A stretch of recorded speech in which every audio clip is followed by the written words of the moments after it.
Well, hello everybody and welcome along to Yas Marina for what will be coming up, the 11th running of the Gulf 12 Hours here. We've had a raft of circuit activity over the last few days, and as a subtle change to the event for this year, we see a bumper entry, not just in terms of numbers, arguably the largest ever entry for a GT3 race here in the Middle East, but we've also got the addition of it being the final round of the Intercontinental GT Challenge for this year, which means there's a championship that's up for grabs over the course of this 12-hour race. And even the race is subtly different as well, because historically, if you've ever watched the Gulf 12 Hours, you'll be well aware that it is a 12-hour race, but broken into two 6-hour parts with a brief gap in the middle.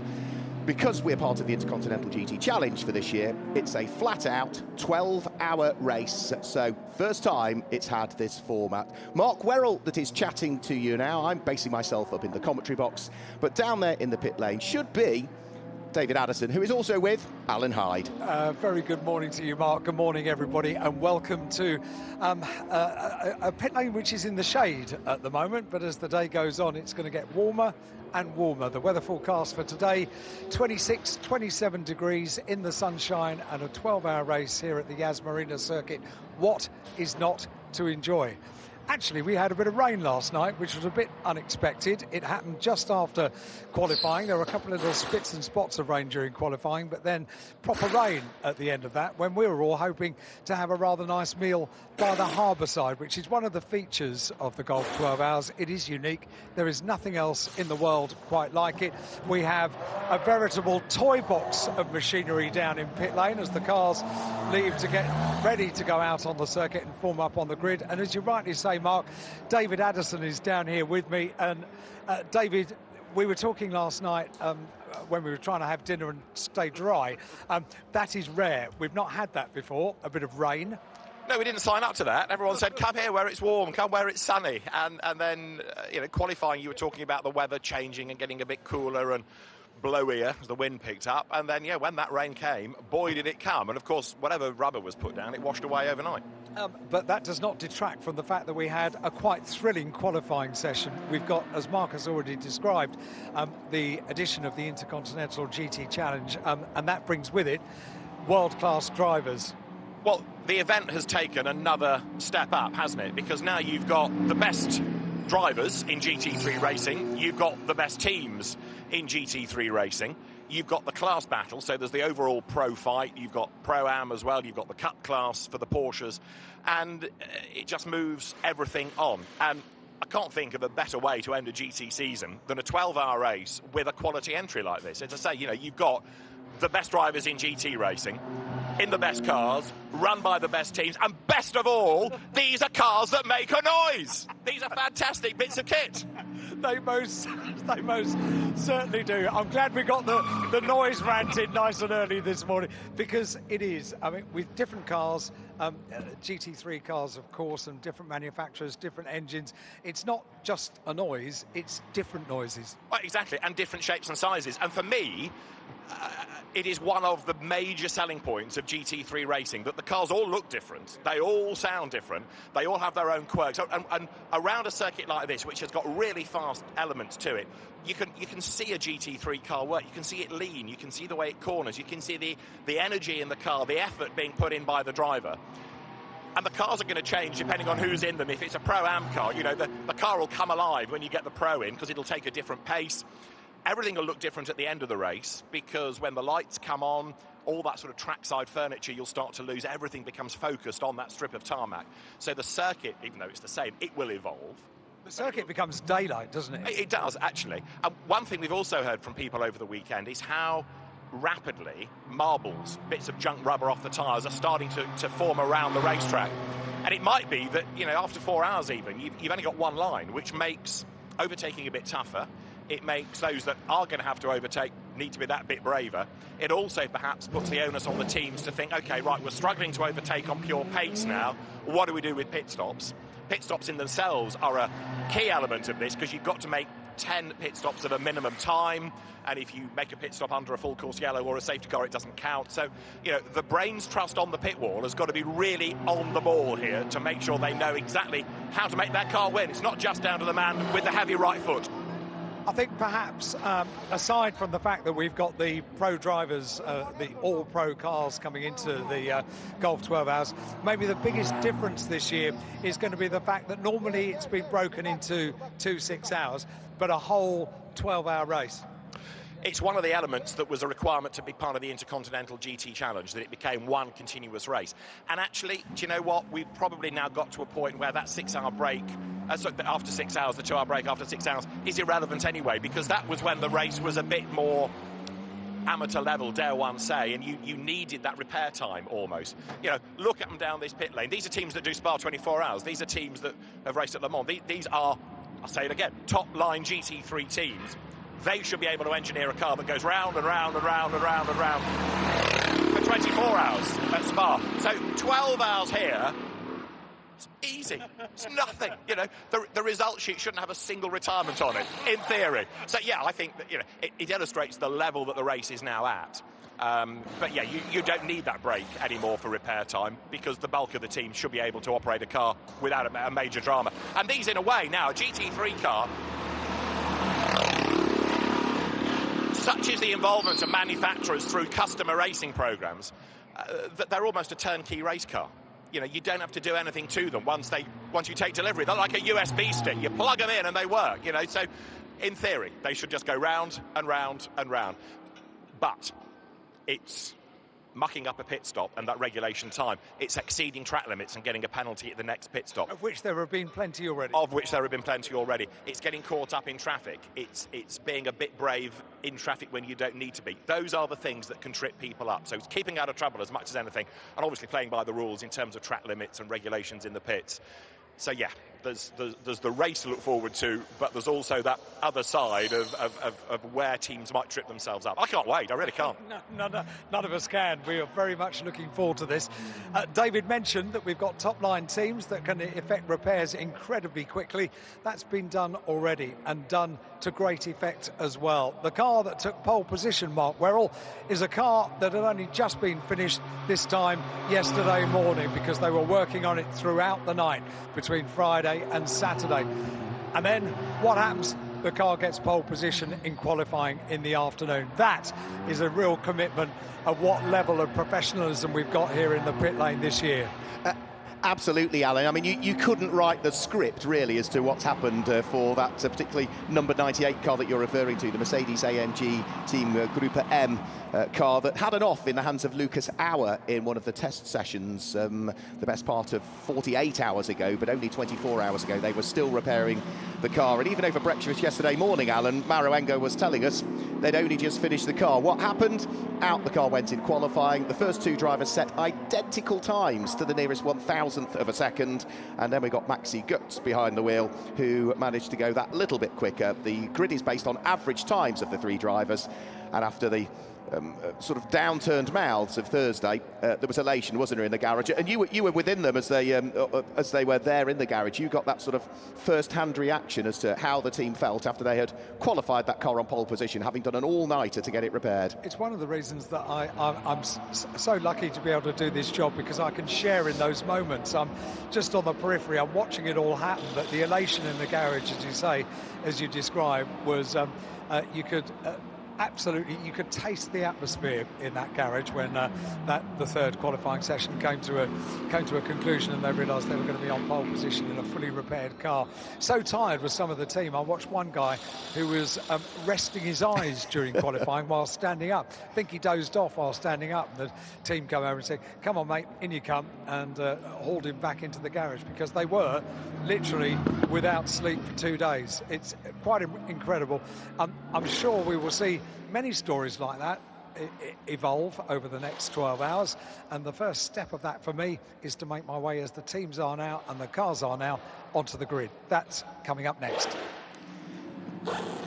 Thanks, Alan. So as Alan makes his way over onto the grid, already several of the cars have exited the pit lane and are making their way onto the grid. You can see the pit lane is still rather full, though, as all of the cars are just going through that final process that they need to do of just making sure they are ready in advance of this 11th ever running of the Gulf 12 Hours. Exciting news coming up as well later on next week with regards to what this event looks like for 2023 as well, because as David Addison was alluding to there, you know, this event moves on and just gets better and better and better. And in this next week coming, there will be a release as to what this equivalent race will look like in 12 months' time. So the 12th running of the Gulf 12 Hours. Good news is coming with regards to what that will look like. And also, bear in mind that there is another race organised by Driving Force Events taking place in the Middle East in around about 6 weeks' time. There'll be the inaugural Bahrain Pro-Am 1000, which is taking place on the 28th of January. So we're just into the new year, and it spreads the spirit of the Gulf 12 Hours with a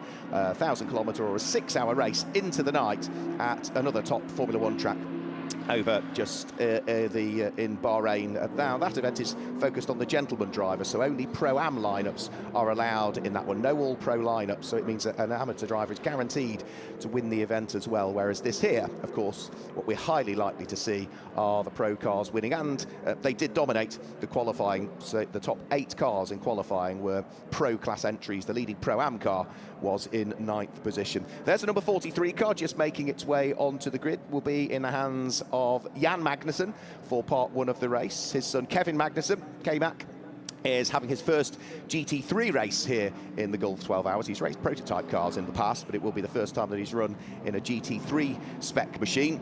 And that particular car, in terms of its qualifying, qualified 9th in the pro class.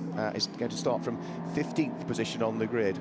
We were alluding to the problems that had happened for the number 89 Mercedes in qualifying, in free practice, and the fact that they'd then qualified that car subsequently on pole position. It wasn't the only car that's had problems over the course of this weekend. There was also a very large accident for the number 33 Ferrari, which is one of the many Ferraris that's being run by Kessel Racing. Now that has got David Fuminelli behind the wheel for the start of it, but it was the Turkish driver Murat Çahadaroglu that had a significant off in free practice on what was Friday evening, so much so that the car made severe impact with the barriers. Didn't do the Ferrari a great deal of good. It didn't really do the circuit furniture a great deal of good, but there was also a subsequent fire with the car, which meant that the car was too badly damaged to be repaired. So it was a different chassis that was brought out for free practice yesterday, and Çahadaroglu was a little bit off the pace relative to his co-drivers in qualifying, maybe still feeling the ill effects of the incident 24 hours prior, possibly just making sure that he didn't have another similar issue and cause some real problems amongst the team. So that's another car that has had issues. We've also had both of the Garage 59 McLarens with issues. One of those was a turbo pipe that had blown off the 88 car in free practice, and there was also a large problem for Ram Racing, for 2Cs I should say, for 2Cs Racing and their Mercedes, the number 51 car, which in the hands of Lewis Williamson had an issue with the crankcase in one of the free practice sessions, which also meant that that car had to have an engine change. Now, within the regulations, an engine change over what is deemed as the official race part of the weekend would bring a penalty, but because it happened in the test sessions on the Friday, it meant that they somewhat got that problem out of the way, and therefore there was no further issue with regards to where that car will line up on the grid or any penalties being placed upon it. So it's not gone smoothly for everybody. For others, it has gone rather seamlessly. And the one thing that we perhaps ought to mention is, whilst David Addison was alluding to, you know, all of these manufacturers with their customer racing programs, the manufacturers will be looking at this. And whilst Mercedes have largely had the pace all weekend in the sessions, last 4 iterations of the Gulf 12 Hours, whether it be here at Yas Marina or the one-off event that we had during the COVID period that we all went through, that was held at Bahrain, we've had 4 different manufacturers win the last 4 races. Mercedes won here in January. In 2021, it was McLaren that took the win. The year prior was Audi. The year prior to that was Ferrari. So it has been fairly wide open, David, over the course of the last few years. No one single manufacturer has dominated. But equally, you could argue that this is a completely different type of Gulf 12 Hours because of the level, because of the fact that it's a continuous 12, because of the fact that you're looking at all pro driver lineups at the pointy end of the grid. You know, this is the next generation Gulf 12 Hours, isn't it? And just standing down on that grid oh so briefly, it is a mighty sight, and it is going to be, for sure, an absolutely stonking race, this, as we've touched on already. The different class battles and the optimism, I think, that the event now has. There are big, big plans for the future of the event, which will be announced next week. But for now, settle in and enjoy what is going to be a stellar 12-hour blast. I think I was alluding to when we had the paddock dinner last night. This is a very serious event. You look at the quality of the field and the professionalism of the teams and the drivers, but there's also a nice sort of almost you're on holiday relaxed aspect to it as well. So it's quite a unique event. It is, and again, it's coming back to that, giving customers what they want. It's more than just a race, because at the end of a long season, it's not a cheap race to take part in. GT racing per se is not cheap, so you've got to attract them. How do you do that? Well, you give them a great circuit. Okay, there are lots of good circuits. What else? Well, good weather in the winter, so they can bring the family. Okay, somewhere with nice hotels, somewhere with tourism activities. So if the family does come, they can be occupied while you're off driving the car. Somewhere you can go for a nice dinner, whether it's in the paddock, whether it's in the restaurants nearby. There are all these boxes that the event ticks. That said, it's getting mighty serious down on the grid right now. And as you look there at number 93, the Sky Tempesta Garage 59 run McLaren. First time that Chris Froggatt and Eddie Cheever and Jonathan Hui have raced that car. It's a bit of a toe in the water exercise in a way to see whether that is the future. They've had a Mercedes all season, which has been difficult. Kevin Say joins that team as well. Number 11 is making its way to the grid, a little bit delayed, but Marco Pulcini for Kessel Racing heads to the grid. And then we can look forward, as you see, Stefan Rattel, the man behind GT3 Racing, on the grid, chatting to the teams and catching up with some old friends. So I was stood talking to him as the Gosner family walked past, and they said, gosh, we haven't seen each other for a long, long time. So reunited with some old friends. And Stefan, very, very impressed with the way that the event has come on. He said, Andrea Pirelli and his team have been working hard for this, and of course there are SRO staff involved to look after the BOP and the scrutineering and the sporting regulation side of it as well. It all does make a big, big difference, and for the teams, of course, that regularly race in SRO events, they know exactly what they're getting now. Yeah, and Andrea Ficarelli was very appreciative of SRO's involvement in this one, and the fact that it has brought different drivers in, different teams in.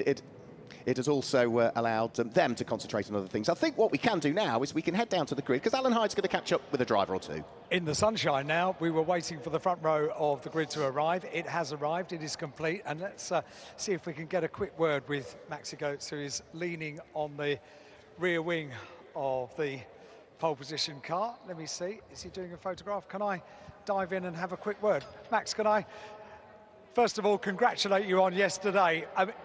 I love the way in motor racing that stories emerge, and this car over 24 hours had quite a story.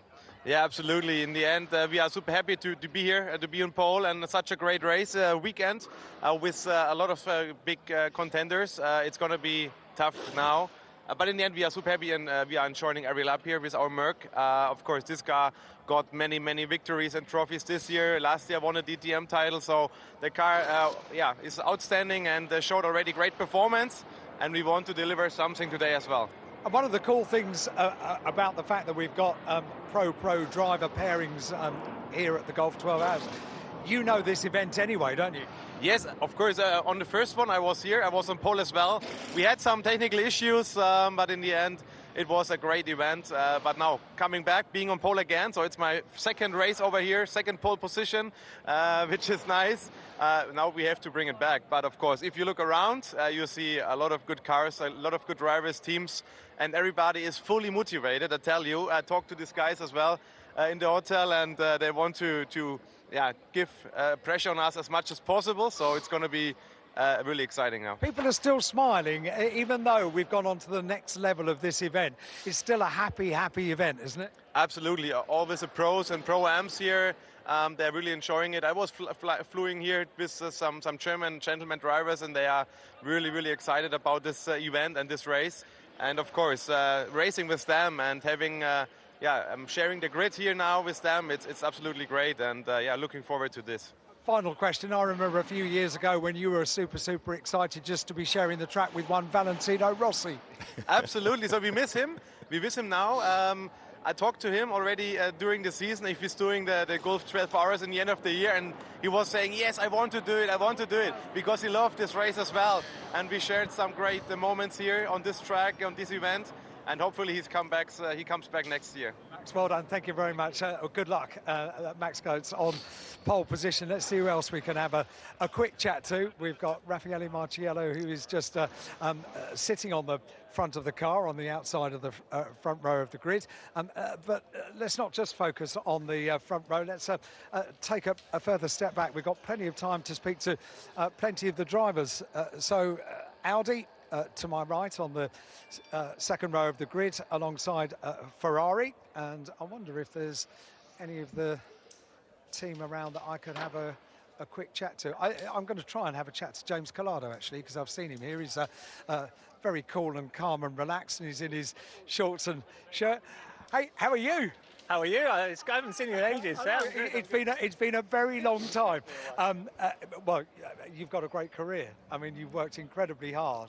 And maybe one of the things that comes with that is a punishing schedule. So arriving here, and I would presume a bit weary, a bit sleepy. I'm okay, honestly. Obviously, it's been a busy year with WEC and the development of 2 new cars that Ferrari bringing to the world next year. So it's been pretty flat out. But yeah, I didn't really do enough laps going into quali. Still actually figuring out what gears to be in and things like that. But somehow we managed to qualify on the second row, and I think within the first hour I'll get up to speed. And yeah, let's hope we can have a good race here. It's my first Golf 12 hour. Enjoying it already, a little bit less pressure, but yeah, let's see what we can do. How much opportunity would a driver like you get to experience this circuit? Because obviously it's not just racing, it does an awful lot of things besides that. Have you had many laps around here? Yeah, I have, but it's the first time on the new layout. So it's only two new corners really, but they're actually quite tricky in a GT car. But yeah, I mean, it's a track I enjoy. It's a track I've done a lot of laps at, obviously, in the past, GP2 and things like that. So let's see. Yeah, hopefully it's a good one. Oh, brilliant. Absolutely lovely to catch up, and no doubt we will again. Thank you. Good to see you. Thank you, James. Very good to have a quick chat to James Collado. I'm trying to remember how many years ago it would have been that he was doing Formula Renault. David, maybe you can help me out. I was going to say a decade and a bit. Yeah, I would say about 12 years, 11 or 12 years. Yeah. When you're off the grid, yes. Can I encourage you to the pit lane and you can. Inception Racing, because the McLaren is still there. Ollie Milroy, Ben Barnicoat, Brendan Aribe's car. Brendan Aribe is due to start it, and I saw it being pushed back towards the pit box, and there it has stayed. So it's going to have to start from the back of the grid, or from the pit lane last of all. But when you've cleared the grid, it'll be interesting to catch up on that one. I think we're pretty close to getting the grid cleared, so that might be where we'll head now. All right, thank you very much, Al, for that. So, Mark, it's a problem that a team could do without having to start from the pit lane. Okay, it saves them a lap of fuel, it puts them behind any dramas, but the teams need to stay on the lead lap, and that doesn't help your case. No, not at all. And of course, it won't give them any opportunity to build any warmth into those tyres over the formation lap on what is, as you alluded to when you were down there on the pit wall with Alan, a very green track this morning. All of that rubber having been washed away. So it's going to be a tough start to the race, and it was a tough day yesterday for that car as well, as it sits rather forlornly there up there on its air jacks in the pit lane, because there was a fair chunk of the final free practice session that they didn't get involved with as well, because that car had an incident as well over the course of the weekend. We can see there is Peter Cox at the wheel of the number 48 car. He'll be starting, sharing with his daughter. You've got Tom Boonen there, the bald-headed gentleman with the sunglasses on, former world cycling champion. What is it, 6 or 7 stage wins in the Tour de France. He was the king of the mountains, was Tom Boonen, but again has it's a tad flatter here. You could argue he's the Belgian equivalent to Sir Chris Hoy, really. Has done quite well in sports car racing. Yeah, absolutely. He's done a lot of national supercar racing and Euro NASCAR and the like. So again, more mileage, more track time, which for many of the AMs is what they want here, the opportunity to have a lot of time behind the wheel. So the countdown continues. The green flag is going to be waved in about 6 minutes to get the cars off the grid, and I've got Ollie Milroy with me, in fact. Go on. What's the story? Explain. And I just said to Ollie, I didn't realise it'd be quite so early in the race that we'd be having a chat. So why is the car in pit lane, Ollie? Yeah, it's definitely not supposed to be. It's not a perfect start. We think it's an electrical sensor failure, basically. Just starting the engine now in the pit lane. It started all weekend. It started in the garage 10 minutes before. They dropped the car on the floor to go out, and it wouldn't fire up. So the team have replaced it. It's a big job. They've had to take all the floor and everything off to get to it, but they've replaced it. Everything's spot on. We've got 12 hours to get back to the front. Oh, my goodness, right. There's nothing like starting up. Yeah, it's frustrating, especially, you know, obviously we qualified on pole, so it was perfect, the perfect place to be. But Brendan's in the car for the start. He's a really strong AM. I think most people are probably starting their AMs. So yes, I met him the other day, didn't I? I decided I really liked him. yeah, he's great. He's great, and he's seriously good. He's had a mega year. He's had a really successful year, and he's fired up now. He's like, right, got a challenge now. It's made it more interesting for him. So yeah, we just need Brendan to have a solid first hour, and then it's a really cracking driver lineup. I mean, obviously you can accept yourself so you don't sound big-headed, but it really is good, isn't it? yeah, thanks. Thanks, Al. I don't know what to say. Yeah, it's strong. I think on average over the race we're good. The car's a really good race car as well. It's you know, it's pretty kind on its tyres. It's a friendly car to drive, so it's easy to be consistent in the car. It's really good for the AMs. You know, it's a successful car in Pro-Am racing as well. So hopefully, you know, as I say, 12 hours, we all get used to doing 24-hour races. You think, oh, it's only 12 hours, but it's still a seriously long race. A lot can happen. There's some great lineups, some great teams. So we're just going to get our heads down and crack on, get in a rhythm and see where we end up. Good luck, Ollie. Thank you very much indeed for having a chat to us. That answers the question. It does. And Alan, that bit we talked about these being USB stick, plug and play, turnkey race cars, if you could just edit that bit out, please. Because I now look a bit of a chump. But anyway, thanks, Ollie Milroy, for that. But at least we know what the problem is. And, Yeah. OK, Mark, it's a long race. Yes, they can fight back from there, but it's not what the team needed going into it. No, not at all. You know, they've done all of that hard work, as Ollie alluded to. They're on pole position in the Pro-Am category. So that car was 9th overall, but was the first of the Pro-Am cars, and all of a sudden all of that hard work that they'd done over the course of qualifying all disappears, and rather than starting from what would have been 9th on the grid, in reality they're going to be starting from 34th and the pit lane, which means that by the time the lights go out at the end of the pit lane and they get through the tunnel, of course, and up onto the circuit itself, they're not just last, they're last and a bit, aren't they? They are, but as I say, they'll save a lap of fuel such that matters. I mean, this isn't really a race because of the nature of the imposed pit stops. It isn't a race where strategy is going to play a huge part. They will be behind any dramas on the first lap, which is sometimes a good place to be. So there are one or two positives to take out of this, but equally it's going to be really interesting now to see how that car makes progress. 12 hours, I know it's almost flippant to say, it is a long race. A lot can happen, a lot will happen, and teams' fortunes are going to change. The key to it is staying on the lead lap. And I think another thing you'll find for many of the Pro-Am teams is that they will try and get their AMs, their bronze driver, done early in the race. And if you can get their minimum drive time sorted, then the car effectively becomes a pro car. So take number 7 as an example. If you can get Brendan Areeb's 4 hours and 20 minutes done early in the race, for the second half, if that's purely a Milroy Barnecoat car, it's then a pro car. Yeah. And if it's on the lead lap, suddenly it's got a different feel to the race. Yeah, absolutely, and you can already see with some of the Pro-Am cars, that's exactly what they're doing in terms of the driver structure. You at least get the AM in to start with, and then, as you suggested, yeah, it does become the pro car. I'll tell you what, there's going to be an awful lot in terms of data to go back through. We won't be bored on the flight home, because to sort of unpick everything and work out how that car finally got, okay, yeah, because they did that stint, and then he did that, and then, yes, there's a lot to savour in this. We'll do our best to stay on top of all of it.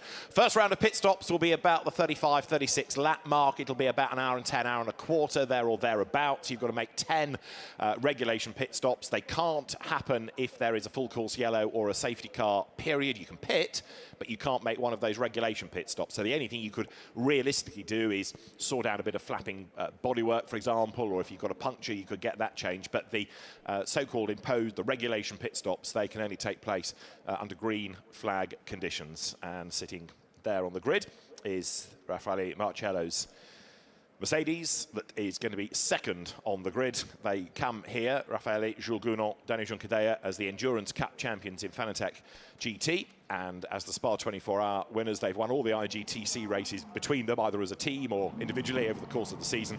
And they will more than likely go away as champions. As going to the end of the pit lane now is Brendan Arib in number 7. And we are almost set then. Tension builds. We nudge towards 10 o'clock local time.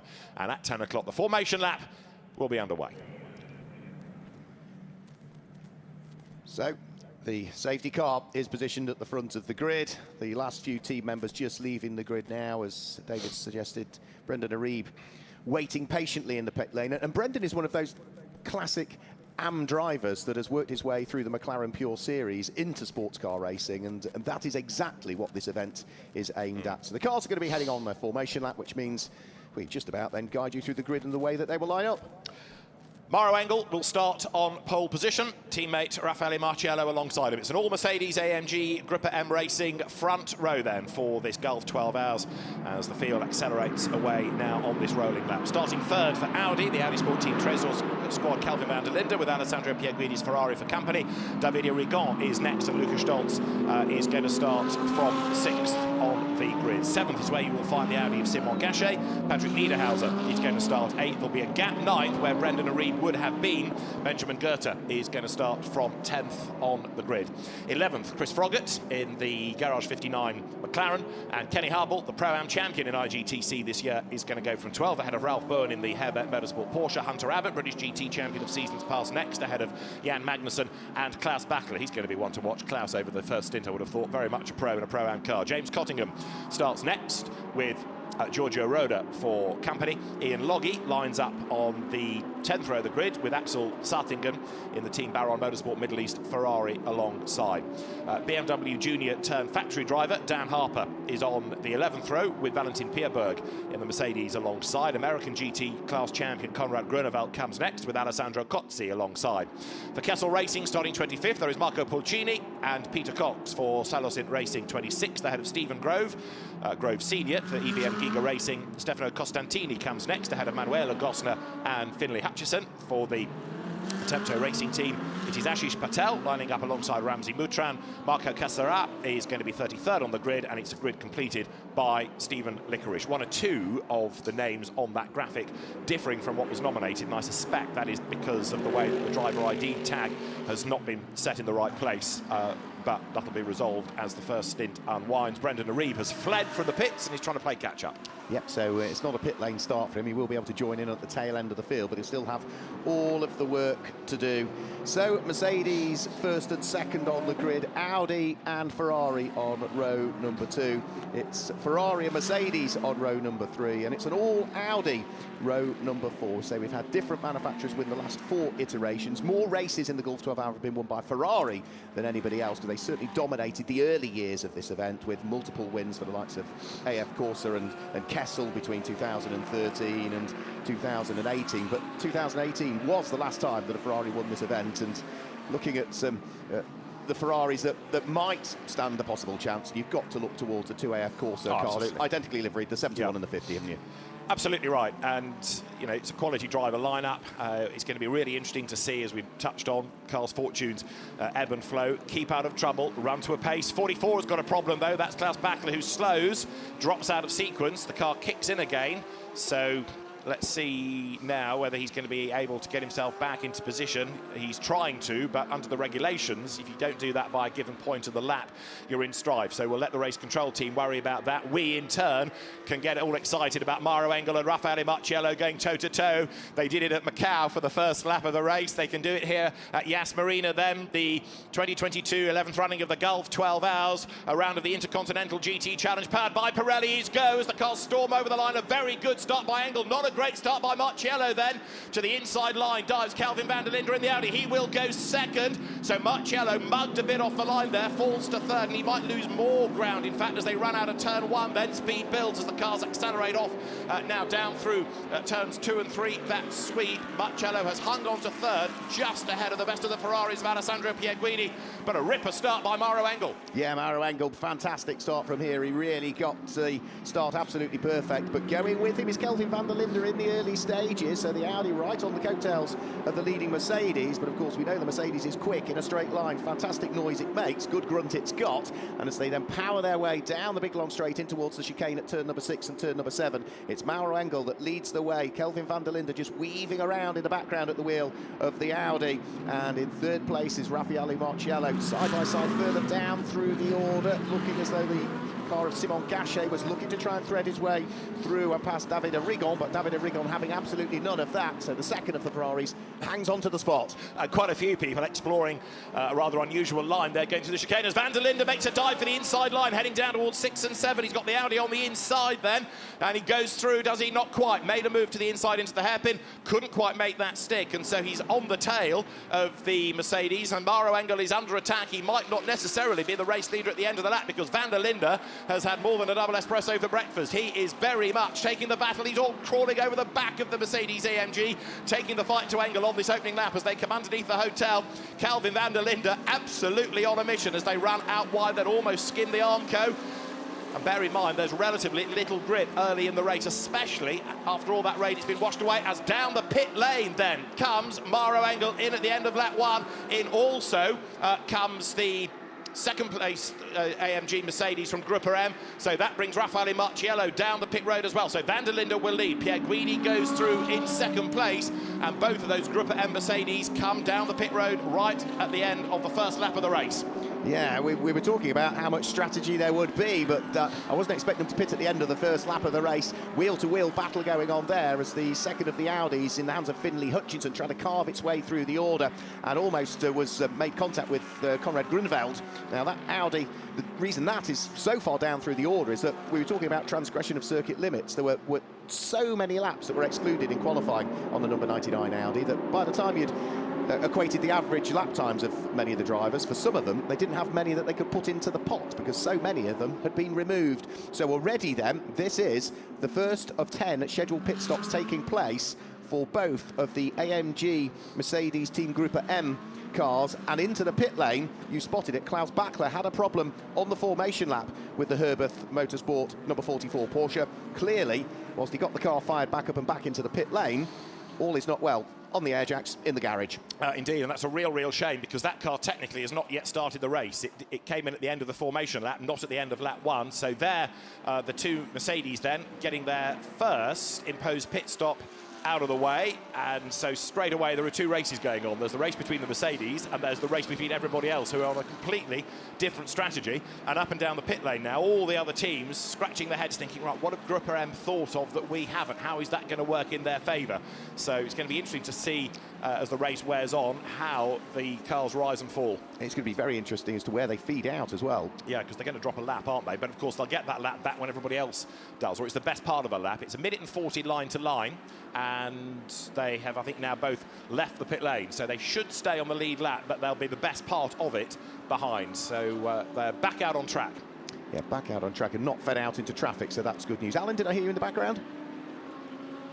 No, so that's the one thing they would have wanted to do, get those cars into the pit lane and get them back out before they went a lap down and make sure that they weren't going to come out into any traffic. So good work done by the team there. Does mean, though, that Kelvin van der Linde leads the way after the first lap of racing, or first couple of laps, by around about 2.5 seconds from Alessandro Pierre Guidi in the number 71 Ferrari. It's there in second place. Lukas Stolz is there in third at the wheel of the largely white and black Mercedes. Remember, Lukas Stolz is the other driver that mathematically could scoop up the Intercontinental GT Championship title, subject to where he finishes relative to the rest of the Mercedes crews at this stage. David Arrigon is there in fourth place. Simon Gachet is the leading Audi in fifth place, and Benji Goethe completes the top 6 at the moment. Who is leading Pro-Am? It will be the number 88 car of Benji Goethe, the Garage 59 car, early leader in Pro-Am. First time he's raced that car as well, so it's quite impressive, isn't it? He's adapted really well to that. Benji Goethe, somebody that has come on massively thanks to the tutelage of Stuart Hall, himself a podium finisher in this event in seasons past.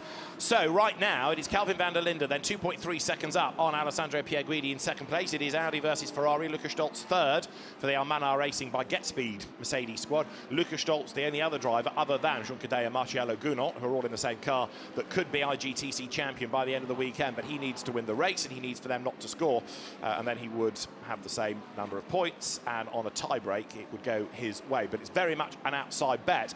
But Kelvin van der Linde, yeah, looking really racy on that opening lap, taking the battle then, as he did, to Mauro Engel, who goes through now then. Mauro Engel is in 32nd place, 33rd is Raffaele Marciello. They're on the lead lap, albeit only just, and now Van der Linde makes a pit stop as well. Alan? Yeah, just to let you know, I guess this is part of the regulation, but during the stop they effected an absolutely beautiful tyre stop for the cars, and all the team were congratulating each other because they finished the tyre stop, and then the car was just waiting for the moment at which it could be released from pit lane. So sort of almost a practice pit stop for later on. So now Van der Linde is in. I'm still trying to unravel in my brain, and I'll try and get there in due course, what the benefit is to doing them out of sequence and so early like this. I'm asking myself the very same question. There must be one. Absolutely, and it'll be something that certainly Gruppe M have thought of, and now, by the look of it, Attempto are playing catch-up with. Other teams, perhaps, are quite content just to keep coming in at the hour mark, but, yes, I shall unravel as best I can. So on track then now is Mauro Engel, as I say, 32nd. The one that hasn't started, gosh, can you believe it? You've got 12 hours ahead, and already 3 laps down is Klaus Bachler's Herbert Porsche. And there is an incident between Finlay Hutchison and also 61 of Conrad Groenewald that's been noted by race control. Marciello is playing catch-up, so also is Engels. So we've now got another different leader. It is Alessandro Pierguidi for AF Corsa. Ferrari number 71 hits the front. Yep, and at the moment he is only leading by half a second from Lukas Stolz, or around about, no, sorry, 1.3 seconds from Lukas Stolz as they came over the start-finish line last time through. I can only assume the reason that they've pitted is because we know we've got the 10 compulsory pit stops that they need to do, but they must be factoring into it what the driving time allocation is and trying to maximise driving times whilst then tailoring and making sure each one of those hits the right point for one of the imposed pit stops, or potentially something like that. They're looking at them so they can get the two to match all the way through. That's the only thing I could possibly imagine, but I need to do a bit of math to see as to whether that is the case. Good little squabble going on at the moment as Benji Goethe is coming under pressure from Patrick Niederhauser's number 25 Santalock Audi that sits behind. This is going to be the squabble for what is 5th and 6th position overall in the race as things currently stand. Benji Goethe doing a really good job at the wheel of the number 88 Garage 59 McLaren. That's a car that had problems early stages of the weekend, wasn't it? Was it a turbo pipe blew off that car, brought into the pit lane? Master switch on that. It was turbo pipe on the other one. Car. Yeah, but Benji Goethe is going nicely. Yeah, even if you keep stopping on the hour mark, I know they can do an hour and a quarter, but you'd have done your 10 pit stops with 3 hours to go, and you can't do a 3-hour stint. So, okay, you get them out of the way because, anyway, we'll unravel it as the race goes on. But I'm intrigued as to why it's happened so early. But clearly there is a master plan at Gruppe M. Right now, Alessandro Pierguidi leads Lukas Stolz by 1.6 seconds, and that margin just slightly extended last time because it was a quicker lap by number 71 Ferrari. This little fight is a good one, as we've been saying, between them, Benjamin Goethe and Patrick Niederhauser. Benjamin Goethe, who spent all season in an Audi, driving something different and adapting very well to this McLaren. Yeah, it's been going well. He's getting better and better all weekend, as you say, under the tutorage of Stuart Hall. Now, knowing that those two are squabbling, do keep your eye on Chris Froggatt in the background, who I think is starting to make a little bit of inroads to try and want to join in the fun. So at the moment, Patrick Niederhauser is in danger of becoming the meat in the Garage 59 McLaren sandwich at this stage. You can just see the Sky Tempesta racing-backed car that sits behind in the hands of Chris Froggatt, just slowly edging up all of the time. The previous lap he was a little bit slower than the pair ahead, but now that I think that we've got Benji Goethe and Patrick Niederhauser squabbling a little bit more, closing up ever more. Another car, another take for the pit lane. Into the pit lane comes the Santalock Junior team, number 26 Audi. Simon Gachet is in early doors as well, so that moves him outside of the top 6. So that's 5 laps done. The 26 comes in, and it is a regulation imposed pit stop, so it's 1 minute and 40 seconds. It is not quite a lap, but you obviously tumble down the order while the car is refueled, and then it sits there. They don't need to change tyres because they've only done 5 laps worth of use. It is purely to tick off that regulation stop. So now Kelvin van der Linde is ahead of Mauro Engel. So he was looking racy anyway. The fact that he was able to take the lead of the race and then push on means that he has gained track position. So from being 3rd on the grid to 2nd on the first lap, he now leads. So on those early pit stops, he's jumped ahead of both of the Mercedes. the 44 Porsche in the garage being worked on. A very rough estimate is that it'll be here for another 10 minutes. Oh, it's an ABS sensor, and naturally there is a huge amount of disappointment. 10 minutes presupposes that they can find the part. So, yeah, what a disappointing start to the race. What a shame. It is, isn't it, as well, for Klaus Bachler, who we were expecting to shine, and getting those laps back in this modern age of GT racing is very difficult unless other people have problems. So, yeah, this is going into the race really feeling quite beaten up, isn't it? Because for the next 11 hours and 48 minutes, you know you've got little chance. Yeah, it must be enormously, enormously frustrating. Back out of the pit lane comes Simon Gachet, and his pit stop time was absolutely bang on, as it was for both Marengo, Raffaele Marcello and Kelvin van der Linde when they all took their pit stops. It's a minimum of 100 seconds from pit in to pit out, and every single one of those has hit the nail squarely on the head. Yeah, we're not going to get to the 10th, but to the 100 seconds it works, as Alessandro Pierguidi then comes through, almost able to put a lap on the Audi, but not quite. So this is the first car that's about to drop off the lead lap after a stop, and it just about does so now down at the hairpin, as through goes Pierguidi trying to build the lead. Now, if other teams are doing these early pit stops, bearing in mind how experienced and how successful a squad AF Corsa is, how many people they have got in that team, they must have a plan as well. So I'm interested to see now whether the AF Corsa Ferrari runs to the end of a clock hour, or whether they are going to do a relatively early pit stop as well, because all around they've seen what the other rival teams are up to.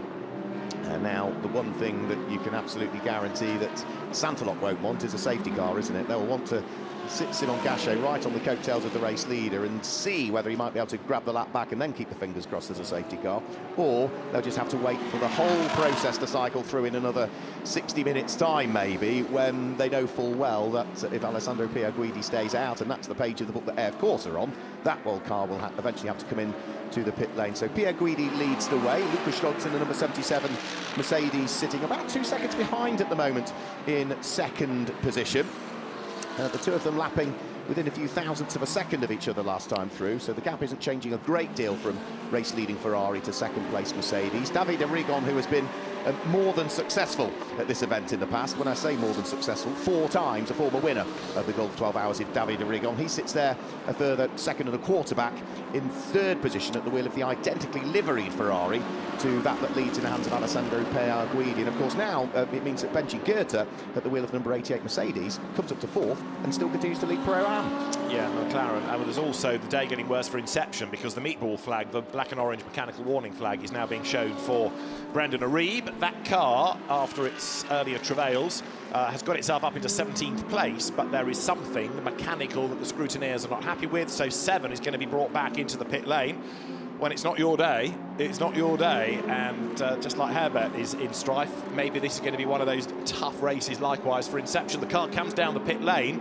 Now, from where we are based at Pit In, we can peer down at the garage, and there in replay is the Inception McLaren.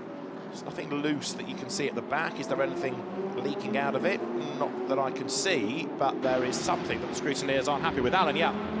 Refuelling at the moment, that's now complete. They pull off a bit of bodywork on the right rear of the car. Okay. And I think that's all they're doing. So it is just a small piece of bodywork right at the very back, just over the right rear wheel. That's done. They're not doing anything else. Okay, but by the look of it, they're going to treat this as one of the imposed pit stops. If you've got an unscheduled stop, make the best out of it. So take this as one of those a minute and 40-second regulation pit stops, and it'll drop a lap, but at least they've got one of the 10 ticked off. Yeah, it does make you wonder whether that, when they, of course, we heard from Ollie Milroy, they had to take the floor off the car to sort the sensor out, as to whether when it's gone back on, it's just very slightly misaligned, and was that what caused it? But that is, you know, that's already a tough day for Inception Racing. So they will have to drive ever more flat out. But as you say, try and minimise the impact of this, as you suggested. Tick that one off as one of your imposed pit stops, and therefore, hopefully, it puts you not as much on the back foot as otherwise they might have been. So the clock has ticked away. That car will now work its way back out onto the circuit. Into the pit lane now comes from the lead of the race, Alessandro Pierguidi. So AF Corsa are in the same chapter, not necessarily on the same page as everybody else, but another early pit stop and for another race leader. The 71 Ferrari is in, which now means we've got another car that's leading the race, and it's the number 77 Mercedes in the hands of Lucas Stoltz that leads. And also Kelvin van der Linde lapping quicker than the leading Ferrari was before it pitted. He was doing 152s, whereas because Pierre Guidi was catching traffic, he was in the 153. So net, it is advantage Audi with Kelvin van der Linde being able to lap quicker until he gets up to the traffic. There is the first of the 10 regulation pit stops then being served by the Ferrari.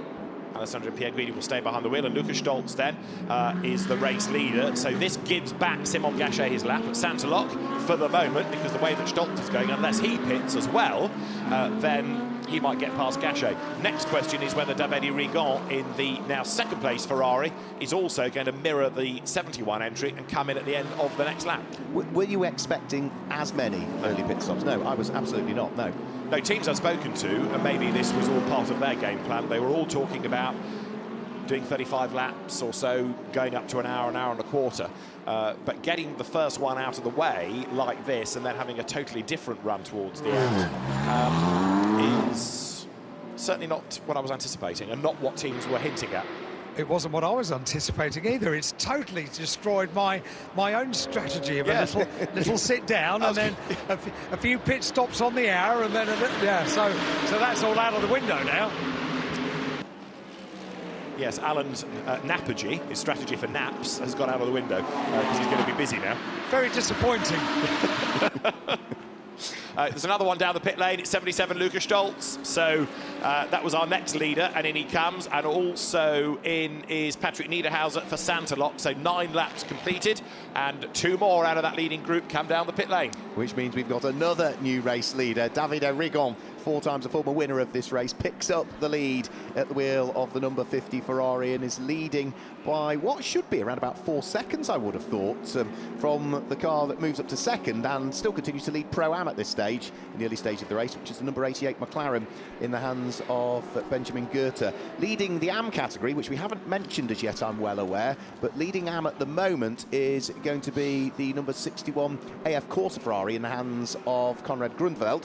That is now circulating in, well, 12th position last time it came over the start-finish line, but it will pick up an extra couple of places as a result of the pit stoppers. And leading the Cup class for the Porsche 992s is going to be Ramzi Moutram at the wheel of one of 2 dual racing by Toro Verde cars. It's the number 95 Porsche that leads the Cup class. Now, Simon Gachet's last lap was a 1:53.9, Davide Rigon a 1:53.6. So in real terms, unless he pits, Davide Rigon should be able to put himself a lap up on that Audi.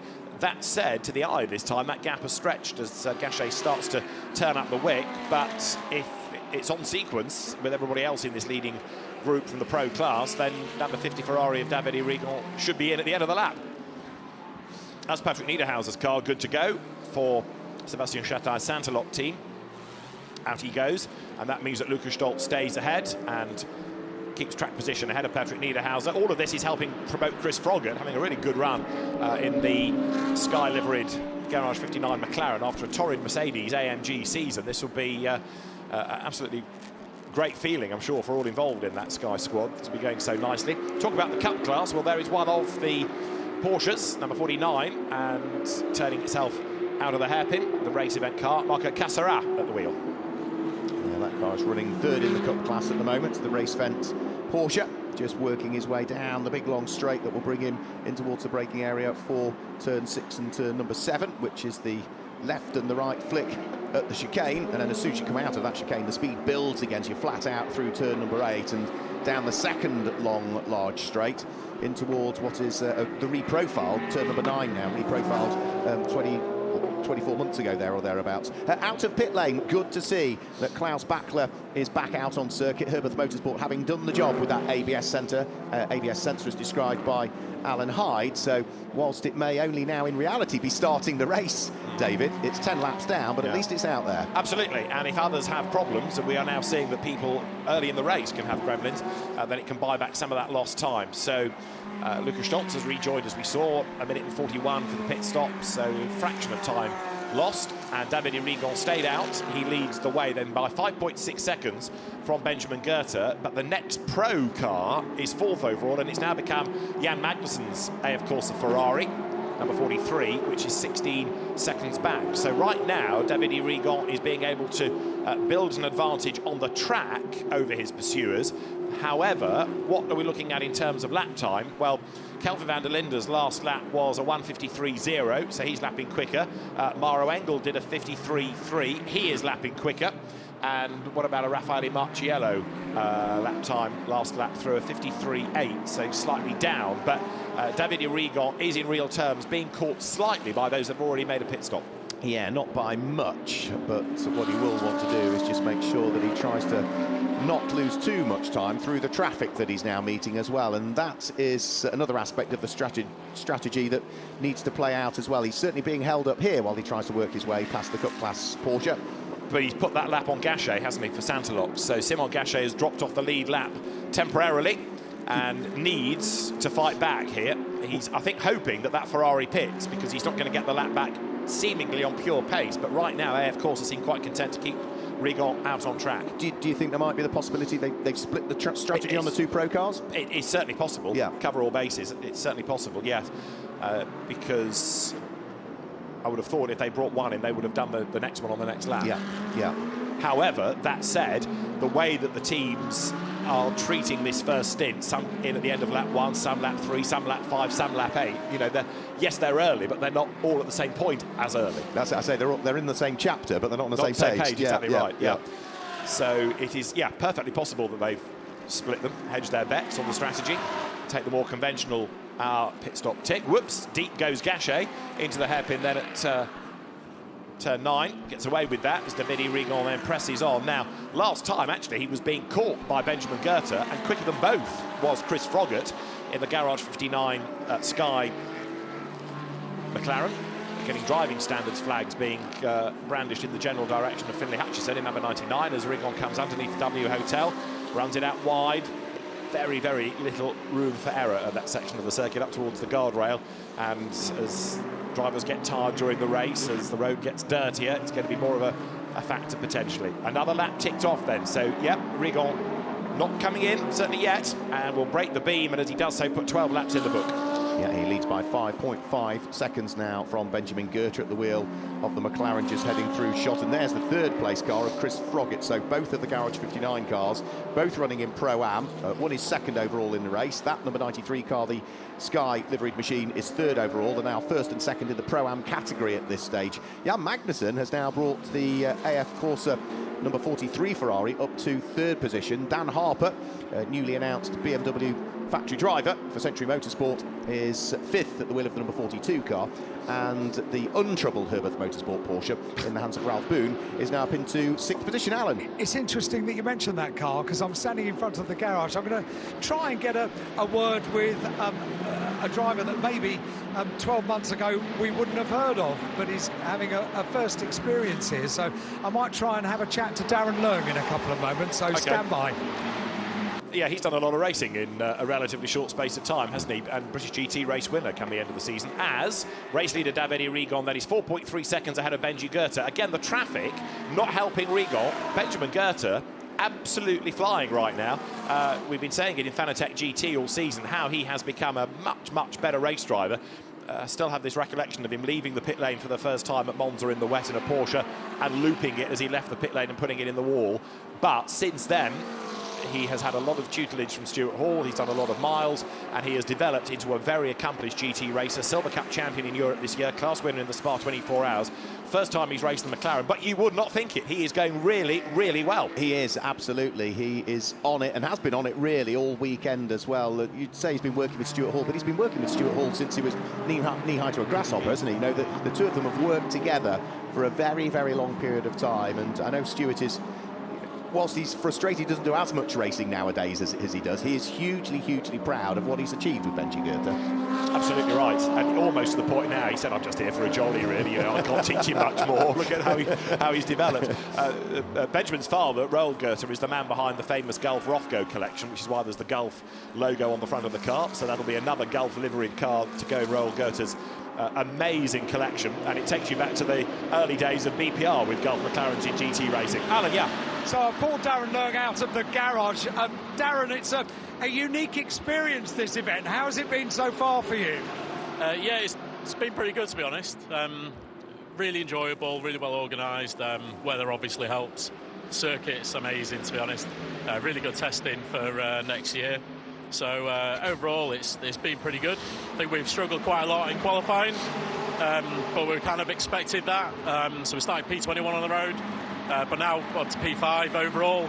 Dan Harper's doing an amazing job in the car, and looks kind of on our side at the minute. So race is coming to us. You've done a lot of racing this year, haven't you? You've packed an awful lot into quite a relatively short amount of time. Yeah, this is my second year racing, so I've got a lot of time to make up on the other guys. There's a lot of good drivers here, so you know, I want to be trying to put on a reasonable performance of myself. You know, not just for myself, but for everyone else around me. You know, nobody wants to be the liability. How do you find the circuit? The circuit's incredible. It's tough, it's challenging, but it's amazing to drive. Really great setting. The other thing that you've discovered is you've seen the difficulties of the logistics of flyaway races, haven't you, over the last few days? Yeah, so our container had a week to go 600 miles from Kuwait to here, and it never made it. So we're currently, as you can see, we're in the garage with, you know, tools out of a van sort of thing. I think a lot of the other teams have just been incredible with helping us out and stuff. It's one of the... I've seen some of the offers of help and support. That's pretty incredible, isn't it? Yeah, I think it's something that's pretty unique to racing as well. So yeah, big thanks to all the teams that have helped us. I saw the team on the messaging board sort of putting out a request, and within moments they were getting replies. Yeah, come to garage, whatever. Yeah, absolutely. Yeah, I think the team themselves have just done an incredible job. They've been working tirelessly day and night. You know, the car's out there right now. We've not missed a single bit of any practice, quali, and we're now 16 places up in the race. So yeah, you just can't really compute it. So the job that those guys have done is phenomenal. Thanks so much, Darren. Great to have a chat to you, and good luck for the race. Thank you very much indeed. Just nice, before drivers get weary as the race goes on, to get a thought of going into this race, if you like. And only 2 years of racing for Darren Lung. Amazing. It feels much more than that. It does, yeah. Right, your next target is to go and investigate number 49 Porsche for us. Marco Cassara has collected something. He's got left front corner damage and he's in the pit box, Mark. He is, yeah. It looks like the radiator's gone in typical Porsche fashion. You know, that's the sort of, in the nicest way, the Achilles heel of the Porsche. Any light contact on the front end of it, and usually it's the radiator that causes problem. Now, he was in the process of being lapped by several cars, so whether there's been an incident during back marker lap reach, simply don't know. Alan will point himself in that general direction and look to try and understand what's going on. The number 50 Ferrari still continues to lead. 14 laps now completed, and David Arrigon leads by 5.3 seconds over the start-finish line. He blasts his way. That's lap number 15 chalked into the book, and it is about 5 seconds back, now to 6 seconds back. It is the leading Pro-Am car, which is Benjamin Goethe at the wheel of the McLaren, whilst repairs are still going on to the damaged Porsche in the garage. Yeah, there's not that much liquid that's come out of the front. I'm not sure it is necessarily a radiator, more perhaps brake, because I would have thought there'd be a great big puddle. And if the radiator has gone, I wouldn't have thought necessarily that was going to go back. The radiator is right at the front rather than on a corner. However, the team toils, and that car, you can see the witness mark on the front left. Off comes that front balance, but it's going to be here for a while, isn't it? It is, yeah. It's not going to be a quick repair, that one. They'll also want to check that there's no suspension damage to the car as well, just to ensure that everything is fine. If there is any suspension damage, then there'll still be some additional work that they will need to do. But of course, losing time all of the time whilst that car sits there in the pit lane, which means that of the 4 cars that are represented in the Cup class, all identical Porsches, then that has now dropped to the tail end of that particular squabble. So we're fast approaching the halfway point, the half an hour mark of this race. Crumbs. Half an hour mark of this race at this stage. I stopped before I finished the sentence. Give me that at least.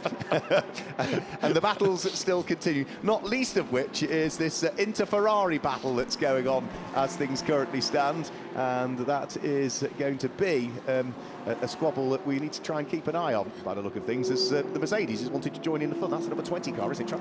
feed its way through the order. So this is going to be, what, 16th, 17th, 18th, 19th overall? And a shuffle already, because Marco Pulcini has just dived through to the head of the queue in the dark blue and white Ferrari, and that puts him ahead of Stefano Costatini for the moment. The other battle of note is for 22nd place, and it's really for the race lead in a sense, because Kelvin van der Linde is only 7/10 of a second up. There he is on Maro Engel. So this, in real terms, is the lead battle. These are the two drivers that made early pit stops, and so bear in mind that all the cars ahead have yet to make the first mandatory stop. They will fall out of the equation. This effectively becomes the battle for race leadership. Kelvin van der Linde, Maro Engel and Raffaele Marcello behind. So from what we had on the grid and all of that talk about it being a Mercedes race, well, the Audi has jumped ahead.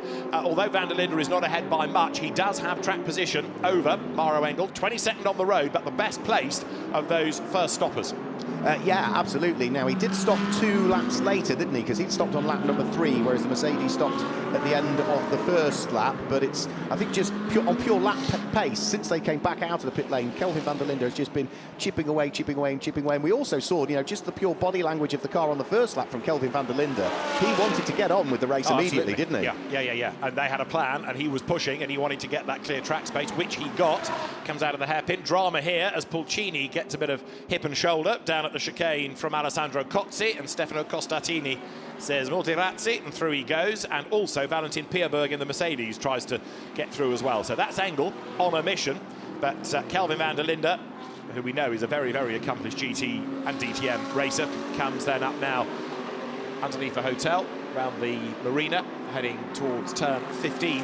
And in doing so on this lap, looks to be stretching the margin ever so slightly again over Engel. But, of course, teams thinking there's a long way to go and running to their plan. Alan? When you're trying to change a radiator on a car, what's the one thing that kind of gets in the way? The amount of hot water which is coming out. There is an awful lot of hot water coming out of this Porsche, and the 49 car is going to be here for a little while. They've got a huge amount of tissue that they're soaking up the water with. They've just taken a tray away, and another huge amount of kitchen roll comes in. So they're up against it at the moment because still water is coming out. Remarkable how much water a car takes, isn't it? On the plus side, they can have a brew. Well, it was steaming hot water when it came out. Yeah, very nice. Don't waste it. Yeah. Quite right. So yes, by the look of it, I can't find another car that's been involved in that. So I think Cassara collected a barrier rather than another car. Yeah, I'd agree with you on that one. Manuel Agostino staying out of harm's way, whilst what is arguably, once we cycle through all the first batch of pit stops, the squabble for the lead of the race. But at the moment, Kelvin van der Linde is circulating in 22nd position as the first of those that has pitted, and he needed Manuel Agostino to get out of the way, because look in his mirrors, who's still there? Maro Engel not that far away, and Raffaele Marciello is looking to try and close in as well. So will he be able to close up when they meet the next little bit of traffic? Now, just up the road from Manuel Agostino's number 58 Mercedes that has just been lapped will be the next of the cars that they need to deal with, and that will be the number 16 Porsche, which is the EMB car of Stephen Grove. That will be the next little bit of traffic that they will meet. Now, I don't think they'll meet it over the remainder of this lap, but they should surely meet it, I would have thought, on the next lap they're about to start. No obvious signs of that next little bit of traffic in the distance, but that's the next thing that we need to try and keep an eye on, isn't it? Chris Froggatt, 3rd, Kenny Harble, 9th, are going to have to serve an extra 5 seconds on their next pit stop for exceeding track limits. So you get 4 goes, if you like, and your 4th transgression then becomes a penalty. So at the next pit stop, not 1 minute and 40, but 1 minute and 40 plus 5 for those 2 cars. Then you go back to 0, and at the 6-hour mark of the race, whatever you've got is reset anyway. But I said it before the race about keeping out of trouble and obeying track limit regulations, and there you've got your first 2 drivers in strife. So is that, the 4th becomes 5 seconds, then the slate's wiped clean until you get another 4 racked up again? Yes, is that the way it works? You go through the 4. Now, if it's your 2nd 4th or your 3rd 4th, it's up to the discretion of the stewards whether they say, OK, you've now done this so much, we'll give you a 10-second penalty or a drive-through, or whether they keep just giving you a 5-second penalty. That's up to them. But your 4th transgression is the one that gets the penalty, and that's a 5-second penalty at the discretion of the stewards. That's the important bit. But first time around, at least, it'll be just the 5 seconds on your next pit But if stop. you don't keep heeding the warnings, then for obvious reasons, the stewards get a little bit disgruntled with the fact that you are just starting to take the mick, in reality, yeah. When they can no longer find their rag because they've lost it, then it might get more severe. Yeah, but for now, just those 5 seconds. And as I say, at the 6 hour mark, whatever you've got is wiped clean anyway. And you start again. And it's the car, not the driver as well. So, battle is on as Mauro Engel starts to come back at Kelvin van der Linde, who last time did a 1:53.6, which was the first lap in many that he was a fraction slower than Davide Rigon. And part of that is because he's having to put that Audi run by Aki Narka's Attempto team in defensive mode now. Whereas in contrast, Raffaele Marciello, who didn't really make a great start, almost now in hindsight that we know they were coming in at the end of the opening lap, it almost looked as though he was just, yeah, okay, I'll drive round and then pit. I don't have to get my elbows out and battle. But he's not coming back at these two yet. But there's a long way to go. Over the line goes van der Linde. Over the line goes Engel, and the margin between those two is now 0.7 of a second. They have just put a lap on the Australian driver Stephen Grove, and Raffaele Marciello does likewise, coming out of turn 1 up through turn 2 now. Yeah, Raffaele Marciello has gained, hasn't he, through that little bit of traffic, so the gap relative to the two that he's been hunting down has certainly come down. Kelvin van der Linde that time through was a 1 minute 53.9. Mauro Engel was 1 minute 54.0, but Raffaele Marciello was a 1 minute 53.6, so he was 0.4 of a second quicker than Mauro Engel. He was 0.3 of a second quicker than the Audi in the hands of Kelvin van der Linde. So the traffic played into the hands of Raffaele Marciello at the wheel of number 89 Mercedes that time through. So there are the 3 cars all now fully in shot. He has been creeping up all of the time, hasn't he? And I saw that on the previous lap breaking down there, a little bit of fluid coming from the front nose of the number 98 car. Did you see that there? Well, I didn't see the fluid, but I saw the wipers on 98, which was interesting. It just had a little wipe. So let's have a look as it comes down to the next section. When the car brakes heavily, from the vent just midway through the bonnet, there was certainly some fluid that was coming out. There you go. Yeah, OK. And the wiper is on to wipe away that fluid. So Mauro Engel... Which car is this? Mauro Engel, Alan, 98. Right, yeah. okay. So he's got the wipers on intermittent, but as Mark's suggesting, it looks like there might be some liquid coming out of the bonnet, and it's his own liquid rather than sprinkles of rain, therefore, that he's wiping off the screen. Now, that's not in the plan either, is it? There we go. I think we're going to get a replay of it as soon as he hits the brakes. Heavy braking. Oh, gosh, yeah, like a kettle brewing. Yeah. The vent in the bonnet. Spot, absolutely. Well, I guess it can't run forever like that. It's presumably going to be imminently coming into pit lane. It's in this time. He's in. Okay. So this is a problem. This is an unscheduled stop now. So Mauro Engel, he caught us out at the end of lap 1, but now at the end of lap number 19, he is back down pit lane, and this is a bit more serious this time. Absolutely. They'll have to deal with this. Now, they may choose, David, it's going to really muck up the strategy potentially again. They could tick it off as another one of the pit stops and just utilise it that way, but it's not going to be a short repair, I wouldn't have thought. They're going to have to investigate it to start with, and then I suspect there'll be various bits of bodywork coming off that car to try and understand exactly what is going on in reality. This is another good squabble, and this is all cars that have pitted again, isn't it? This is Alessandro Pierre Guidi with Patrick Niederhauser trying to get up the inside of Lukas Storz, heading in towards what will be turn number 9, and it looks as though the Audi has made it through. Sorry, not turn number 9, turn number 5. And Stolz couldn't find a way by. Niederhauser then stuck on the back of Pierre Guidi, and there is Mauro Engel's Mercedes in. Well, yeah, they're doing the imposed pit stop part, the fuel, the tyres, so that's all done, and then they'll worry about the mechanical dramas as Niederhauser goes to the outside line, then down towards 6 and 7 into the chicane. Couldn't find a way through. He's got to be mindful not to let Stolz have a go as he almost goes round the outside, puts himself on the wrong line. Here comes the Mercedes, then all that grunt coming out of the chicane puts Lukas Stolz level with Patrick Niederhauser. So the Santalok Audi on the inside line down towards the hairpin, but even before the corner, Stolz has done it. Again, that's pure grunt coming out of the corner. Niederhauser is going to have to be brave on the brakes, but Stolz covers off that line. Alan. Tyres changed on the 98 Mercedes, and little dollies going underneath. It's dropped down onto the dollies. They managed to swing it round back into the garage. It's going to go. This is absolutely not in the plan. Absolutely correct, it is not. And after all of the effort, now, I was just wondering whether anything mechanical that's going on in that car is a legacy of the accident on Thursday. Maybe that's being unfair to Lucas Auer, who was behind the wheel, and to the team, but furrowed brows, and this is happening within the first hour of 12. So, OK, in a sense, they could bounce back, but they're hemorrhaging time. And with this entry, you can't afford to lose any time at all. And the other huge implication is to what's going on in the Intercontinental GT Challenge, of course, as well, because that's potentially going to have implications as to what's going on in the Intercontinental GT Challenge if the sister car has a similar problem. Yeah, I mean, that one's not part of the game in terms of driver points. It is for manufacturer points, but equally Mercedes has already won that as a manufacturer. So yeah, what it has done in a sense is give an even better chance to Marcello, Junqueira and Gounon, because they have now taken one further points place. away. Yeah, exactly.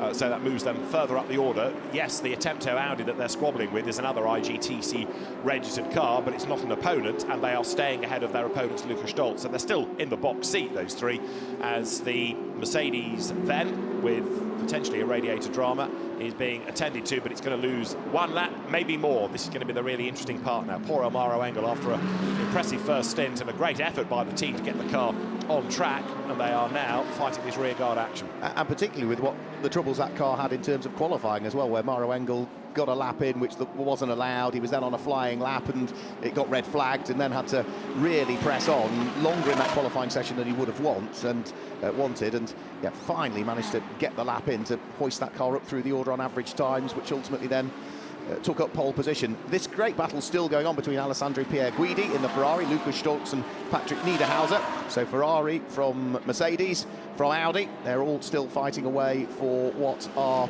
22nd, 23rd and 24th places overall.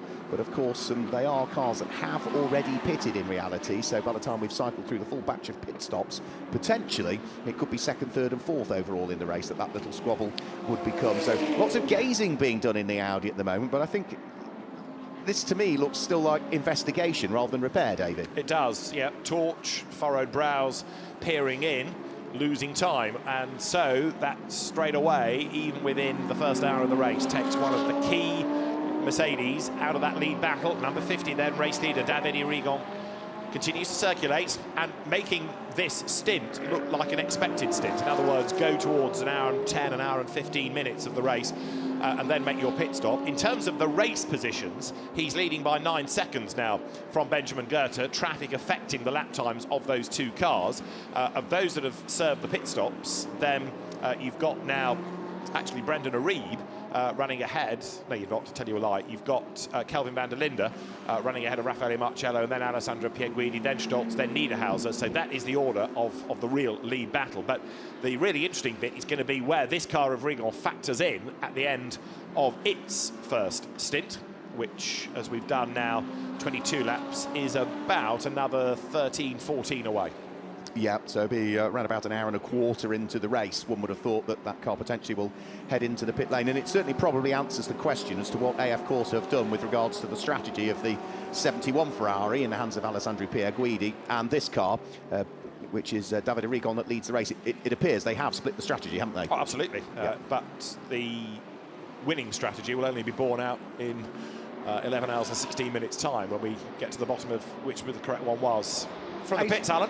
89 Mercedes update, so I couldn't really see in because there were 5 guys from the team all leaning into the engine bay, and essentially what they were doing before they go any further was to dry things out, and so now they've done that. They've now raised the car a little higher up so they can look underneath, and currently they are bashing the floor of the car all the way along, and I'm not going to speculate as to what the problem is at this stage. I asked Max Kurtz and he had an inkling but not a firm idea, but it's going to be here for a little while. Oh dear, oh dear, oh dear. Right, so they've already lost 3 laps. Getting a replay of the Ferrari there, having a moment coming out of the last corner. It was 52, wasn't it? Alessandro Cozzi getting it wrong. So the team continues to work away, but 3 laps lost already, and more to come for the JMR Mercedes. But having been looking at the floor of the car, now the attention goes back to the engine bay. I say, it's still more investigation, isn't it, at this stage, trying to understand it rather than starting to really affect the repairs. So more and more time being lost, whilst out front David Arrigon still continues on his merry way. So he's been enormously successful. He's won more Gulf 12-hour races than any other driver that we've seen over the years. He hasn't necessarily raced in all of them. He was an absentee here in January, if memory serves me correctly. I don't think he was on the entry list for the January edition that we had, but 9.5 seconds to the good now over the car that still continues to lead the Pro-Am category, which is Benjamin Goethe in second place. He is still only 0.6 of a second up the road from the sister car, though, Chris Froggatt. So the two Garage 59 McLarens both going well, second and third overall, first and second in the Pro-Am category. The Am category is being led by Konrad Grunfeld at this stage. He's managed to hoist the number 61 Ferrari from AF Corsa all the way up into 6th position overall at this stage, and leading the Cup class as it was a while ago when we last picked up on it. It's the number 95 dual racing by Toro Verde Porsche in the hands of Ramzi Moutran. So with now 24 laps done, race leading car clear by around about 9.5 seconds. This is the battle for second place, which is starting to take attention, isn't it? Benjamin Goethe has had a very good first stint, but so also is Chris Froggatt, and there's now only 0.8 of a second between the two. Now Froggatt, granted, will lose 5 seconds on the next pit stop because of his penalty, but both of them, new to these cars, I think are doing a very, very impressive job. And Chris Froggatt, who really became synonymous with Ferraris after years of success in Ferrari Challenge, then switched to GT racing in Ferraris, then this year to Mercedes. He's had cars run by 2Cs, by Grupper M, by Haupt, and just has had an awful year, switches brands again, and boom, right away, he's at the front of the grid. So I think this is a very positive feeling in that car right now.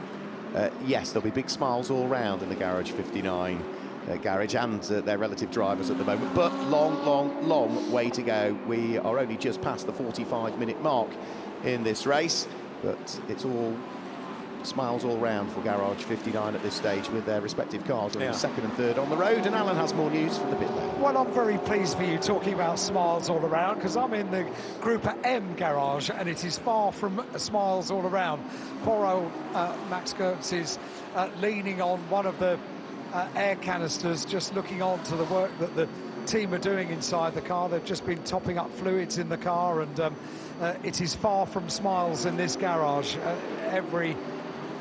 Every extra moment in the garage feels like another lap going down, and the team are still working, but at the moment it doesn't look as if imminently the car is about to be sent on its way.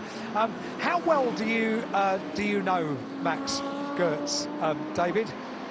Not that well, sadly, because although he arrived in GT for a good couple of seasons, he then went off and did the DTM for a while. So see, I'm trying to read his face, right, and try and work out whether the normally very smiley, very happy to chat driver would be happy to chat to me now. I'm reading it as no. Well, I'm reading you as brave, so I think it's worth a stab. Well, I might just sort of sidle over in a moment and see what I can get. Max, could I have a quick chat? Do we know what the problem is?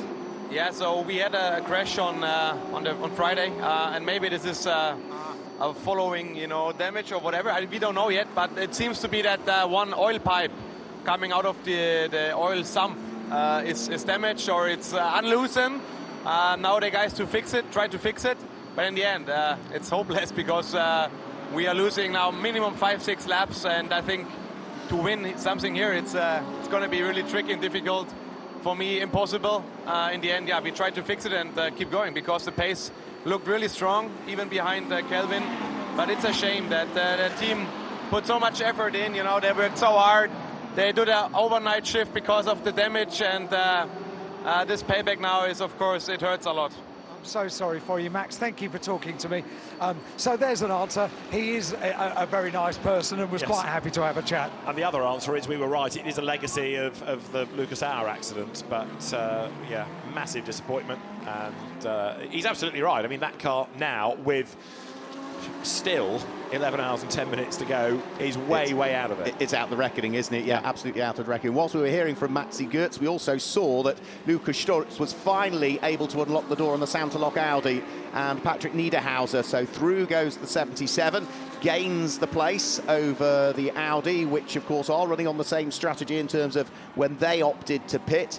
Losing a little bit of time now through the traffic as well is the number 7-1 Ferrari of Alessandro Pierguidi, who seems to have dropped back a little bit from the rest. Or is that Davide Rigon that's now coming up to lap them? Let's just have a quick look. Difficult to tell there, because those Ferraris, I've looked at every single angle of those Ferraris and they are impossible to tell apart. It is Davide Rigon that is coming up to lap them. Yeah, so I thought it might possibly be.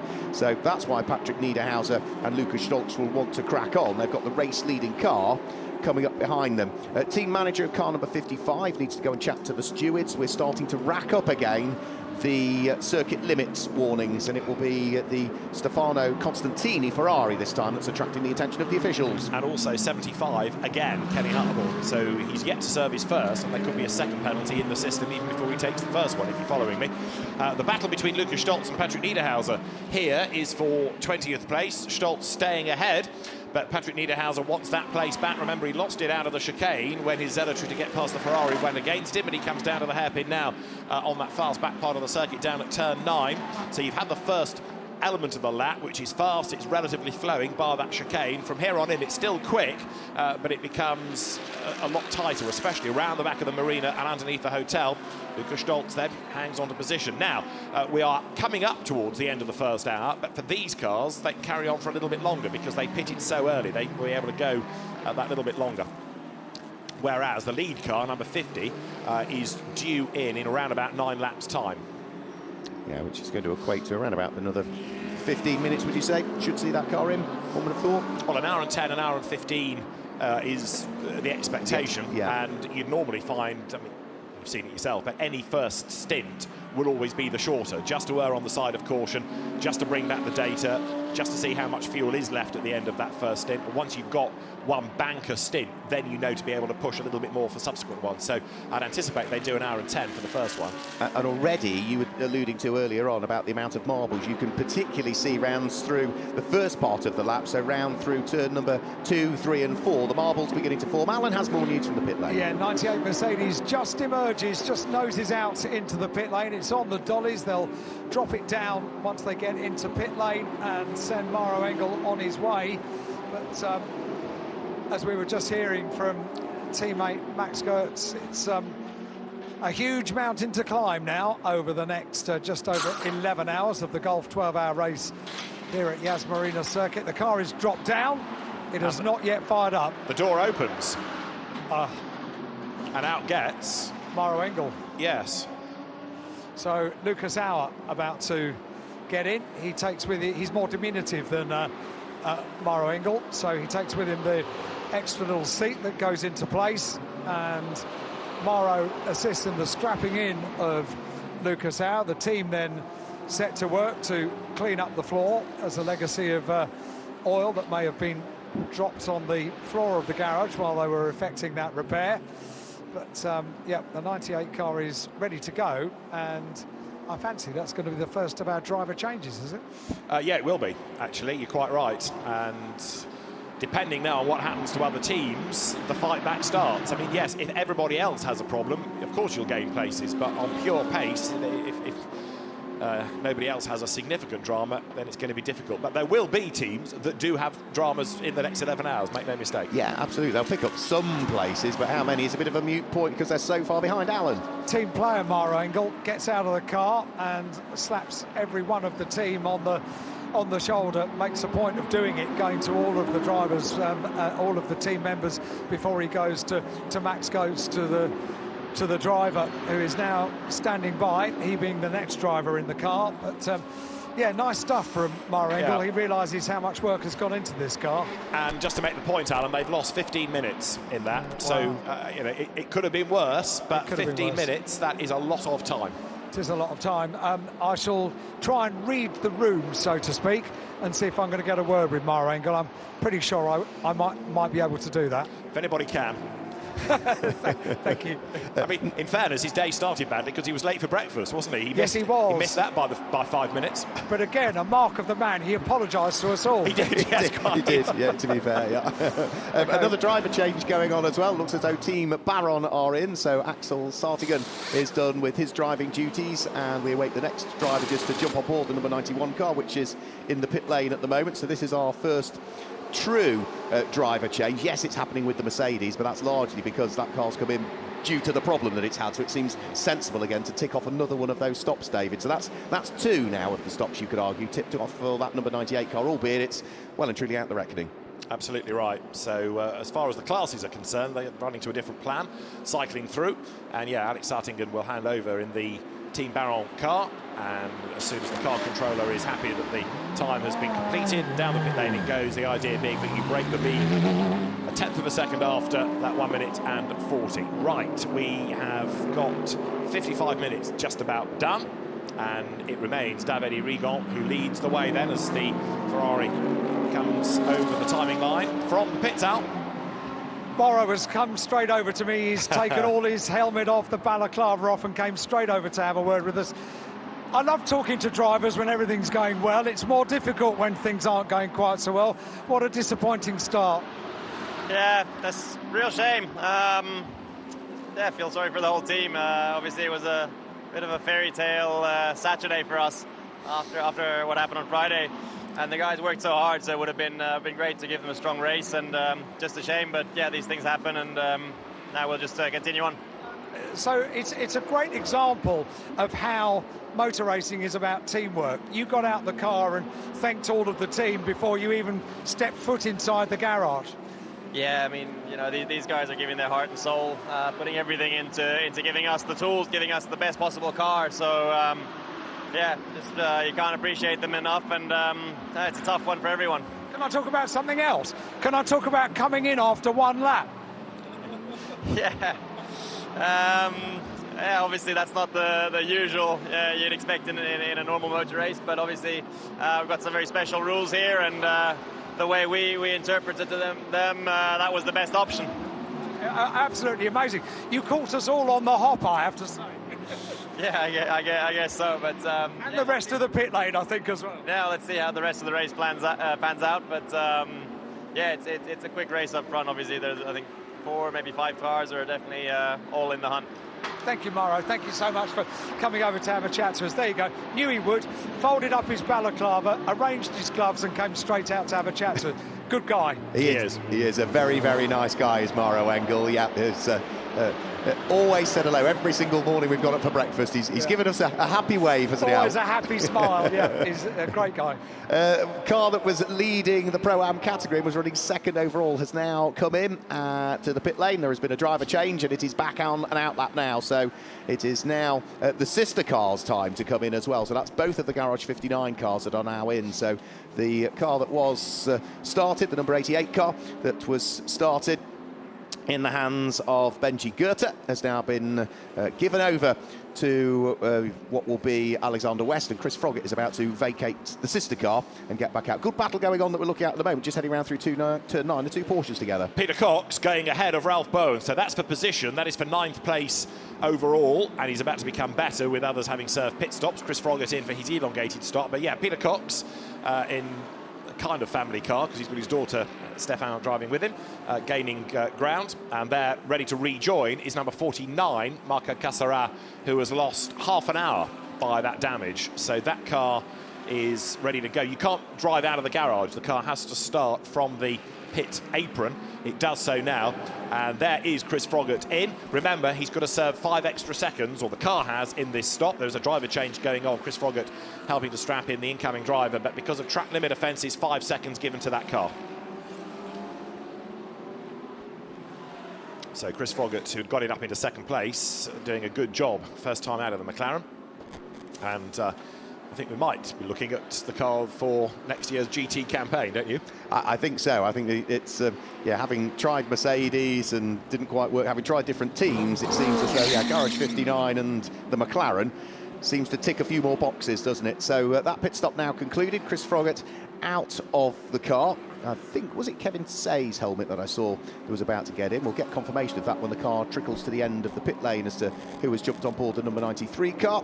And when it heads back out of the pit lane, it should hopefully allow us to confirm who has jumped on board. Still showing as Chris Froggatt, so I don't think the driver transponder position has been changed just as yet. No, it needs to break a beam yet, doesn't it? We've also got Marco Cassara's car, said going back into the race. Davide Scanicino is at the wheel of it, so Scaniccio takes over. And right now, as you look at the fights going on track, you can see number 1 Mercedes then hustling on with Hunter Abbott at the wheel, closing on Giorgio Roda. This is for 10th and 11th places on the road. But again, everything is going to change around that next pit stop. And we are not far away from it now, only about 10 minutes or so for the majority of the teams that have not yet pitted. And then it's going to be a really interesting order to see where, as I say, Rigon, for example, comes back in. So the Sky liveried Garage 59 McLaren just about on the hour mark comes in. Chris Foggett handing over, and right now 31 laps are done. Lead gap is half a minute, but again I come back to this question about the lap times of Kelvin van der Linde, who has got the car up into 13th place overall. He's still lapping quicker than is Davide Rigon, so for my money it's going to be van der Linde ahead once number 50 Ferrari has served its first stop. Yes, yeah, looking at the relative lap times, yeah, Kelvin van der Linde has continually been hustling the number 66 Audi that little bit quicker, not by much, but just by a tenth, a couple of tenths. Every single lap, Kelvin van der Linde has been quicker than the Ferrari. Now, remember, Kelvin van der Linde was not the first to blink, but he pitted on lap number 3. It was, of course, a little bit later when we saw then more cars come in. Davide Rigon still has yet to conduct that pit stop, so by the time he is in and back out, can't be any shorter than 1 minute and 40 seconds in the pit lane, otherwise penalties will apply. But yeah, I absolutely concur with you that the Audi should, on merit, then take up the lead of the race, albeit in the moment Kelvin van der Linde is still showing us 12th. Hunter Abbott is in this time, so yeah. 2Cs bring their Mercedes in. Hunter Abbott done and dusted with driving duties. Driver change taking place. That means that car will probably now just drop outside of the top 10. The answer to the Sky McLaren question is Jonathan Hui has taken it over, and therefore he is now playing catch-up. The 2Cs pit stop, as you see, cycles through. 2Cs having had a very good track record in the Gulf 12 Hours of late as a Pro-Am car. Hunter Abbott, British GT champion. Sorry, not British GT, GT Asia, Blockman GT Series Asia champion, British GT race winner with Martin Kodrich at Silverstone last season, and he vacates the car, former touring car racer as well, Hunter Abbott, the man behind the AlcoSense breathalyzer equipment, and that car stays in the pit lane as more and more now come to serve the first stop. Won't be long, therefore, before Davide Rigon is in. 3-4 laps at most, we would expect, as down the pit road now rumbles number 1 Mercedes. Number 1 is the one with the pink mouth, and 51 is the one with the yellow mouth on the car.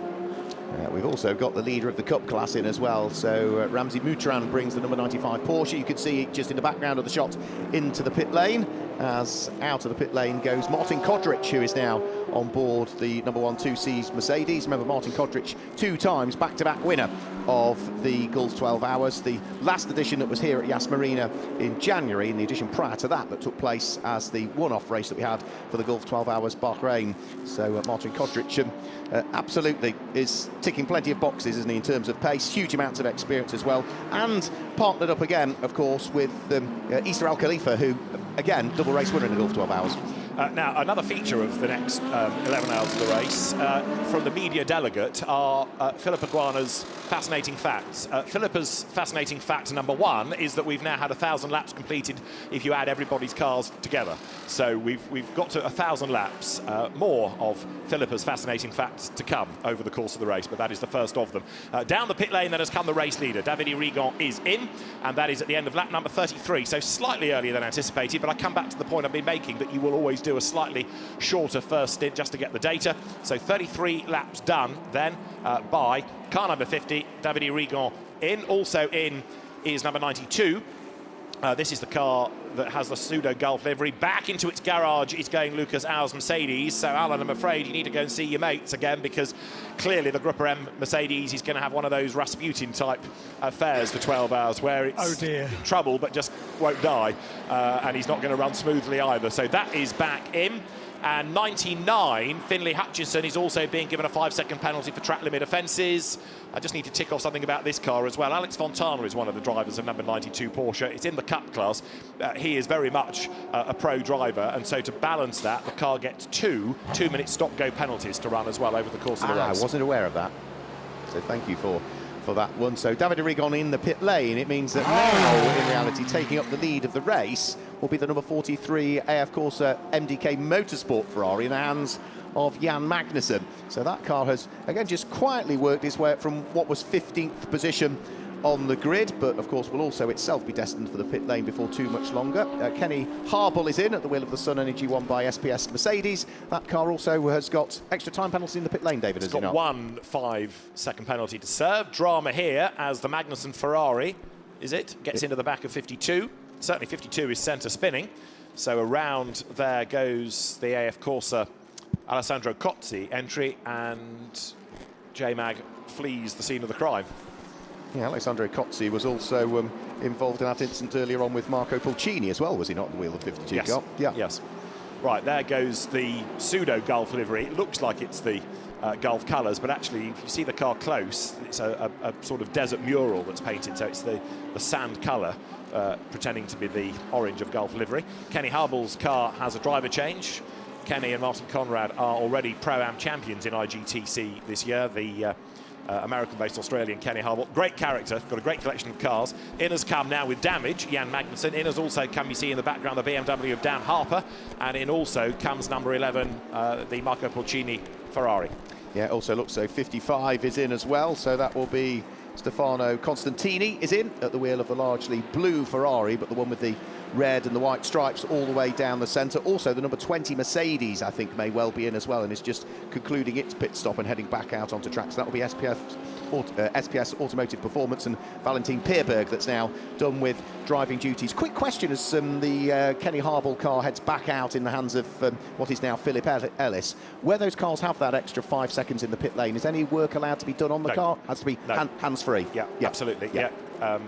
Serve the penalty, then go to work. Yeah, effectively. Yeah, okay. So no, hands free. That's the penalty. Otherwise, because you're doing work at the same time, you're not really serving a penalty. It was a rhetorical question, but I just want for clarity. Yeah. So no, it has got to be completely down time. Marco Pulcini in. Another set of Pirellis fitted to the car, and Alan will tell us. I've got Davide Rigon with me, excellent. who is such a star at this event. That was a good stint, wasn't it? Yeah, it was a good stint. Actually, we really tried to manage well the tires on the beginning of the race. And then I was trying to carry on. We have a really complete different strategy respect the other. Let's see. We are quite fast, but not the fastest on track. So we just need to stay out of the confusion, do our pace, do our best, stay away from the track limit like we are doing, and that's it. The race is still very long. That's a big part of this weekend, isn't it? Track limits yesterday were quite a feature. Yes, of course. We are going so fast into the corner that it's very easy to miss for 2-3 centimeters. And of course, it's the same for everybody. But we need to be very concentrated and don't do any mistake. For now, on all good. Let's see if we can carry on like this. What's your secret around this circuit? Well, I mean, clearly you like it, but you do well. I want to be on the top this evening, but nothing. I'm calm and maybe adapt a little bit to my driving style. Here, I tell you, I'm not the fastest today for some reason. We are giving everything with our Ferrari, but maybe Mercedes and Audi looks a little bit faster, but we will do our best, and we hope to be there in the end. It's a long race. The Ferraris are quick. It would be nice to have a Ferrari back there, wouldn't it? I really hope for us especially, and also for our teammate. We really push until the end to win this. Davide, thank you so much for having a chat to us. Davide Rigon down here in the AF Corsa garage. I could listen to that all day, Alan. It's just like an opera, isn't it? It's so musical. Isn't it? Absolutely. I know, absolutely yes. right. Absolutely right. More, please. OK, pit stop cycling through now, so you're getting busy again. And this, if you like, is, I suppose you could call it the other race. Those that didn't serve a very early stop, the bulk of the field now doing as predicted on the hour mark, and gradually we'll start to see which strategy works out the best. It's going to take a while to see how it all plays out. So Peter Cox is in the Salakin number 48 Porsche. That's the one right at pit lane exit end. Finley Hutchinson, as we saw in the number 99 Audi, is in for Trisol Tempo Racing. Also, the AM leader is in as well, which is Konrad Grunwald at the wheel of the number 61 Porsche. That's the car that has, I think, since the beginning of the race, been fairly dominant in terms of the AM lead in the GT3 category. Have we had in as yet Ram Racing and the Ian Loggy car? Yes, we have. That's now in the hands of Morgan Tilbrook. That's another car. I think that's another car that we need to keep an eye on in GT3 AM, because I think that's going to be there or thereabouts throughout the course of this race as well. Yeah, it is, and it's still in many ways an AM Plus car, that, because you've got 2 bronze and a silver, which is Michael Grenier. it gets categorised as an AM. I would have thought it would be a Pro-Am car, looking at what Ian Loggie's achieved as well as Mikael Grenier. But if they can get the driving time done by those two drivers early on, certainly, and keep as much of Mikael Grenier as you can towards the end, it'll certainly be gaining places. And yeah, these class battles are going to be absolutely fascinating. Alessandro Cozzi's slightly bruised Ferrari now comes in, and there is a Simon Gachet penalty to be served on his next pit stop, because number 26 has just copped 5 seconds as well. Now, we've talked about these penalties. These are for track limits. Something else now that's starting to creep into the mix is pit lane speeding. It's inevitable. People serve pit stops. There is the danger you go too quickly. So there is that to factor in as well. But we've gone for the first hour without any safety car interruptions. We have, yeah. And one of the cars that's going to pick up a penalty for speeding in the pit lane is car number 88, Garage 59 McLaren. Now, whether that was when the car came into the pit lane, it was speeding, whether it was going out of the pit lane, not entirely sure, but either way, that car is going to have to serve some sort of time penalty for pitting. Now, the number 52 accosted Alessandro Cozzi Ferrari, now being pushed back into the pit lane. So that contact when Jan Magnussen ran into the back of that Ferrari, clearly a cause for concern. It's up on the dollies, it's being pushed back into the garage, and I'm afraid they will probably want to effect repairs on the tail end of that Ferrari, so all is not well. So as we cycle through our final batches of pit stops for this first lot, Manuel Agostner is in the MP Racing Mercedes. That will be a change of driver, and there was also a Porsche down towards the tail end of the pit lane, which I think was Stephen Graves' number 16 Porsche. Quick gaze to the timing screen again, yes, confirms that that is absolutely the case there.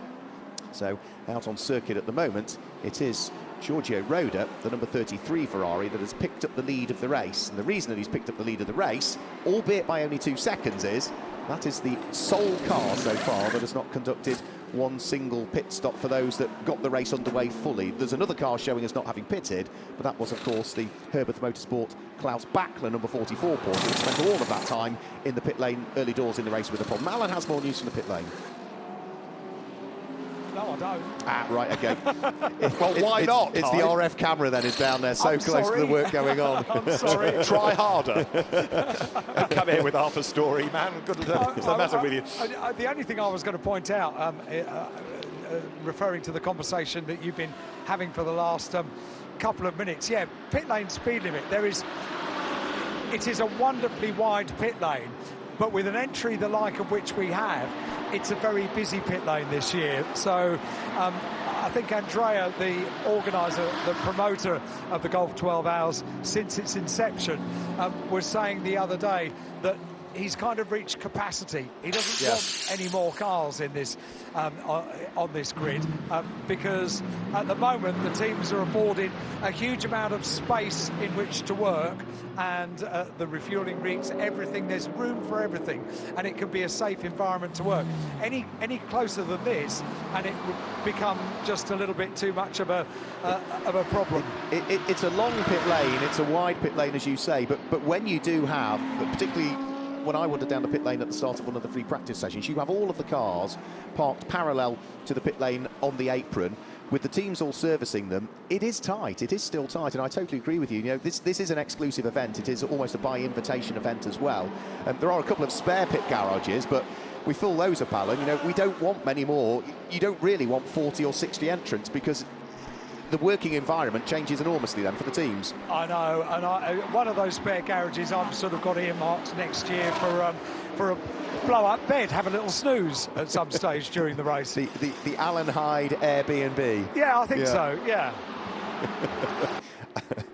So into the pit lane does come Giorgio Roda, so the Castle Racing number 33 Ferrari is in as well. Back into the pit lane has also come Raffaele Marciello at the wheel of the number 89 Mercedes, so he just manages to sneak out and beat the Ferrari heading out there. So the car that stopped on the first lap also comes back in and stops on the 37th lap of the race. So that is 2 pit stops now ticked off for the number 89 Mercedes. As it also is for number 71 Ferrari, because that had crept in as well. So Antonio Fuoco has now replaced Alessandro Pierguidi in 71. That, I think, was certainly 1, maybe 2 laps ago. I rather missed it, but we've had a driver change also in 71 now. Right, and we also now see back into the pit lane a number 77 car, so that is Lucas Stoltz coming in.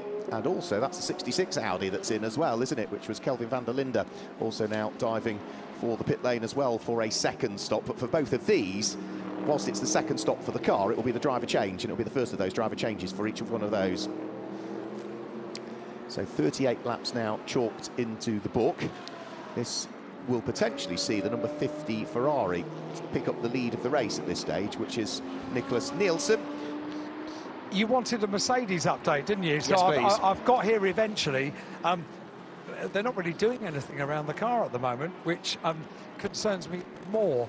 So the bonnet is up. There's 3 of the technicians from the team that are peering into it, but they're not doing anything.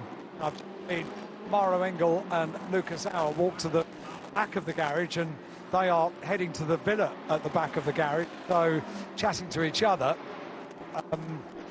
So at the moment, I can't bring any good news about 98 at all. OK, I'm rather fearing it's heading for retirement, that car.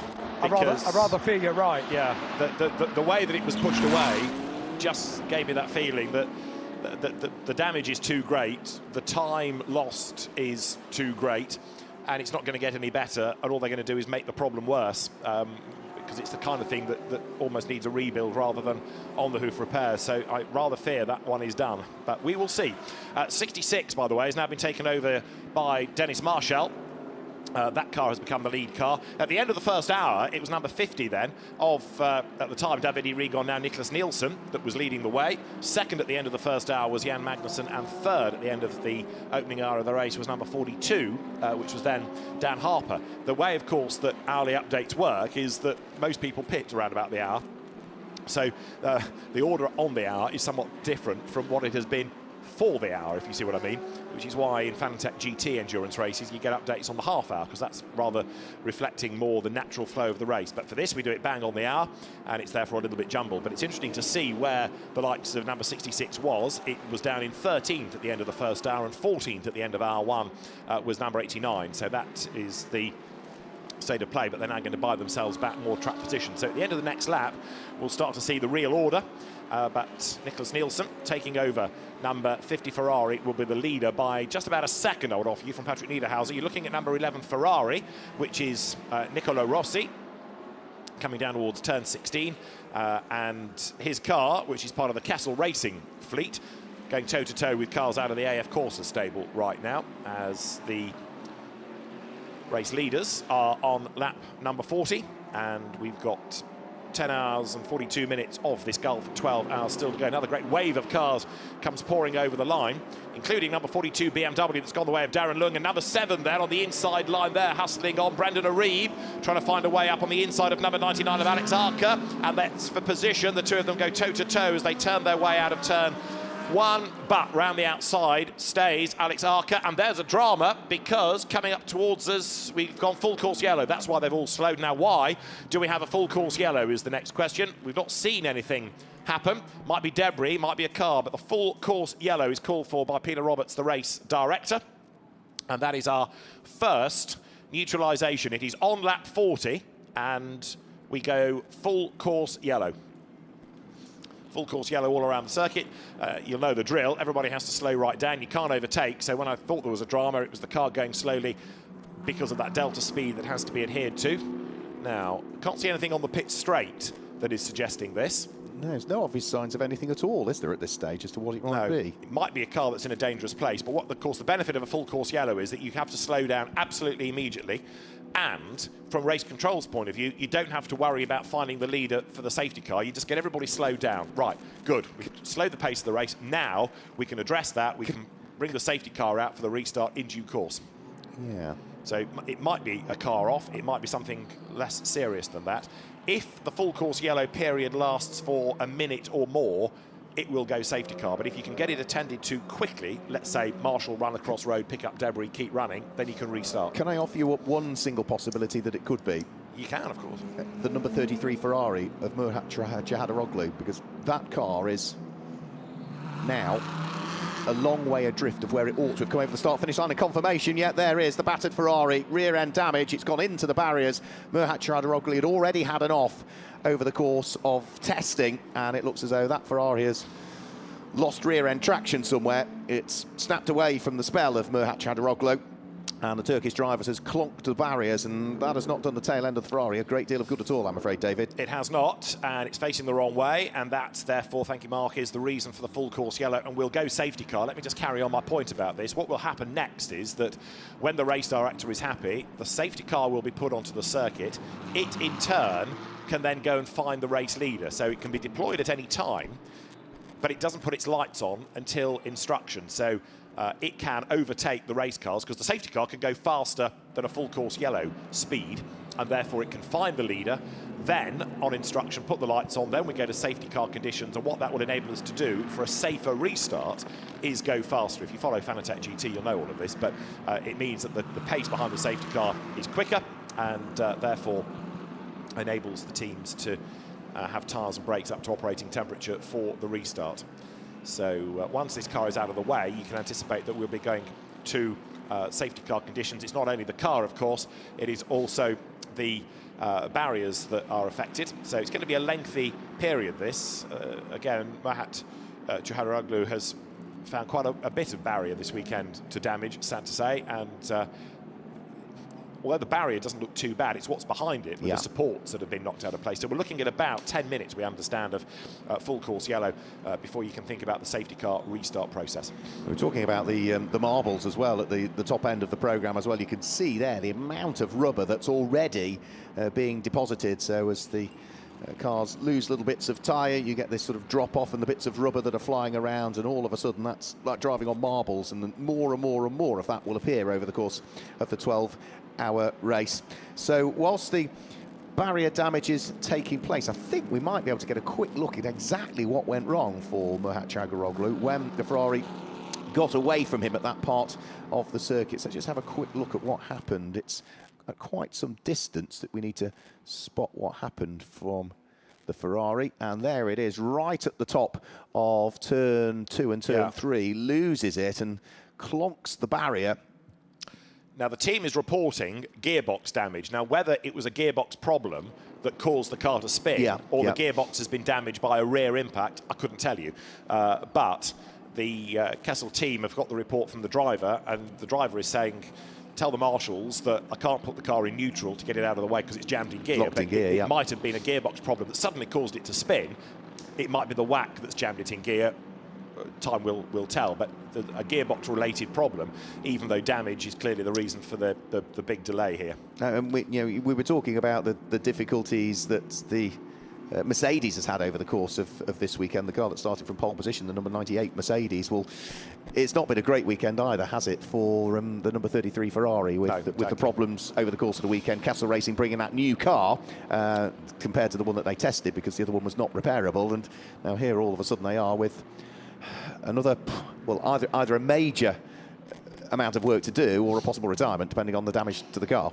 Just going back to those early pit stops, a bit of number crunching and a thought. Bear in mind that the 10 regulation stops all have to be done by the end of 11 and a quarter hours. You've got to have completed your last stop and be on track before 11 hours and 15 minutes of the race are done. So what bringing them earlier means is that you have got all of those regulation stops done before the 11 and a quarter hour mark is up. It also means then that your last pit stop effectively for fuel, if you need one, can be as quick as you like. So you've done all the regulation stops, you've got all those out of the way, and then if you do need to come in for fuel, it can be a natural pit stop fast as you can. So the benefit of bringing them forward is that you can tick them all off and then have a little bit of play in that last couple of hours maybe, or the last hour and a bit. And I suppose the same applies now, if and I know it's not the case where we are at the moment, but if some of the cars were absolutely starting to run low on fuel because of the strategy that they were on and out comes a safety car, yes, you can pit, but you can't change drivers. It would just be a top-up, wouldn't you, until you go back to green flag racing, and then you'd have to cycle through your pit stop. Yes, indeed. Yeah. Yes. So, full course caution, lots of barrier repairs to do. Let's just have a rundown through the order the way we stand at the moment, because most of the first batches of pit stops have been completed. It is the number 50 AF Corsa Ferrari of Nicholas Nielsen that leads the way at this stage. In second position is the number 25 Audi Sport Team Santalok Audi R8 of Patrick Niederhauser. Third at the moment is number 93. That's the car that leads the Pro-Am category. That's the Garage 59 Jonathan Hoy driven McLaren that is third overall in the race. And fourth, it's another Audi. It's the sister car from Santalok, the junior team car, number 26 car in the hands of Simon Gachet. Fifth is number 88, the second of the two Garage 59 McLarens. That's in the hands of Alexander West at this stage. And in sixth position is the leading AM class car, which is the number 61 AF Corsa Ferrari of Konrad Grunwald. Seventh is 42, Century Motorsports BMW and Darren Young.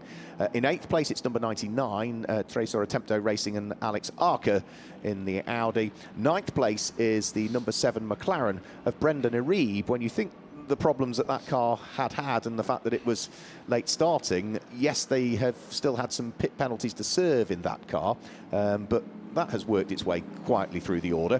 And completing the top 10 at this stage is the number 69 Herbert Motorsport Porsche of Robert Renauer. Yeah, I mean, that Inception McLaren you're talking about is an example of a good team being able to turn around a problem to its advantage.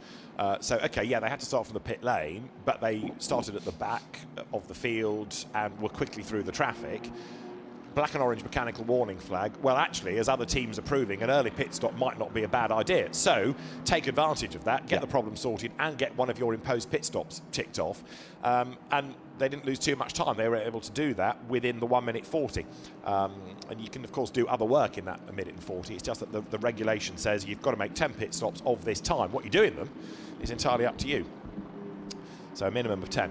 Safety car not yet deployed. We're still under full course yellow conditions here, but just to make the point again, we will go safety car because that enables everyone to go faster and it makes for a safer restart with tyres and brakes up to temperature. However, as Alan might back me up, students of the British Touring Car Championship might be aware of a phrase of safety cars breed safety cars. So the danger is you bunch everybody up, you let them go again, and who knows what's going to happen next. Anyway, for the moment, it is Nicholas Nielsen who leads the way in number 50 Ferrari. In our rainforest of paperwork up here, the one thing I haven't yet started to do, and I'm remiss, is to log different race leaders. But number 50 Ferrari is the current leader. Number 25 Audi is in second place. And in third spot, 93 Jonathan Hui. So it is Ferrari, Audi, McLaren, and Ferrari. Konrad Grunewald has pitted but stayed behind the wheel, didn't he, of number 61, the AM leading Ferrari then, so doing effectively a double stint. Number 43, Jan Magnussen's car, a 10-second pit stop penalty for causing a collision when he drilled Alessandro Cozzi. Yeah, absolutely. I'm not surprised that there was the penalty came for that particular one, so that is going to have to be served. And also there is a track limits issue as well now for the number 8 Ram Racing Mercedes in the hands of Morgan Tilbrook under the totting up process. That car will also have an additional 5 seconds suspended in the pit lane.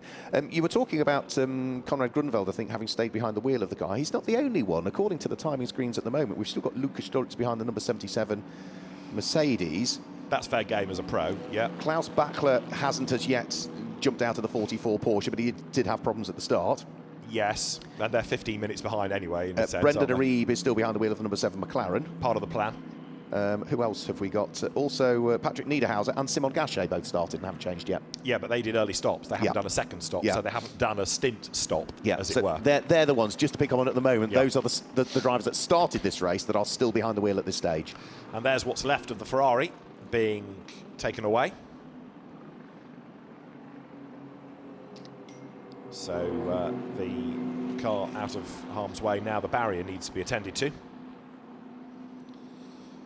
And Darren Lung, having his first outing in the Century Motorsport BMW, going nicely at the moment in 7th place. The car that was started by Dan Harper, who of course was Carrera Cup GB champion for Nick Tandy's team, JTR, a few seasons ago.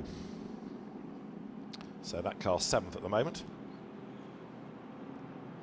You were talking about a number of different race leaders that we've had. Yes, well, at the moment, we've had 9 separate race leaders. So we'll run through those in a few moments. I think we're going to get another replay of exactly what happened to Murat Çağlaroglu again when he worked his way through what was turn number 3. It just seemed to be at the crest, wasn't it, where he seemed to lose it. So the race leaders, well, the first race leader was the number 66 Audi. Kelvin van der Linde, of course, he didn't lead much of that lap, largely because the Mercedes that were in the lead pulled away. There you can see just in the background, there's a Ferrari clonking the barriers. You can see the marshals well aware and moving out of harm's way, as well as the Ferrari headed towards them, so thankfully they're okay as well. After then Kelvin van der Linde pitted, then it was the number 71 Ferrari of Alessandro Pierguidi that picked up the lead of the race for 3 laps, but he would shortly pit as well, and the race lead in the meantime was handed over to the number 77 Luca Stolz driven Almana Racing by Get Speed Mercedes. He would then pit, which means that then David Arrigon would pick up the lead of the race from lap number 9 until lap number 33. And then after that, just a single lap, the lead went the way of Jan Magnussen at the wheel of number 43, AF Corsa MDK Motorsports Ferrari, before he would also pit.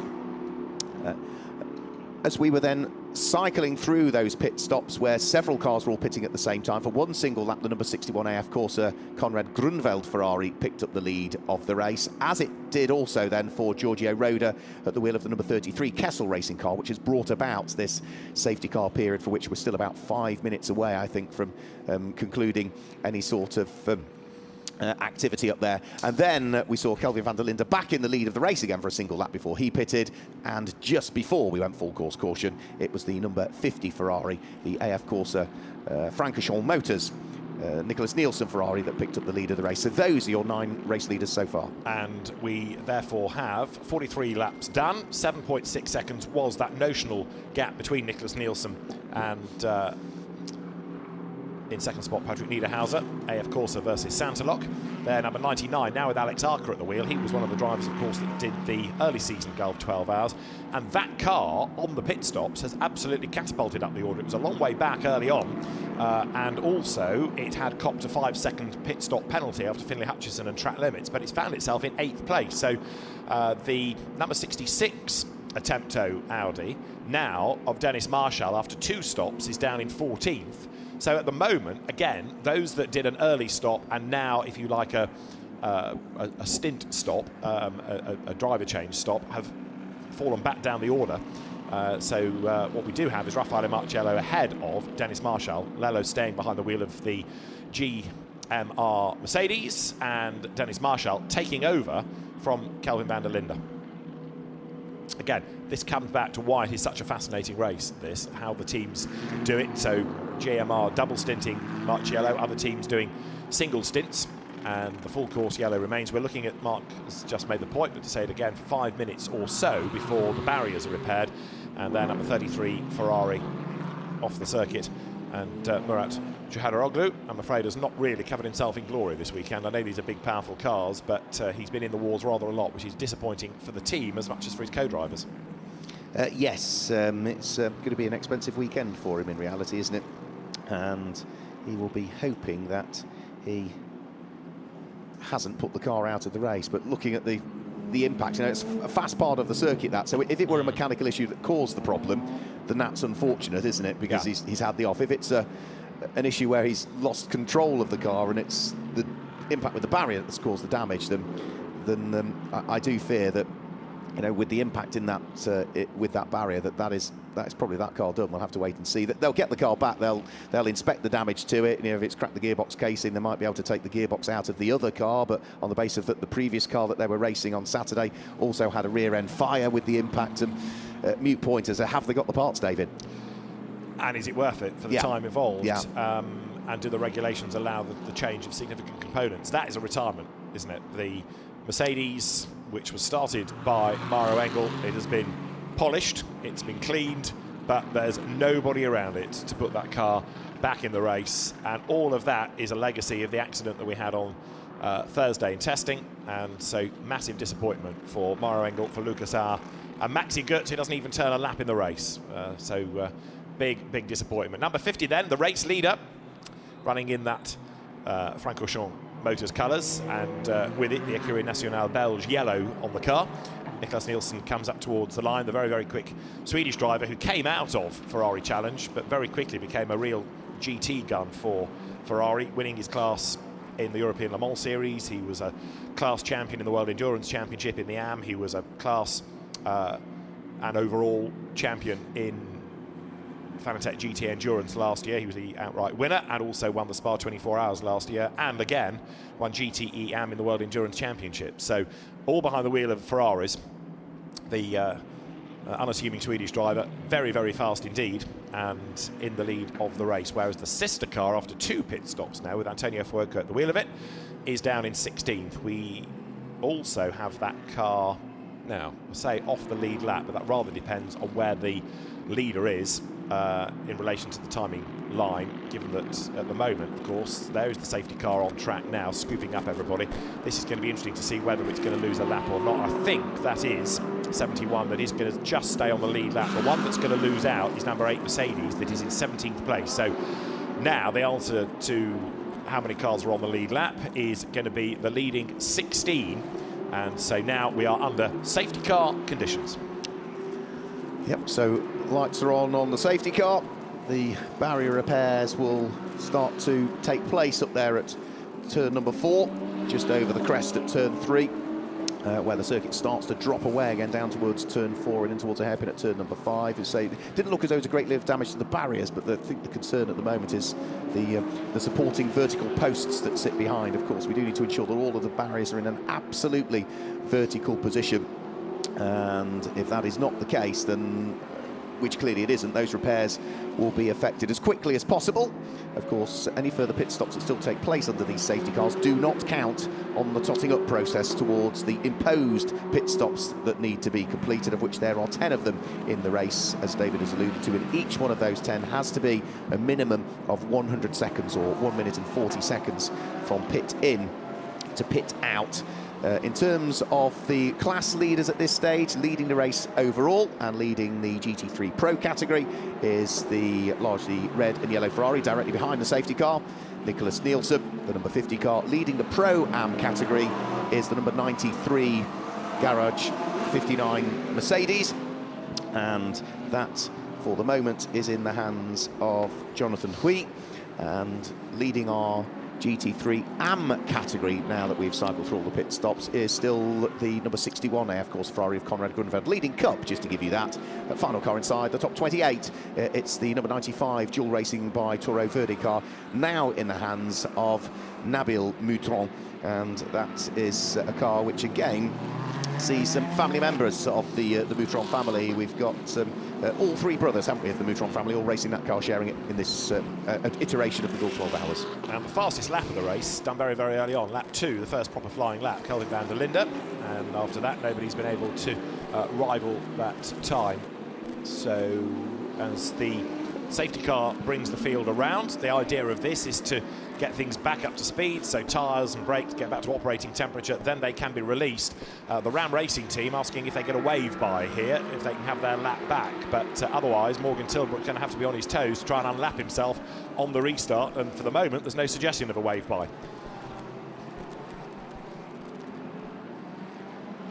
No, he'll be keen to get on with it straight away, Morgan, and he's another driver, you know, hasn't been racing for many years. You know, we were talking to Darren Young earlier on. Morganson started and did a bit of Fun Cup and then started to race GTs a couple of years ago, but he's another very, very quick amateur driver who, again, this year has done a huge chunk of racing. I think there was a couple of weekends he opted not to race, largely because, you know, he's got a young family as well, and trying to balance all of these things was quite difficult. So one particular championship he was hoping to do the full year with, he ultimately thought, hang on a minute, I need to address the balance here. And equally, we made the point in the January edition, didn't we, that this was a guy that on the formation lap for a British GT race last year spun off, caused a delayed start, didn't start the race. By the end of the year, he was a winner. He was a winner, yeah. So he had made perhaps the ultimate improvement.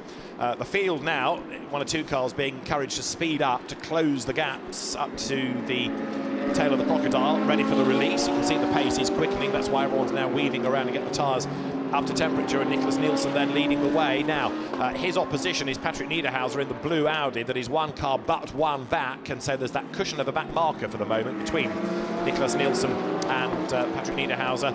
And then third is going to be Jonathan Hui. I noticed that the Inception McLaren has therefore dropped a lap as well, hasn't it? So there are going to be a fair few grumpy teams now because of this safety car period.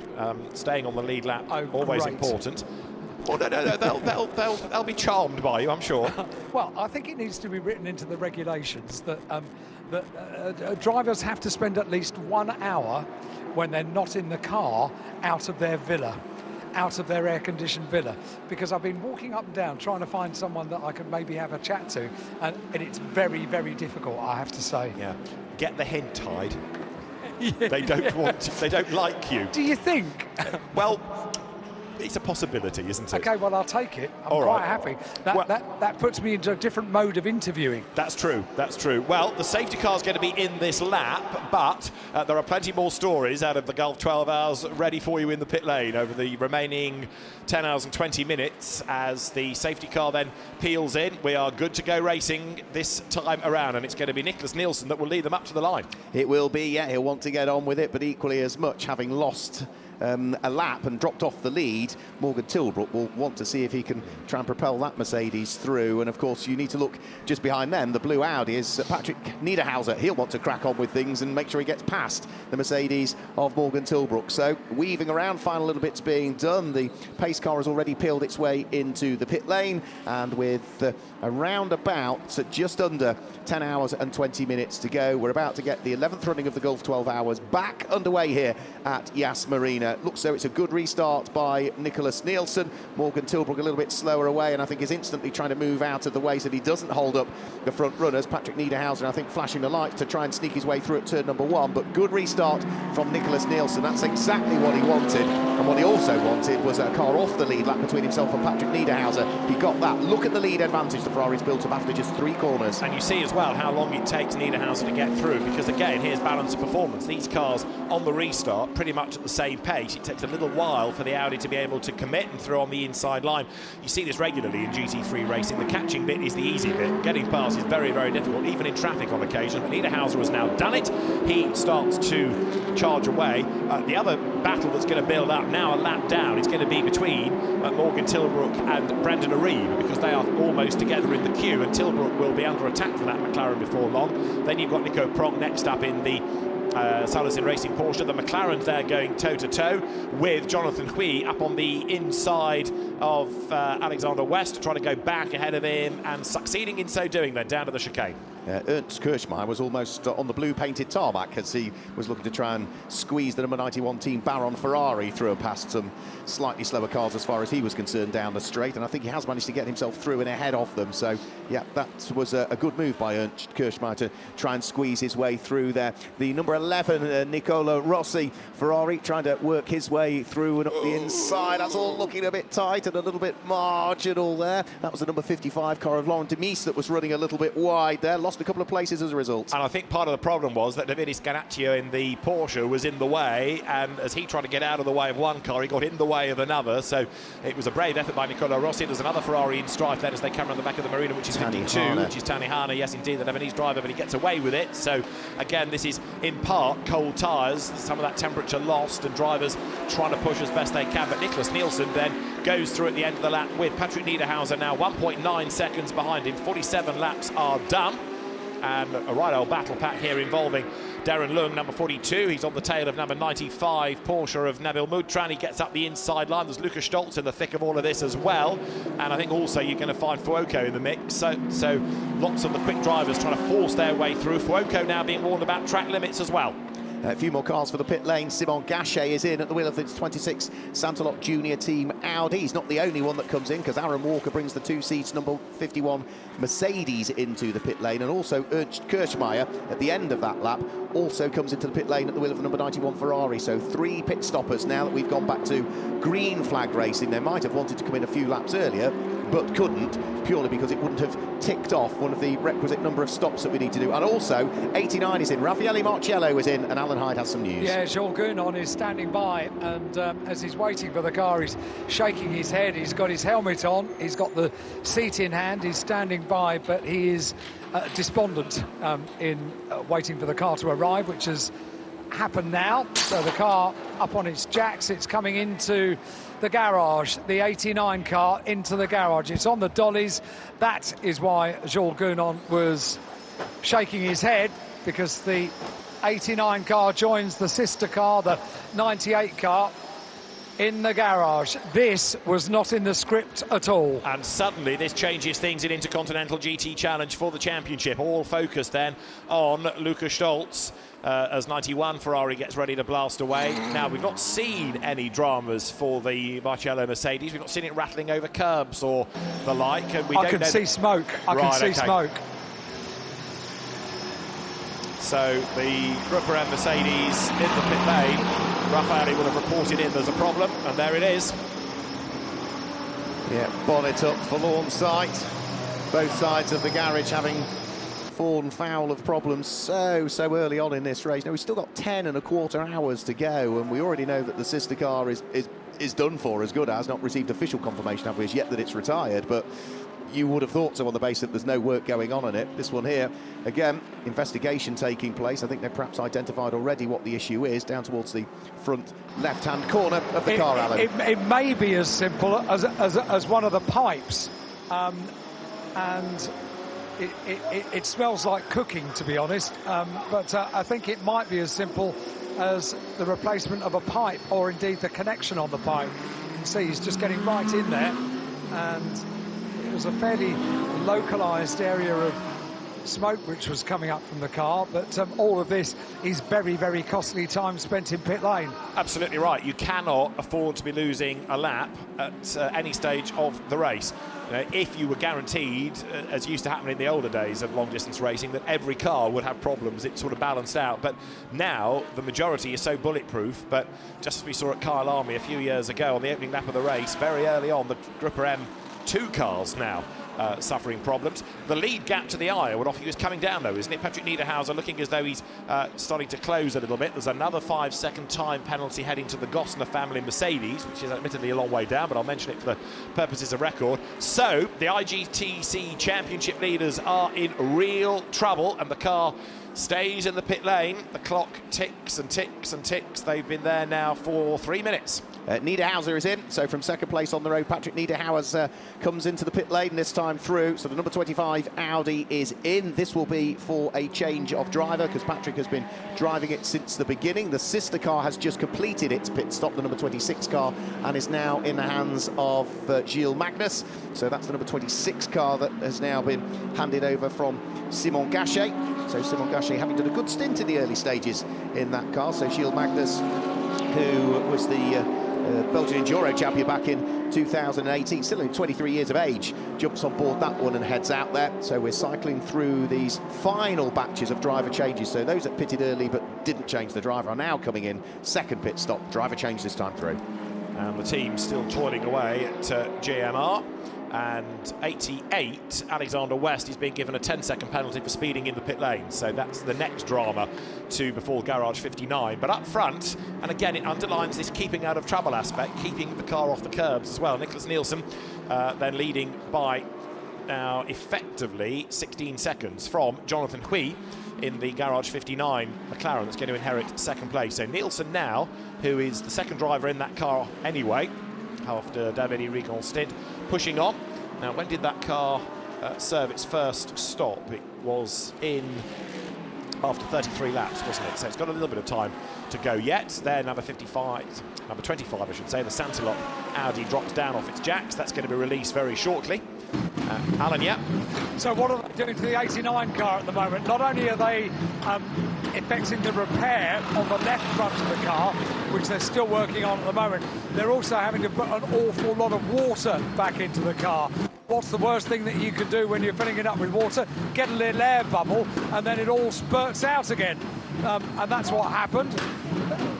They are now doing up the water filler cap, so that part of the stop is complete, but it just, the luck isn't shining on this garage today, is it? Absolutely not. No, Jules Gounon then we expect to take the car over. but they're trying to get the water in it, and as you say, if it keeps spurting out, it just elongates the process. Lead gap 17 seconds then, Nielsen to Hui. Alex Arca up into third place. Now, Alex Arca is lapping quicker than Jonathan Hui, as you see 33 Ferrari of Mahat Johoroglu being pushed down the pit lane. A sorry sight going back to the Castle team. In fourth place now, Philip Ellis, having taken over Kenny Harbour's number 75. Mercedes down to fifth is Alexander West. He's part of the ownership of Garage 59, and a very experienced AM is Alexander, the Swede, but he's falling down with then in sixth place Konrad Grunewald, still behind the wheel of the Ferrari that is still leading the AM class. They just can't get the water into the 89 Mercedes. That's why it's still here. Right. They then indicate that they want the engine stopped so that they can hopefully get this large container of water in. They've got the cap off now, so they can pour it in. But yeah, this has just been one thing after another for both cars. And there's something about speed and haste, isn't there? They're trying to get it done quickly, but they're having the engine running so they can be quickly back onto the pit apron. It's not helping, so you lose time. But yeah, frustration. Massive battle pack now, queued up behind Alexander West, Konrad Grunewald. Then you've got also Robert Renauer. In the middle of all of this is the charging Dennis Marshall, who has gained a place over Renauer. Up the inside line there goes the Ferrari. Konrad Grunewald finds the outside line for the next corner. Dennis Marshall in the Audi tries to dive up the inside. All of this battle pack, 5th, 6th, 7th and 8th places. Grunewald gains a place. Dennis Marshall almost into the back of Alexander West as they wriggle round the W Hotel underneath it, and they're back round the outside of the marina. Great battle going on here with Lukas Stoltz at the back of it. Yeah, Lukas Stoltz trying to feed his way through and past Robert Renauer at the wheel of the Mercedes, but he's on the outside line coming up to the next corner, so can't quite pick his way through. So the order between them all still remains the same at this stage. About to tick another lap into the book. Just starting to escape up the road now is Dennis Marshall, having picked off some of the cars that he was doing battle with. He's got himself to the front of the queue, but brilliant fight it is as they all work their way up towards turn one. The cork in the bottle is the McLaren in the hands of Alexander West. Robert Renauer, Lukas Stoltz and Antonio Fuoco wants it on the fun now as well at the wheel of the number 71 AF Corsa Ferrari. Yeah, Fuoco on a mission as well, isn't he? So he's on the tail of Stoltz. Stoltz looking for a way past Renauer, who now comes up to have a go around the outside of Alexander West down towards turn 5. Stoltz will try to go around the outside if he can, but he leaves the door open for Antonio Fuoco, who is then going to get boxed in behind the McLaren, so the outside line is quicker. Fuoco gets boxed in. Renauer, though, with the Porsche, doesn't quite have the drag off the corner to get past the McLaren. Fuoco tries to get a toe off West. It's like a rolling start, this, isn't it? Stoltz is up behind the Porsche. Down towards the chicane they come. Absolutely dead set level. Alexander West just able to fend off Renauer, who breaks desperately late round the outside. Here comes Fuoco up the inside, and Stoltz round the outside as well. Fantastic racing, but Fuoco is the real winner. 2 places gained. Great stuff. Alexander West, 4 places lost for him, and problems and into the barriers, I'm afraid. And that is Nabil Moutron at the wheel of the dual racing by Toro Verde Cup class Porsche that's had an off. Looks as though he's spun coming out of the corner and it's flicked him to the opposite side, David. Contact with the barriers, fingers crossed, light contact, and he'll get the car restarted. Yeah, just got to wait for a gap in the traffic. If he stalled it, then he'll have to go through that sort of restart cycle, and he has got it going again, albeit off the racetrack, keeping out of people's way, and he'll be heading for the pits, I would have thought, to check out whatever damage is sustained. How did he get there? Well, this is the answer. He brakes as late as he dares, thought about a dive up on the inside line of the number 48 Porsche, got the power down, round came the back, and the barrier, arms outstretched, says, come to me, and Nabil Moutran Kerlang heads for the guardrail, but he's able to rejoin. Yeah, so hopefully light-ish damage to the side of the Porsche. You'll have to bring it back into the pit lane for the team to be able to check it out, but hopefully a quick check, probably some new tyres and wheels put on it, largely because the rims are likely to be damaged, and maybe just double-check that there's no contact with bodywork on new tyres when they put them on, getting back out there as quickly as they possibly can. There is a 5-second time penalty for pit lane speeding, this time going in the direction of Dominic Baumann for the number 20 SPS Automotive Performance Mercedes. That's the car that's running 8th overall in Pro-Am, 16th in total at the moment, but next pit stop, an extra 5 seconds it will be. So that will drop, as you see there, Morgan Tilbrook on a different lap from the man that's chasing him, Jonathan Hui. Hui, in turn, has been jumped by Alex Arca. Now, number 99 is now running in second place. It started 30th on the grid, so it's really been on that last round of pit stops because Finlay Hutchinson was making mega progress early on, but Alex Arca has been able to really buy into a whole heap of places gained. To the outside line there goes Philip Ellis, who makes his move against Jonathan Hui and goes by. That puts him up into third place then, so the very quick Anglo-German Swiss driver gains a spot round the outside into the hairpin. Brave stuff by Philip Ellis. Again, a much underrated GT racer. Yeah, absolutely. Yeah, just under the radar, isn't he? There's a few drivers that are like that, and Philip Ellis is one of them. Now that he's got himself up into what will be third position overall in the race, the next thing he needs to do is squeeze his way through and past Morgan Tilbrook, because remember, that D2, fantastic Ram Racing prepared Mercedes, is not on the lead lap. It is one of the first of the cars that is just off the lead lap, running round in 18th position at the moment, but it is second in GT3 AM, is the Mercedes. So flash of the lights for Jonathan Ellis. He'll want to try and wiggle his way through and pass. Is he going to try it at turn number 1? No, I don't think he's quite going to make it there. Morgan Tilbrook sticking with the task in hand. I suspect he might just blend out the throttle and let him through, though, as they come out of turn number 4. I was going to say, this is one of the problems you've got now in traffic, because as you look there at 98, still being worked on, actually, everybody's running their own race. Yeah. So from our eyes, Morgan Tilbrook is a back marker and should get out of the way, but he's trying to run to as quick a pace as he can in order to keep track position over his nearest rival, which is Nicolo Rossi in the Kessel Ferrari. So it's up to Philip Ellis to fight a way through, which he's now done, but don't expect any favours from the back markers.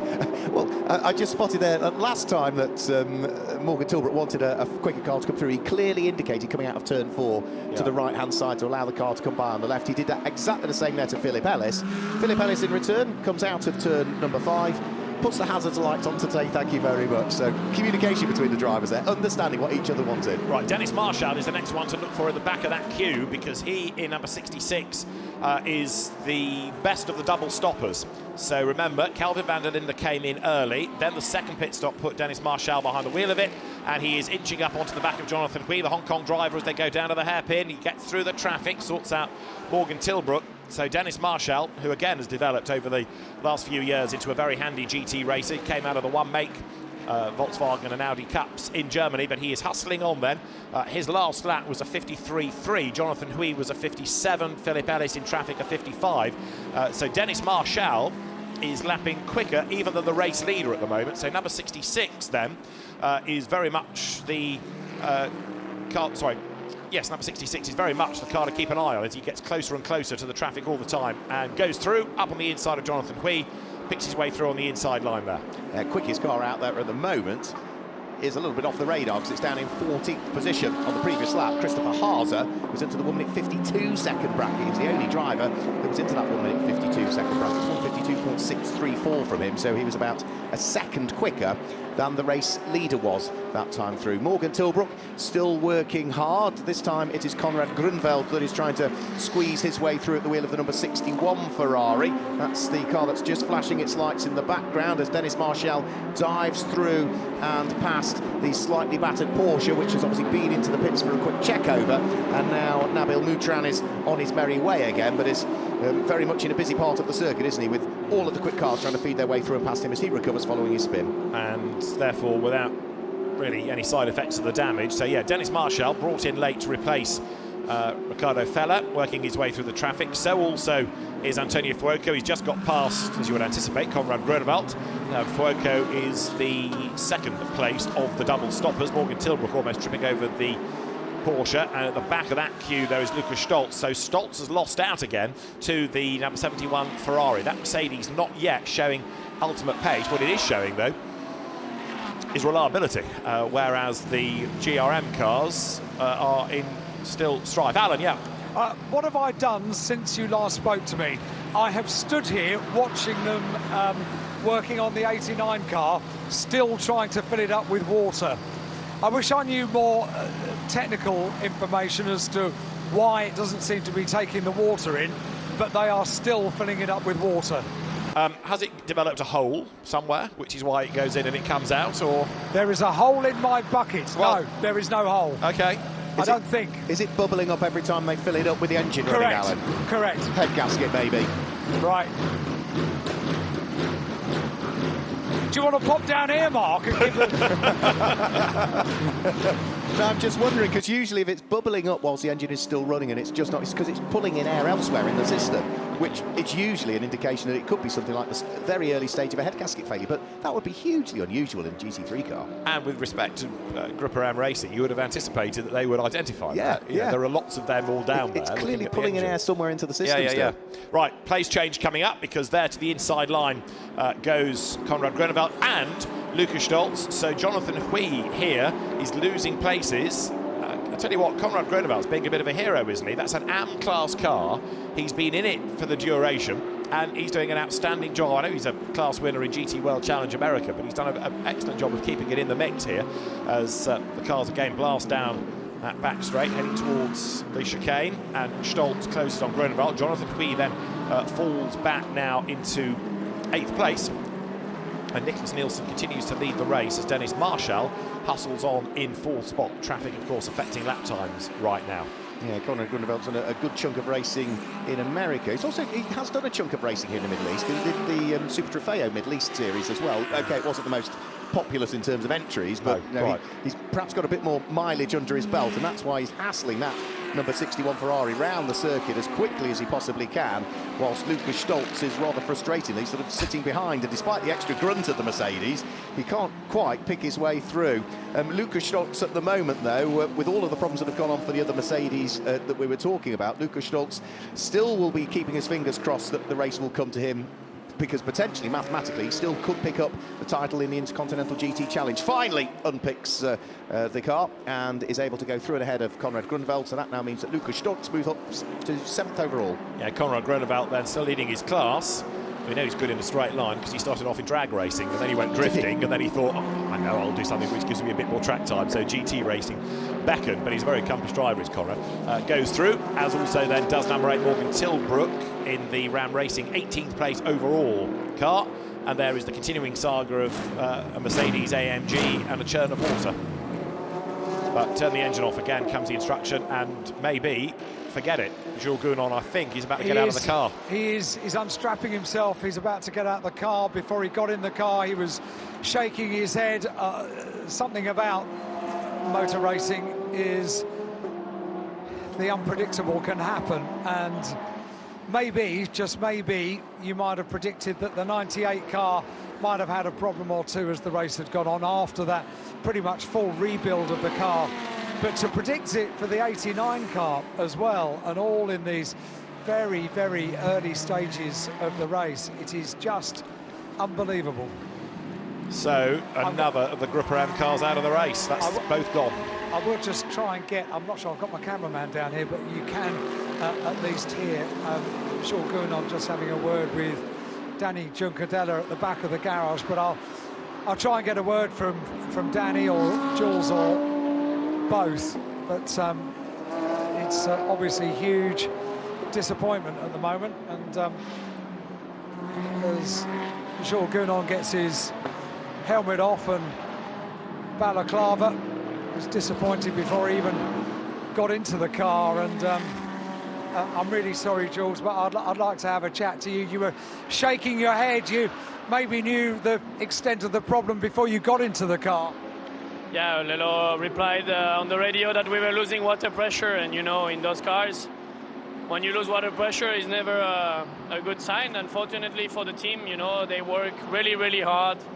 Since we arrived, this car got crashed. Unfortunately, they repaired the whole night. We had a lot of issues on our car. They worked the whole night, the mechanics. And then we smashed 1-2 in quali, which was amazing. And I feel we had a chance today, but I don't want to complain. My year and our year with Raffaele and Danny was amazing. And Danny is my friend, so if he's champion, it's the only time I'm really happy to lose. Oh, that's a lovely thing to say, Jules. Thank you very much indeed. Thank you for having a chat to me. So Danny was around. He's here in the garage. Let me see if I can have a chat to him. Sometimes in motor racing, Danny, you can't predict things, can you? Yeah, I mean, this was very shocking, I have to say, because after such a difficult starting weekend, we managed to turn it around, both cars. The team did a great job, and we were standing in the best possible position yesterday, so yeah, bit shocking that after we didn't even make 2 hours with both cars, and due to I guess, technical issue on both. So yeah, a bit disappointing on that side for sure, but let's see. For me, it's still 10 hours of pressure because there's a championship in play. So what do you do now for 10 hours? How do you play this out? Do you pace up and down, or what do you do? Well, the first thing I did, I went to check with the SRO about the regulations, because I was still very unsure about what really happens if the 77 wins. But now I think it's pretty clear that if they win, Luca will be champion. So I just have to hope that he doesn't win, unfortunately. I mean, if they win, fair enough. He's a really good friend, and I would be happy for him. But for sure, I want to be champion. And luckily, I rented a bike, so I probably go around with a bike because I don't think I want to spend 10 hours here watching them race. So yeah. It was lovely to hear from Jules. He said he just said, well, Danny is my friend. If he becomes champion, then I'm really happy. How they cope with disappointment at times like this, but are still looking out for their teammate, is lovely. For sure. I mean, there was a clear goal for this weekend. Both Lelo and Jules wanted to win or finish second to be all three champions, and it would have been a really great story because we've won together so much. But like he said, he's a really good. He's telling me all weekend, if it doesn't happen, I will still be really happy for you if you win by yourself. And in my case, when you're in this position with such good starting grid and being on P2, I wanted to win the race still. I'm a racer, and we just want to win. We just had 2 wins in a row in the last 2 IGTC races, so a third one would have been a really good charm. But yeah, it is how it is sometimes, and let's just hope. He also summed it up by saying we've had a great year, so it's true. Like we have a lot to celebrate and a lot to be happy for looking back. Dream year, so I'm never gonna complain whatever happens in the next couple of hours. So yeah. Well, if I see you over the next 10 hours, I will come and have a little anxiety check to see how you're getting on. Yeah, good. Thank you, Danny. Great to have a chat to you. There we go. Spoke to 2 of the drivers down here in the garage. The story that you couldn't have predicted over breakfast this morning. And of course, just to make the point, Alan, thank you, is the only way that they could have collectively been champions is to have taken the points out of this race together. There's 1 drop score, but they came into it on a different points tally. So as none of them score, this is the dropped, and therefore Danny Junqueira is the only one of those 3 that can win it. As for Luca Stolz, well, we need to sort of park that for just under 10 hours. We do, yeah, but Danny again was referring to it, his understanding of Luca Stolz wins, then potentially he could be the champion, because you look back at, if they're tied on points, which they would be at that stage, Luca Stolz winning this race, Daniel Junqueira scoring 0, you look back at the last race. Well, no, you go to wins and then to seconds, and if that's equal, then this is the one that would decide it. And they would both be on then 2 wins and 2 seconds. Yeah, so on countback, it would be tight. Let's wait and see what unfolds, because we've seen so many twists and turns in already the first hour and 10 minutes of this race. Back into the pit lane comes the number 95 Nabil Moutron Porsche. That's not the only car in the pit lane, because we've also got the 49 in there at the moment as well. And unfortunately, 2 retired Mercedes and a retired for Ferrari. Kesselov said that the damage to Muhat Jaharoglu's car is too great to repair. So we've only had 2 hours, we've had a lot of drama, and sadly we've got quite a few retirements. There was me saying these cars go round and round and round. But I refer my learned friend. Absolutely. Yes, I mean, for Mercedes AMGs to have such problems so early, and out of a team that has got a good track record, it is very, very surprising indeed. And I'm sure there's going to be a lot of grumpiness at Mercedes AMG that what should have been a dream race just to tick off the end of the season has ended up here in, well, Alan's used the word anxiety for one of its champion elects, and not a great show with the cars retiring early. No, just an enormous shame, yeah, and just something that hadn't been particularly on our radar since the beginning of the weekend. So we're just seeing the pit stop cycling through for the number 95 car. So Nabil Moutron, by the look of things, vacating the car, and driver change just taking place. Now, we know for sure it's going to be a Moutron that gets in. It's which one would have thought, because the number 95 car was started by Ramsey Moutron, then Nabil took over, that it would be Sammy that will be jumping in. All 3 brothers. I'm not sure whether there's twins or whether they're all separate ages, and therefore who's the eldest of them. But yeah, that will be by the look of things, one would have thought the final family member jumping on board. In the background, Martin Kodrich is back in number 1 and having to serve 5 seconds in the pits this time as well. So Martin Kodrich, who took over from Hunter Abbott, is into the pit lane, and that means that he is in at the end of lap 60 for that car. You can just see the very light damage to that right rear quarter panel where the Ferrari touched the barriers, and also into the pit lane. That's the number 43 Ferrari that's in, I would imagine. So that is Mark Farmer after a short stint. Yeah. And he's not alone. Stefano Costatini's car is in, isn't it, in the background as well, with Laurent Demirs at the wheel of it. Yeah. More and more stop cycling through then. So yeah, the AM's doing a slightly shorter stint, the bronze grade if you prefer, rather than the word AM. So Nicholas Nielsen, the Rapid Dane, leads the way into the pits, and that's 60 laps done. So in he comes. So that's, yeah, 61 laps done rather for car number 50. David Arrigon was in. What's he in? About 35 laps was David Arrigon in? Something like that. 33 laps he did, but that's only 28 out of Nicholas Nielsen. So I'm slightly puzzled as to why that should be a shorter stint, especially given that some of it was under the caution period. Yes, and he wasn't particularly in a raft of traffic last time we picked. He dealt with a good chunk of the traffic and got some fairly clear air, but just wonder whether we're now getting to that point where drivers are experiencing a bit of pickup. That is making them panic about tyres, and so teams are erring on the side of caution. And if a driver is saying, "We've got a bit of a vibration," well, bring you in, sort it, rather than leave it out there and it becomes something serious. Because early in the race you can afford to do that. Conrad Groenewald discussing what's been going on out on track, and other drivers chatting in the pit lane after their respective stints. But for the lead car then, Nicholas Nielsen giving it over potentially for the third stint to Alessio Rovera, and then you've had one stint ticked off for all of them. Notice the 2C's car that was started by Hunter Abbott was handed over to Martin Kodrich. It is now Issa Al Khalifa that's gone out, so they've cycled through all 3 drivers in that car. So Issa Al Khalifa, another double former winner of the Gulf 12 Hour, out there. Alan. So it was Nabil Moutron that got out of the car, and it's really quite lovely because the family and friends, maybe, I don't know, but quite a few of them were all waiting and greeted like he was an absolute winner and star. The kids all jumping up and down and hugging him, which is it's absolutely. I know we keep saying it, but this is a really quite unique event, isn't it? Oh, it is, absolutely.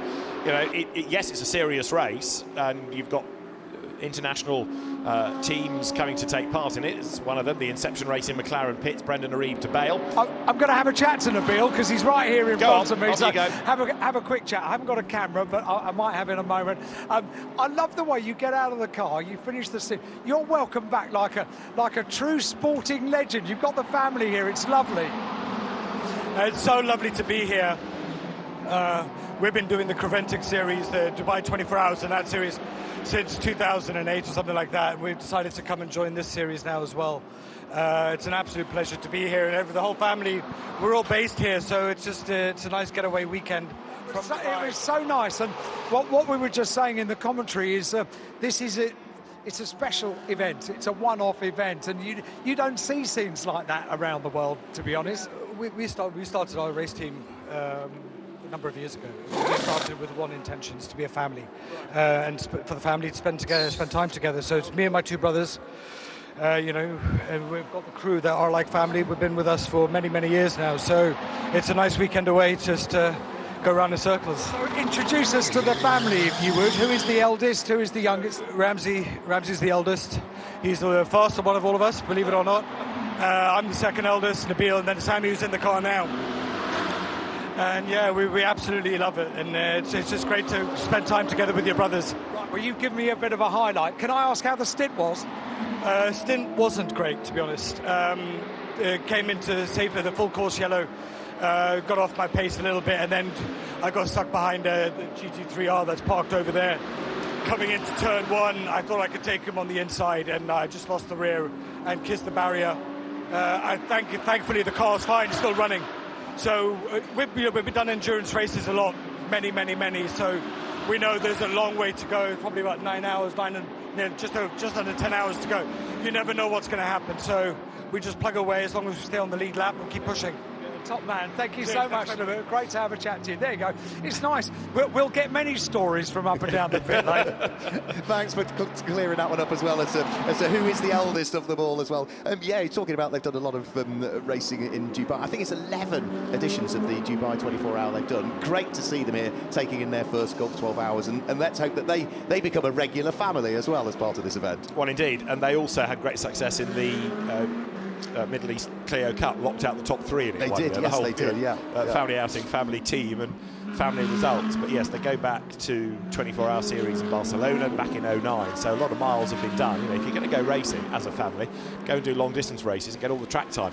So number 99 has taken over the lead of the race. Now, it was 30th on the grid, and there it is, with 2.25 hours gone in the lead. Anything can happen. The only reason it was 30th on the grid was largely because so many laps in qualifying for that car were discounted because of track limits. And I know conversations were going on between race directors and Attempto as to why have we got no laps showing? Well, stay within the confines of the circuit and you'll get some. And that's why that car was enormously out of position. It was the last of the GT3 cars on the grid, wasn't it? Yeah, and it was a car, if you think back to Alex Arca being here in January, when Dries van Thor was one of the other drivers of the car, you know, it was hobbled across both of the 6-hour portions because of track limit offences. So I think Alex was doing his best to get the message drilled into him. But certainly now that we are in race terms, well, they've had a 5-second penalty already, but still are in the lead of the race. Whereas the sister car is third and is about 5 seconds back. And of course, you know, pendulum swinging back towards Audi and Ferrari, courtesy of the many assorted woes down at JMR. Both cars out of the race, and out of number 96 then steps Nigel Armstrong, his first stint done. And the refuelling takes place before the next driver gets on board. More for the pits, which will include this time around 61 Conrad Grunwald, I think. Conrad Grunwald, and also Jonathan Hui is in. That's a short stint from Jonathan Hui, isn't it, for Garage 59? Yeah, very short stint for him indeed. And for Conrad Grunwald, well, he's been plodding around and has been doing a really good job at the wheel of the 61. That's a mega stint that he has put in, because that is the first driver change only now just taking place for that car, isn't it? An hour and a quarter in. So Jonathan Hui jumping out of the car. 2 and a quarter, isn't it? 2 and a quarter. Yes, 2 and a quarter. So Jonathan Hui out of the car. Driver change taking place right the way down at pit lane entry for the Garage 59 McLaren.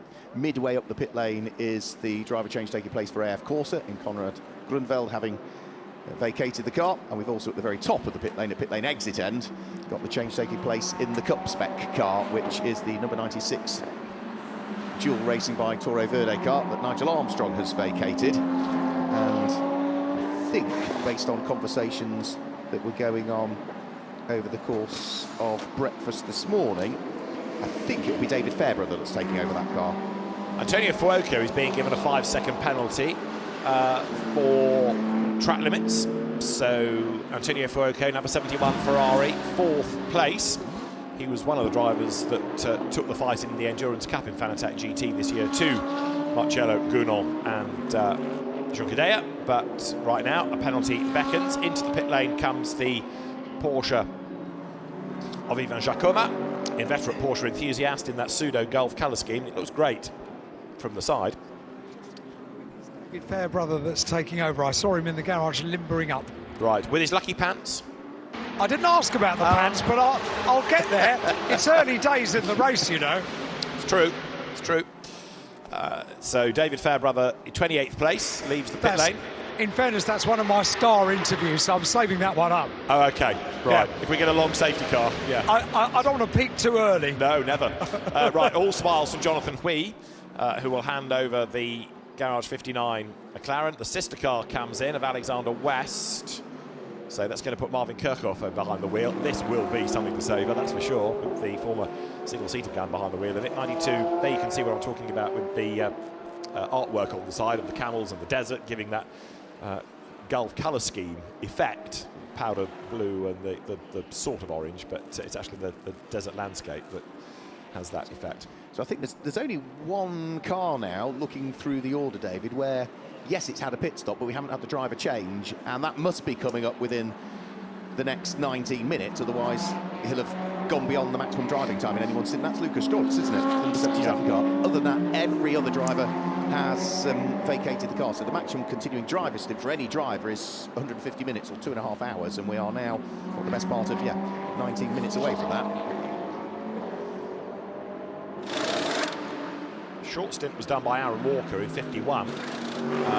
So now put Lewis Williams into the car. Ben Barnicoat has taken over in number 7.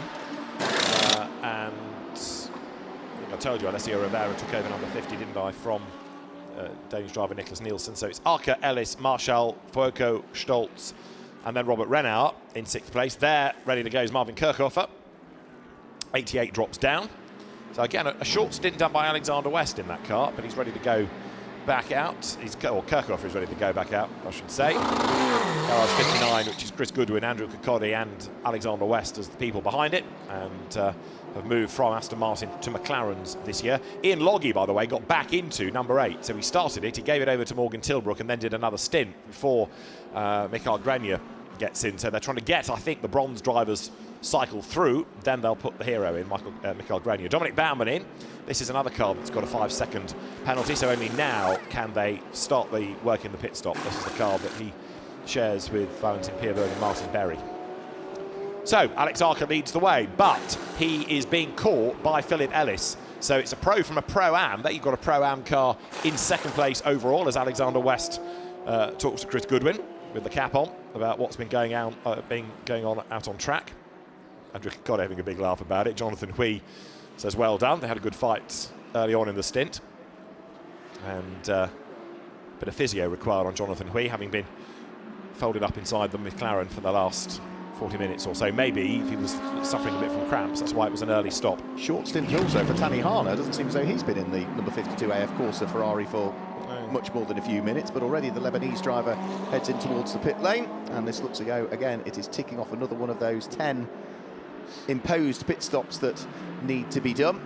Also starting to receive warnings with regards to track limits, but only warnings at this stage. It is the number 43 car, which is Kevin Magnussen, who is attracting the attentions of the officials at the wheel of the AF Corsa MDK Motorsports Ferrari that runs in 16th position overall. So you mentioned, his first race, he's raced GT cars before, but not GT3 cars. They've been prototypes. That's right, yeah, LMP2, for example, at Le Mans. Philip Ellis then, having been in 2nd place overall, now comes into the pit lane.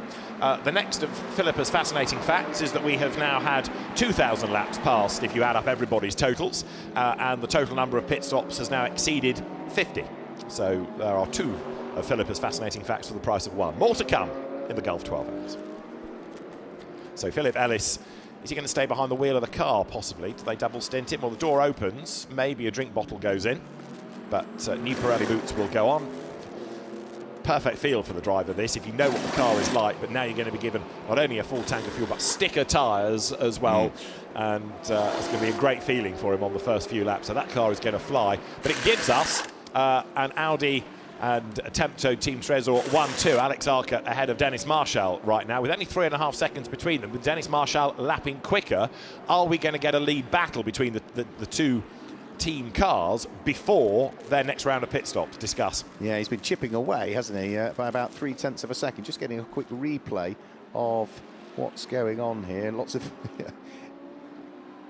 Kenny Harbour is the one applauding, perhaps sarcastically, as down the pit road goes his car. Philip Ellis at the wheel. And who's that? That's the number 11 Ferrari coming in, I think. So that was, timing screen confirms that. Nicola Rossi brings the number 11 Kessel Racing Ferrari into the pit lane from what will be 2nd place in GT3 AM at this stage. So they are some way adrift of the GT3 AM class leading car, which is Louis Perret at the wheel of the number 61 AF Corsa car. So it's a Ferrari 1-2 in GT3 AM at this stage. Tyre change also taking place for Nico Pronk, who has just brought the number 48 Salakin Porsche into the pit lane. That's the car that was started in the hands of Peter Cox. Nico Pronk took over. Now, is it going to be Stephanie Cox that takes over, or might we see Tom Boner? No, it's Stephanie, isn't it? It's getting on board. Now, the leaders have gone both over the timing line to box off 68 laps. 3.4 seconds was the margin gap, only down by a tenth last time. And Antonio Fuoco behind them, perhaps because of traffic, fractionally slower. The Audi then going up through the chicane. So you've got Alex Arca 99, 66, Dennis Marshall in second place. Make the most of the backdrop as well, because of course late race the tarmac will be very visible under the floodlights, but the scenery will be rather less so. So some of the amazing architecture around the Yas Island circuit, Yas Marina circuit, and of course the hotel will take on a different feel when all the lights come on. It's going to be a really moody place, a great feeling that the circuit generates. This element of the circuit, the second part of the lap, if you like now, feels like a street circuit. I mean, it's not, it's a permanent race circuit, but the narrowness and the fact that you're going round a building, underneath a building, round a harbour, it does make it feel like a street track. It's brilliantly designed. It does, and I know you took a wonder round to particularly that part of the circuit, didn't you, where they get so close to the barriers coming out of turn number 14 there. You know, I've had the opportunity to have a wander around certain parts of the circuit, and yeah, it's just great, isn't it, to see not just how close the cars get to the barriers, but also the corner speed that they're taking in these modern GT3 cars with the aerodynamics on them. And also, actually, it's nice to see a bit of movement in the car as well, as we were seeing. You know, the car isn't glued to the ground. You can see the fact that the car is trying to move and is starting to almost slide on occasions heading through the corners. It's why they're exciting cars to watch. I mean, yes, they've got aero, but not like a prototype, not like a hypercar, for example, where they're a bit more glued to the ground. You can see the effort being put in by the driver. 66, Dennis Marshall has pitted, by the way, out of second place. So the leader now gets a free ride, and at the end of 69 laps, in comes car number 66. So there is, in the pit lane, the number 66 car, with the car stationary in the pit lane. Very empty pit lane as well at the moment, so plenty of space for Audi Sport Team 3 to just go to work on the car. No other car ahead of it or behind it. They've pitting out of sequence to everybody else at this stage. So having now dealt with the first part of the pit stop, the car's up on the air jacks, new set of Pirelli boots being put onto it, driver change taking place, and Dennis Marshall having jumped out of the car. You might recognise the crash helmet, David, as to who's going to be jumping in that car this time through. I would imagine that on the rotation they will now put Mattia Drudi into the car, because he's the only one that's not driven. So you tick off a stint from each. I mean, when it's a pro car like this, it doesn't matter, does it? It's less important. Yeah. I mean, ideally you'd like your absolute gun for the last hour in case of a late race safety car. So work it back from that. But there's relatively little to choose between them. Mattia Drudi, I'll tell you what, he's a feisty driver, so he's going to be well worth watching. But this is the man they're chasing, Alex Arca, son of the team owner, Arkin Arca. Attempto made its name really as a team in Porsche racing. For many, many years it was the team to beat in Carrera Cup Germany, and then spread its wings into GT racing with initially a McLaren. Didn't gel at all. It took a long, long time for Audi to be the car of choice and for the results to come. And over time, Arkin Arca has worked really hard to build this into a top GT squad. Perhaps it still gets a bit overlooked against the likes of previously with Audi WRT, but certainly Santalot. But it is there, and it can win races, and it can do very well in championships. So don't rule out a win. Well, the Santalot cars, for example, flattered to deceive. Christopher Haase is only 5th, and 26, which got an early penalty, has dropped quite a long way back. Gilles Magnus was at the wheel of it most recently and is in 7th place. So, you know, those cars not where they need to be. And in fact, talking of Gilles Magnus, there he is going toe-to-toe with Philip Ellis down to the chicane, and Philip Ellis goes through up into 7th place, so another position lost by touring car star Gilles Magnus.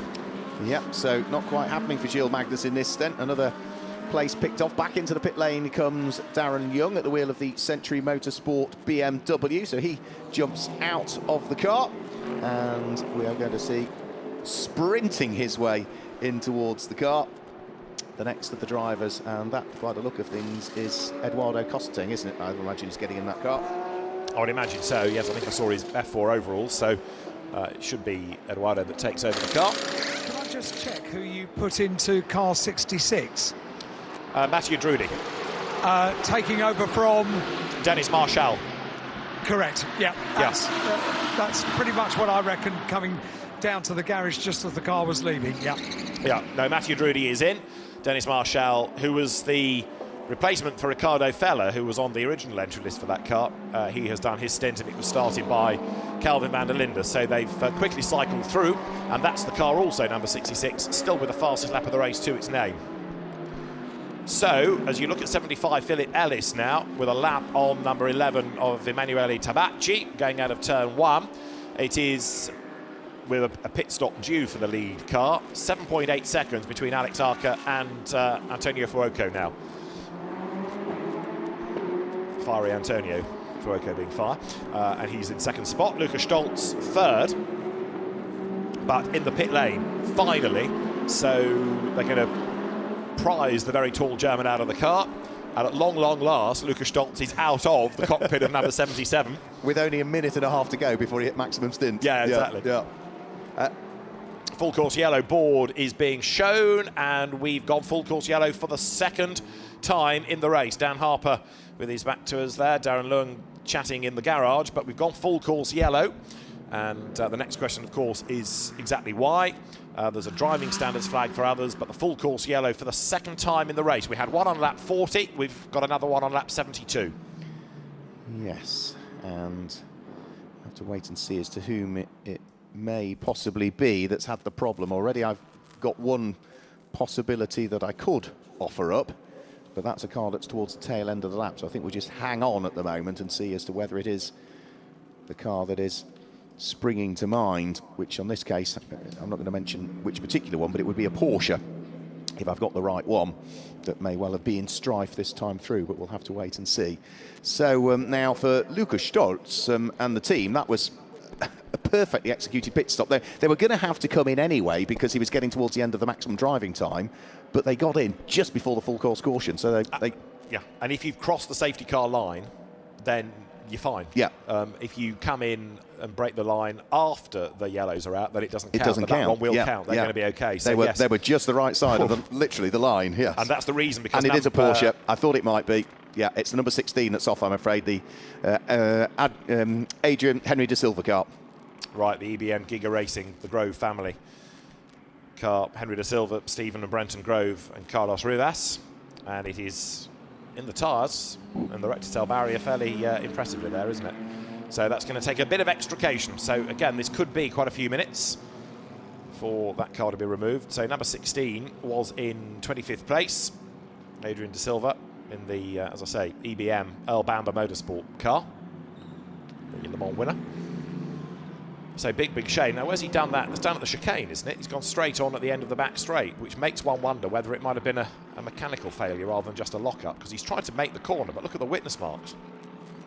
Yeah, it's been sideways for a long period of time going into that corner, which would be a big driving mistake. Yeah, it makes me wonder that maybe as the car got unsettled on the brakes, has he taken a bit too much curb on the way in and it's unsettled it, or was it some sort of mechanical issue that caused that problem? But that was the car I thought it might be. It was just one of those that stood out as though it hadn't been around for a while, that it was a little bit out of position relative to when it ought to have come over the start-finish line, because there's an estimated time of arrival issued on the timekeeping screens as to when the cars are expected over the start-finish line, and it was out of sync with that. Most cars will be, because we go full course yellow, and therefore their expected time is always going to be slower as they have to comply with the full course yellows. But that was the one that just looked as though it may well have been even slower than all of the rest of them, slowing down to the regulatory speed limit under these conditions. But we will go faster soon, because inevitably the safety car is going to be used for the restart. So again, full course yellow, slow everybody down, and that gives everybody in race control time to think. You don't have to scramble the safety car and risk getting the wrong driver. You can put the safety car out, it can find the lead car, and Adrian de Silva is going to try and drive the Porsche back if he can, but then he stops. So the marshals, I think, are saying yes, go. And if the car is willing, then he can drive it back. There is Ian Loggy, the British GT champion, that car running in the charismatic D2 colour scheme. If you've got a very long memory, you'll remember the colour scheme adorning the DTM C-classes of the 1990s, which would have meant No, not quite Jan Magnussen era, but just missed out, I think. Jan drove them a couple of years later in ITC, Yeah, didn't he? But they were more common on the Mercedes from the FIA GT Championship, 98, 99, the sort of Mark Webber, Ben Schneider era. And they've done sort of retro liveries in the past, but it's a good one to have on that car. It looks good, doesn't it? Yeah, for me, going back to the DTM liveries on that car, it would either be Klaus Ludwig and Ellen Law, and then it would have been Bernd Schneider and Dario Franchitti, wouldn't it? Also would have driven them in those liveries. It was a bit later. No, definitely around the Magnussen era, because I thought he'd had his year in Formula 3 by then. So that car is heading for the end of a lap. The Porsche is not for moving as yet. No. Frustratingly. So over the timing line comes then number 8. And replacement parts are ready, Alan. You've made me giggle. I never knew that we could get a sort of a Thatcherette type quote into a race commentary. This Porsche is not for turning. that's very good. Very impressed. It might not be turning, it is for towing, I'm afraid. It needs a rope to hoik it out of the way. Yeah, it's going to take a little while, I think, that one. It is, and so it will be, because of all the tyre temperatures dropped, a safety car period, eventually. But we shall get there. And in the garage, a front section is being readied for that car.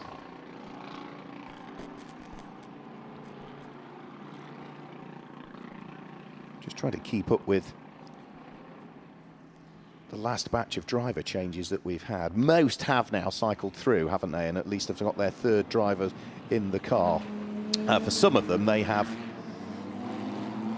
only got through 2 drivers, but have actually done the same amount of pit stops. So, for instance, the number AF55 AF Corsa Ferrari was started by Stefano Constantini, was taken over by Laurent Demise, who we spotted had only done a short stint when he came into the pit lane. Stefano Constantini's back on board that car again for a second stint. So we've still got Alex Fox, who races under a pseudonym, and Jamie Stanley still to jump on board that particular car. And there was another one, I think, that also had shoved someone back in, as you mentioned. Yeah, Ian Logie started the car, Morgan Tilbrook took over, and the Ram Racing number 8 Mercedes is now back in the hands of the reigning British GT champion. So there's a few that are cycling through, but putting in drivers for their second stints at this stage.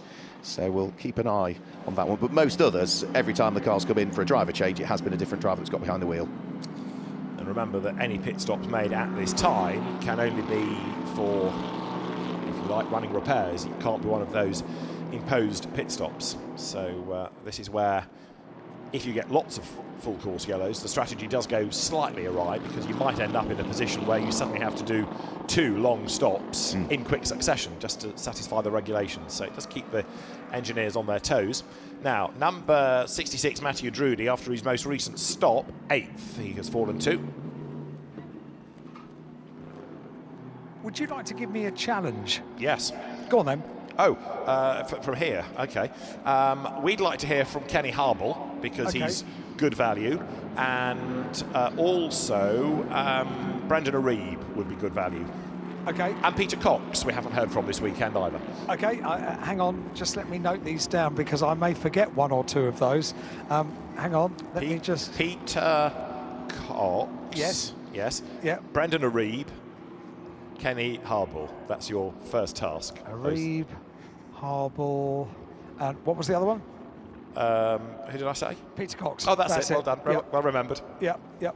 Okay, right, well, they are my challenges. I can't, so I accept the challenge. I can't guarantee that I'm going to fulfil the challenge, but I shall do my best.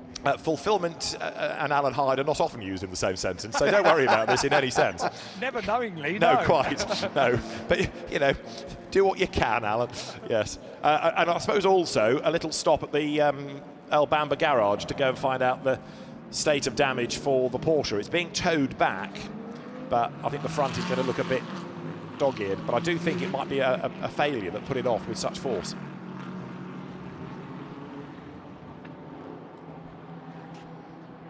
And I was about to suggest it won't do a full lap. I thought they were going to use one of the cut-throughs, but maybe it will be a full lap, but I'm not convinced. I think they're waiting for a gap in the traffic, potentially, to try and get through the cut-through. There'll be conversations going on with race control as to what they need to do, and they'll try and, get it out of harm's way as quickly as possible. And if that means that they can shortcut an aspect of the circuit, as long as there's no safety issue, it looks as though they're going to go from one side of the circuit over to a gap in the other, And straight away, that means that rather than have to go all the way from turn number 6 where it went off, they're literally going to go from turn number 7 to turn number 16 and straight in towards pit lane entry. Again, gap in traffic permitting. Yeah, of course. So, yeah, they'll quickly get it into pit in. And then, once the barriers are sorted and the road is clear, we can think about the restart. But there is number 16. It doesn't look that bad, actually, does it? Which, again, makes me think that, although it's lost chunks of time, it might be OK to rejoin. You wouldn't even know that there'd been contact with the barrier from what we're seeing there. There's hardly any damage at all, is there, to the bit that made contact with the barrier? But that's the Rector cell doing its job, isn't it? Absorbing the impact off the car. Now, if a radiator took a pop and all the water's already dropped out of it, it would be at the scene of the incident. Yeah. That would no doubt need to be attended to. Kessel Ferrari being worked upon, and that is the dead 33. That's the retired number 33 Kessel entry in the pit lane. So do what can be done here, because you've got the mechanics, rather than do it at home. Yes, Alan? It's really poorly. In fact, that's the garage that I'm just standing by at the moment. There are mechanics underneath the car and at the back of the car, and it's all looking very sorry for itself, I'm afraid. Yeah, it's been officially retired, but I think what they're trying to do is whatever work they can do here before it gets in the crate.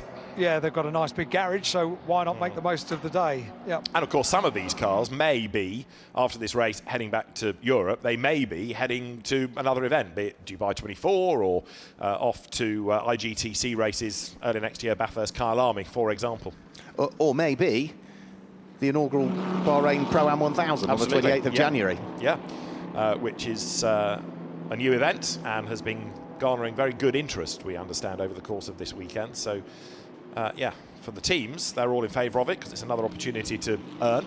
As long as they can find paying drivers, then they'll be there if they can. Yeah, so there you can see all the tyre marks. So that car having had a big, big moment into the tyre barrier. The back looked okay, so I don't think it got a helping hand either. No, I really am surprised that there is, well, visually from what we could see on the camera shots that we were getting, very little damage, if any, to the number 16 Porsche. So Adrian Henry de Silva will no doubt be debriefing with the team as to exactly what went on, but straight away you can see as soon as the car is back in the pit lane, on the dollies, straight back into the garage, that they can go to work, understand exactly what the problem was, solve the problem, if there's any damage, affect the repairs as well. But that is another car that's now had a problem, and there's nothing that I could see, any telltale signs of radiator damage on that car. I mean, still peering inside to try and have a look, but at least now we've got the car out of harm's way. We go from full course caution to safety car period. This is only our second safety car period that we've had so far. We've had 28 and a half minutes so far under full course caution. And in terms of safety cars, well, at the moment, just ticking over 6 minutes in total of safety car over the two periods that we've had.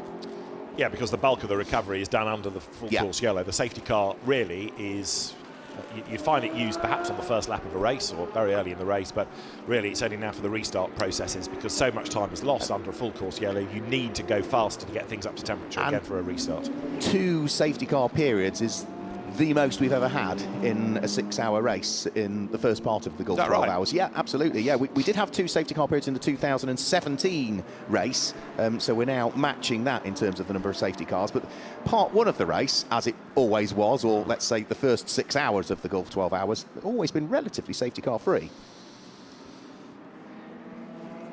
So we will have possibly 2 laps to get the pace quickened, and where then does the second placed car fall in the queue behind the leader? And the answer is that there will be a few back markers potentially betwixt and between, but number 99 is the leading car, Alex Archer at the wheel of it, and number 71, I think he's now going to catch right up, isn't it, courtesy of the safety car. So I think Antonio Fuoco is going to be on the tail. And then in third place, Al-Faisal Al-Zubar in the black and white number 77 Mercedes, after that perfectly timed stop from Luca Stoltz. That has played absolutely into the hands of that car, and it is in third, but with 1 back marker, 2, 3 at least between it. So it's got a bit of catching up to do on the restart, and there are definite waves. In fact, that car is in a sort of second batch heading down towards the chicane. So you've got this wave, and then there's another about half a lap behind. Right, so he's a long way adrift in reality, isn't he, in third position. But as you said, perfectly timed and so forth for that number 77 Mercedes. No trouble for that car, and of course Lucas Stoltz will be hoping that that continues and that they can get that car into prime position maybe in another 9.25 hours time when we head towards the conclusion of the 11th running of the Gulf 12 Hours. So another lap behind the safety car. The speed will build ever more over the course of this particular lap. It is the Audi of Alex Arca leading the way and leading the pro category. Look down to 6th position, and number 75 Sun Energy, won by SPS Mercedes in the hands of Philip Ellis, is the leading car that we have in Pro-Am at the moment. That car is on the lead lap at this stage, and as is the car that is leading the GT3 AM class at this stage. That is in 10th position overall. The number 61 AF Corsa Louis Perret driven Ferrari is the leading car in the AM category at this stage. Leading the Cup class is number 92, the Century Porsche Ticino car that is in the hands of Alex Fontana.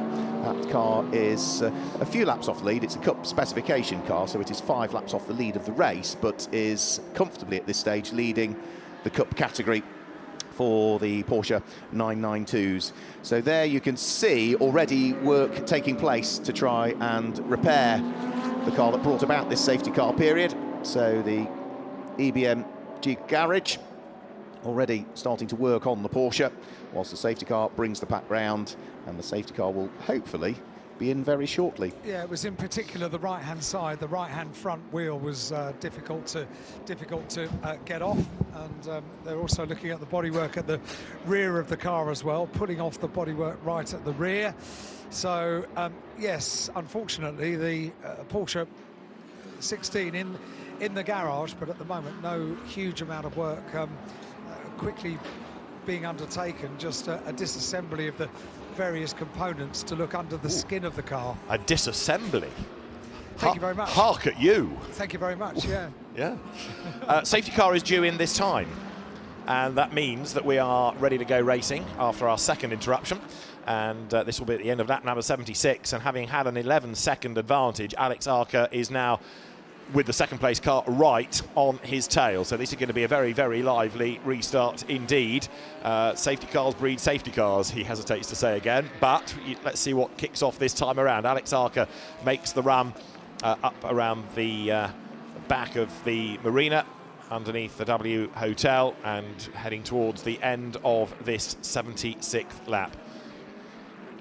So the Tempto run Audi, the AF Corsa run Ferrari, and then a long, long way back is the Get Speed Mercedes in third position.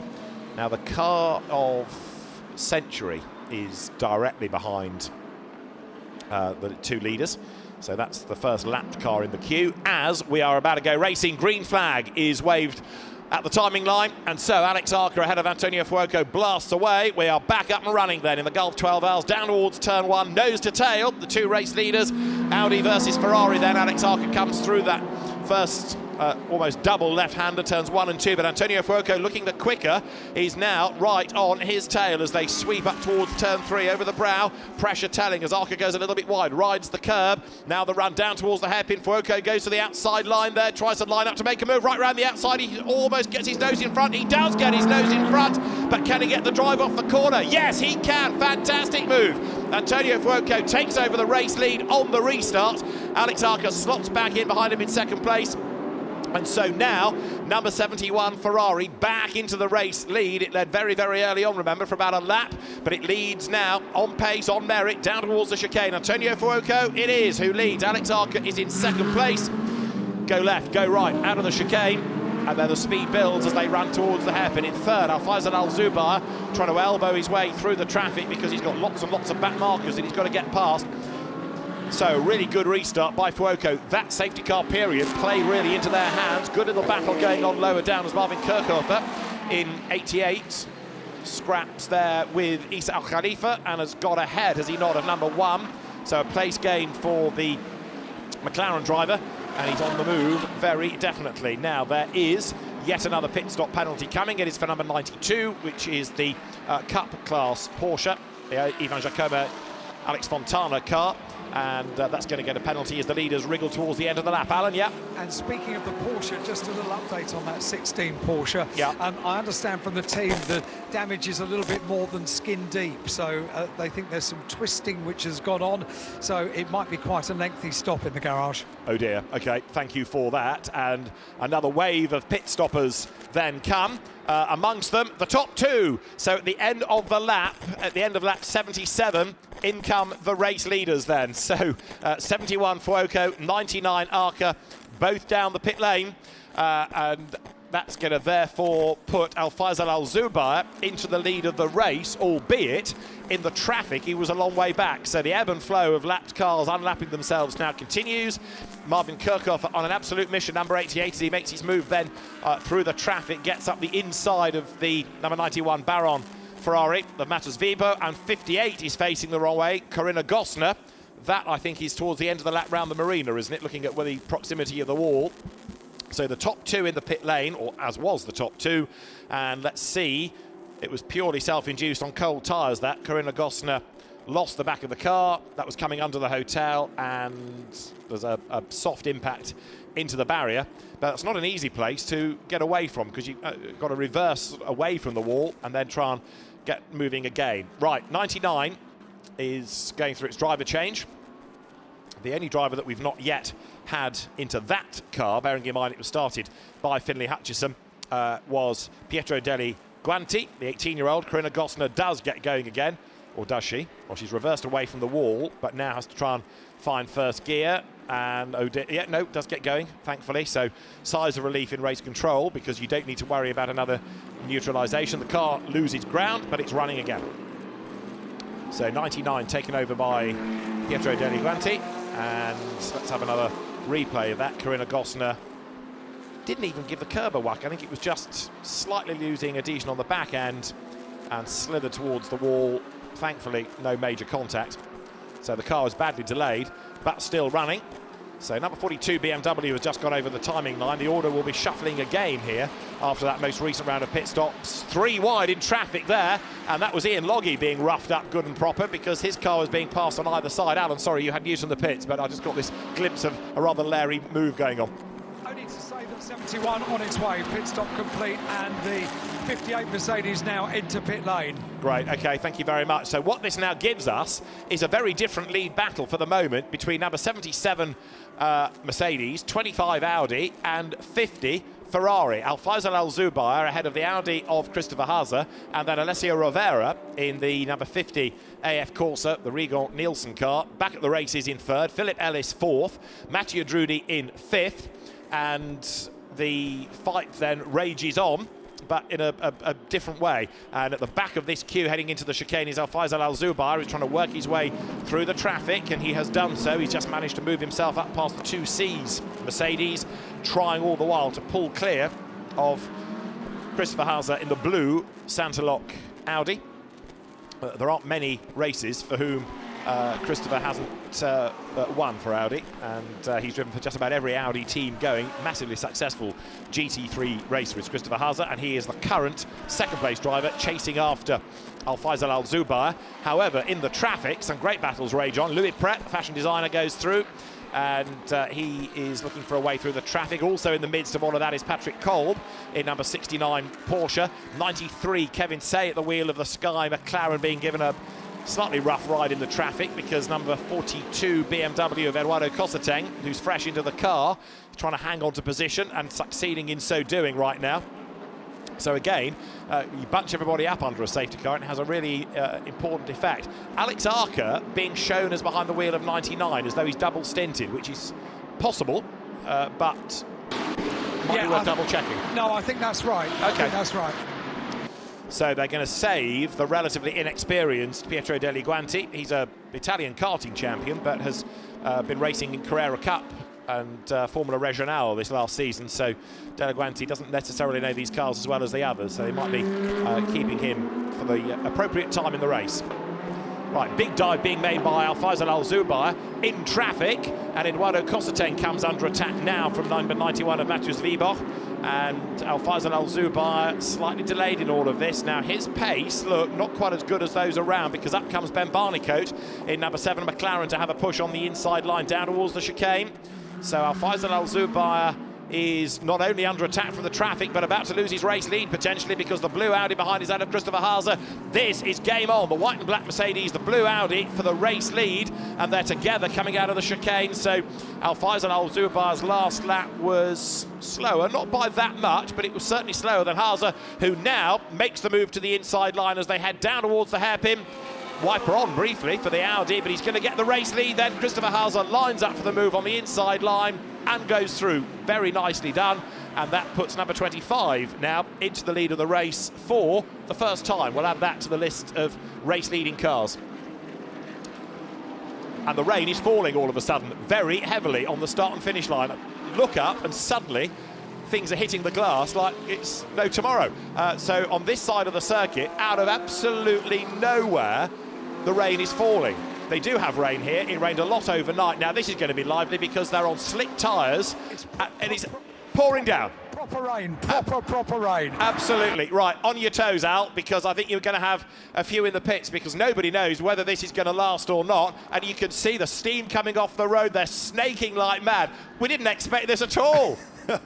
Well, we had the rain overnight, which washed away all of the rubber, but the forecast for today was not going to show that there was going to be a great deal of rain. But where had this come from? All of a sudden, nobody as yet has opted to pit, but you can see the cars squirming around. And of course, here at this circuit as well, you go off the main tarmac and you're very quickly on heavily painted tarmac or curbs, and the one thing we can't afford these cars to do is touch any of that, otherwise they'll be off straight away. Now, it does look as though almost this part of the circuit here, much drier when you get up towards the braking area for turn number 6 and turn number 7, Alan. I'm not sure anyone had this on their weather radar, to be perfectly honest, because all of a sudden all the teams are scrambling and getting treaded tyres out to the apron in front of the garages, because I've been looking at weather forecasts all morning, never featured. This never featured. But I think some of it has blown through. I mean, it's less heavy over here than it was. But that's what it was like last night, wasn't it? You have a really heavy downpour for a couple of minutes, and then it's bone dry, and then half an hour later, same thing again. And even better, it's not consistent all the way around the lap. So what you think you have, because it's really wet at, say, the start line, it's not the same necessarily out at turn 8. I was looking at it part of the way in between 5 and 6, and the straight coming out of 5 is dry, but you get to turn 6, it's absolutely sopping wet. Which is a nightmare for the teams and the drivers, because they don't know what to do. They don't know whether to go full wets or try and brave it out. I'd be tempted to brave it out. Looking left out of the window, it's a bit brighter. Looking right, it's a bit grayer. But, I mean, if you've got enough heat in the tyres, it'll cut through the rain anyway. I think staying out, but that's given everybody a real scare in the pit lane, hasn't it? It really has, yeah. You wouldn't want to be the strategist, Alan, would you? No, including me, because this is the kind of rain that if you're just caught out for a couple of seconds, you're drenched. And we've had a spin, I'm afraid, and that's the number 93 of Kevin Say that's gone round. That's underneath the hotel as well, so that's coming out of turn 13 up towards turn 14.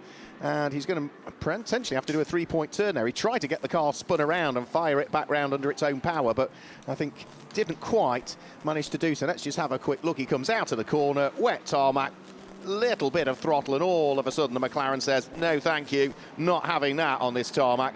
Spins it through 180 degrees. Thankfully there's no contact with the barriers. Cars brake drivers right and drivers left to try and avoid the stricken McLaren in the middle of the circuit.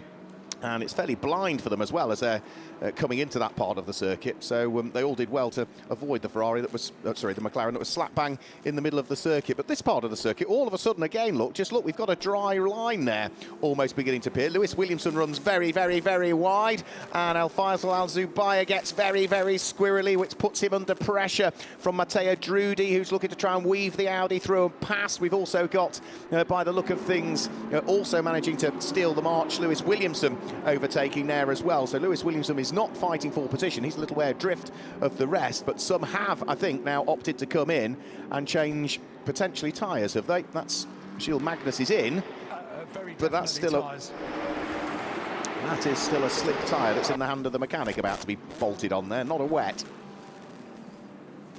Now, In 4th place, Matteo Drudi has got himself ahead of Philip Ellis, so that will put him up into 3rd at the end of this lap, possibly even 2nd, because Al-Faisal Al-Zubair has dropped back behind as well. There's a further spin there, and that will be David Fairbrother that's had a bit of a spin at the wheel of the Jew Racing by Toro Verde Porsche. You see there's a tiny bit of damage to the right rear corner of that car as well, so that may well be another car that's destined for the pit lane at the end of this lap. It's just light damage to the right rear, but certainly looks as though that car is not travelling at full race pace now in the hands of David Fairbrother.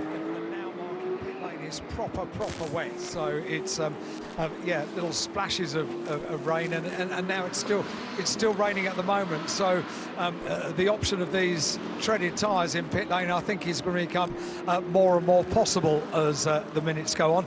I'm just standing down at AF Corsa. I'm standing next to Davide Rigon, who is standing by with helmet and seat in hand.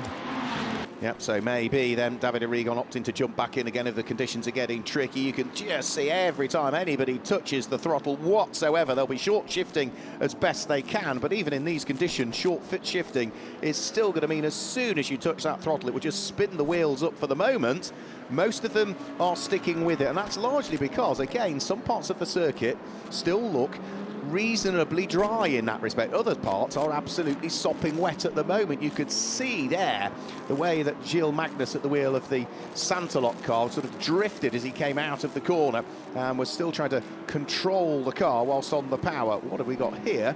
This is a quick replay of the number 91 Ferrari of Matthias Wiebock making contact with the barrier again. Just came out. That was coming out of turn number 12. Got on the power, just made light contact with the barriers heading in towards turn number 13. So a few cars getting caught out, Alan, as conditions continue to deteriorate. I just had a brief chat to Davide Rigon, who I think has been stepped down to get into the car. Right. But I said, did you know this was coming? He said, no, we had absolutely no idea. Well, I think it caught everybody out. It caught us out up here in the commentary box. It caught you out down in the pit lane. It clearly caught the teams out as well. You can have all of the technology, you can have all of the apps, but you can't absolutely read into what Mother Nature's going to do. And all of a sudden, the circuit starts to look that little bit drier again, because the ambient temperature, of course, this time of year, or generally in the Middle East, is so warm. It doesn't take that long for the circuit to begin to dry. Now, the number 99 Audi there in the hands of Pietro Deliguanti, understandably just treading somewhat cautiously in these conditions, so he is getting picked off by a few cars around him. Louis Perret has managed to squeeze his way through, and also the Inception Racing McLaren in the hands of Ben Barnicoat now has also managed to get through and ahead of the number 99 Audi, so that has dropped down towards the tail end of the top 10. More yellow flags down there through turn number 13 and up towards turn number 14 suggests that somebody is not quite pointing in the right direction, but there's no obvious signs as to what those were for. So this at the moment is going to be the battle for what was, at the beginning of this lap, 10th and 11th position as Ben Barnicoat squeezes his way up the inside. The Inception Racing McLaren almost leans on Louis Perret heading into the corner, but is ahead of him on the way out. So Ben Barnicoat started this lap in 11th position, and as he goes over the start-finish line this time through, he'll be up into 9th position, 2 places gained on that lap. Ben, who's had a busy season, racing both in Europe, in WEC, over in the States, of course, as part of the Lexus factory team now as well. He'll be back out in America in just a few weeks' time, ready for the Raw before the 24. And then, of course, competing in the Rolex 24 that takes place very late January, early February this year, slightly later than is usual, but good lap that from Ben Barnicoat, through and ahead of not just the Audi, but also the number 61 Ferrari as well. And now, the next car that he needs to try and set his sights about is about 11 seconds up the road, and that is going to be Marvin Kirchhofer. Into the pit lane comes the number 91 Ferrari. That was Matthias Wiebock, who made that brief contact with the barriers, but you can see what it's done to that front right corner of the Ferrari. So whilst this is a enforced pit stop in terms of one of the 10 that need to be ticked off, they will certainly want to look at that damage to the front right corner of the Ferrari. You can see there the scrape on the wheel rim, the scrape on the front right wing of the Ferrari, possibly a little bit of tape that will need just applying to that just to make sure that they're happy with it. And there's already sort of shakes of the head from the mechanics there as we go full course yellow once more. So full course yellow once more.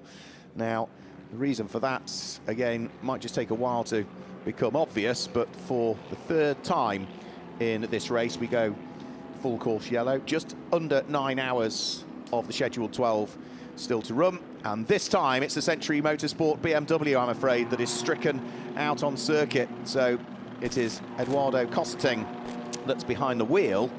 And with where that car is, that looks more like a mechanical issue rather than anything else, because there's no obvious skid marks towards the tail end of the car. It just seems to have stopped, and Eduardo has done the right thing. He's got the car off to the left-hand side of the circuit. You can see that he's trying to get it fired back up, but it's just not having it at the moment. And it's been, again, another team that's had a tough start to the weekend, as we heard from Darren Young earlier on when he was talking to Alan Hyde.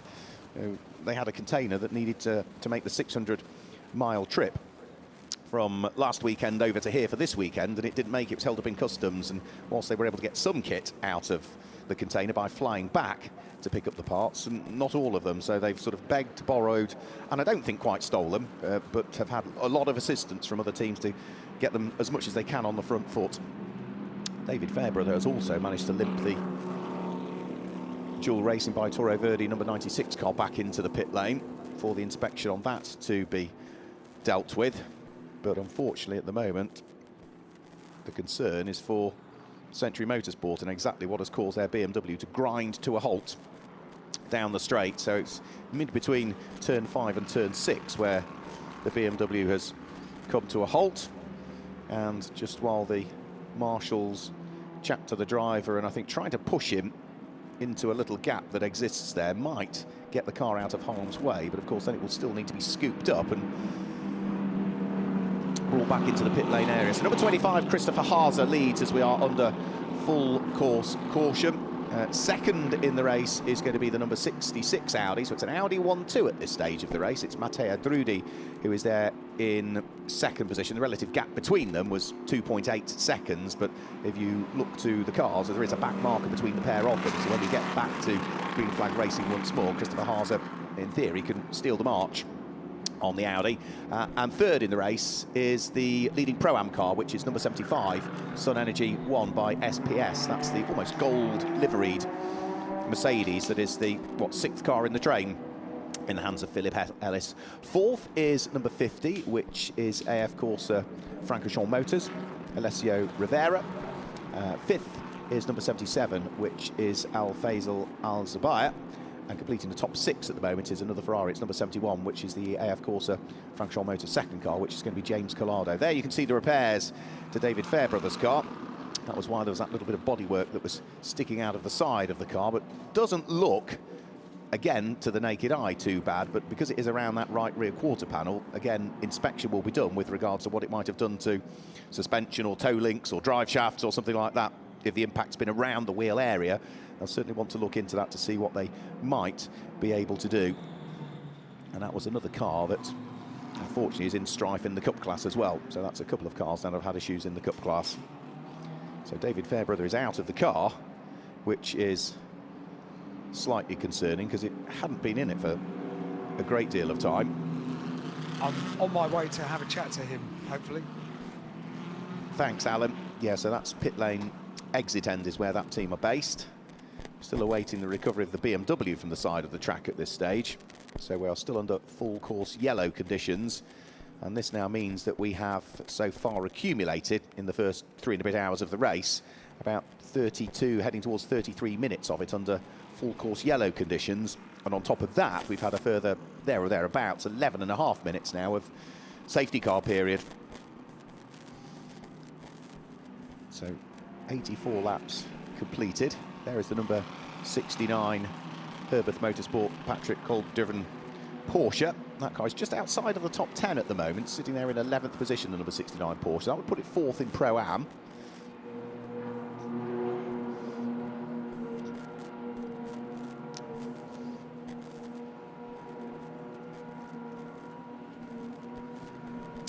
And as we are at the moment in terms of the Intercontinental GT Challenge, well, the top 7 cars are all accumulating championship points in the Intercontinental GT Challenge. And then after that, you have to go back to sort of 11th, 12th and 13th places, and then ever further back from that. So David Fairbrother, as we said, out of the car.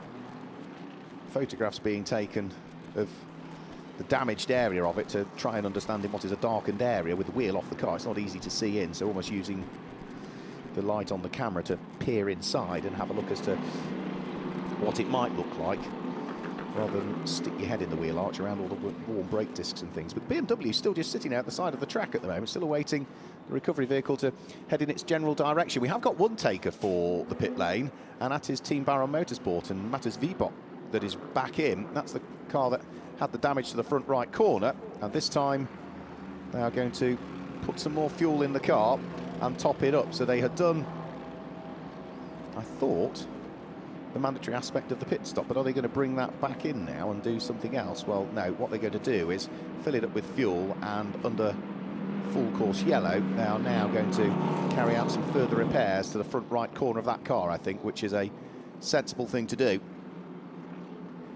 Inspect the damage whilst you're under full course yellow, get the car back out again before you lose a further lap. So I think that's what the team are attempting to do. So red gaffer tape being used in copious amounts towards the front right-hand corner of the car. That's the corner that didn't take the battering. You can see all the marks on the front, sorry, on the front left-hand corner of the car. There's the front right-hand corner of the car that did take the battering. And also taking the opportunity to plug in the computer, download some data to potentially understand what might have happened that put him into the barriers in the first place. Alan? Yeah, no, I don't know the reason for that. I can see telltale coolant coming out from underneath the car. And I think the prognosis of this, having just spoken to someone within the team, is that this may not be good news. The outcome of this might not be good. It did hit quite hard, and I'm not going to talk to David at the moment. He's a bit shaken because it was a hard hit, and it's potentially he'll need to get checked over in the medical centre. But he's sat at the back of the garage. He won't be normal jolly David in the mood for a chat at the moment. But unfortunately, the news from this garage is slightly gloomy at the moment, I'm afraid. Oh, that's such a shame, because real characters inside the Toro Verde garage, but understandably, yeah, their first concern will be making sure that David gets checked over for that hard hit. Didn't get a replay, haven't seen exactly what happened to that car. All we saw was it recovering back round with a little bit of damage, but yeah, main thing will be just make sure that David is okay. He was a little bit shaken after the incident. Then, of course, have a proper look at the car and see whether it is possible to get it sorted and get it back out there. But again, for them, in terms of the Cup class, any opportunity of a result has now long since evaporated, I'm afraid to say. So that car is sitting there rather forlornly in the garage. The BMW that brought about this full course yellow is now finally on the end of a tow rope and is making its way around the circuit. Now again, I think they'll use that little cut through, so it stopped coming out of turn 5 and part the way down towards turn number 6, which means that they can sort of go through the chicane and at turn 7 take the loop back that will bring them back towards turn number 16. There's a little shortcut there that they can utilise that saves them having to do the full lap. So, as expected, the Ferrari's now on its dollies as well, and Team Baron pushing that car back into the pit lane area after the incident with the barrier underneath the hotel. And whilst we've got this full course yellow, it also now means that the rain cloud has passed over that we weren't expecting in the first place, and the circuit all of a sudden now, Alan, is beginning to dry, and it's not even taking the pit lane long to dry. It hasn't dried as quickly as I thought it might, actually. Although we've got a bit of a breeze, it is a lot better than it was about 10 minutes ago, that's for sure. But not fully dry yet, not fully dry. So you can see the class leaders down the right-hand side of your screens. So the race overall being led by Christopher Haaser. That, as a result of that, leads GT3 Pro. Philippe Ellis leads Pro-Am at this stage in the 75 car. The Am category is being led by Lewis Perret, and Alex Fontana still leads the Cup class at this stage. So the 25, the 75, the 61 and the 92 are your class leaders at this stage. Just waiting for that gap in the traffic again so that we can get the Century Motorsport BMW out of harm's way, and then once that is out of harm's way, we will go from being full course yellow on to being under safety car once more. But we are now fast approaching almost 40 minutes of full course yellow, David, but this time not an incident that's brought it about. It would appear it's just a mechanical gremlin with the car somewhere that's caused it to stop out on circuit. Yeah, a big shame, isn't it, for the BMW team. So Eduardo Cosseteng hadn't been long into that car, and of course he's not a GT specialist, first time out in a GT car, having to learn about it, and was looking quite racy. So poor old Nathan Freak and his team having a miserable time, and hopefully they can get the car back. And I mean, it might be something quite simple, but time being hemorrhaged, all they can now do is think about the track time and use this as an extended test session in a way. Safety car is on track, so we're going to go to the safety car procedure very shortly. There it is. And once Peter Roberts, the race director, gives the call, the lights will go on and the pace can therefore quicken. The sun is back out, the road is getting drier all the time, and if you'd have blinked, you'd have missed all that drama in the rain, but I promise you it was there. Not only that, the cloud has broken above us. It was brightening, but now the cloud is breaking, and it's what you expect. We're now under the sunshine. What rain? Yeah, what rain? If you're just tuning in, you'll be wondering, rain, Middle East? Absolutely. It didn't half throw it down for a period of time. But it was thunder and lightning last night as well, wasn't it? It was a proper storm came over. And there is a spin, and that's under safety car, and that will be Kevin Say that's had a rotation at the wheel of the Sky Garage 39 McLaren. Alan. Just going to have a quick look at James Townsend. Suited and booted. We can't miss you. You're like a highlighter pen, for goodness sake. But you were suited and booted, ready to get into the car, and then poor old David had his moment on track. Yeah, unfortunately, ready to go first stint, and David's come in for the pit stop, obviously out on slicks in the wet, and has had a little bit of a moment, hit the barrier somewhere along the line. Done quite a lot of damage to various bits of the car, but I think more importantly he's done a bit of damage to himself. So so he's popped off to the medical centre. The physio had a look at him, and then decision made to get him checked over. Yeah, that's it. It looks like he's hurt his lower arm, something like that. So I don't know if he's hit it in the impact or holding the wheel and it's twisted his arm, but he's a big lad, and he doesn't cry easily. He's a big rugby league player, so if it's something's happened and he's done it, he wouldn't be crying about it unless it's pretty painful. So hopefully he's all right, and we'll see how we get on. But I don't think this is going back out, unfortunately. No, I mean, I came over to have a chat to him, and he's a jolly soul. But I realise that's the first time I've seen him without being a jolly soul. Yeah, it's a shame. It's a shame. Yeah, normally he's got something funny to say, and he's lifting everyone's spirits. But this time, he needs to get checked over. And do we know precisely what happened or not? I don't know that yet. I think he's just had a moment on the slicks and just caught the barrier and had a couple of spins. And because I think this rain, I mean, I know we're used to the rain in the UK, but we don't expect it out here, and it took it all by surprise, I think. Yeah, I think it did. I don't know how many teams had any wets mounted. No one. There you go. So no one's expecting that, and slicks in the wet, never a good combo. And for you, a bit frustrating because you don't get to do your debut, do you? Yeah, flown all the way over here, got in the car for the first time on Friday. You've had days in the sunshine. They've got snow at home. There you go. Maybe we'll go to Warner Brothers Park later on. That's a very good idea. Thank you so much for having a chat to us. That gives us a bit of an insight, but I think the car is going to be a retirement.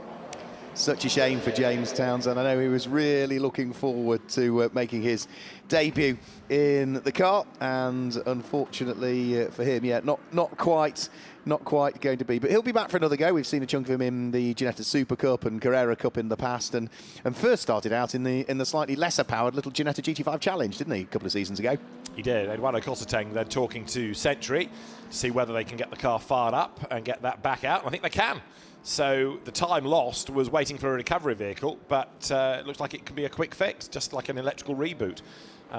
So it's back on the pit apron, ready to go back out. We're behind the safety car, getting ready for the restart.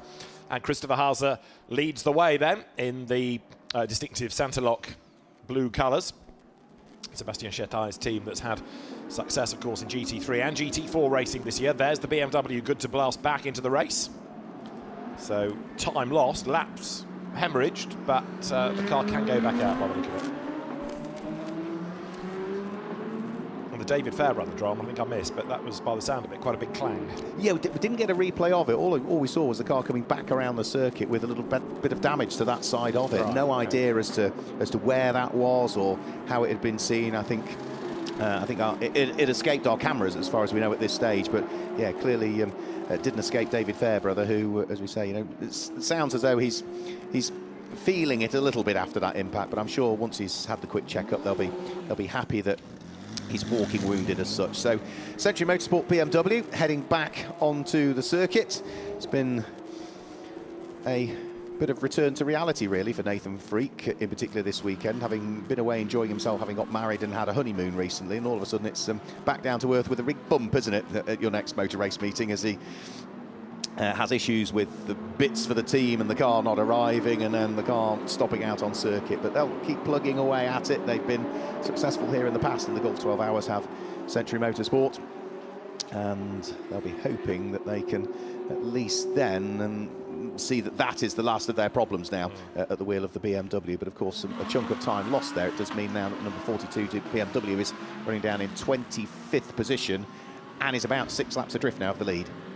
Confirmation also that number 16 Porsche retired because of its damage, so another one for the marker of doom to cross it off the list, sadly. But in the meantime, the cars under the safety car continue, and 25 Christopher Hauser then awaits the news as to the safety car heading to the pit lane and the pace quickening. Now the second place car is number 66 Mattia Drudi at the wheel of it. Philip Ellis, who's having a really solid race, isn't he? He's there again in third position in the Sun Energy won by SPS Automotive Performance Mercedes. Alessio Rivera, number 50 Ferrari, runs fourth. Al-Fazal Al-Zubair Mercedes, the Get Speed entry, is fifth, and James Collado in number 71 Ferrari is in sixth. Seventh is Gilles Magnus, number 26, the red Santaloc Audi. Eighth is Marvin Kirchhofer for Garage 59, ahead of the similar car from the Inception/Optimum team of Ben Barnicoat. And 10th is Louis Pret in the AF Corsa Ferrari out of the AM class. Safety car does another lap. So I would have thought that we are almost in a position to get things back up and running. Now, whether it's taking a little longer because of a greasy circuit pass, into the pit lane has just come 51, Lewis Williamson. Now, why would you come in under a safety car unless you've got a problem? They're going to refuel it, but that can't count as a regulation stop. All they've done is a splash and dash. Splash and dash. It must have been running very low on fuel potentially, or they just wanted to get it topped up. When was that car last in? It would have been a while ago, I think, wouldn't it? Yeah. So it was a very quick stop. So literally in a few seconds of fuel, back out again. So that will release it into some clear air. He'll try and catch the tail end of the train, but then Lewis Williamson is going to have a chunk of work to do again then on what is, again, looking at the amount of rain that came down, a green circuit, and a circuit which all of a sudden doesn't seem to have quite as many marbles on it. We need a Century Motorsport update, don't we, to find out exactly what has gone on. Who better to answer it than a full-time BMW driver? Congratulations to Dan Harper. Thank you, yeah. First race weekend for me as a factory driver for BMW, so it's a huge honour, of course, and the past 3 years in the junior team have been amazing, and it's brilliant just to make that next final step. But yeah, unfortunately with the car there, we had a problem with the clutch, and we had a little failure there, and our driver, it's his first weekend with the car, so a lot of experience missing, and unfortunately we needed to bring the car back to get the system reset, but we're back on track. And No, let me stop you there, Dan. Let's just walk out the way, because I understand the crew might be going into work. The car just stopped, and I think it's got going again now. Right, so obviously the problem is a bigger problem. It's not fully fixed.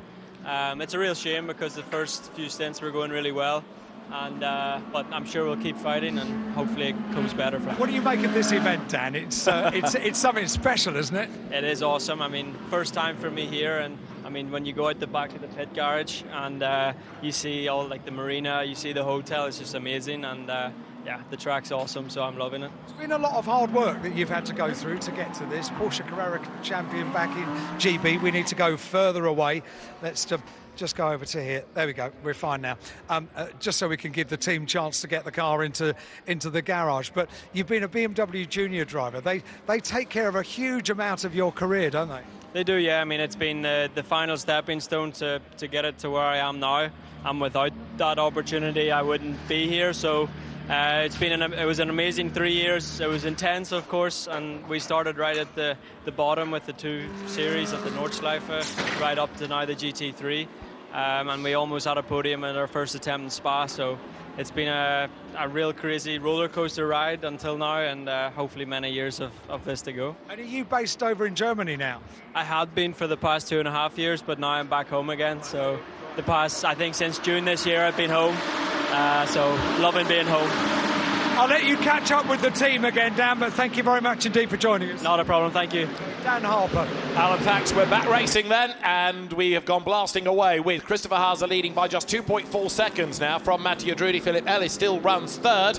And so with 8 hours and 38 minutes of the race to go, Philip Ellis there in the Sun Energy Mercedes under attack from Alessio Rivera. This is the fight for third place, then coming down towards the hairpin. The Mercedes to the inside in the traffic. Rivera not able to make a move, so he just lags back. The Italian GT champion waiting his move, but Ellis, for the moment, hangs on to the place. He's doing a really good job, isn't he? That's a Pro-Am car that's running in the hands of Philip Ellis there in third position. He's trying to weave his way through and past Kevin Magnussen's Ferrari as the Mercedes gets wheel to wheel with Ferrari and has the inside line as heading towards the braking area for the chicane. Can he make it through? Still side by side into the first part of the chicane. Something's going to have to give at the second part, and Philip Ellis needs to be careful that he doesn't get run out wide, which allows potentially Alessio Rivera to try and squeeze his way through. So the Ferrari now draws itself alongside the Mercedes. The Mercedes trying to lap Kevin Magnussen, but now in danger of losing a place to the Ferrari in terms of position. He brakes as late as he dare at the wheel of the Mercedes. Hangs on to the place as they turn their way through turn number 9, but Kevin Magnussen there was not really making it easy. He doesn't need to, does he? It's up to Philip Ellis to try and find his way through and past the car, and absolutely Kevin Magnussen is not going to make it easy. No, because again he's trying to race his own race and therefore do the lap time, so the former McLaren and Haas and Renault driver from Formula 1 terms trying to maintain that pace, which will be compromised if he gets out of the way. And of course, by getting out of the way, you're going to put yourself on the damper part of the road, which nobody wants to do. Interesting though that Rivera, this year's World Endurance Championship last year's GTE AM champion, has dropped back over the course of that lap. Now, having said all of that, there's a reason, because the leader is in, second is in, third is in, and fourth is in. So that's now going to put Alfazal Al-Zubair into the lead of the race, purely because this wave of cars ahead has all bailed for the pit lane. Yeah, so that's the car that Lucas Stoltz was doing all of the work in the early stages of the race. The white and black number 77 Almanar Racing by Get Speed Mercedes picks up the lead of the race at this stage. So we've got 8 hours and 36 minutes still to go. And the race-leading Mercedes then will take the P1 spot courtesy of Alfazal Al-Zubair. Kenny Harble is getting ready to replace Philip Ellis, who has been very impressive. And drama for number 7 by the look of it. That is Ben Barnicoat, is it not, who has got drama on the left side.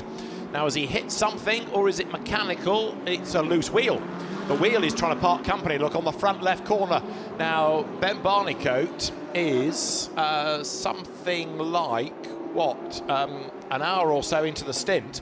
So it's not that it's just happened after a pit stop. Something has broken or there has been contact out on track. So, Alan, on your toes, I'm afraid your next task is to go to the Inception Garage. We will be presenting you with a Ben Barnicoat very shortly on an indeterminate number of wheels.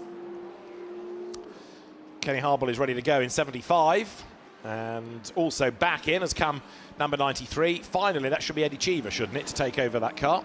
And Kevin Say gets out of the way. Of course, this is the next trend after we've had a safety car period. There's a whole wave of pit stops that have been stacked up because you can't make your imposed regulation pit stops under the safety car. Ben Barnicoat goes off track rather than try and make the chicane and risk the wheel falling off, so it's a slow in lap, and that again adds to the woes for that car. It does, yeah, absolutely. It's had a few, hasn't it, over the course of this one. You're absolutely right. We have got that change. Eddie Cheever now jumping on board the Garage 59 number 93 machine. Martin Kodrich is back on board the 2C's number 1 Mercedes as that heads back out of the pit lane. Alfazal Al-Zubair still continuing to lead the way at this stage, and will have actually quite a reasonably handsome gap. He will lead by 13 seconds over the number 26 Santalok Junior team Gilles Magnus driven Audi now that moves up into second position. Marvin Kirchhofer at the wheel of the number 88 Garage 59 McLaren moves up to third, and therefore also picks up the lead of Pro-Am at this stage. Back into the pits, Lewis Williamson. He did a splash and dash. Now he's come in for the imposed pit stop. So, Alfazal Al-Zubair from Gilles Magnus by 13 seconds, but Magnus was lapping quicker. This little battle that you're looking at here. Whoops, big spin. That is Kenny Harble on his outlap ahead of them. So the Australian driver has had a big lose at the end of the back straight down towards turn 6, and that is purely being fresh into the car, and on cold tyres he's hit the brakes. He's had a big lose, but thankfully doesn't hit anything solid, and Kenny Harble gets away. But things can just come out of nowhere, can't they? In the replay, he's well locked up, around he goes, but thankfully for him, keeps it away from anything solid. Yeah, looking at the amount of times that those tyres were not spinning, might have caused himself a few issues with a couple of flat spots there potentially, so we'll have to wait and see. Ram Racing are back in as well, so Ian Logging, having concluded his second stint, is now back in at the wheel of the number 8 Ram Racing Mercedes. 52 is also in, which was in the hands of Gabriele Lancieri, so that car also heads in towards the pit lane. So who are we going to get back on board the number 8 car this time? We're going to cycle back through and get Morgan Tilbrook back on board and hang on to Mikael Grenier for the tail end of the race, or they're going to pop him in for the first time? Don't know. I was trying to look at crash helmets now. I suspect they'll put Morgan Tilbrook back in, but it depends how long Ian Logging was in the car, because you've got to have that minimum 1 hour between getting out and back into the car, haven't you? So it depends how long Ian Logging was in, and I wasn't logging, no pun intended, the time he was in the car. Now, the Inception McLaren has only just arrived in the pit lane, so it has had a very, very long in-lap, but it has finally got here, and that last lap was a 3:38, so it's effectively lost a lap on its in-lap, so slowly did it have to go, but it is at least back in the pit lane, and the lead gap is coming down demonstrably now, because that time around, over 4 seconds quicker than Al-Faisal Al-Zubair, was Gilles Magnus, who is still very much a TCR specialist, but goes really well in GT machinery these days, the Belgian driver, and he's hustling on in pursuit.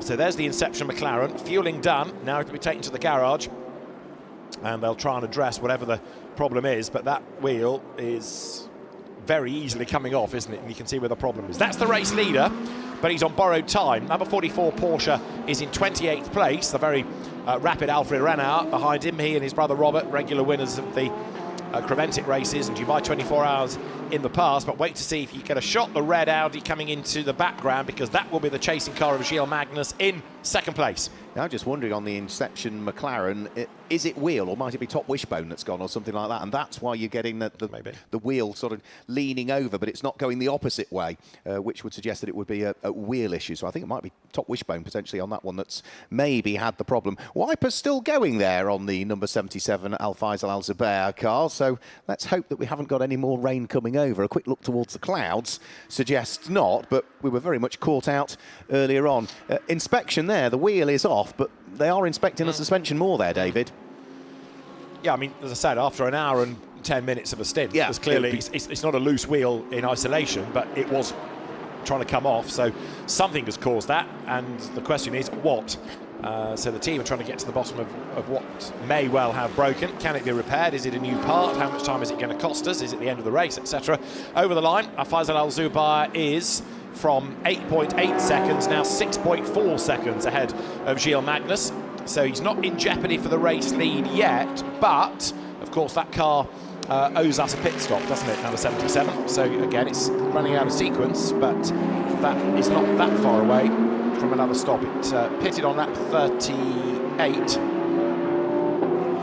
We're now, I confess I missed a recent stop out of that car, but on the sequence it will be not too far away from making another pit stop now that Al-Faisal Al-Zubair finally was able to get in for Lukas Stoltz, who'd done the bulk of the driving early on. He's got Alfred Renard on the right of his trumpet as well, isn't he, at the moment? You see the rear wing on that Porsche sort of wobbling around there as it was coming down the straight. So race leader under pressure for the car that didn't really even get to the start of the race, did it? Had problems on the formation lap and is running down in 28th position overall, and is the best part of, what's that, 16 laps off the lead. But at the moment the pace of Alfred Renard is matching the pace of the race leader, and the Porsche's not going away.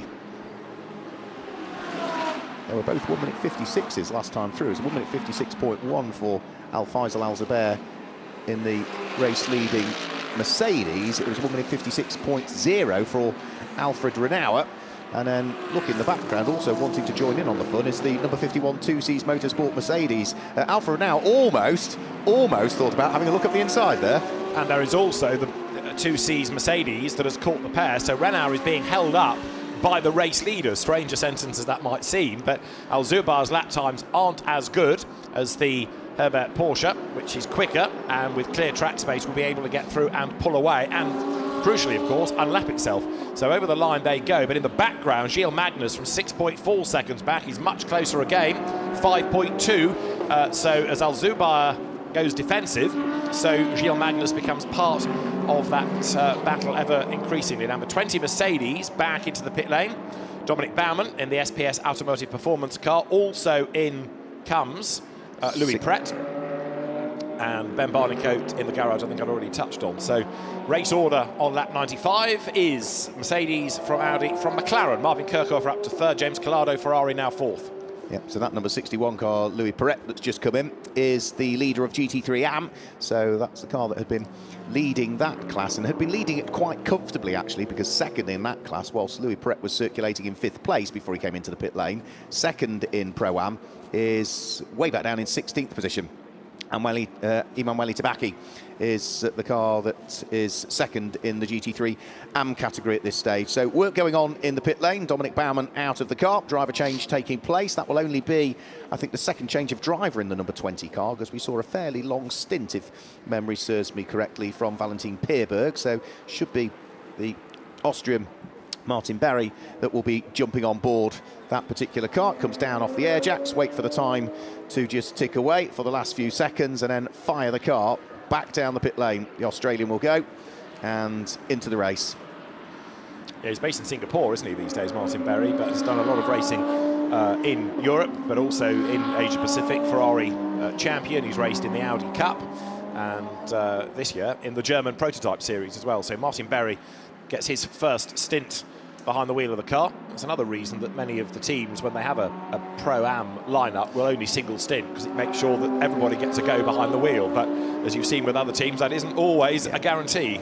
Toro Verde amongst them, and even Group M in Pro. Still can't quite get over the fact that we've lost the two almost guaranteed race winners, as it were, so early in the race. And I suspect Mercedes AMG is smarting from that as well, because that is hardly the result expected. But honours now shift, an attention shift to this car potentially. Number 77, Alfaisal Al-Zubai. He's only 4 seconds to the good now. Gilles Magnus in number 26 is catching. That's the car that Simon Gachet and Lucas Legeret share with him, the red Santalog Audi, another of the pro cars. And of course it's another registered for IGTC points, so it does have an effect, number 26, on the final outcome of the championship if it takes points away from this car. Just having a quick look, because we did see the Ram Racing Mercedes back in, and that's still showing as Ian Loggy that's behind the wheel. Is that correct? Could be. Yeah. Yeah. So maybe double stinting, is he then? You've got the minimum time to do as a bronze. So you've got 2 bronze drivers in that, so they've got to do 2 hours and 20 each. So you can divide that up how you want, but as long as there's an hour break before you get back in the car. But potentially it makes sense, because if you've been out when it's a greasy road, stay in the car, because you know what the track feels like. Know the conditions, so, yeah. It would make sense in that respect if the driver is happy. Yeah, so he stayed behind the wheel. There wasn't a driver change, it was just another one of the pit stops that was cycled through. I think before too much longer, who else might we see come into the pit lane? We notice we've now got the number 55 car in the hands of Jamie Stanley for the first time, so that is another car that runs in the AM category that we also sort of alluded to, the fact that Jamie Stanley is not slow. He's a silver graded driver for the moment, but he's about to be upgraded, isn't he? The FIA rankings have come out, and Jamie Stanley's not going to be a silver for much longer. The driver gradings is another of those minefields, and I don't envy anybody that has to get involved in that, but it's always fantastic hearing from racing drivers, because they always tell you how good they are and how much better than their co-drivers and teammates and rivals they are, until they need to be graded, in which point, I should only be a bronze, I should only be a silver, and they suddenly start to downplay their achievements. They're not known for being modest racing drivers, but when driver grading's involved, it's amazing how humble they can be. Now look at this, because through the traffic comes that Renault and Mercedes battle, but right up behind them is Gilles Magnus. 2.8 seconds the margin has come right down to, so a lead change is on here. The downside for Gilles is that he's going to try and find a way up through the traffic, but he's going the right way about it. His last lap was the car's best, a 1:52.5, so another second and a bit pulled back against Alfaisal Al-Zubai. Yep, so he's going to sneak his way up the inside of the number 20 Mercedes, just manages to do that before they get in towards the chicane, so that's at least one of the back markers that he needs to deal with. That's Martin Berry, as we say, has only just taken over the SPS Automotive Performance Mercedes, sees Gilles Magnus coming. The next car that needs to be dealt with is going to be the number 51 2Cs Motorsport Mercedes, and that is James Cottingham that's behind the wheel for that one, but Gilles Magnus has still got a few more car lengths to try and close up before he can sneak his way through and past that one. Things still going on with the Moutran family as well. Another driver change just going on there for what is very much, as we heard from Alan Hyde, the family effort for the Moutran family. Nice to see them joining us for the Gulf 12 Hour for the first time. Let's hope that they're regulars in it at this stage. But for Gilles Magnus, cars to deal with, They're back markers, but we know they're not slow cars at the moment because they themselves want to try and see if they can catch back up with the race leader Al-Faisal Al-Zubai and try and get a lap back. Number 61, although the timing screen is showing Louis Pret, it has gone back to Konrad Grunewald. So again, they're using all of his drive time very early in the race. The leader's come over the timing line. 2.8 seconds, he's down to 1.5. So now Magnus is going to try and clear that traffic. He's got 2 back markers between himself and the race leader as they hustle on now out of turn 2 over the brow. There is number 26 then, Gilles Magnus, who would dearly love to get that car into the lead of the race. So in this 4th hour, we started it with the Santalot car in the lead. It could be a different Santalot car that leads towards the end of it. Up through the traffic they turn, out of the hairpin, back onto the power, and Gilles Magnus, man on mission, accelerates then down that back straight. But again, the Mercedes ahead wants to get past the Porsche, and Magnus needs to get past the pair of them. Yep, so for the moment, he's now looking to try and squeeze his way through and past James Cottingham. A quick flash of the lights. He's got the inside line. James Cottingham sees he's coming, keeps the 2Cs Mercedes out of harm's way. So there's now just one further back marker, and that is the purple Porsche of Alfred Renauer between Gilles Magnus and our race leader, the number 77 Al-Faisal Al-Zubair Mercedes. You can see work going on still also there in the pit lane to Inception Racing, and Ben Barnicoat's McLaren that was brought into the pit lane with that sort of suspension damage. Last back marker being dealt with. Alfred Renauer almost now passed by Gilles Magnus, who's got momentum coming out of the corner, but he's on the outside line for the next right-hander, and then it's another right-hander after that. So Alfred Renauer not making it easy for Gilles Magnus, who is desperate to try and squeeze the Audi through and ahead of the Porsche so that he can then fully attack for the race lead. Yeah, but it's a brave pace to try on the outside line there, given how wet this part of the circuit is. You can see how much damper it is offline on this section of the racetrack, and Magnus now has dropped back, hasn't he, away from the Porsche ahead of him. Behind is Martin Kodrich, who is no slouch either, of course, number 1. Winner of the event in the past, and over the timing line goes the race leader. So 1.5 seconds the gap was. It's come down, but only by a gnat's this time. It's down by a 10th, 1.4 seconds between the top 2. Now, where out of all of this are those earlier double stoppers, as it were? 66 now, he's in 6th place. Number 50 Ferrari is in 7th. At 71, James Collado at the wheel in 4th place. And in fact, although the lead gap is coming down, as you can see, quicker than the pair in 3rd, because he's not got too much traffic to worry about, is Marvin Kirchhofer. Yeah, apologies, I was saying it's James Cottingham. You're absolutely right, it's the pink flashes, so it is, as you suggested, Martin Kodrich that's behind the wheel of that Mercedes. Now, this time, Gilles Magnus got a good drive heading out of turn number 5. The Audi sitting firmly in the slipstream of the Porsche, which makes a reasonably big hole in the air. He shows the nose of the Audi to the Porsche, but still can't quite get the job done by the time they head in towards the chicane. And again, Alfred Renauer had managed to close up a little bit, back onto the coattails of the race leader, Al-Faisal Al-Zubair, that time through. But this time through, surely Gilles Magnus will manage to squeeze through past the Porsche, because he's going to have the inside line as they head up towards turn number 9. Audi goes through. Finally, that's the traffic dealt with. So now Gilles Magnus can concentrate his efforts fully. He's been in 2nd for all of this period of time while he's been getting past those back markers, but now clear daylight between himself and the target ahead, which is the number 77 Mercedes. So he should be able to catch relatively easy, but the overtaking will be interesting to see, because again, offline, damp and slippy, but also the balance of performance should equate the cars, but not make it easy for him to overtake. Now that in the pit lane is a very disappointed team, draining everything out of the Porsche, and looking as though that's retirement then, as here is the lead fight, but Al-Zubair may well be bailing for the pit lane, which he does. So in he comes, and Gilles Magnus will take over the race lead, but it wasn't quite the fight on the track that we were anticipating, but Gilles Magnus then takes over the lead of the race now.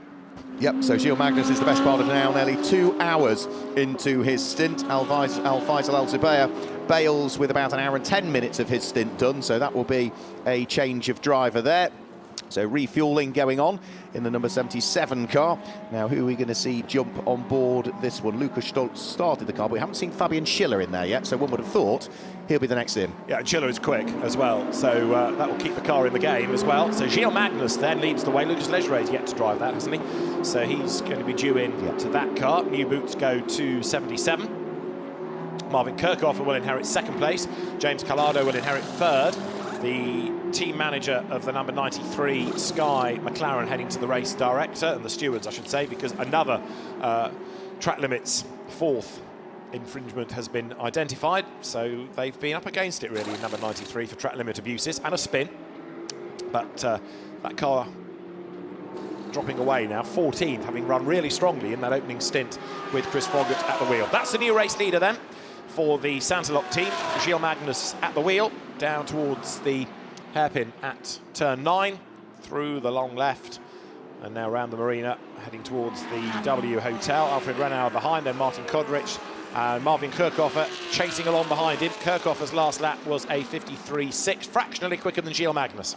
Yeah, traffic up the road as well for our race leader to deal with. Patrick Kolb will be the next of those that will need dispatching a further lap down at the wheel of the number 69 Herbert Motorsport Porsche. You can see it just up the road, so be another few corners at least before Gilles Magnus has got a little bit of traffic to deal with. But this has been a reasonably clear lap for him, hasn't it? Took the lead of the race as the number 77 Mercedes dived for the pit lane, and with clear road ahead and no traffic on that lap, 53.5, so maybe still not quite as quick, but remember, he is getting towards the end of his stint now, Gilles Magnus. He is the best part of 2 hours into this stint. He leads the way by 3.5 seconds from the garage 59, number 88 McLaren in the hands of Marvin Kirchhofer. Now, Mervyn Kirchhofer was about a tenth of a second quicker than Gilles Magnus last time through. And third, lapping at a very similar pace also, is the lead Ferrari that we've got at this stage, which is James Collado on board the number 71 car. More pit stops taking place. Into the pit lane this time is the number 11 Ferrari. Emanuele Tabacchi is done with his stint. Indeed, so I like the livery on that Ferrari. It looks a bit like the sort of Red Bull DTM style Ferrari livery, but in it comes, and Emanuele Tabacchi will hand over. So he's done exactly what's required of him. He has kept out of trouble. He's kept the car there or thereabouts in the class battle, and Tabacchi runs around the car. His work is done. A very successful Ferrari challenge racer, 3 times a champion, but this year a Porsche racer in the Italian GT Championship. So now the instruction given, driver change process can take place once the refueling is done. They are effectively 2-part pit stops. You do the fuel and then you do the other operation. And the mechanics rush around with the wheels, ready to put the new Pirellis on. Number 20, we saw Martin Berry take over. That car is being looked at for pit lane speeding, incidentally. So the SPS Automotive Performance Mercedes, that's currently in 15th place, might be in a bit of strife. We'll wait and see. So Gilles Magnus is leading now, 3 seconds to the good, and comparable lap times. There's only just under a tenth really being traded between the 2 leading cars ahead of Kirchhofer, chasing Magnus. Yeah, so that is going to be Nico Scrillo. Look, jumps on board the number 11 Ferrari, so he's just waiting patiently for the final few seconds and a bit of servicing to be done. Ferrari fires its way back down the pit lane and re-enters the race. And, yep, confirmation on the screens that it is indeed Nicola that's taken over that particular car. So, at the moment, out in front, leading the way. No real pressure, but maybe you could argue it's beginning to build a little bit, because over the course of that lap, Gilles Magnus, 1 minute 54.6, Marvin Kirchhofer, full second quicker. So all of a sudden, the gap is down to 2.1 seconds from first to second place. Need to keep an eye on that, and there we can still see that's Inception Racing work still going on around that front suspension and the brake disc area. Is that wheel bearing? Don't know, in reality. I couldn't quite see from the camera shot as to exactly what we're doing. 3 wide, heading in towards the chicane. Alfred Renauer going wheel to wheel with Marvin Kirchhofer whilst they try and squeeze their way through and past Eddie Cheever at the same time. That all got sort of slightly tight and marginal there. Didn't it? Keep an eye to this. Let me just quickly mention that last pit stop for 77 that put Fabian Schiller into the car. The pit stop was not the regulation time. It was 1 minute and 39 seconds, not 1 minute and 40. Now, you are allowed a 1 second joker pit stop, but having used it, that's it. So every pit stop from here on in has got to be good, but just bear that in mind. They've now used effectively that joker pit stop by being 1 second under that regulation time. You can do that once, but once only. And if you do it again, if it's another 1 minute 39, what's the penalty, David? Then it is something like the time you are under as a penalty, but I can't remember if it's doubled. Right, okay, It depends on how much you're under by. How much you are, sliding right, scale. But I shall double check for you. Yeah, it was one of the things I did look through in the regulations, but there was so many pages of the regulation. It wasn't one of those that I tried to sort of abbreviate into my short little format that I do. Into the pit lane, we now also have one of the Porsches. That will be the number 42 Porsche. No, he says 42 Porsche. No, that is in the pit lane. So it's the Alex Fontana car that's in. So it's the 92, of course. 92. So this is the car that's leading GT Cup at this stage. So Alex Fontana having done a damn good job, as you would expect from the man who's been running at the sharp end of GT World Challenge in the Silver Cup category, and a former Euro F3 Open Series champion some years ago was Alex Fontana. So he is done with driving, and he will be able to crack on back once more. Now, for Marvin Kirchhofer, he is tasked with trying to squeeze his way through past Alfa Renauer's purple Porsche, but Alfa Renauer is not making it easy here, and is almost trying to fight back so that he doesn't lose the position, but it's not the position they're fighting over, because that Porsche lost so much time at the start of the race that it is nowhere within the reckoning, because it's about 16 laps down, but didn't make it easy for Marvin Kirchhofer there. And now that Kirchhofer has dealt with one Porsche, just up the road is the next one that he needs to deal with, and that is going to be the number 69 car, the Herbert Motorsport car of Patrick Kolb. So that's the two Herbert Motorsport cars that he needs to deal with, and Kirchhofer wants to try and close down what was a diminishing gap. All of a sudden, from being 2.1 seconds, with all of this traffic to deal with, it's opened back up again, because it's now up to 3.8 seconds between the number 88 McLaren and the race-leading number 26 Audi in the hands of Gilles Magnus. 102 laps completed by our race leader, shortly about to be 103 laps completed, and we are now awaiting Philippa's latest update, because we are now over 3,000 laps in total. Oh yes, I can give you Philippa's fascinating fact. We have now had 100 laps completed by the leader. Total laps of all cars at the time was 3,019. Total pit stops 101. 13 different leading drivers in the lead of the race. And we've now had 3 full course yellow and 3 safety car periods, which added up are the best part of an hour, 59 minutes and 37 seconds. Alan. I bring sad news. It's never good before the end of a long race to see mechanics and drivers shaking hands. Unfortunately, it's retirement for the number 7 McLaren. They've been working on the car. It's really had bad luck since the very start of before the start of the race, hasn't it? Yeah. But unfortunately, they have stopped work on the car. Ben Barnicoat was looking on, and then I saw the handshakes coming, so I rather suspected that it was going to be game over. If I can find someone to have a little chat to and find out exactly the extent of the reason why, then I will.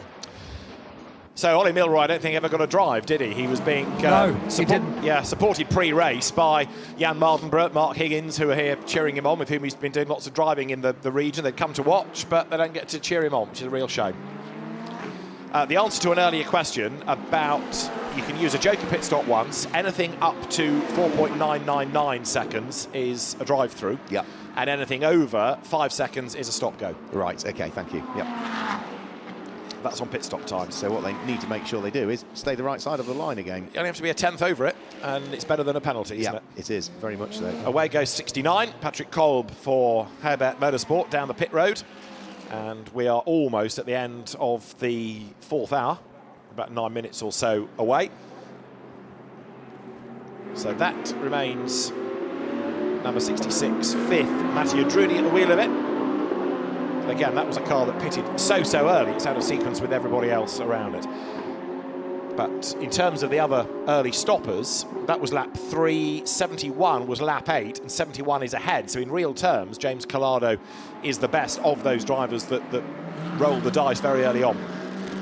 Yeah, I think that's some of that is also down to the hard work that Alessandro Pierre Guidi did, and Antonio Fuoco didn't have a bad stint either, did he, behind the wheel of that car? He was right up there in the reckoning as well. There is the rather forlorn sight of the Inception Racing garage. You can see work has, as Alan suggested, entirely stopped on that car now. It'd be interesting to know if Alan can get a word with them exactly what the problem was, because even now, even though they know that there's no hope at all, they're still looking round that troublesome front left-hand corner. I mean, I suppose it's curiosity as much as anything. What happens after an hour and a bit of a stint for that to suddenly happen?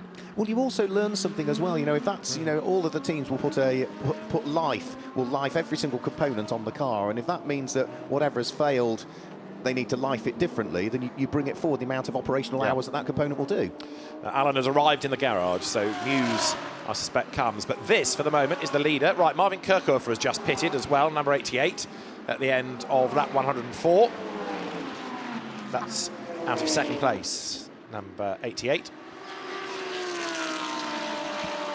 So that will release Gilles Magnus into an extended lead of around about 9 seconds, I would have thought, now between himself and the car that will pick up second place, which will be James Collado. It also means that with Marvin Kirchhofer also heading in towards the pit lane, will he have to, albeit temporarily, at the wheel of number 88 Garage 59 McLaren, will that move them out of the lead of GT3 Pro-Am? Because what we now need to see is where that number 88 McLaren feeds back out relative to Kenny Harble at the wheel of the number 75 Mercedes. Now, that might help the McLaren on the basis that Kenny Harble, straight into his stint, had the problem in the spin. But Alan has more news in the pits. Finding a driver from car number 7 is difficult at the moment, but finding out that it was an upright failure is slightly easier. So that's unfortunately the reason why the car is retired, an upright failure. Thanks a lot, Alan. Cheers, Alan. I thought it was maybe top wishbone, but upright, yep, so it's still suspension issue on that car. So such a shame for them, and unusual also that they're not able to fix that. Maybe it's a complex process, maybe they haven't got the parts, entirely don't know, but yeah, such a shame. Long old stint for Kevin Magnussen. He finally brings the number 43 Ferrari in towards the pit lane. He was another driver that had been behind the wheel of it for the best part of a couple of hours in that stint. So into the pit lane, new set of boots going on as the AF Corsa MDK Motorsport team service the number 43 Ferrari that had worked its way up inside the top 8. So Kevin Magnussen's first proper GT3 stint done. And of course his father and Mark Farmer, the other drivers of the AF Corsa entry. No stranger to sports prototypes, Kevin. Last year at Le Mans, for example, before going back to Formula 1 and Haas this year. The car back down at the pit lane then, as the lead gap is now 9 seconds. This car leads the way still. Gilles Magnus ahead of James Collado. And Gilles has done a very good job, I would offer you, in this stint. He has been not only quick and has taken over the race lead, but he's also maintained a good pace and he's kept out of trouble, and he's brought this car, which was another early stopper, wasn't it? We were concerned about Simon Gachet losing a lap early on in the race, but he's brought it back into the reckoning, most definitely. Yeah, considering that, you know, relative to the other drivers that he's dealing with, not that much sports car experience. Finished third in WTCR over the course of this year, did Gilles Magnus, but yeah, putting in a really, really good stint, and a long one as well. He's been behind the wheel of this car now for over 2 hours and 8 minutes, so I think of all of the cars that are still circulating, there's himself and then the number 25, the sister car to it, in the hands of Christopher Haase. They both have more than 2 hours behind the wheel now, which is way in excess of anybody else that's still out there at this stage.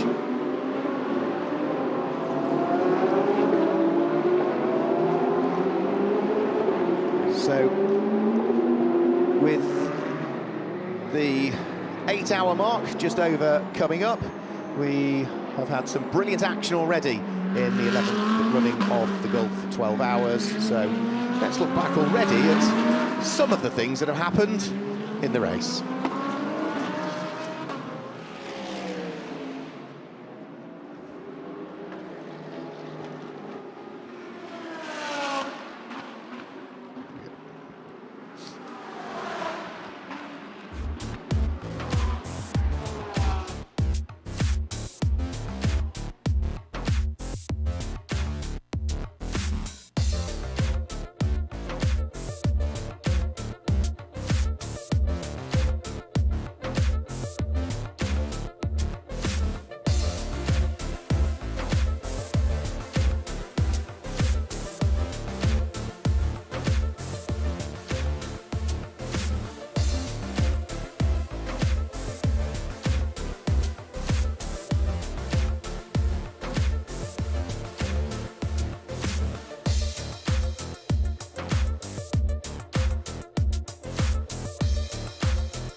Well, we've got just 8 hours to go, which means that we're about a third of the way into this race. And so far, David, you know, we were expecting it to be an exciting race. It's probably had a few more twists and turns in the tails than we're expecting, not least of which problems for cars that arguably ought to have been running at the front, but also, where did the rain come from?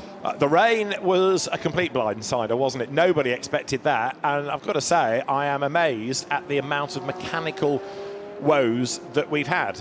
Partly mechanical in terms of the Grupper M Racing Mercedes, partly this suspension-related drama for Inception Racing, for example, because this isn't a circuit that's got massively high curbs like some circuits, and that surprises me. And the fact that, accident damage you can sort of account for, but I'm surprised that you've had as many mechanical dramas as we have had, and for the two much favoured Mercedes to be out within the first, hour and a half, 2 hours of the race. Yeah. Absolutely extraordinary. Can't get my head around that at all. Yeah, I mean, collectively, they only did, between the pair of them, they'd only done something like 70 laps, that's all, between the pair of them, so not much at all. Alan Hyde is down there in the pit lane, and I think has managed to hopefully catch up with somebody.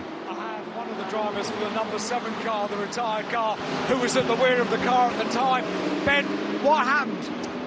Unfortunately, we just had front left suspension failure. The upright broke. I'm not sure exactly what happened, but just had a mega restart on that last safety car. Jumped to second in Pro-Am, got past Kirchhoff. It was really fun, actually, because obviously conditions were a bit slippery. I was riding, really enjoying it, and then just came out of turn 4 and it failed. So I think it was a result of some contact in Brendan's first stint. So yeah, it was on the back foot, missed the grid. Pressure was high to try and get back to the front, and had a little bit of contact. These things happen, but yeah, it is what it is. You've been around motor racing for a long time. If you cast your mind back 12 months ago, a very, very different story. Yeah, obviously been fortunate enough to win this race overall for the last 2 years, and I think I was actually in sort of 3rd or 4th overall when we had the car fail. So even though we're in Pro-Am, I do feel like we had the pace, the lineup, and the car that Optima Motorsport, Inception have done an amazing job with the car all weekend.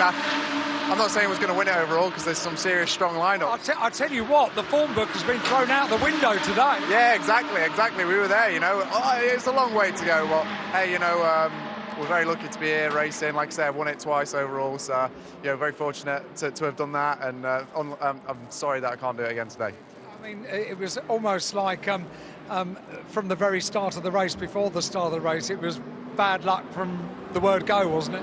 Well, we weren't sure if we were seriously unlucky or lucky, because we had a crank sensor fail as we were going to leave for the grid, and we're like, well, at least it didn't happen on track or in a pit stop, because then we would have been toast. It would have taken a long time to repair. So we're like, okay, we'll get our marbles back together and we'll get back in the race, and that's exactly what we'd done. We were right in the front of Pro-Am, and then our second issue struck, and that's us done for the day. So yeah, it is what it is. Wish the best of luck to everyone else. Now, I know you like your sport, so did you stay up and watch the England match last night? It depends who asks. It's just between you and me, Ben. I might have had a cheeky look, and I was a little bit upset. Well, it was one of those, you want to see how it's going, so I couldn't quite sleep. But yeah, unfortunate to see England go home, and looks like the bad luck's rolled over to us there. See, I wasn't brave enough. I decided, no, it's a long day today. I mean, with hindsight, you needn't have worried, need you? Yeah, obviously I was in bed. I wasn't watching it on TV. I was just checking the score, because we are here to do a job. I was doing the same. Yeah, we are here to do a job, but yeah, obviously. Hey, what do you make of Charlie Sauder, eh? Charlie Sauder, yeah. His World Final was great this year. Nice to see it. It's a challenge. Yeah, it was nice to see him do a good job and take it to Tom Harris. Huge British Formula 1 fan. I'm sure Addison up in the commentary box has got a big run in his face. You're such a pro, Ben, really you are. Hey, listen, if you've got 4 wheels and an engine, I'll have a go, and I just love winning and racing in whatever I can. You're a top man. Thank you very much indeed. That was thrown to me by Addison to ask you. That you knew it would be. Yeah, I thought so when it came in. And I hope they're having fun up in the com box. We always do. I mean, in fairness, what's not to like about this event, eh? Oh no, it's incredible. We're so lucky to get to come here and do this race. The venue and the facility has got to be the best or one of the best in the world, and the track layout's also very nice. It's a race I love doing. I've been lucky enough to do it. This is my 4th time, and hope to do it many more times in the future. I'm still young, got a lot of years ahead, and definitely got a few more wins in me, that's for sure. Always a pleasure to talk to Ben Barnicoat. Thank you very much indeed. There we go. Ben Barnicoat, you know, I saw Ollie. I'm going to have a quick chat to Ollie at the back of the garage, just very quickly. I'm sorry. I'm going to just have a very quick word with you, Ollie, because clearly we're not going to get the opportunity to chat as many times during the race as I thought we would. But ultimately, disappointment. I'm sorry for all of you. Yeah, it's really disappointing. It's like I said before the start of the race, it's a long race and a lot can happen. Number one thing in endurance racing is to not hit anything, and unfortunately we had a bit of contact. Brendan had a bit of contact at the start. It could have led to this. It might just be a failure. We don't know yet. We need to get the car back and have a proper look into it. But yeah, it just didn't go our way really right from before the start of the race. I always wonder this now. What do you do? Do you now change plans? The race is over, so what do you do? Go to the water park. Is that what you do? Is that what you do? To be honest, if we were fighting for a championship, the guys would be flat out getting an upright on it, and we'll be away. It's, you know, it was probably only another sort of 5 or 10 minutes in the box, but we're not. So we've decided to save the mileage on the car, save the 8 sets of tyres, and the car now will be shipped off to America for Daytona in January. So it was just a decision that we made to, you know, that's it, call it a day. Yeah, and all the decision being made. It's never a good sign before the end of a race when the team are sort of giving each other slaps on the back. It's disappointing. Yeah, it's really disappointing as well, because we had all the ingredients. You know, we had to start from the pit lane. We'd worked our way back up.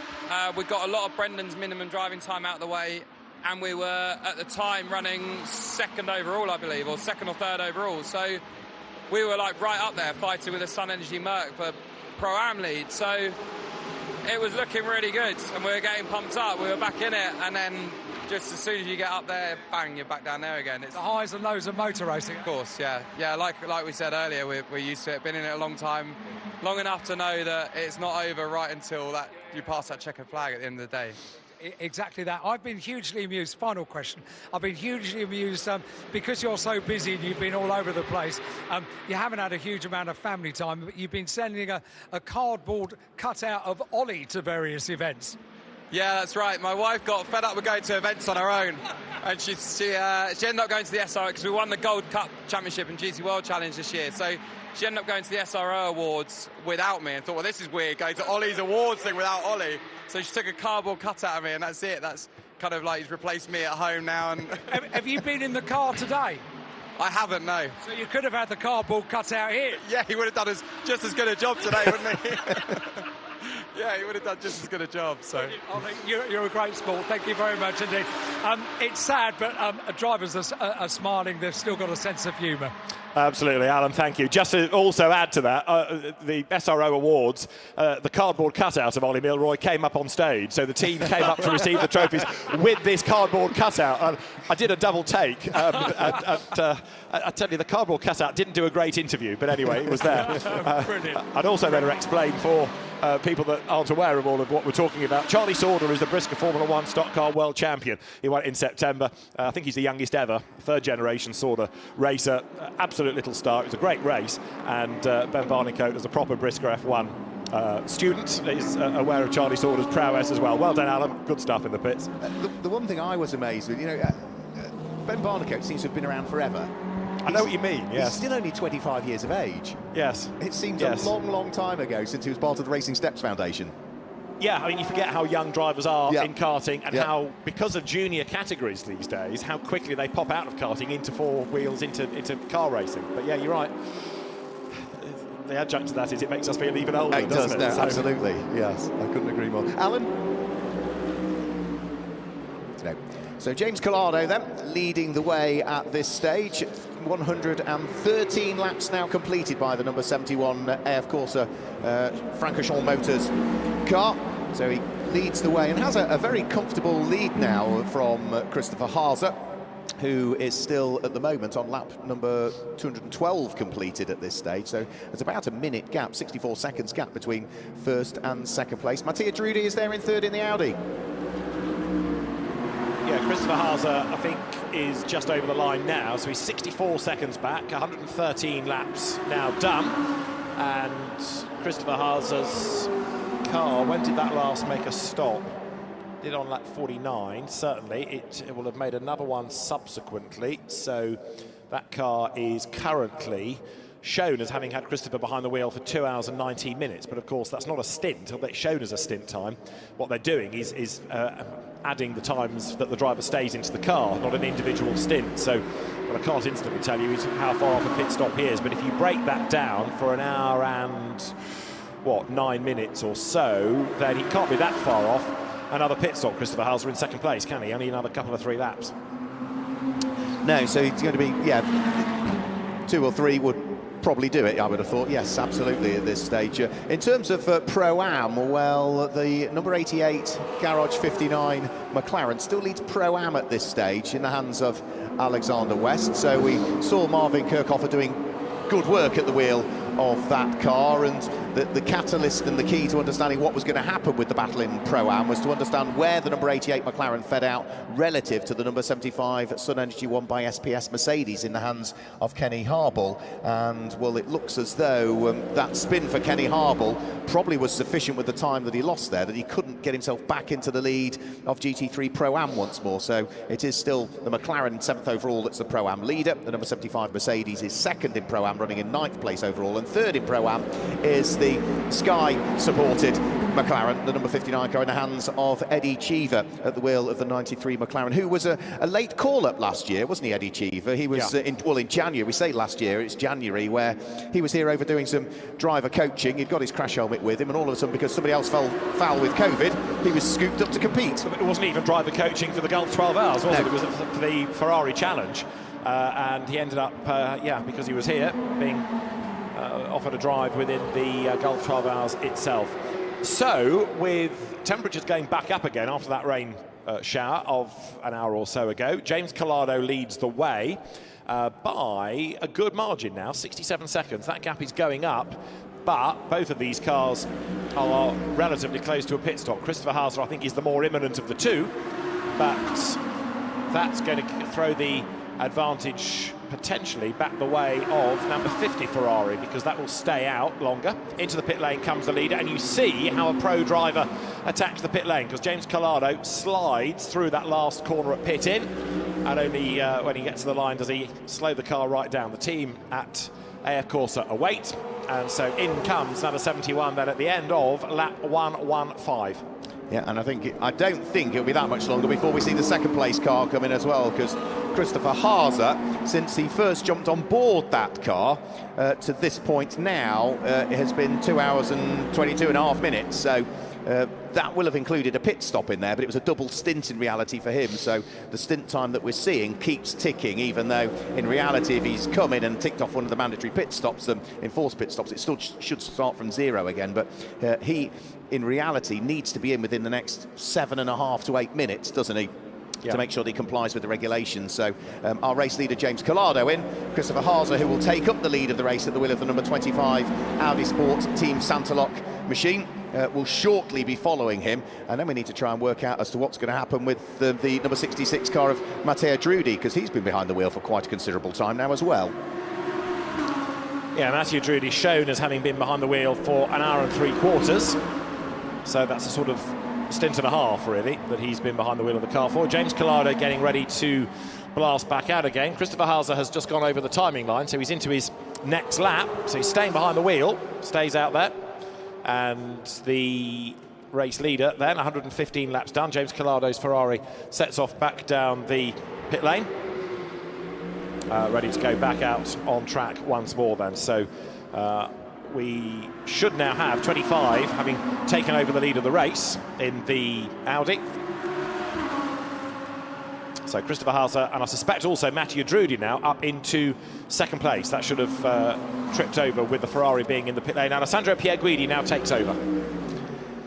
Yep, so he'll be in for his second stint. Did good work behind the wheel of that car in the early stages. Of course, we did see Alessandro Pierguidi start behind the wheel of the number 71 car, so he'll be looking to try and pick up where he left off. It shouldn't be too much of a trouble for him. Huge amounts of experience, Alessandro Pierguidi, over the years. Now, who is leading AM at this stage? We haven't really picked up on that for a while. It is in 8th place overall at the moment, the AM class leader. So that is going to be Konrad Grunwald at the wheel of the number 61 AF Corsa Ferrari. That's the car that's sort of very dark green to the front of it. It's white towards the tail end of it, and it's got day-glow orange lines in between the two differences of those colours. So that's the car that leads GT3 AM at this stage, and it is comfortably leading it because it is 8th overall in the race, as I say. 17th overall in the race is where we see the car that is second in GT3 AM at the moment, which is Nicolo Ciro. And third in GT3 AM is going to be the number 55 AF Corsa car in the hands of Jamie Stanley.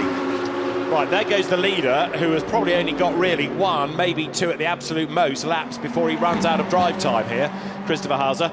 Mathieu Drudi and also Davide Rigon, both being given 5-second penalties on the next pit stop for track limit offences. So the cars that are second and third will be making slightly longer pit stops next time around because of the track limit penalties being added as the 5-second penalty. And Alessandro Pierguidi is then now in 5th place, behind Fabian Schiller, and make that 6th because Lucas Legere, who took over from Gilles Magnus, has also now got ahead of him on that last round of pit stops. Yeah, both Santalok cars have been going rather well, haven't they? Yes, they've dropped down through the order subject to when they've pitted, but most of the time they've been certainly inside the top 10 and hovering, I would say, inside the top 8 for a good chunk of this race. So going well for both of those particular cars at the moment. So over the start-finish line will come for another lap very shortly. Yeah, the number and 25 again, they got car. both of the cars through that first pit stop early on in the race, didn't they? So they're sort of in the same battle as the Grupper M cars would have been, but as Audi 66 is, and also Ferrari 71 is. So number 50, Davide Rigon, back at the wheel of it. That's the kind of interloper, really. The rest, it's a proper battle. It is, yeah. He didn't pit, did he? He stayed out for literally the first hour and a quarter, didn't he, Davide Rigon? And it did mean also that they split the strategy, of course, between the 50 and the 71 car. Well, the 50 is running in third at the moment, but Davide has been over 50 minutes into this stint now. The 71, as we know, is literally only just coming in very quick into the pit lane. Came Christopher Hauser, almost ran out of room. Well, I said about James Collado coming in sideways. Christopher Hauser very nearly went back out, so he's in the nick of time, really. So number 25, Christopher Hauser, then comes down the pit road, and that's at the end of lap 117 for Audi number 25. So at the moment, there's a sort of 10-lap difference between the two Santalok Audis in terms of when they're pitting. So now it's start time, as the race is starting to get into more of a pattern, it starts to determine now what stint they're on. We'll start planning all of this. As number 66, Mathieu Drudi, then takes over the race lead, and he has been behind the wheel of the car for an hour and 49 minutes. So he's got time on his side, as I would imagine now, number 25 is probably going to be taken over, yes it is, by Owen Bastard, who arrives on the scene. So he's the one driver that hasn't driven it yet, and this will be his first proper go in a GT3 car. So this is going to be interesting now to see whether he can keep the car in the mix. Yeah, well, he's been doing great things, hasn't he, in GT4 French Championship this year and the European GT4 Championship, and Santalok doing what they do with so many of their drivers, bringing them up from the lower categories into their junior GT3 team. And for Owen Bastard, it's a good shop window, Alan, isn't it, in reality? One-off race. You could argue no pressure because of the format of this race, but he'll be wanting to do a reasonable job for the team in terms of the fact that they are also scoring points for the Intercontinental GT Challenge as well as the Gulf 12 Hour. Exactly, so Owen Bastard's going to be fascinating to watch in this stint, and that car due down the pit road. 66 Mathieu Drudi then takes over the race lead and is 7 seconds to the good over Davide Rigon, who will be next in the queue in the Ferrari. Down the pit road now goes 25 Audi, ready to rejoin. And as the cars work that 118, the Audi has gone down the pit road, back into the race. So the pit lane for the moment clear. and that it becomes number 66 now the leading car once again, as it did at the end of the opening lap. It has had another brief spell in the lead, puts itself back into the mix. So Mathieu Drudy leads the way, David Irigon chasing after him. But yeah, against expectations perhaps, the pendulum has swung Audi's way. It has, yeah. I mean, it just wasn't on my radar, the fact that we would have so much trouble for the Mercedes earlier on, and the fact that, well, straight out of the box really, the the Audis were very, very quick. You think what was happening on that first lap of the race, where we got Kelvin van der Linde pushing as hard as he possibly could to try and take the lead of the race overall. As it was, he did, but only because the two Mercedes instantly died for the pit lane at the end of the first lap. But that sort of showed just the pace and the aspirations that Audi have to see if they could scoop up what for them would be a second ever win as a manufacturer in the Gulf 12 Hour. Of course, the only other time we saw Audi head to the top step of the podium was when Attempto Racing ran what was the 2019 iteration of this race. So 118 laps now completed by our race leader. We've still just had the 3 full course yellows at this stage, the 3 safety cars, and all of that equating to almost an hour into.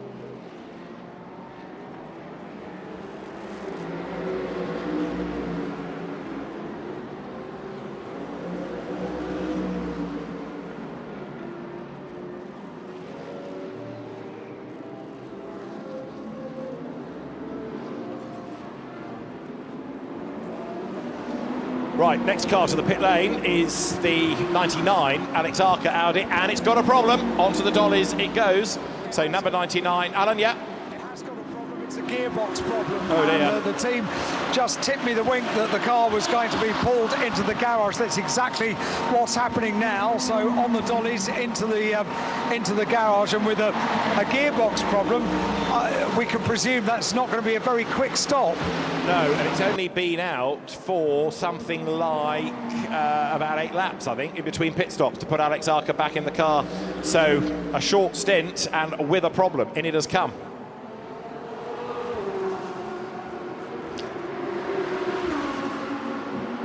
So that car, very, very disappointing. I've just said it's pendulum swings Audi's way. Suddenly we get an Audi with the problem. So I know, and it must be really tough for that car as well, because that's the car that had all those problems over the course of qualifying, which meant that they didn't have as many laps as being clean and acceptable laps because of the issues with circuit limits, which meant that it started as the very last GT3 car on the grid in 30th position. It carved its way up through the order, and all of a sudden they find themselves, I'm afraid, in the garage. This is a car that did lead. It led 10 laps earlier on in the hands of Alex Arca, so from lap number 62 to lap number 76 actually, so it was 14 laps that the car led, but I'm afraid that is probably going to remain as the only laps that car will lead at the moment. The sister car, though, still going beautifully well in the hands of Matteo Drudy, who is leading by 7.4 seconds from David Irigon, who is there in second place in the Ferrari. Alan.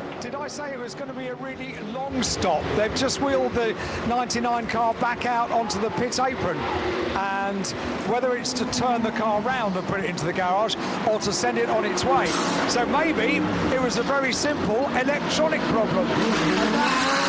Resolved, because lighting up the tyres and leaving pit lane, 99 back on its way.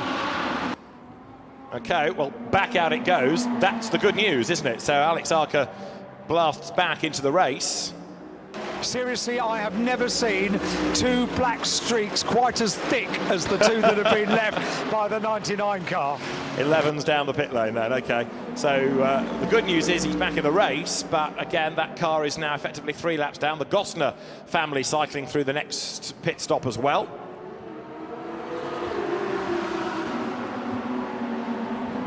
And more battling out on track as Alexander West then tries to fend off number 69 Porsche, the Ralph Bohn car.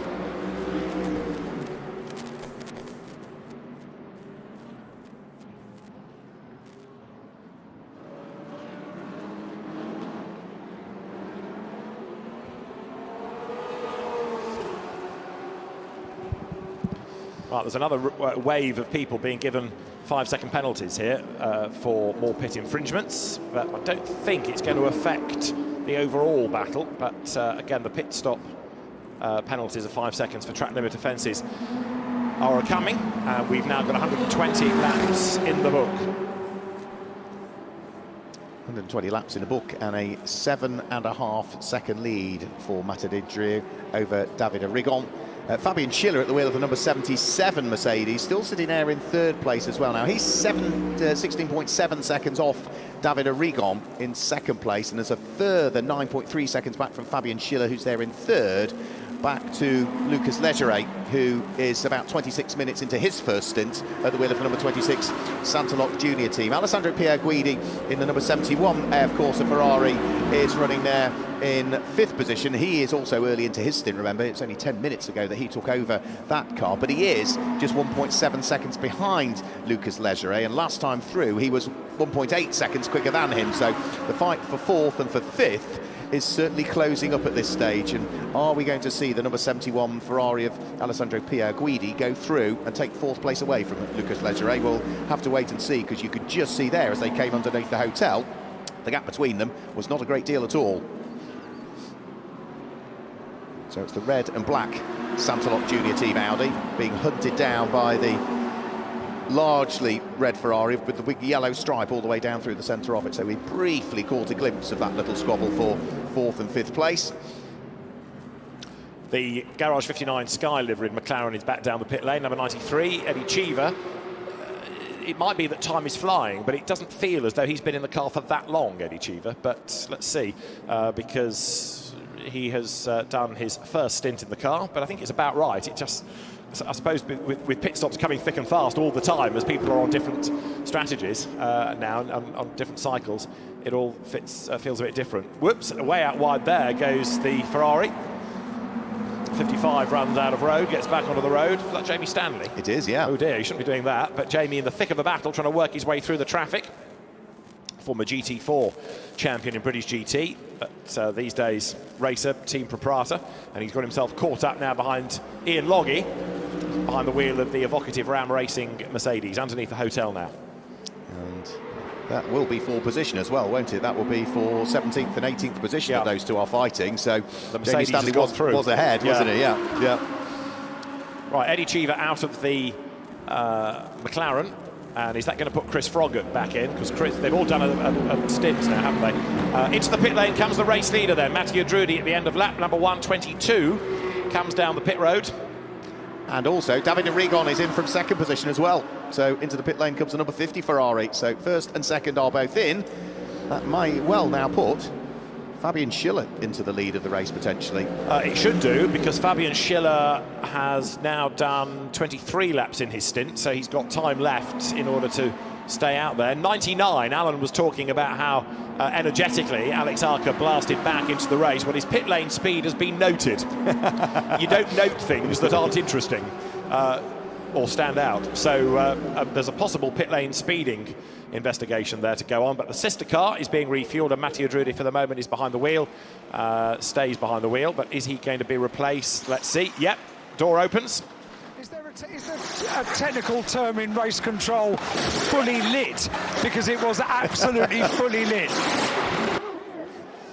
Well, everybody thinks it was of a zealotry worth investigating. So the pit lane speed has been noted, and 66 now gets the screen cleaned and is about to go back down the pit road. Number 50 likewise, David Arrigon. So what I'll do, once the 66 car has left, I'll get the cameraman to show you the black lines that were left in the pit lane by the 99 car, because they are exceptional. Okay.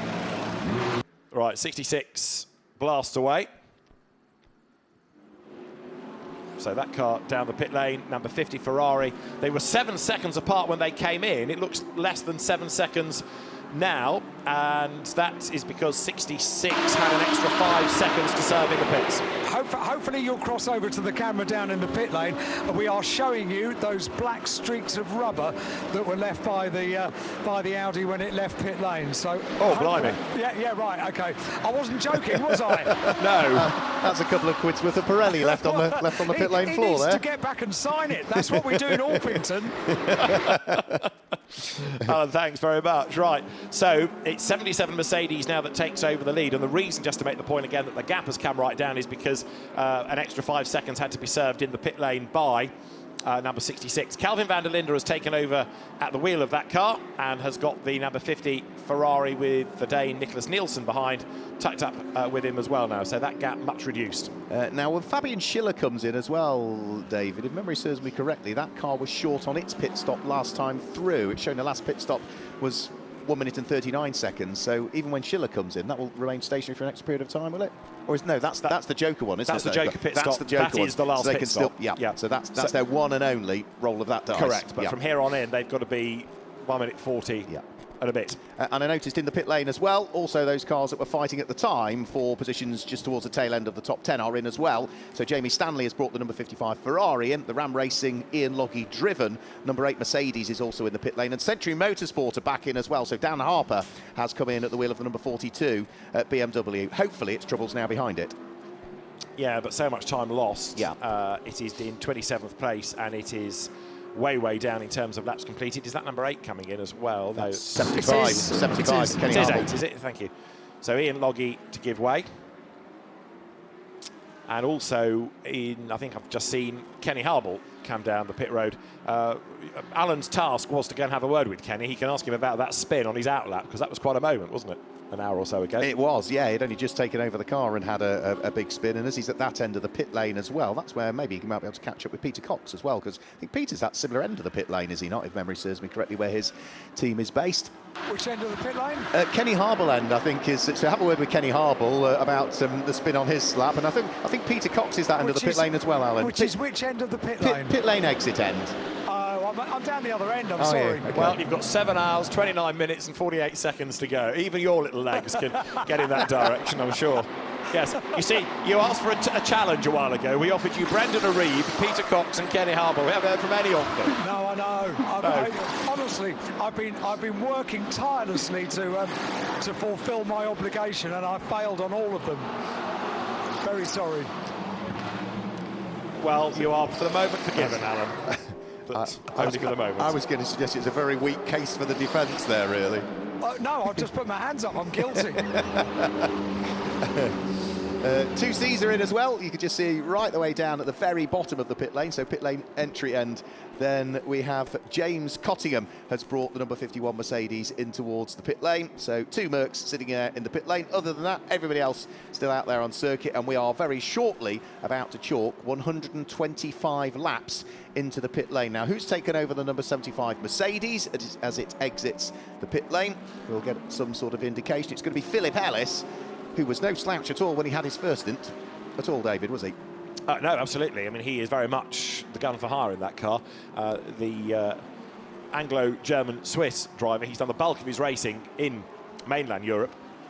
So from UK perspective, he's rather ignored, but he's a very competent driver, Audi TT Cup champion a few seasons back before he made the graduation to GT racing, and was racing the DTM, of course, since it became a GT3 kind of category, and a very quick driver indeed. The other one to keep an eye on is Owen Bastard, looking for his lap times, and his last lap was a 1:54, so he's there or thereabouts. He's in the ballpark in his first stint, the GT4 European Series champion, French GT champion, of course both won with the Israeli Rui. Mia Hassan away now blasts number 51 that James Cottingham brought into the pit lane. And for someone that's been driving GT4 all year, when you come to a circuit like this, you know, we were saying how quick this circuit is in parts as well. So when you're jumping out of a GT4 that you're used to into the GT3, which the aero is enormously different, the brakes are enormously different, and on a circuit like this, I would imagine that's going to take a while to adapt. Yes, they've had plenty of track time over the last few days, but he's on it straight away. That's a good sign from a young driver. No, that's what I keep saying. It's going to be interesting to see, and it's positively interesting. You know, he's not coming up short right now. No, not at all. You can understand why. Okay, he may well have had some testing courtesy of Santalot, but Alex Arca, in contrast, number 99, is being given a 10-second pit stop time penalty for speeding in the pit lane. So Alan pointed out the enthusiasm with which he left the pit lane. Well, he can spend longer in it next time. The car's down in 17th place, but there's a 10-second penalty ready for number 99. Well, I hope I'm not responsible for that. I hope I didn't draw attention to it. You've never been described as responsible. Don't start now. It's a very good point, well made. Yes. Thank you. I feel better now. Yes, indeed. But you can ask him all about it on his next pit stop. Alex, I seem to remember, was a bit of a character in January, wasn't he? Because he kept having track limit offences, but was honest about it all. You know, he held his hands up and said, "Yeah, it's down to me, and I'm really sorry for the team, and I just got carried away." And he didn't try and hide the problem or say, "No, it's a silly rule" or whatever. You know, he's not guilty. He just held his hands up and was quite honest about it. He's been another absolute star in esports GT racing that SRO operates, silver champion in esports in our competitions there this year. Right, time to take breath almost, isn't it? 7 hours and 26 minutes remain, still a long way to go, but an awful lot's been happening thus far. And right now, number 77, there it is, Fabian Schiller leads the way, and bizarrely, it is the one car now upholding Mercedes AMG honour in the face of Ferrari and Audi opposition. Absolutely, yeah, in the face of adversity, this is the one that is flying the three-pointed star at the moment. Fabian Schiller doing a very good job. He's 8 seconds up the road from the second-place car, which is Alessandro Pierguidi. Another raft of pit stops just about to happen as well, as Pablo Bolghini brings the number 49 Porsche into the pit lane. That car is running in 28th position as things currently stand. It is third in the Cup class. We have also got in the Martin Kodrich 2Cs Motorsport Mercedes right the way down the pit lane, and also 52 is in as well by the look of that one, which is the Gabriele Lancieri Ferrari. I'm not surprised with that one because it's been a fairly long stint actually for Gabriele Lancieri. He'd been out there for quite some time at the wheel of the 52 car. I may have missed this, but I'm assuming we are now accepting the retirement of the David Fairbrother Porsche, also just being pushed away 51. So Aaron Walker, junior saloon racer turned GT racer, was at the wheel, and that car has been pushed into its garage. So people are still having problems, seemingly, and again, I'm surprised by that element of the race.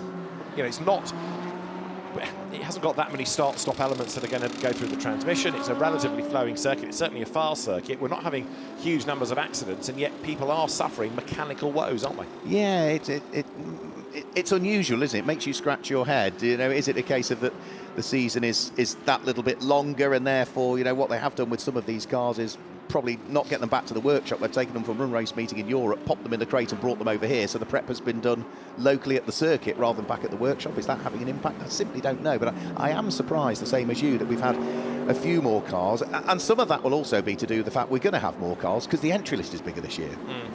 Yeah, but keeping out of trouble, like we've been saying all weekend, whether it's mechanically, whether it's in terms of penalties, absolutely crucial in all of this. Number 49 is good to go. Pablo Biolghini, as you say, brought it in. Cockpits of the car as well. Okay. That car was at a stop. I didn't see exactly what they were doing. It was quite quick, but a little bit of extra work on that pit stop. All right, thanks, Alan. David Fairbrother's Porsche is out, isn't it? You told us that. And yes. Yeah. Okay. Thank you. What I will do, I will try and get a little update as to how David is, because he was in a little bit of pain with his lower arm and went off for a check to the medical centre. So I'll see if I can get a little update. You could also perhaps start a crowdfunding page for a new pair of lucky pants for him, because clearly that pair didn't work. No, he wears stripy pants for luck. And once he was regaling me with the story yesterday that he once did an interview just in his underpants, I think racing in America. So we are spared that today, but maybe the pants that he was wearing today weren't quite so lucky. More pants-related news to come. Well, another one of those, same time tomorrow. Yes, quite.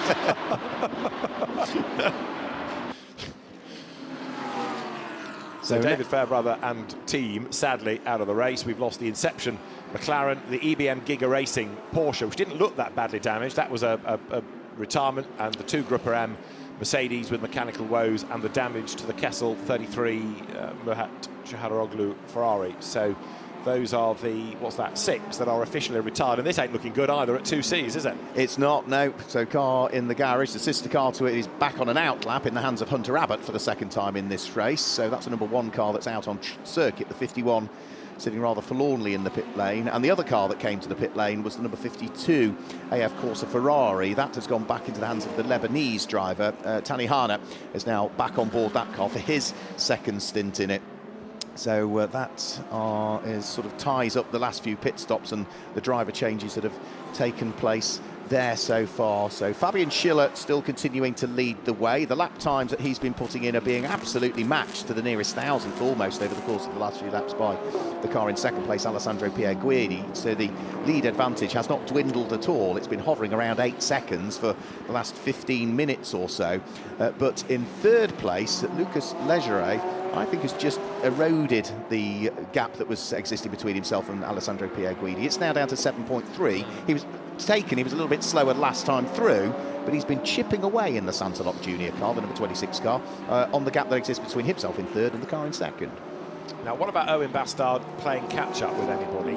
In real terms, they're catching back up to the Garage 59 fifth place McLaren, and also catching number 61, which is just the most outstanding effort by number 61 Ferrari to be 4th overall, and has been up at the pointy end pretty much for the bulk of the race. It's just going amazingly well. They can hold for half an hour, so that we can renew it until tonight.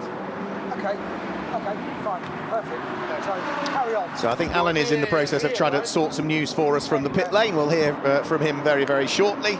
And into the pit lane comes the race leader. So Fabian Schiller into the pit lane. So the number 77 race leading Almanar Racing by Get Speed Mercedes heads in towards the pit lane. That's 129 laps completed by that car.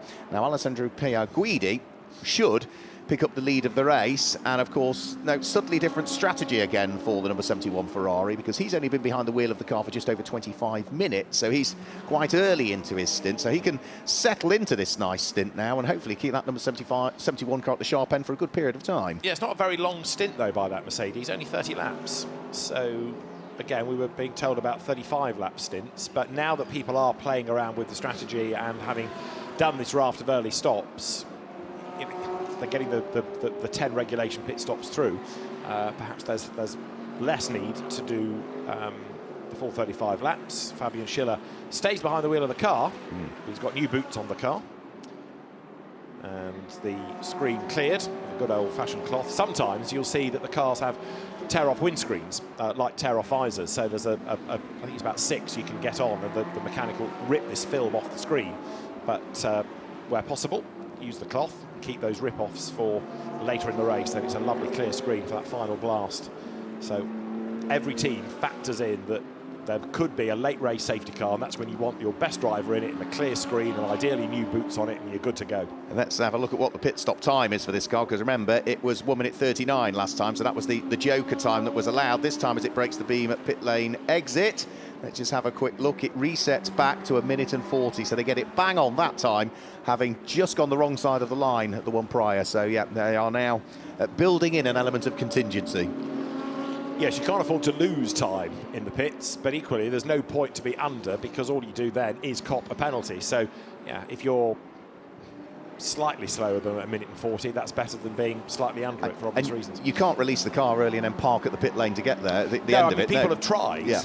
Or at least they've been released, and then the team will say slow, slow, slow. But that then incurs the wrath of race control, because you're driving in a perhaps unsafe manner down the pit lane and potentially jeopardising people that are trying to come in or trying to be released, and they don't know what to do. So once you are committed, you drive down the pit lane. You don't suddenly slow your pace.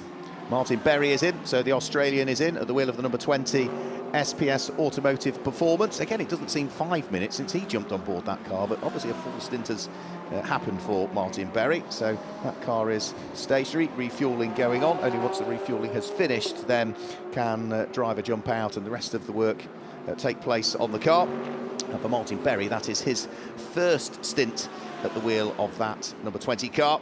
And we'll have to see as to who is going to dive on board, because we've already had Valentin Pierberg start the car. Dominic Baumann took over second, so I'd imagine he'd be back to the starting driver, Valentin Pierberg once more. Unless they keep Martin Berry in for a double stint from here on in. Let's just see. I can't instantly see anybody poised, ready to run around the car. Oh, yes, I can. Is that Dominic Baumann looking at the overall? I couldn't quite spot in time. It is... Yes, looks like it, doesn't it? So number 20 driver change. In comes number 92 Porsche. So the Century Porsche Ticino car, Ashish Patel at the wheel, comes in.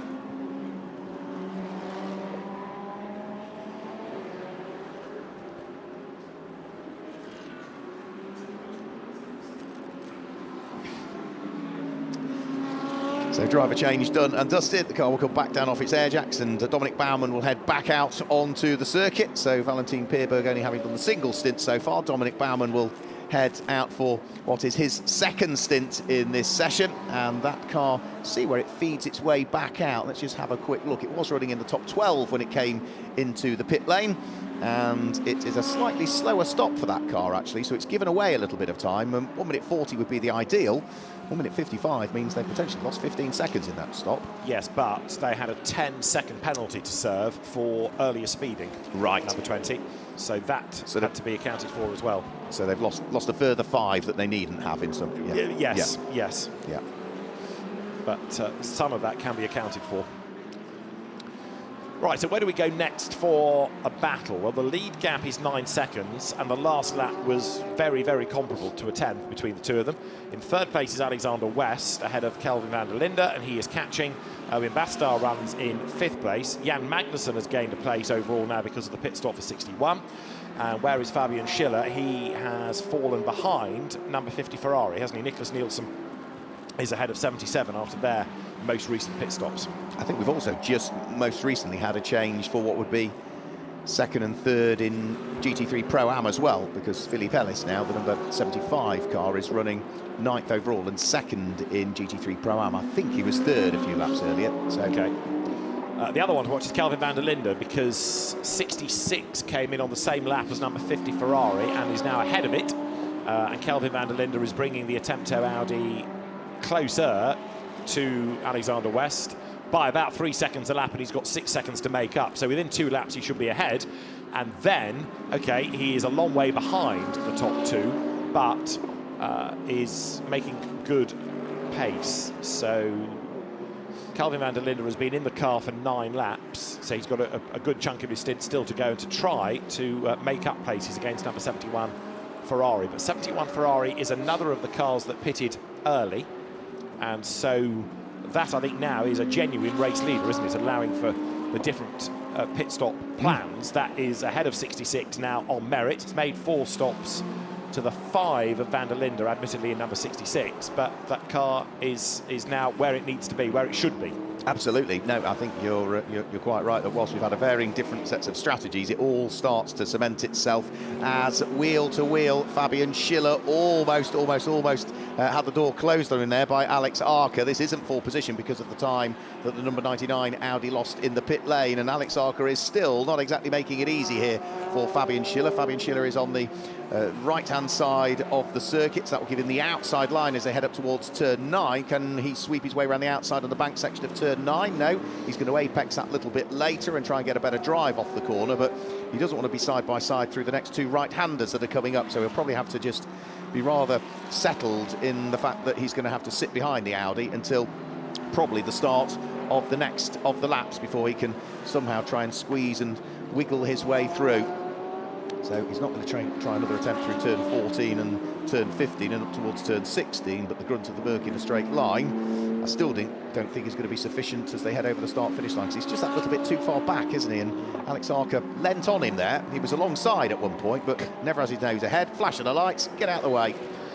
Also, Owen Bastar, number 25, is going to cop a 5-second penalty on his pit stop. They're not all down to him, I suspect, the track limit infringements, but number 25, running in 5th place, will be penalised on its next stop, as number 99 of Alex Arca then hustles on. Of course, that was a car that led the race, wasn't it, briefly, but after its gearbox woes and a short stint by Pietro Della Guente, it is down in 15th place and lost the best part of over 3 laps now. Yeah, it was in the lead for, I think I said earlier on, something like 12 or 14 laps it was in the lead for, but then after that it all went wrong. But considering the fact it'd come from 30th on the grid, great performance. And you know, while some of that was in the pit stop cycle, there was a good chunk of that was on merit, wasn't it, as it carved its way through the order. Yeah, Alex Arca is quick. He's another of the silvers that flies under the radar a little bit. So also, in fairness, is Fabian Schiller. Because he never really made a star name in Formula 3, you tend to overlook him, but he is very, very quick in a GT car, as he is proving demonstrably now, onto the tail of Alex Arca. They're not fighting for position, but the Mercedes wants to be ahead, and it's not being impeded. And Alex Arca treating this like a proper fight for position, defending all the way down to the hairpin, and Fabian Schiller can't go diving up the inside, and nor can he go around the outside there. No, and all of this is costing him a little bit of time. He's caught the car ahead. The one thing he now can't do, as we've said so many times, is get past it. And really what it's reliant on is Alex Arca to make a very small mistake or not quite get cleanly off a corner, and that is going to be sufficient. But for the moment, Alex Arca is driving the wheels off the number 99 car, trying to keep the 7th place car of Fabian Schiller behind him at this stage, and Fabian's lap times have dropped off quite significantly now that he's caught the car ahead. We haven't had news or an update with regards to what's going on with Aaron Walker's 2C's Motorsport number 51 McLaren, but I'm thankfully pleased to see back out in the pit lane, because it's been in there for the best part of... just come in. Is it just come in? Just come in after a stint, number 91. Daniele Diamato has just brought this car down the pit lane, so it's done a stint. It's just come in. Has it? How long was his stint in that one? Because I'm sure I saw a minute ago that car had been in the pit lane for the best part of 28 minutes. Past, but I just watched it come down the pit lane. Right. So it's definitely been on track. As again, Fabian Schiller tries to get past Alex Arca, who is not making life easy, but again, he wants to run at his pace. He doesn't want to be getting offline and giving away a position to the Mercedes. So Fabian Schiller having to work for this, and he still can't do it, even coming out of the hairpin. And Alex Arca is making life very, very tough indeed. Now, of course, what he's also doing is serving to delay 77 relative to the sister attempt to Audi, which is ahead of it on the road.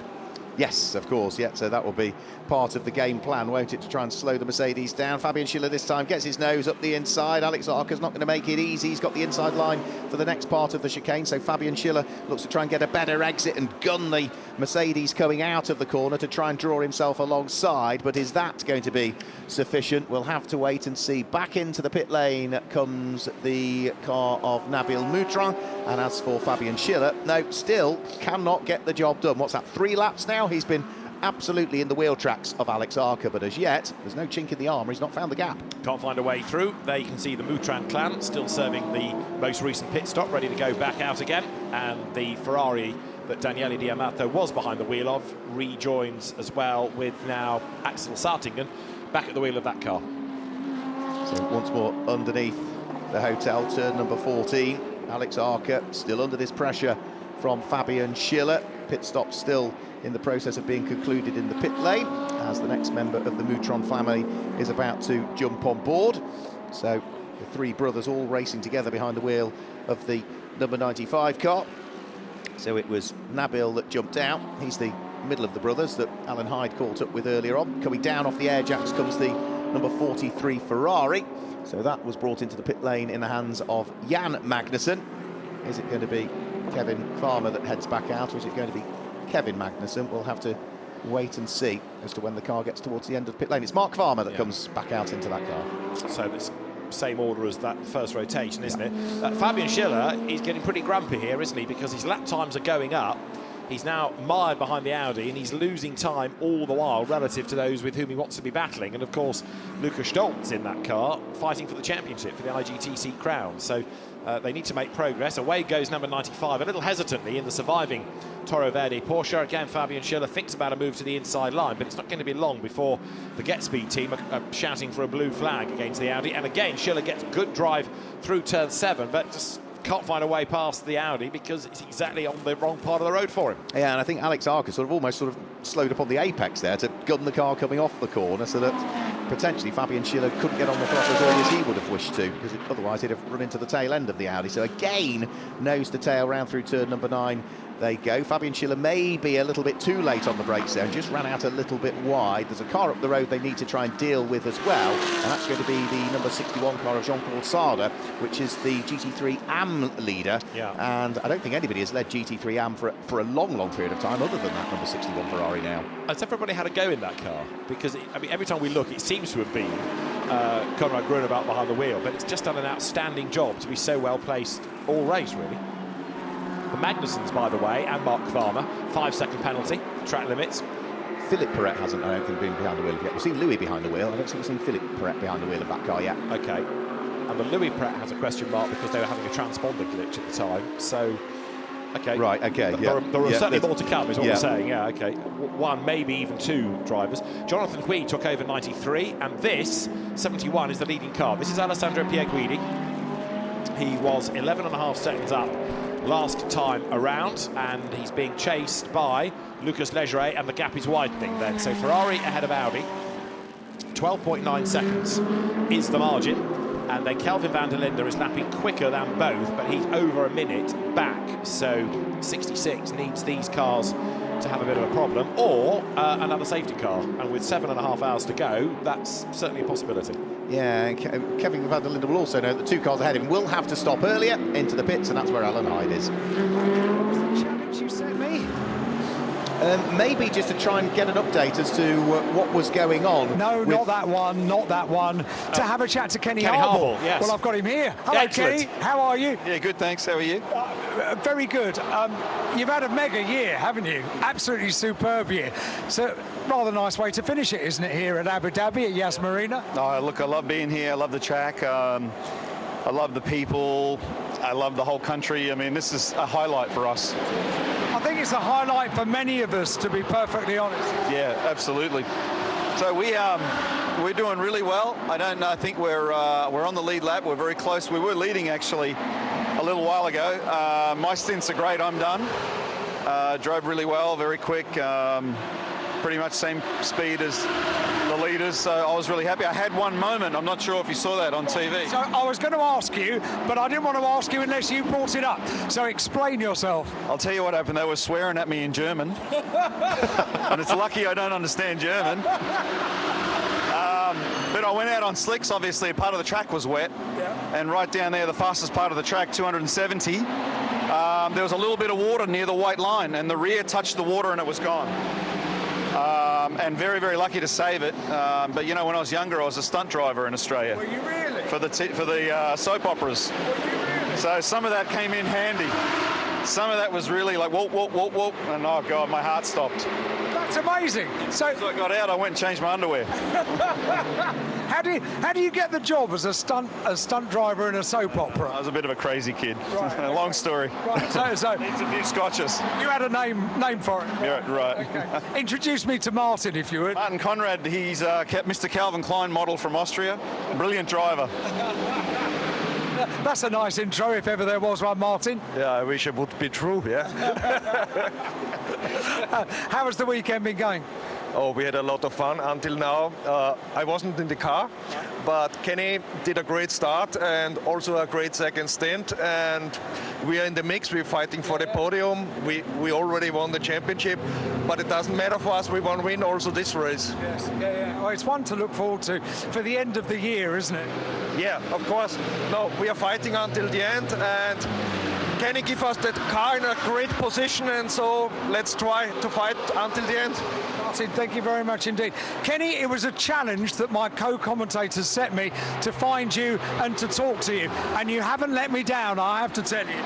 It's a miracle. I've got a habit of being very elusive at the races, and most of the time I'm just eating and watching TV. But I'm thinking very seriously about having a drink now. You can't do that. Unless they call me back. No, you can't do that, no. Hey, one final question. Yeah. Getting rain here at Abu Dhabi, Yas Marina, it wasn't really on any of our radars, was it? No, we didn't see it actually. We looked at a map and half the world had no clouds. Yeah. And there's one tiny little cloud right here, which is now in Bangladesh. Is it really? Makes no sense. Yeah. And it just dumped, and unfortunately I had to go out on cold slicks, and boy, oh boy, I can tell you what, mate, she was dancing around better than Fred Astaire. You didn't let me down. Thank you very much.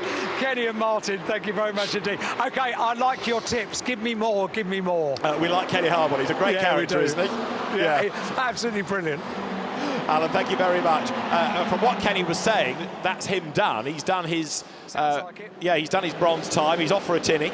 And Martin Conrad and Philip Ellis have got to get through another 7 hours between them. So they are going to earn their corn here.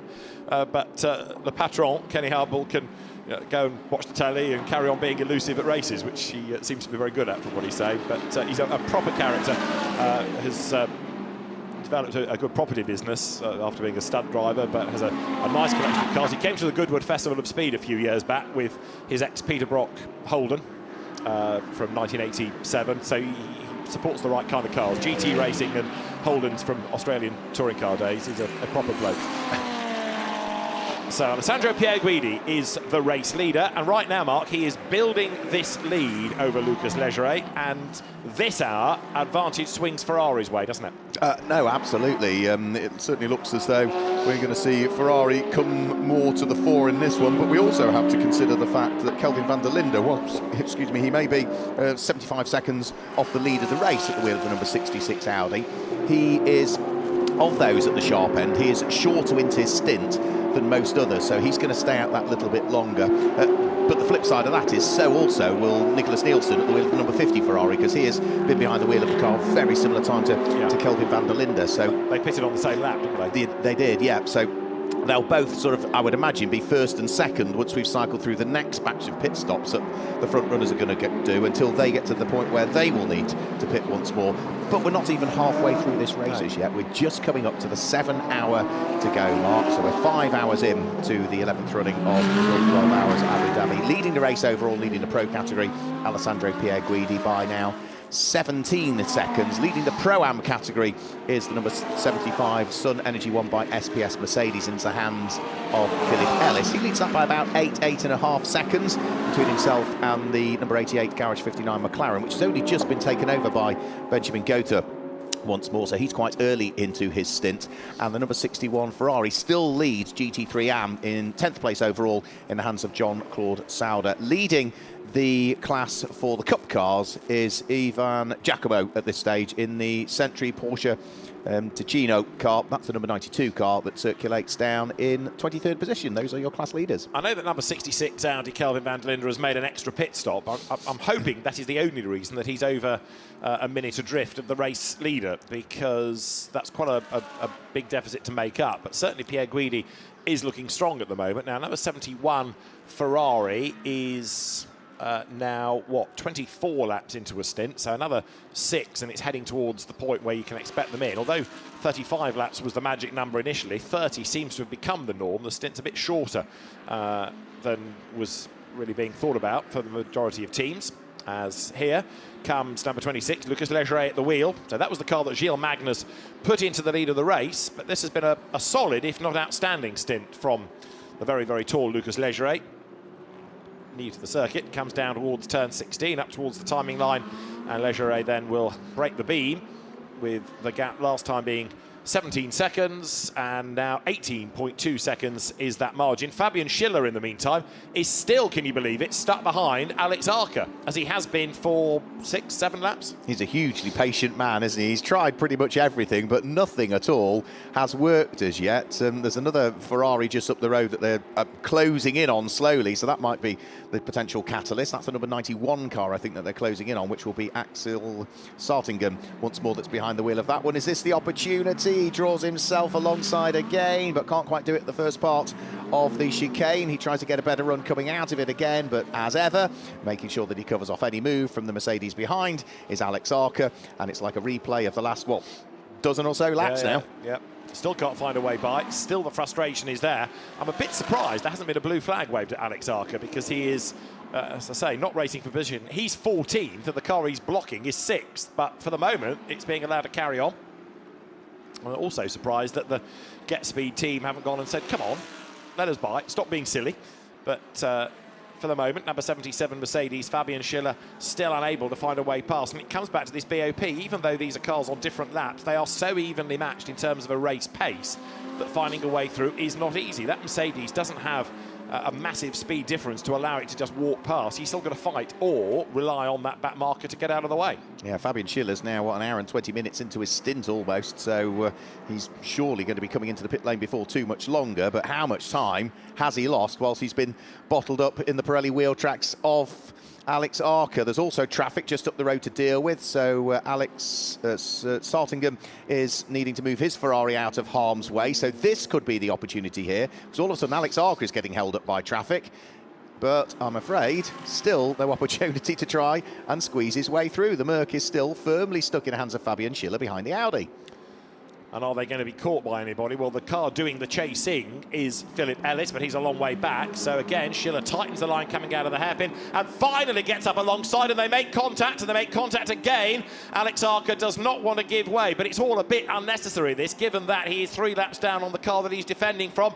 Fabian Schiller has finally got the inside line down towards the chicane, but Alex Arca, you can anticipate he's going to brake as late as he dares, and Fabian Schiller finally goes through, but he had to work, dare one say, needlessly hard to lap a car that is running in 14th place. Yeah, he was certainly working hard, so much so he was on overtime there, wasn't he, trying to thread his way through. And now Alex Arca looks in his mirrors and he's about to be picked off by the AF Corsa Ferrari that's trying to draw itself alongside. Is it going to be as easy a task for the Ferrari? No, straight through goes Alessandro Pierguidi. So all of a sudden, that might have just helped, do you think, the sister cars? Do you think that's all to do with trying to help the sister Audi? I think so. Having seen how easily the Audi allowed the leading car to go through, then yes, it would smack of that. And just to compound the problems for Fabian Schiller, the car is going to be given a 5-second penalty on the next pit stop for track limit offences. So he's lost time in traffic and he's going to lose time in the pits as well.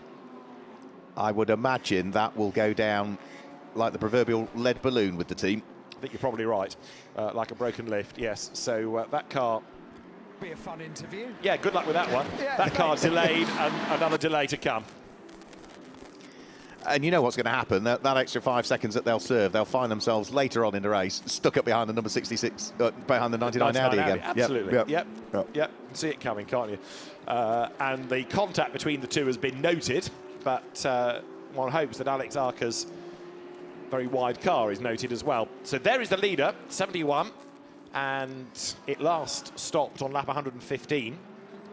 So we're anticipating the car in round about 3 laps time, if it's going for this 30-lap target, which others seem to be ticking off for the moment. So another 3 laps or so. There's 69 Porsche into the pit lane. Ralph Bowen has brought the car in, which presumably therefore gives it back to Robert Renauer for the next stint, and then Patrick Kolb subsequent to that. So that's the Pro-Am class car, but it's an IGTC registered car, so it's scoring points for Porsche. IGTC, although there is obviously a driver's competition, when we're talking about it, it's very much aimed at the manufacturers. BMW have committed to that for next year, which is great to see. So down the pit road goes number 69. And the lead gap, 17.6 seconds between Pierguidi and Lucas Leggeret in second spot, but quicker than both is Kelvin van der Linde. Yeah, now where that car of Patrick Kolb is going to come back out, it's going to go behind Benjamin Goethe. So underneath the tunnel goes that car. That will be for position. When the Porsche reappears at pit lane exit, the McLaren will be fighting it for position, and it will be, I think, the McLaren that will come out ahead, because of course Porsche's got to weave its way through that tunnel, hasn't it, at pit lane exit. So that was a change for position there. Couldn't have seen it because the Porsche was underground at the time.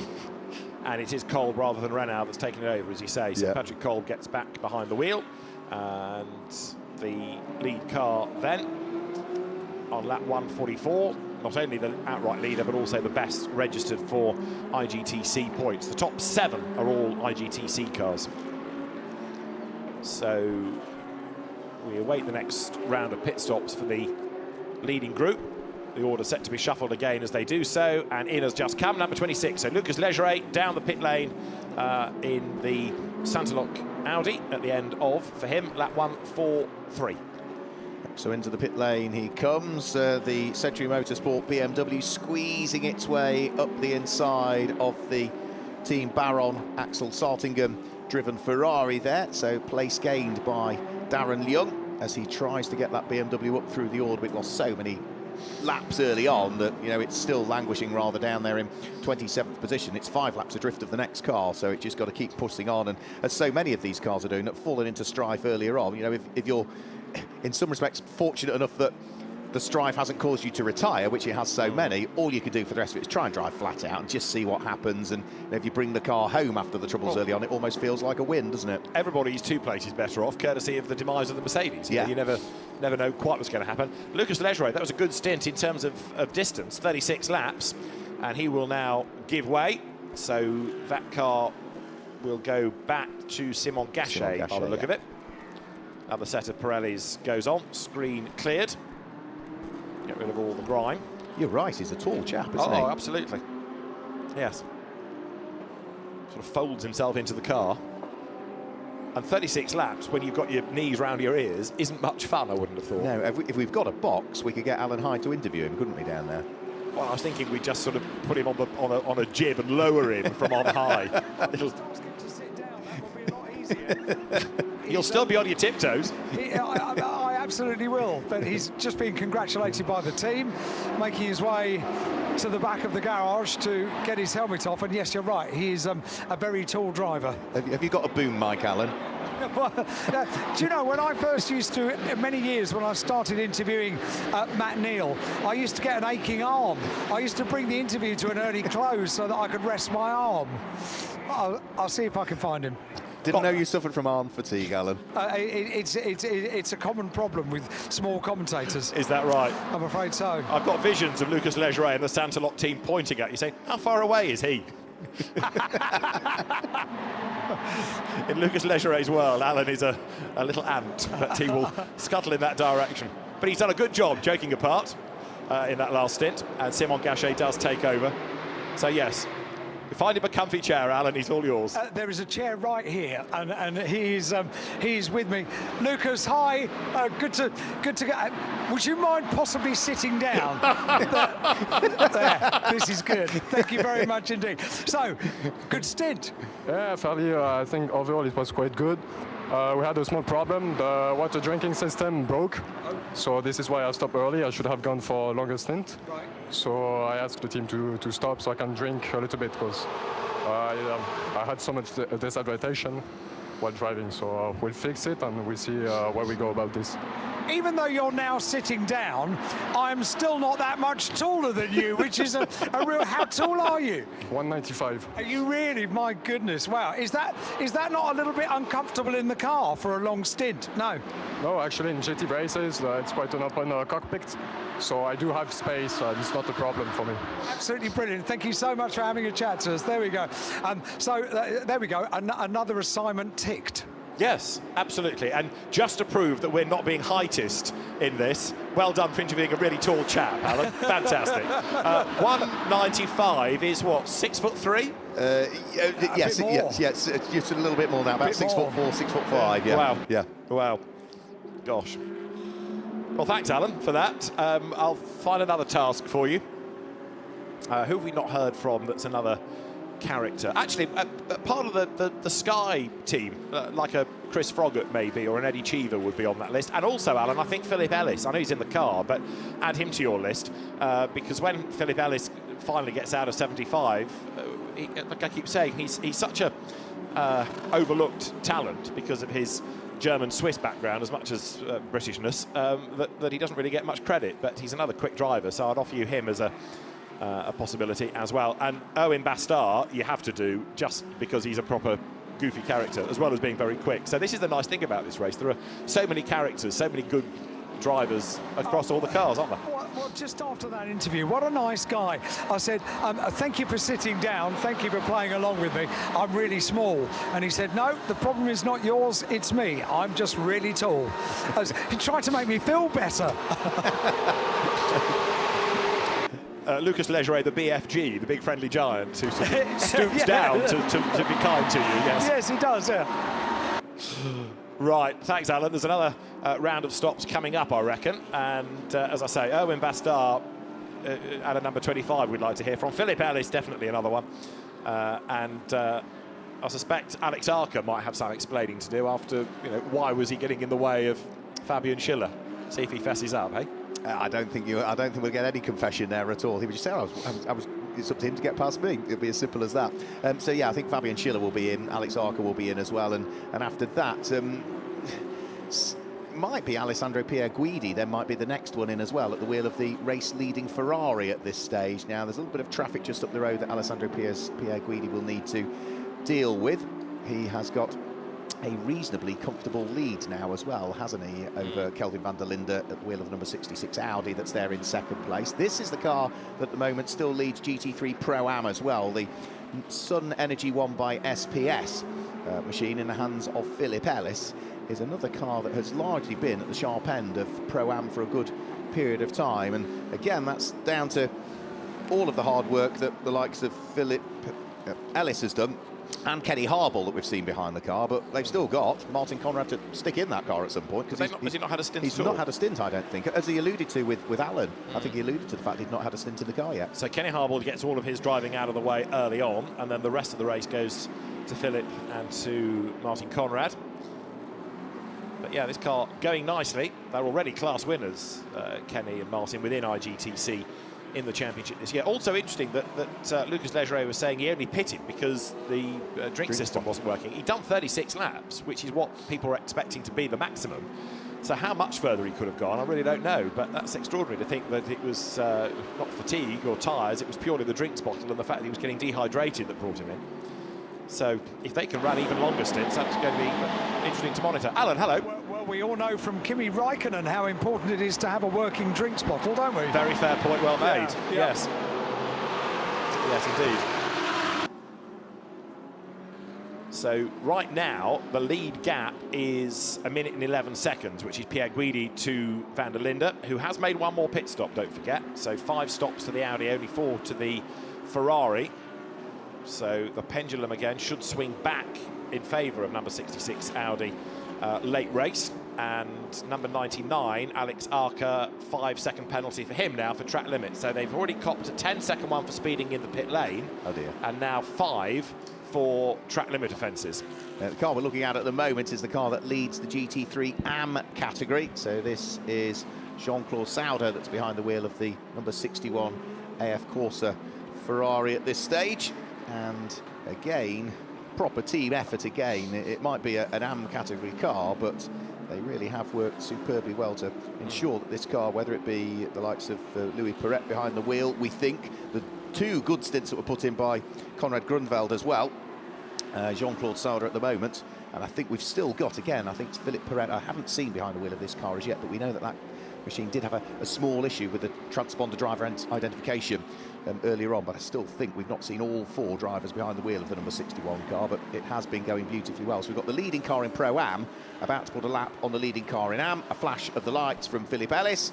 Looking in his mirrors is Jean-Claude Sauder, and lets the Sun Energy Mercedes squeeze its way through, both running at the moment in the lead of their class. But for the Sun Energy Philip Ellis car, that car is 1 lap off the lead, and for the Pro-Am car, that is 2 laps off the lead at the moment. So there's only a lap difference between the pair of them as we get to the 6th and 3/4 hour to go mark. We've been largely trouble-free, haven't we, for the last hour or so now? That's not wanting to put the kibosh on it, but since we had the last safety car period, and that seems quite some time ago now in reality, we've still only had the 3 safety car periods so far. That is still more safety car periods than we've ever had in the first 6 hours of a Gulf 12-hour race before. So this is by far the most interrupted, albeit it doesn't feel as though it's been particularly interrupted. We've had an hour behind it, but we've had, what, only 4 safety car laps and 11 laps under full course caution. So we might have had 3, but none of them seem to last for an inordinate amount of time. So now that Philip Ellis has dealt with the leading car in GT3 AM, he can press back on again once more, flicking his way through turn number 15 and up towards turn number 16. Local time here in the UAE is 20 past 3 in the afternoon, so we're going to start to see in the next hour or so, a couple of hours at least, the sunlight is slowly going to start to lower, and then the circuit lights will come on, and as you suggested earlier on when you were alluding to it, David, then the circuit really changes in terms of the dynamic that the hotel lights up, the circuit is illuminated so that you see less of the periphery. It's all focused on that piece of tarmac you were talking about, and even the liveries of the cars look entirely different, don't they, under the floodlights than they do in daylight? Yeah, it gives a whole different feel. Motor racing in the darkness, it's fantastic. 71 Ferrari then leads the way. It was 17th at the end of the first hour because of the quirks of the pit stops, but it is now leading by over a minute, and we're getting ready for more pit stops as Finlay Hutchison stands ready for number 99. Alan, hello. I think we're getting ready. Are we getting ready for 66? I've only just arrived. Hang on, where's my piece of paper gone? 66 was last in on that 122. Yes, it is. Yeah, so... Oh, no, sorry, 99 is the one that's coming in. OK. It's not far away, but 99 is in now. Yeah, for the simple reason I've just seen Marshall getting ready, so... standing by, but the 99 car already in now, so has come to a stop. It's all very controlled. It's superb to watch some of these stops, the way the team are given the instruction to, OK, we're ready to go with fuel, and team manager timing everything to perfection. It's brilliant to watch. I wonder how many times they've gone through this whole process, but it's superb. Can I just say the leader is in as well, so 34 laps done by Alessandro Pierguidi in number 71 Ferrari, and that now down the pit road also. So the leading car is in. I'm not far away, so I can maybe talk about the point at which the car leaves and maybe get a word with... I'll see what I can do. OK, Finlay Hutchison is aboard number 99. And Alex Arca helps strap in his co-driver, Finlay Hutchison, who we've seen in a WRT Audi this year in GT3. Former British GT and national racer. So that car ready to rejoin after its two penalties have to be served, the 10 and the 15. Away goes Antonio Fuoco then in number 71. So the leading car, as was when it came in, rejoins. That should now put 66 back into the lead, and now that they've done the same number of pit stops, the Audi therefore has the advantage, doesn't it? Because when you stabilise the pit stops, it takes over the lead of the race. And also in comes 77. Now Fabian Schiller back down the pit road. That's about 10 laps early for that car. I was expecting that in on that 159. It's only done 20 laps. So Fabian Schiller is in. Does 77 have a problem, or is that a routine stop? They're going to refuel the car, but it's at this end of the pit lane, Alan. But number 77 in early. Tyres are going on it, but I just wonder whether there's anything more sinister. OK, I'm not too far away. I was in the AF Corsa garage, but well, the car is released. Yeah. So down pit lane goes 77. So I didn't get to the car in time to see if they were doing anything else, but it looked like a regular time. Well, it certainly, to me, only looked like tyres, I've got to say. I'm not sure that they necessarily put fuel into that car. I don't think that's going to be a minute and 40 pit stop. So 53 seconds for number 77. So that can't be one of its regulation stops. I wonder, was there a puncture? Possibly so. Yes, exactly. Let me investigate. So it's 20 laps. It's about at least 10 laps short of a stop. And it's not been a minute and 40. It was a 53-second pit stop. So that one won't count as one of its pit stops. It's made a pit stop, but it's not one of its 10 imposed, if you're still with me. Yawn with your mouth closed. Right, number 66 is the race leader. So Kelvin van der Linde leads ahead of Antonio Fuoco, who in turn is ahead now of Niklas Nielsen. And they're now in Bastard up into fourth place with Fabian Schiller down after that most recent and seemingly unscheduled pit stop. Yeah, down into fifth position on the outlap, and with time to try and push to make up now that he's had that unscheduled pit stop. He's still come out of the pit lane ahead of Simon Gachet. Confirmation from the team, no mandatory pit stop, we had a puncture. So the team advising race control that that wasn't one of our 10, so don't penalise us for being short. It was a puncture, we're not counting that one. So, yeah, you're right, Alan, it was a flat. that have wet tyres standing by. Oh. Both that garage and the 2C's Motorsport garage have both slick tyres and wet tyres that are standing by. So maybe there is, and they're brand new, they've got labels on them, so they've been unused, but maybe teams are getting word that we might have another shower as the race goes on. At the moment, it's a blue sky with a little bit of patchy cloud, but it's getting quite blowy, and that was the indication yesterday that potentially it was going to get a bit wet. Okay, well, we've done one wet period, haven't we? So we'll see whether there's another one. We do have the facility for this year's Golf 12 Hours to pose questions of us. We don't necessarily guarantee the answers, but on Twitter, hashtag #AskGolf12Hours. As long as you don't ask us what the weather is going to be, we might have a sporting chance, but I don't think anybody can second-guess the weather, such as we've had over the course of the last 2 days. I'd much prefer the hashtag #AskAddison, because I like the alliteration, and it reminds me of Ask Gaspel. For our older listeners, yes. Precisely. Trouble is, the question that's normally posed is, why don't you just shut up? Yes, indeed. So yeah. can we have a different one, please? And it's a fair point that none of us can argue with. Including Mrs. Addison, who's just tweeted that very thing Absolutely, in. yes. Keep him there for another few days. Right, thanks for your support, Alan. You're welcome. I'll always wear it, yes.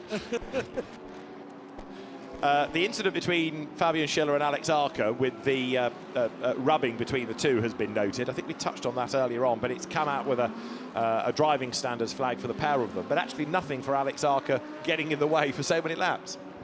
No, I'm slightly surprised at that, but race control will have had a look back at it and no doubt spoken to team managers and respective drivers as well, potentially, and that's the outcome. So that's what we'll stick with. A little bit of debris on the track, though. That's at turn number 14, where there's some debris just on the outer edge of the circuit. Now, not sure what that might have fallen off. I did see, as a result of the incident earlier on, that the under tray was flapping very slightly on the number 52 Ferrari, which is in the hands of the Lebanese driver Tani Hana. There it is there. You can just see that seemed to be bouncing around a little bit. Is it bouncing around on the ground? Difficult to tell from that shot, but there wasn't a clear view of any daylight underneath that Ferrari, so I do wonder if it's just dropped down a little bit now over the course of the time. You know, the gaffer tape has started to come loose a little bit or something like that. As into the pit lane comes the race leader. So Kelvin van der Linde is into the pit lane. David did suggest that whilst the 99 was in, it wouldn't be that much longer before the 66 comes in, and now, yep, the sister car comes in the hands of Kelvin van der Linde from the lead of the race to take a pit stop. 30-lap stint, whereas Lucas Leggeret in the Santa-Lock Audi did 36, and number 71 Ferrari, Alessandro Pierguidi's last stint was 34 laps.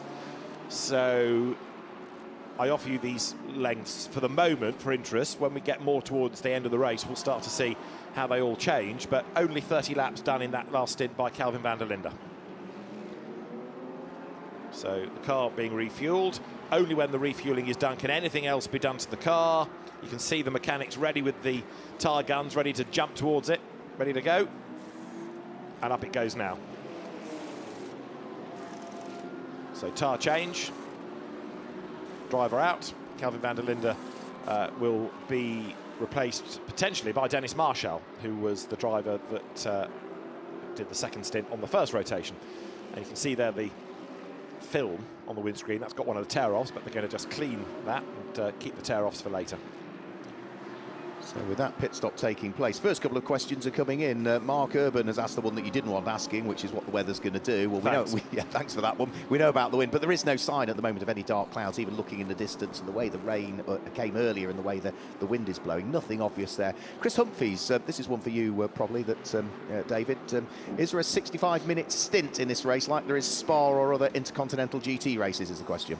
From memory, no. There is a minimum that you can do in the race of 2 hours. The maximum continuous is 2.5. So by the time you factor in the minimum that a driver can do and the maximum that the driver can do, that you don't actually need a stint time. So that's 65 minutes. Although it's for Spa, that's more of a GT endurance regulation than an IGTC regulation. So my understanding is no, there isn't for this. There we go. That's tidied that one up. So Ask Addison. Same one of those. Another one of those. Same time tomorrow. Oh, you're still here, are you? Yes. He's just woken up again from another snooze. I'm going nowhere. You said it. Can I encourage you to, in a moment, let me just check whether I want to encourage you to go to Santalok or not, because Owen Bastard has just made a pit stop, but I think he stayed behind the wheel of the car. So, no, you can't go and talk to him unless you jump in the passenger seat. But we want to hear from Owen Bastard because he's a proper good character. Dennis Marshall did replace Calvin van der Linde. Alessio Rivera has taken over now also from Nicholas Nielsen in number 50. And Owen Bastard stays behind the wheel of number 25. And off, I'm afraid. We've got a car into the barriers, and it's the number 11 Ferrari that was running second in GT3 Pro-Am. Marco Pulcini behind the wheel, and that car has skittered off into the barriers. Now, that looks as though that is, looking at the grid markings that are there, if that's not on the start-finish straight, that will be heading down out of turn 8 and in towards turn 9, potentially, would it be? Full course yellow in 20 seconds. So we're going to have our fourth interruption. Full course yellow. The boards are ready. And it's coming onto the pit straight. It's just in the pit wall, nose in. Yeah, he's lit it up coming out of turn number 16 and has popped it into pit wall. I was gazing out of the commentary box window and straining my neck as we finally got the pictures to show where it was. So damage to the front end of the car. You can see the steam, the smoke coming from that part of the car. So we go full course caution once more. Quick replay. Let's have a quick look. So the mistakes start much earlier on coming into the corner, and he never quite gets the car under his control. So it starts to run wide. It goes over the curb. It sort of unsettles itself, and there was no coming back from there. So despite trying to keep the car under his spell, Marco Pulcini unfortunately fired from one side of the circuit over to the other, into the wall, and that's straight into the concrete wall as well. Yeah, I was going to say, it's quite a sudden stop, that. That's a big stop.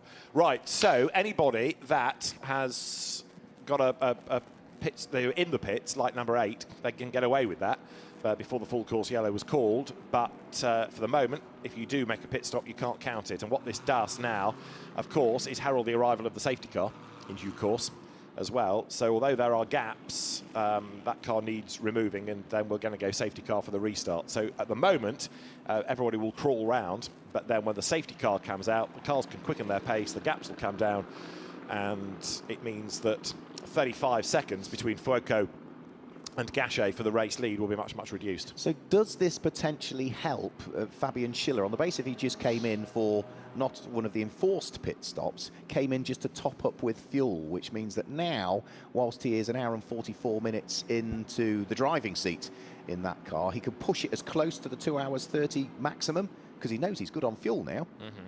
Does that help them at all, or does it not? Because it still means they've still got the number of imposed pit stops to get through. They still have the number of imposed pit stops to get through. What I was just trying to work out is whether, if you came in for a splash of fuel, you would be able to do your pit stop penalty on that rather than doing it on one of the imposed pit stops. Yeah. So what they would do is save them, if they can get away with that, they would save themselves 5 seconds on the next imposed pit stop. But you're losing those 5 seconds by doing it now anyway. Yeah. So I'm not quite sure it helps in that respect. Yeah. Okay. But that's why I'm up here and not staring at a bank of screens down there like these guys are. With all of the algorithms that they have to punch in at the same time to work out as to, what's program 1, what's program 2, what's the third fallback position, and so on and so on. Yeah, many years ago when Adam Hardy, Andrew Jordan's brother-in-law, was working for WRT, it used to be a regular feature on the Friday at as it then was, a Blancpain race, to go and sit with Adam and try and work out strategy. And all these questions that I thought were terribly clever and made perfect sense in my brain, but the engineer's way of looking at things was completely different as well. And he'd say, yes, but if you do this and this and this and work it from the end of the race, and we do this and we do that, it's a completely different way of looking at strategy, which I assume really is part of the reason he went to work for Porsche and won Le Mans with them in the GTE category. But they have a different way of understanding what you have to do to win a race, and looking at all the different computations of pit stop times and strategies. And of course, the race has a different flow when it's a full course yellow compared to the safety car, because the lap times are different, and whether it's worth coming in at a given time, and whether it's better to have a safety car or a slow zone, which operate in some races. There are all these different nuances that they spend a great deal of time understanding, so the right call can be made at the right time. And Jenny P is asking as to, when we're talking about strategies, is that do we have a strategy in the commentary box? Do we have designated chair stints where one of us stands and the other one sits down just to take the weight off your legs for a period of time? No is the honest answer. No. And we've been stood up all the way. Stood up, other than when we had some lunch arrive, very briefly, we took sort of a 10-minute break. No, stood up all the way. Yeah. I never sit down. No, I've always been a stander. Yeah. Unless it's an esports race or a post-produced thing. I always sit down for those for some reason. No, I still stand for that. Esports, I might sit down, but post-production stuff, always stand still. I've always sat for those. And it doesn't feel natural standing for that. Don't ask me why. No, for this, we're standers. The knees are hurting a tad because we've been stood up for most of the weekend. Alan Hyde, of course, has a sedancha to go up and down the pit lane in. I have never knowingly turned down a chair, to be honest. It's a great invention. Oft underused in the pit lane, I have to tell you. What he's not telling you, because he's too modest, everybody, is that he has his own Brian Potter-style buggy that he goes up and down the pit lane in. And the only time he hops out of it is, what was that? Was it Benidorm? There was a character that had a little buggy, could walk perfectly well. That's Alan. You see, he goes up and down on his little buggy. He hops out to do an interview to look all butch, and he gets back onto his little buggy and zips up the pit lane. In a few years' time, I'll need a carer as well. He says few with his tongue in his cheek. Now, you're going to get at some point, Al, a damaged number 11 Ferrari heading your way, because this is the reason for this full course yellow. And Marco Pulcini, I think he's safe and sound and out of the car, but the front right would have taken quite a savaging in that when it went into the wall. And if it can rejoin the race, it's going to be badly, badly delayed. Full course yellow prevails, and we're not far off half distance, 26 minutes, and we'll be, nearly there. 93 is being given, this is the Garage 59 Sky McLaren, a 10-second penalty for speeding in the pit lane on its next pit stop. So 10 seconds to number 93 McLaren. And again, as we keep saying, this is all part and parcel of why the order shuffles, because of these extra penalties that people rack up. So it's not just the pace on the track, it's also keeping out of trouble from track limits and pit lane offences. I was also about to offer you the fact that we haven't had a retirement for a while, but we could be staring at one right now, couldn't we, with that number 11 Ferrari that's not going Yeah, and I'd just been saying it seems quite some time since we'd had a last safety car period. Well, so I sort of put the kibosh on that, didn't I? It's always the sort of calm before the storm. Yeah. We used to say this in 24-hour races, that when it goes really quiet, you know something's about to kick off, and it had just got to that point, hadn't it, of right, what's going to happen next? Well, here's the answer. And it was quite a small mistake. It just looked as though that Marco Pulcini carried a bit too much speed in towards the apex of the corner, didn't quite get the apex right, which pushed him slightly wide on the exit, and then I think he was still trying to make up for the fact that he'd made that mistake and try to gather it up, and at the same time the car got unsettled on the curbs as he was probably about to get back on the throttle, and a combination of all of the factors is what spat him from one side of the circuit into the other. Now, whilst the car nosed its way into the concrete wall, let's hope that it's not too badly damaged, that we can't get that car repaired. From the angle we're looking at is not the side that would have taken the battering, so it is the front right-hand corner that is perhaps a little bit more concern, one would have thought. A quick question that's just come in as well is how the Pro-Am sort of split works in this race, David, as well, that's just come in as a message. So any Pro car will be largely all golds and platinums, won't it? Yeah. If it's Pro-Am, then it can have...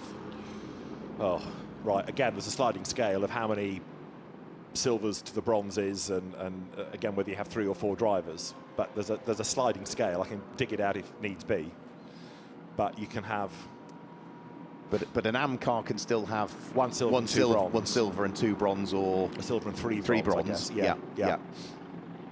But it's all down to the FIA gradings and whether it's a bronze, a silver, a gold or a platinum, and therefore then the combinations that you have of those, and whether that be over 2 or 3 drivers that ultimately dictate what it is. Yeah, and the drive time for the bronze has to be 4 hours and 40 minutes, for bronze. So if that's one bronze driver you've got, he does all of it. If you've got two bronze drivers, then they can split it amongst them, between them. Just going back to that earlier question about is there a 65-minute stint length of this, and I was saying that's a Fanatec GT regulation. Although this is a round of the Intercontinental GT Challenge, don't forget that in a sense IGTC is piggybacking the Gulf 12 hours. So the race regulations are Gulf 12-hour regs, not SRO regs. So within the Gulf 12-hour event regulations, no, there is not that 65-minute stint length, even though IGTC, which is added onto it, is an SRO event, but the Gulf 12-hour regulations do not have that 65-minute length. And again, there will be other little nuances to the way that the regulations pan out for Bathurst, or, for example, you know, when we used to go to Suzuka, because they're not SRO events. Subtle changes in all of those as well, yeah. Did you know why Alex Arca came into the pit lane and then went back out again? Because he did, apparently, and it was because there was a problem shifting gears, which was quickly rectified, electrical, and that's why he came into the pit lane. No, but that was that not the you said it was gearbox related when he had that brief pit stop and went blasting out and then got his pit lane speeding? Maybe that was what he was referring to, I think, that was a little while ago, but I think that was it. Yeah. There's a rather bizarre sight at the moment of the track almost being blocked at the last corner by recovery vehicles, and people were trying to thread their way between and go around the outside, but it's quite a sight at the moment.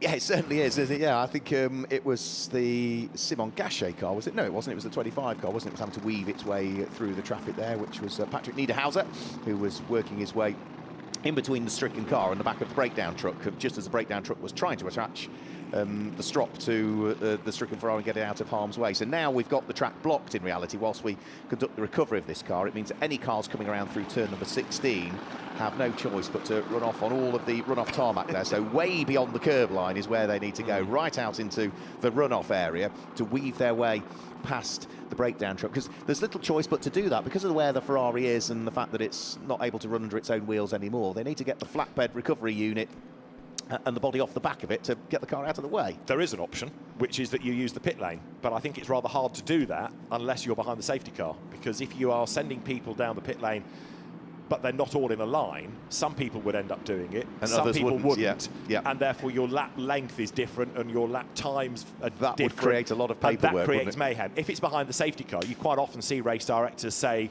we will come down the pit lane, but while it's a full course yellow and cars are dotted all over the place, then it becomes rather harder to do that. So for the moment, you're right, there is much weaving going on. And the full course yellow continues, and we are 20 minutes or so away from half distance. Race order, 71, Antonio Fuoco is the race leader from number 26, Simon Gachet's Audi. Third, for my money, one of the standouts of the race is Philip Ellis, number 75 Mercedes. Fourth, number 66, Dennis Marshall. Fifth, number 77, Fabian Schiller. And sixth, Benjamin Goethe for Garage 59, number 88, McLaren. It's taken a long time to retrieve this Ferrari, isn't it? Which, again, I just wonder whether, a bit like number 33, when it crashed, there's a gear-related drama. You know, when a sudden stop, the gearbox goes haywire, and then it becomes much harder to move it because it's jammed in a gear. Yeah, it doesn't seem to be in a neutral at the moment, does it, at all? So, no that's just taking a while to get that out of harm's way. At the moment, it's not even on the flatbed recovery unit, but hopefully before too much longer, that will be done. While you're looking at your watch, you going somewhere in a hurry, are you? No. It's just notification came up. Alan Hyde replying by laughing to some sort of tweet. So there's a story to be told there. In terms of the class leaders, you just went through the top six, didn't you? That includes two of the class leaders. So still leading GT3 Pro is the number 71 AF Corsa Anthony Fuoco Ferrari. Still continuing to lead GT3 Pro-Am. In third place overall is the number 75, stop laughing, Addison. Sun Energy won by SPS Mercedes in the hands of Philip Ellis. And it is Jean-Claude Sarda at the wheel of the number 61 AF Corsa Ferrari that still leads GT3 AM. I say that car has largely been absolutely at the sharp end of GT3 AM since the very start of the race. And just to pick up on who is leading the Cup class at this stage, well, it's the number 92 Century Porsche Ticino car. Which is in the hands of Ivan Giacomo at the moment, and that is the number 92 car running there in 23rd position. Looks as though they've found a neutral on the Ferrari, or have they? No, that is still locked in gear by the look of things, because the rear wheels aren't turning. As soon as it gets to the point of compression again, it just won't go. This is where you need an engineer from the team to go and fiddle and do technical jiggery-pokery to help the situation. Yeah, because that, it can cause problems as well. If the car is in a forward gear but the gearbox is going backwards, then that's not going to do a great deal of good to it. Thankfully, it would wind it up at a quite slow speed. If you wind it up at a high speed, that's going to cause a major issue. But yeah, that's not going to do the gearbox a great deal of good. But you're right about how blocked the track is. I mean, absolutely now, right the way across because of the angle of the recovery vehicle. So you are having to go off the racetrack completely in order to circumnavigate the situation down there. So we started with 34. We've got 28 still in the race, but I fear that's really 27, given that one of those is being retrieved right now. And again, just to go back to people are asking these questions on Twitter, hashtag AskGolf 12 Hours, about these pit stops that we're talking about, the regulation imposed pit stops as they're called. You cannot make them during a full course yellow or safety car period, and the race director has just reminded the teams, in fact, that the full course yellow or safety car period isn't over until the last car crosses the line. It's not when the green flag comes out or the first car goes over the line, it's when the last car goes through. So everybody is then under green flag conditions. That's when the process ends. But right now, we are looking at number 11, which is being retrieved. It was Marco Porcini that stuffed it in 20th place, and so that car, we can only assume, is jammed in gear, is still not for moving, but the team having to witness what's going on. But because these are electronic gearboxes and they are complicated bits of kit, a lift would appear to be the only answer, but it just... It's not moving, is it? It's just not for rolling at all. No, it's not. But if it won't go backwards, I wouldn't have thought, chaps, it was going to go forwards either. Yeah, what they need is a crane, isn't it? A high ab. Yeah. Oh, I would have thought by now somebody from the team to go and assist to see what they can do to try and sort out that gearbox woe. But if it's jammed in gear, which looks like the problem, then it's going to be very troublesome. You can see the damage, but it's more than that stopping the car moving. Yeah, is the gearbox issue cause or effect? That's the thing. Yeah, don't know, but certainly that side of the car, albeit we can't see much of it, that side looks as though it's rather second-hand, and I'm the same as you. I do fear that we might be adding to the tally of retirements in this particular one. So we're now under our 4th full course caution, for which we have had over 55 minutes now under full course caution, plus the extra 20 that we had behind the safety car, and there's no signs of yet of this starting to improve.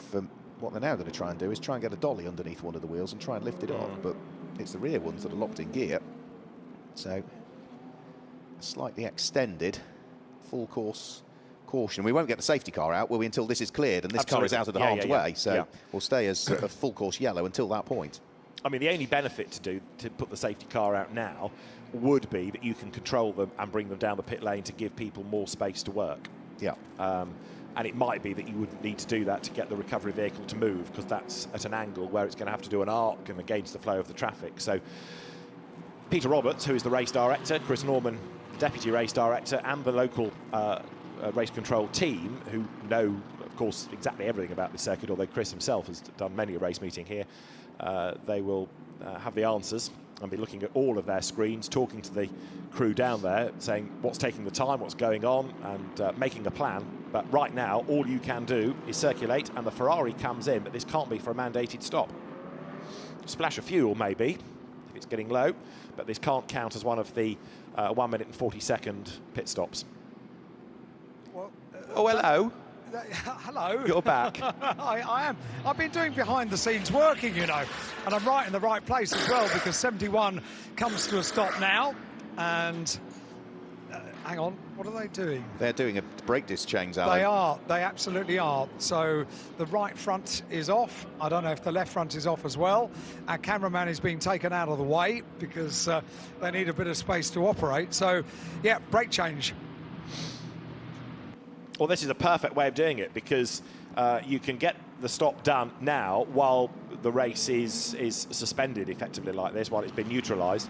But it won't count as one of your regulation stops. But you've still got the time left in which to do those. So a disc and pad change now is a great idea. Yeah, both disc and pads, yeah. Interesting. Interesting. And other teams will be watching this thinking, right, now, do we do that next? That's a good idea. Yeah. Yeah, on the left-hand caliper, though, one of those pads is not going in, so there's a delay there whilst they had to try and reposition the caliper and spread the springs again to get the pad in. But I think a bit of brute force, it's finally gone in, has it? I'm a little surprised that this is happening on the pit apron rather than in a pit box. And they've got to be careful that they don't have too many people working on the car for that.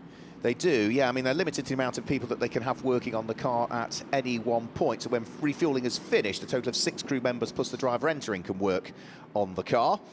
However, one of the things, the following tasks can be carried out in the inner lane of the pit lane, and one of them does include replacement of brake pads and discs within the regulations. It only looked as though they did one corner of the car there. Right. So you said they were doing the left front. Yes. I watched them do the right front. Oh, okay, so fine.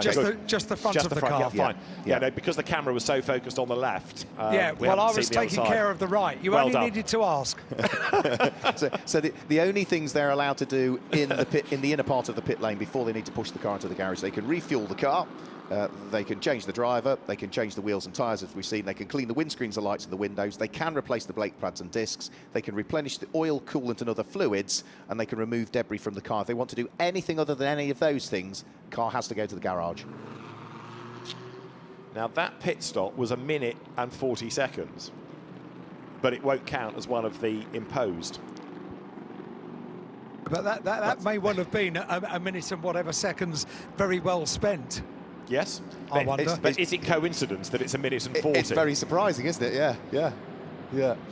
Well, I mean, they will know.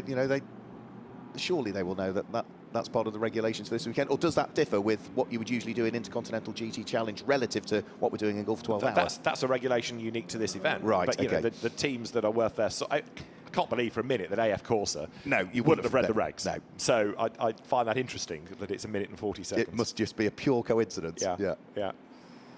So how are we getting on with the recovery of car? It is still only halfway on the flatbed recovery unit at the moment, so the nose of the Ferrari is still on the tarmac and only half of the car is on the flatbed recovery unit at this stage. So it is proving to be a troublesome recovery. Is it ever? Is it ever?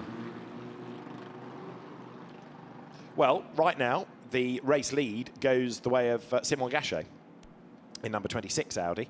And so that's the car that the safety car would need to collect at the end of its outlap. But we're some way off that for the reasons that are rather obvious. We are 10 minutes away from the halfway mark.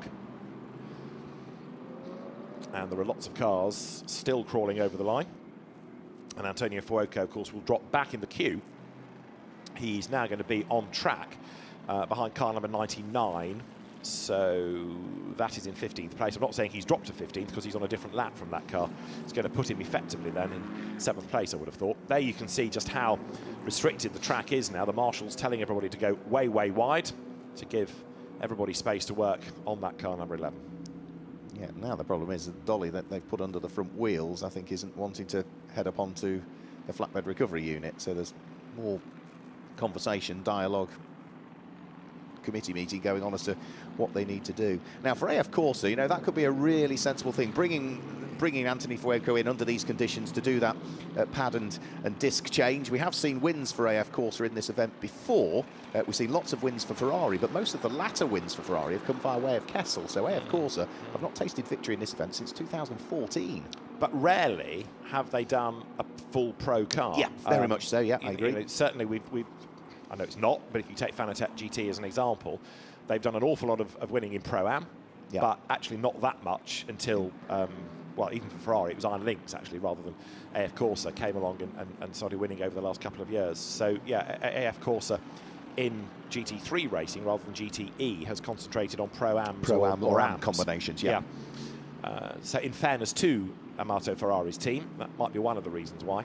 So new race leader then, Simon Gachet out in number 26, goes back into the lead of the race. And the order changing, of course, now that the number 71 Ferrari has made that pit stop. Yeah, and is only 3.7 seconds off the lead in reality. No, he's not. I don't think it's yet crossed the line. Has it not, Rick? Because it's about 1 minute and 24 seconds away. Ah, right, okay. Crossing I the thought line. it'd come through. No, I don't think so. So that car is yet to emerge. Right, they're now pushing the Ferrari back off the flatbed recovery unit. It looks like it's in a neutral gear now, though, because that rear wheel is turning. So that, fingers crossed, bodes well for a second attempt at it. They might be better just getting the team to come down with a set of dollies and get it up on some dollies and push it into the pit lane. I'll have another go at your thought about 71 Ferrari only being 3 seconds back. I think it is. You're quite right, only 3 seconds back. I was thinking that surely it would have lost more time, but actually the relative lap speed of the Audi relative to 1 minute and 40 in the pit lane, it'll balance out. You're quite right. So it is that's purely potentially a very good call then, isn't it? 3.7 seconds. They've done the brakes. They've lost barely anything by doing that. Yeah. And Fuoco versus Gachet, I think Antonio is quicker than Simon, only by a bit, but he's slightly quicker. So yeah, there goes 93, Jonathan Hui. Now that car had a 10-second penalty to serve for speeding. It goes back down the pit road. But again, that can't be served under full course yellow, or can it? You need to check that. Because surely you'd gain advantage if you did, wouldn't you? 10-second additional halt at green flag speed is going to be much better. Right, the dolly that was underneath the front left-hand wheel of the Ferrari is now being removed once more, so we're now back to where we were a few moments ago, but thankfully, as you say, at least now the rear wheels are turning, so they've managed to find a neutral on the Ferrari, and now it's much easier all of a sudden to get that car out of harm's way. So it's finally up on the flatbed recovery unit, a bit of strapping down of the car just to prevent any further movement on it, and then once we get the recovery truck and any other circuit vehicles out of harm's way, because there is a 4x4 vehicle down there as well, then once that's out of harm's way, then we'll go to what will be safety car for a lap or so, and then we'll finally get the race underway for what has been a slightly extended full course caution period. It does now mean that whether it be under safety car or under full course caution, we are now at 1 hour and 25 minutes of this race, having been under some sort of caution period, and we are now at the basis of over 4,500 laps have been done in total by all of the cars. How many different lead changes have we had? Well, at the moment, 23 changes of the lead at this stage, or 23 cars have been in the lead. Yes, some of them on more than one occasion. The likes of the number 71 car has had several opportunities to pick up the lead of the race, not least of which also the likes of the 66 has been in the lead, whether it be either in the hands of Matteo Drudi or Kelvin van der Linde throughout the course of this race. And of course we've also seen the number 50 car in the lead on a few different occasions, whether it either be in the hands of David Arrigon. I think it was also Nicholas Nielsen that was in the lead of the race at the wheel of that car as well. So we've had 23 different changes of the lead throughout the course of the race so far. So 6 hours and 5 minutes to go. The flatbed recovery unit is almost ready to leave the scene. They did have a crane on the flatbed recovery unit, so there was the possibility of using that, but maybe didn't have the spreader bar that you need to place within the vehicle or the correct hooks to get the car out of harm's way. So it's dropped down, the Ferrari, and it's going to make its way back into the pit lane, where investigation will be done as to whether that car is repairable or not. It hit the concrete wall, so I'm sure circuit furniture will be fine, but we've still got the recovery truck and 2 other course vehicles that need to find a gap in the barrier and get out of the way before we can then deploy the safety car for a lap or so, start to build the speeds again, and then start to crack on with the, you could almost argue now, second half of this race, because I think by the time we get the incident cleared, David, and the safety car out there, we're going to be just under 6 hours to go. What was your question again of a little while ago about bronze and silver drivers? You've been busy diving into the regulations. But I can't remember what the question was now. The question was, can you remind, this is John Wolfe, of the nature of the pro stroke AM split in this race, and how exactly does it work? Pro, you can have any grade of driver in a pro car. You wouldn't necessarily want a bronze, but you could if you wanted. Yeah. But basically that's a free-for-all. In Pro-Am, you can have a gold, a silver, a bronze, or a gold and 2 bronze, or a silver and 2 bronze, or 2 silver and a bronze, or a gold, a silver and 2 bronze, or 2 silver and 2 bronze. You asked. No, well, I didn't. I didn't. John Wolfe did. John, well, yeah, I hope you got a pen, John. Exactly. Yawn with your mouth closed. If you're an AM car entry, you can have 1 silver and 2 bronze, or 3 bronze, or 1 silver and 3 bronze in a 4-driver car, obviously, or 4 bronze if you so desire. Yeah, yeah, okay, that makes sense. What I can't find is a regulation about the penalties being served at the next pit stop or an imposed pit stop. It just says a time penalty. Right. I agree with you. It would make sense for them only to be servable at an imposed pit stop time. Yes, and usually it's written into the regulation. Unless the regulations say you can, you can't. You can't, absolutely. Yes, yeah, yes, yeah. So we've finally got the Ferrari out of the way. So there's a little gap in the barriers up towards the entrance at turn 1.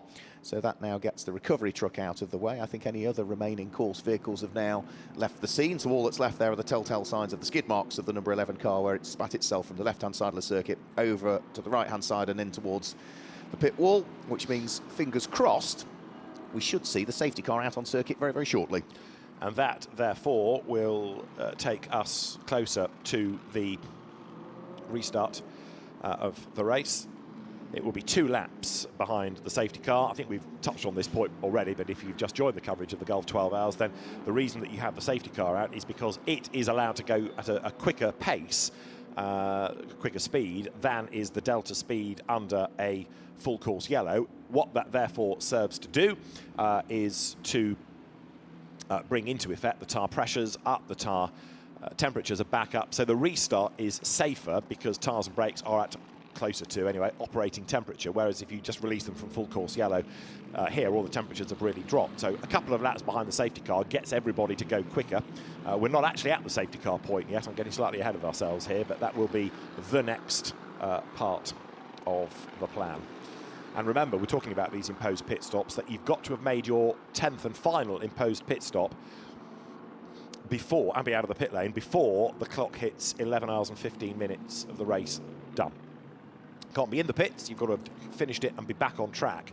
So everything done, back out on circuit before the clock gets to 11 hours and 15 minutes completed. So the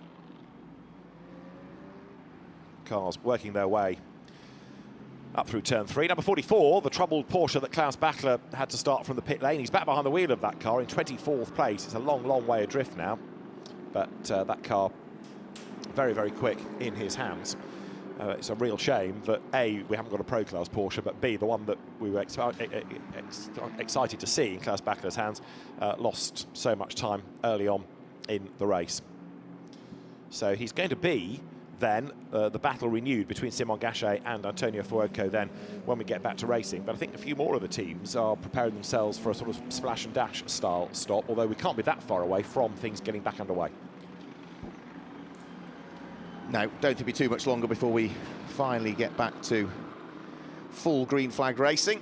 Of course, it's been rather frustrating for most of the drivers just to sit there at the speeds that they'll do, and they'll be quite happy for the sight of the safety car. So the indication is that, yeah, they'll then start to be able to speed up a little bit, and a few laps later they'll be off and away. Now, I think one of the first cars we potentially might see back into the pit lane will be the number 77 car of Fabian Schiller, because yes, whilst they've been circulating at reduced speed and therefore there's lower fuel burn and therefore it might not need to pit as soon as it does, but Fabian Schiller has now, since jumping on board the number 77, 5th place Mercedes from Al Manar Racing by Get Speed, has been behind the wheel of that car for heading towards 2.25 hours now.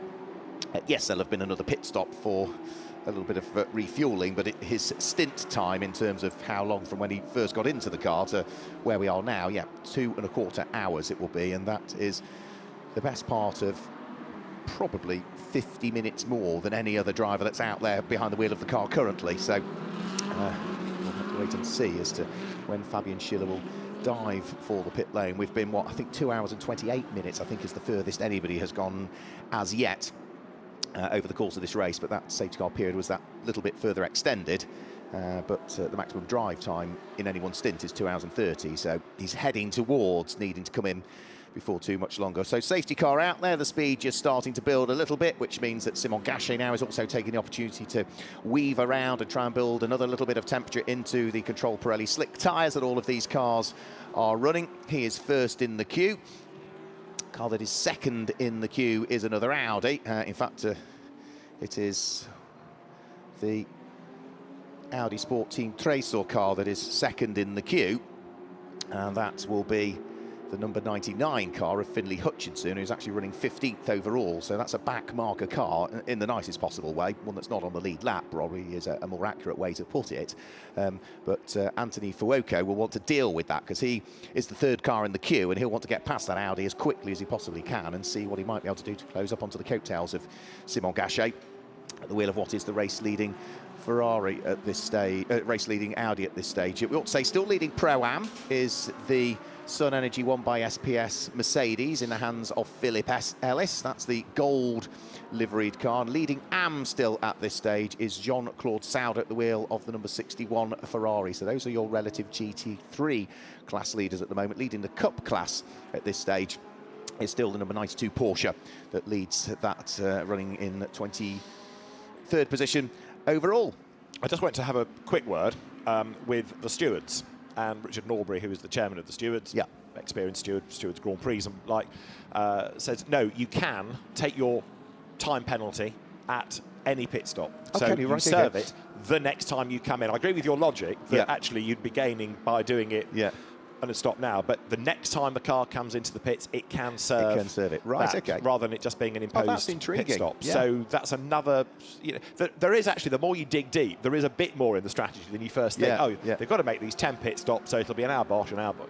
But actually, there is more in it that you can start to play with as the race goes on and as things develop. Yeah, you could gain an advantage there that other teams might not have picked up on, and where thousandths of a second make a difference, then what they'll be gaining there are maybe a couple of seconds. That could be the difference between being on the podium or not, or which step of the podium you're on. Absolutely, yeah.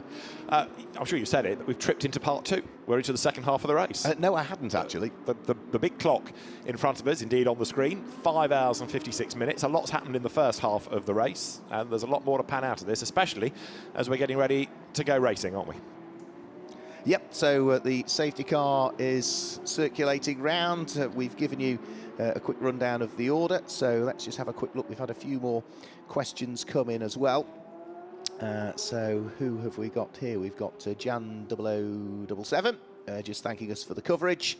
And what's the speed limit at the Gulf 12 Hours under full course yellow is the next question that's popped up. Well, pit lane speed limit is 60 kilometres per hour.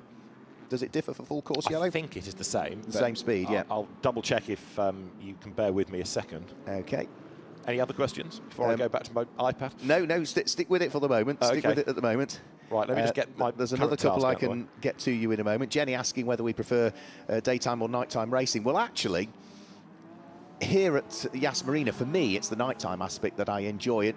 And it's unusual because it's so well floodlit, this circuit, that it never really feels as though it's at night. You can almost lull yourself into a false sense of security, thinking it's day when you're looking down on the illuminated track. It's only when you look back up to the skyline and see that it's dark that you realise. But yeah, the backdrop of the W Hotel at night with the lights changing on it, and the reflection coming off the surface of the marina here, for me, this place really comes to alive at night. But there are other circuits that where they are non-illuminated that I actually prefer in the daytime, because in the nighttime you simply can't see anything from a commentary perspective. So it does vary for me. But here at this track, absolutely, it's nighttime. No, it certainly is a magical feel. I mean, last night we were sitting outside the hotel, which is on the corner of the circuit, and the circuit lights were turned off. I thought I'd gone blind because suddenly it went so dark. It was the most scary thing, really.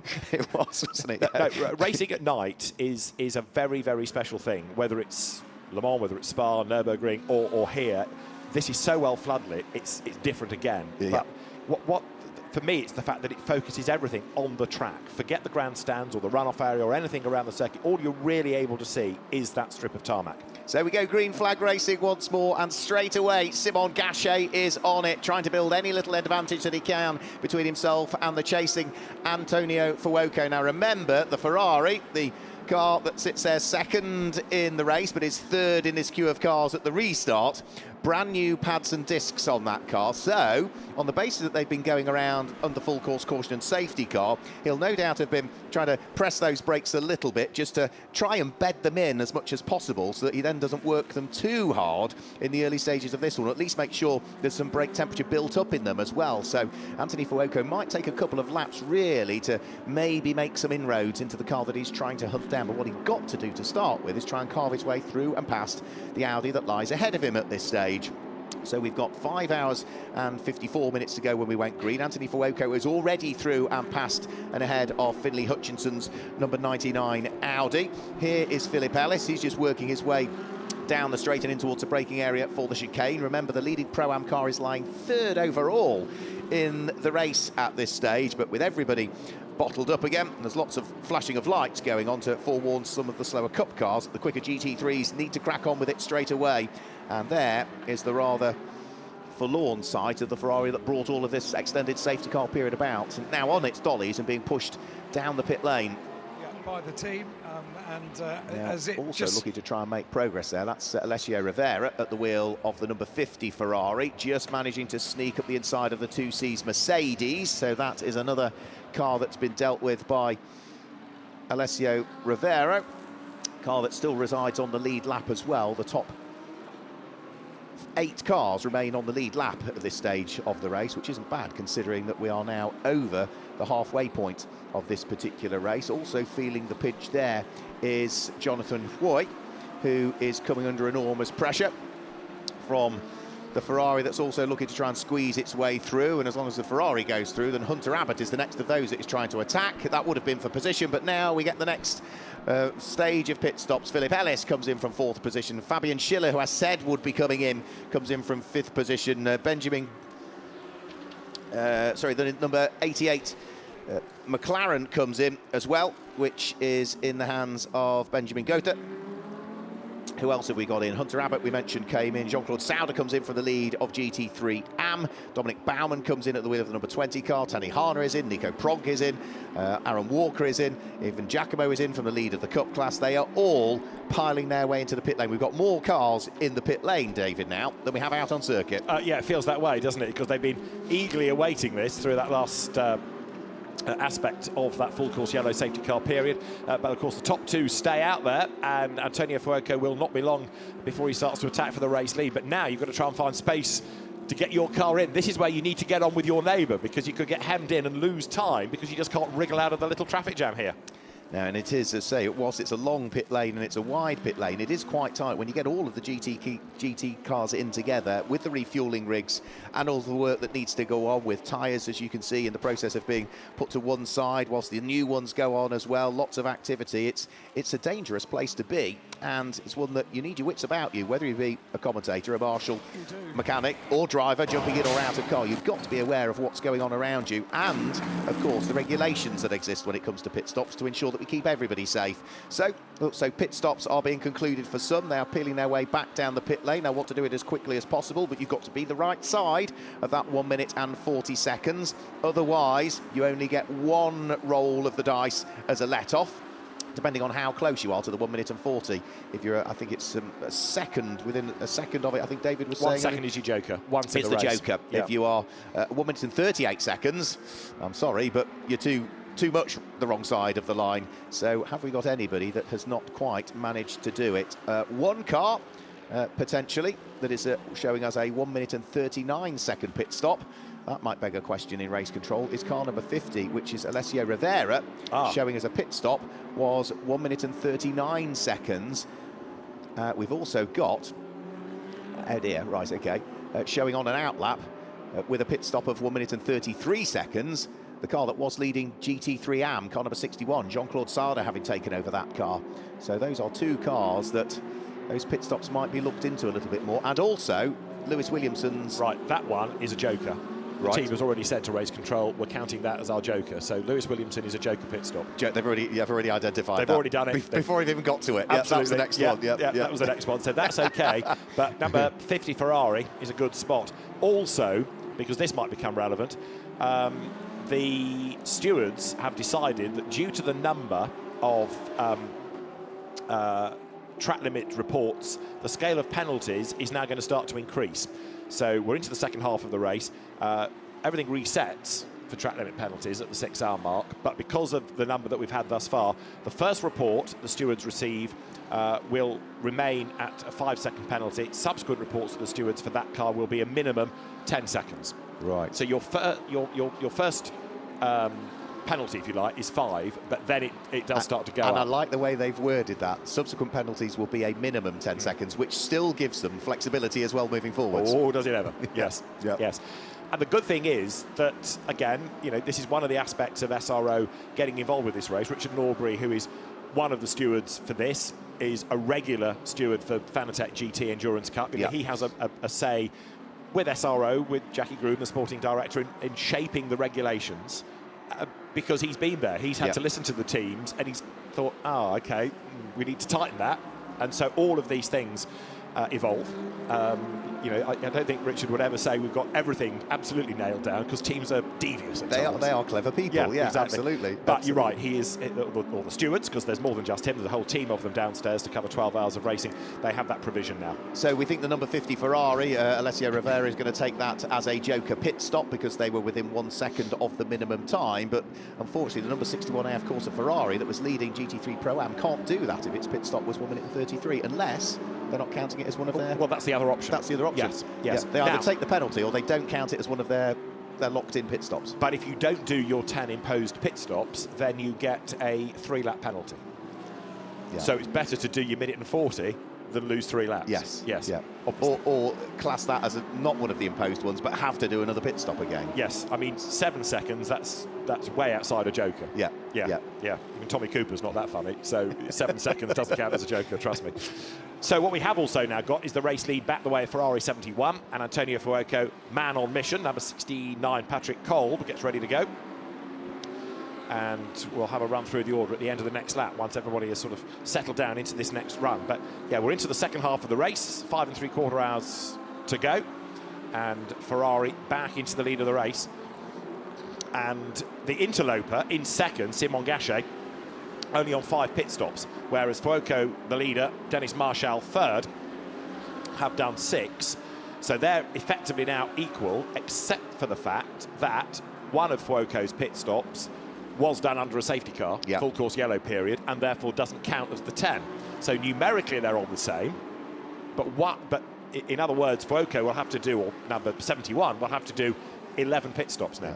But just look at the lap time that he's putting in at the moment. 1 minute 52.5 the last time through, which is a full second quicker than Simon Gachet. So he took up the lead of the race and already has managed to build up what is a 1.6 second advantage between himself and the erstwhile race leading car. Good squabble going on further down through the order. Al-Faisal Al-Zubair back behind the wheel of the number 77 Mercedes, in the midst of a brilliant squabble there. That won't be for position because he is 5 seconds adrift of Philip Ellis and 7 seconds in hand over Alexander West at the wheel of the Garage 59 McLaren. But that's a good little fight that he's having to pick his way through there, Al-Faisal Al-Zubair.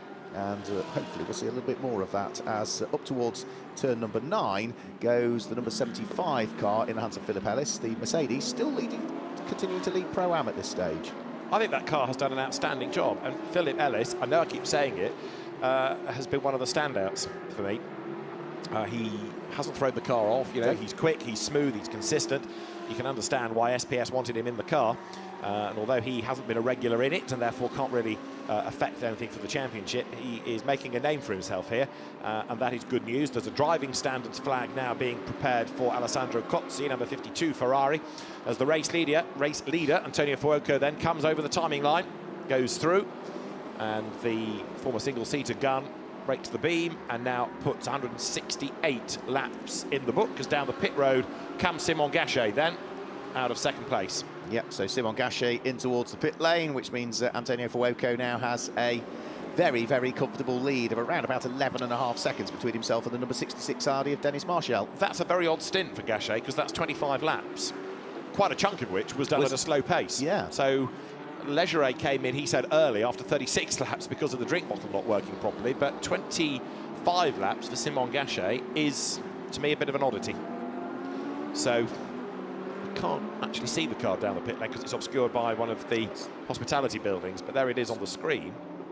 But are they going to take... No, they're not going to take it to the garage, are they? No, they're not. It's up on the air jacks. There's a new set of Pirellis being put on the car, windscreen being cleaned, whilst the Marco Pulcini Kessel Racing Ferrari finally on its dollies makes its way to the correct end of the pit lane, is going to, of course, instantly be pushed backwards into the garage for inspection to be done at the frontal damage of that car to establish as to whether it is able to even continue for the remaining 5 3/4 hours of this 11th running of the Gulf 12 Hours here at Yas Marina. Great to be back in Abu Dhabi. It's not the first time we've had 2 Gulf 12 Hours over the course of the season, because it happened at the early stages when it was very much in its infancy, the Gulf 12 Hours. There was a race in January and then a race in December. That's exactly what has happened this year, but we're back to the regular December date, and as David alluded to earlier on, exciting times ahead with the 2023 iteration of this race. There is an announcement, I believe, this next week coming up. I think it's going to be Tuesday, but next week, announcement as to what this race will look like for next year. More changes as the race moves forward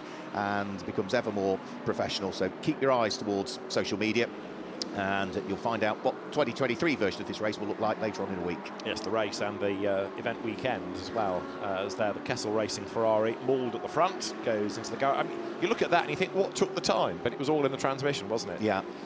So that car back into its garage. Right, Fuoco versus Dennis Marshall then for the race lead, and the gap's extending because the Ferrari is lapping quicker. That on the inside line is now going a lap down, number 26, then Simon Gachet. So he's desperately got to stay ahead of that Ferrari, but he can't.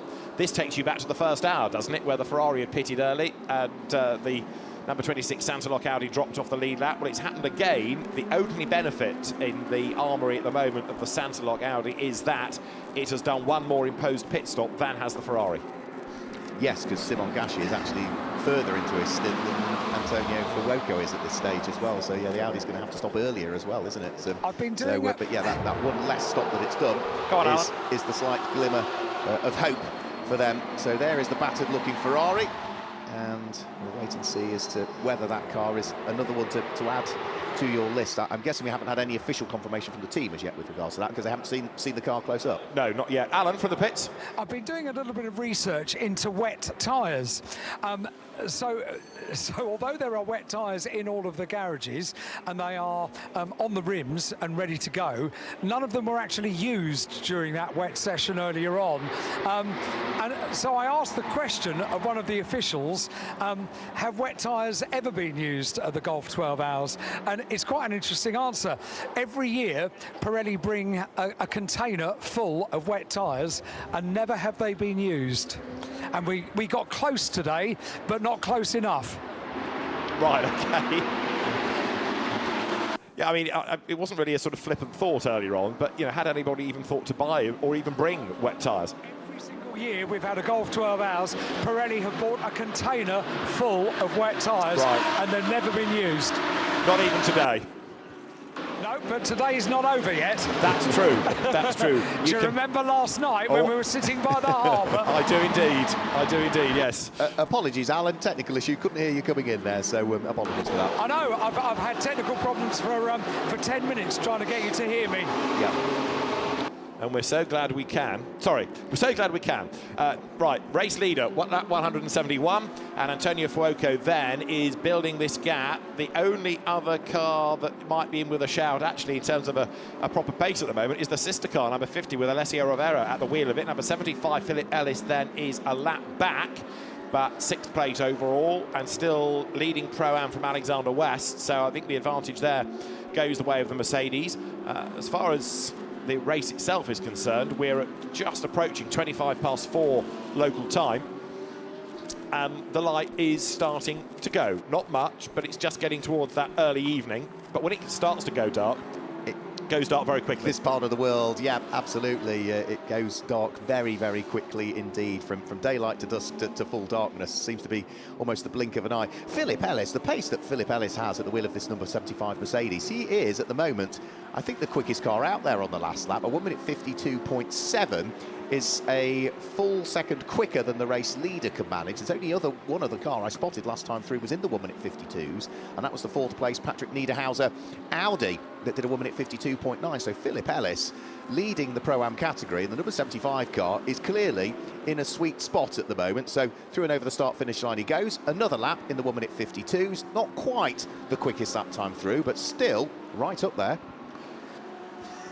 I keep saying how good a job he is doing, and he's going to do a lot of driving, I suspect, before the end. I mean, they're keeping Martin Conrad ready as well, but Philip Ellis will not have done. Kenny Harble has. He's already talking about going for a drink, isn't he? But Philip Ellis goes storming along. So the Mercedes, number 75, comes out of the hairpin. We're getting a replay here of another one from AF Corsa's stable, 52, which comes through riding the curb, goes wide out of turn 1, and there's a little bit of damage on the back. The diffuser is all wonky. Wasn't that hit in the back by Jan Magnussen? That was hit in the back by Jan Magnussen, and when I spotted that debris at the edge of turn number 14, that's the car I was alluding to, that maybe the gaffer tape had come loose, right. and the rear part of the car was dropping down. Well, that looks far worse now than it did earlier on, so that's been spotted by our cameras. If it's been spotted by the officials, they might have a ponder over, is it secured enough at this stage? Might it need to come into the pit lane and have some further work done on it to prevent it from parting company entirely? Yes, a quick look down the pit lane. There is not, as yet, one of the scrutineers standing on the pit wall staring at the back of the car, but maybe having seen it on TV, that's the next element to all of this, as Philip Ellis then gets himself onto the back of Simon Gachet. So this is now for 5th place overall, the leading Pro-Am car, hunting for a way to get past a Pro car, and further evidence, if you needed it, of how well Philip Ellis has gone in this race. And yeah, Alan, he's top of the wish list, I think, of people to hear from at the end of the stint, Philip Ellis, because he's going extraordinarily well. Comes up towards the timing line now. Simon Gachet is no slouch, trust me, he knows this car inside out, and his last lap was a 53.3, and Philip Ellis 0.6 of a second quicker. Yeah, he's going beautifully well, isn't he? The man who's had a former class win at the Nürburgring a couple of years ago in the 24-hour there, pushing hard. You can see a far more relaxed approach in the garage there, with many of the drivers and mechanics taking the opportunity for a quick bit of respite. But for Philip Ellis, no such opportunity for him. Simon Gachet is the target, and the Sansalot Junior team driver at the moment is just about doing enough. Now, Philip Ellis isn't quite close enough to mount a challenge just as yet. He'll pick up a bit of a toe in a straight line. We know that the Mercedes, with its grunt, is good in a straight line. He'll try and close the gap and see whether there is the opportunity. But he's not going to be able to do it this time as they head in towards the braking area for the chicane. So flicking their way through turn 7 up towards turn number 8. Simon Gachet hangs on to 5th. Philip Ellis, leading Pro-Am, sits there in 6th. Doing the job that's required, because a class win is what they're here for. Yeah. But, I mean, could that get on the podium overall? You know, we've still got virtually half the race to go, and what a first half it was in terms of changing fortune. So, yeah, we are nowhere near knowing what the final order is going to be. And again, Gachet there goes wide into turn 9 then with that Mercedes riding shotgun. Just to go back to an earlier point, number 71, we talked about that pit stop for the brakes as the leaders get caught up behind the traffic there, the Porsche Bales. So Gachet goes through. The team has been reminded by race control that that pit stop does not count as an imposed mandated pit stop. So the team, if they were trying to get away with it, have been reminded, it's been spotted, it didn't count. And they certainly can't please the case for ignorance anymore with regards to the regulations. Absolutely no way. I mean, come on, if we spotted it, there's no excuse. No, absolutely. Yeah. But they have had the message relayed from race control to just point out, and also Ram Racing's number 8 as well had a pit stop at the same in the same period. Those don't count, so the teams are being reminded of that fact. Leaders go by, and the lead gap 13.5 seconds last time. Over the line goes Dennis Marshall, and it's up to 14 seconds. But yeah, I mean, the Ferraris were other cars that were there or thereabouts in qualifying, but they've come alive come race day, haven't they, as well? Yeah, we've always had, I think, pretty much a Ferrari inside the top 4 at any one single point of this race, haven't we? Even in the early stages, we saw such a great stint was put in by the car, sorry, in the hands of Alessandro Pierguidi, who started the number 71 car, which still continues to lead this race now in the hands of Antonio Fuoco. The car that we're looking at the moment, excuse me, is the third place car, so identically liveried to the race leading car. The only way you can actually tell them apart is the race number down the side of it. I've looked and looked and looked for any sort of indication as to how you can tell them apart, and no, it's only when they're side on. That's a number 50 car of Alessio Rivera. Quick replay, and what is this? This is Alexander West under pressure from the Klaus Bachler Porsche, and that got slightly close there, just heading through the exit of turn number 14. They go down the straight in towards turn number 15. And that looked as though there wasn't a great deal of daylight between the pair of them there. That's the difference, though, between an AM and a pro and how they attack the corners. Alexander West is a quick AM. Klaus Bachler is an absolute gun pro and charging his way through. We've been saying nice things about Benjamin Goethe all race. Stuart Hall has arrived. Whether we can make a third headset work for you, Stuart, I don't know, but we'll have a go at this. If not, you might have to borrow Mark's, but... in fact, let's go with that as a plan, shall we? Just quickly put this headset on. And I'll talk to Stuart Hall, because I mentioned earlier on he was a podium finisher in this race many years ago. Stuart, who is looking after Benjamin Goethe these days, but we've been saying Benji has done a great job in the Garage 5988 McLaren. He's extraordinary. He's done really well. Yeah, I have to say, very, very proud of him. Yeah. He's come an awful long way. He's had a fantastic year aboard the Audi this year. We've all been sort of working towards what's happened this year. He's had an amazing year. Got this opportunity this weekend in the wonderful McLaren, and he seems to be grabbing it with both hands and doing an outstanding job again. You know, I couldn't be prouder. You know, coaching's easy with kids like him in this sort of form. So I don't want to jinx it, but so far he's doing an amazing job. I did say it earlier on in the race. When we first saw him in what was then Blancpain Endurance, you know, he didn't really cover himself in glory, but the steps that he's taken to get to where he is have been huge in a short space of time. I think we sort of ran with the sort of idea that, you know, we're going to throw him in at the deep end and hope he can swim, and almost drowned. But you know, in fairness to him, you know, it just shows the mental toughness, because he was 16 years old in 1 week when he arrived at Monza in the rain, having never done a GT race before, and the steps he's made from then to now have been exponential. And you know, he's a strong young driver that is a top pro in the making, and you can see by his performances in the big races this year, like Spa especially. You know, when that car needed him to really step up, you know, when say Thomas Neubauer needed someone to back him up as well, Benji was there, and he was there in abundance, and that's why he's been recognised, and he's got this chance this weekend as you know, the second pro alongside Marvin in the Garage 59 car, which is, you know, so far so good, but you know, still 5.5 hours to go, so you know, I don't want to count our chickens yet. It's been a strange race. I know you're sort of focusing on one car when you're involved with the driver, rather than perhaps looking at everything, but there seems to have been quite a high mortality rate early on, and actually the cars that were having problems mechanically are the ones you wouldn't have expected. You know, factory Mercedes, for example, that was a real shock to our system. Well, the first thing through us was their strategy. Yes, a bit. We were the same. So and then obviously. Can you explain that? I mean, you've obviously talked to guys in your garage. Yeah, I think it's basically you've got these mandatory stops. Yeah. And I think the thinking is, you get the mandatory stop out the way as early as you can, so later on in the race, you can have a bit more flexibility with strategy and stint length, etc., which is more important in pro than Pro-Am, because in Pro-Am, I think, as you see, is it 71 car in, or the 50 car? Yeah. Especially in pro, that's a little bit more critical, whereas in Pro-Am, we're very much what's the word?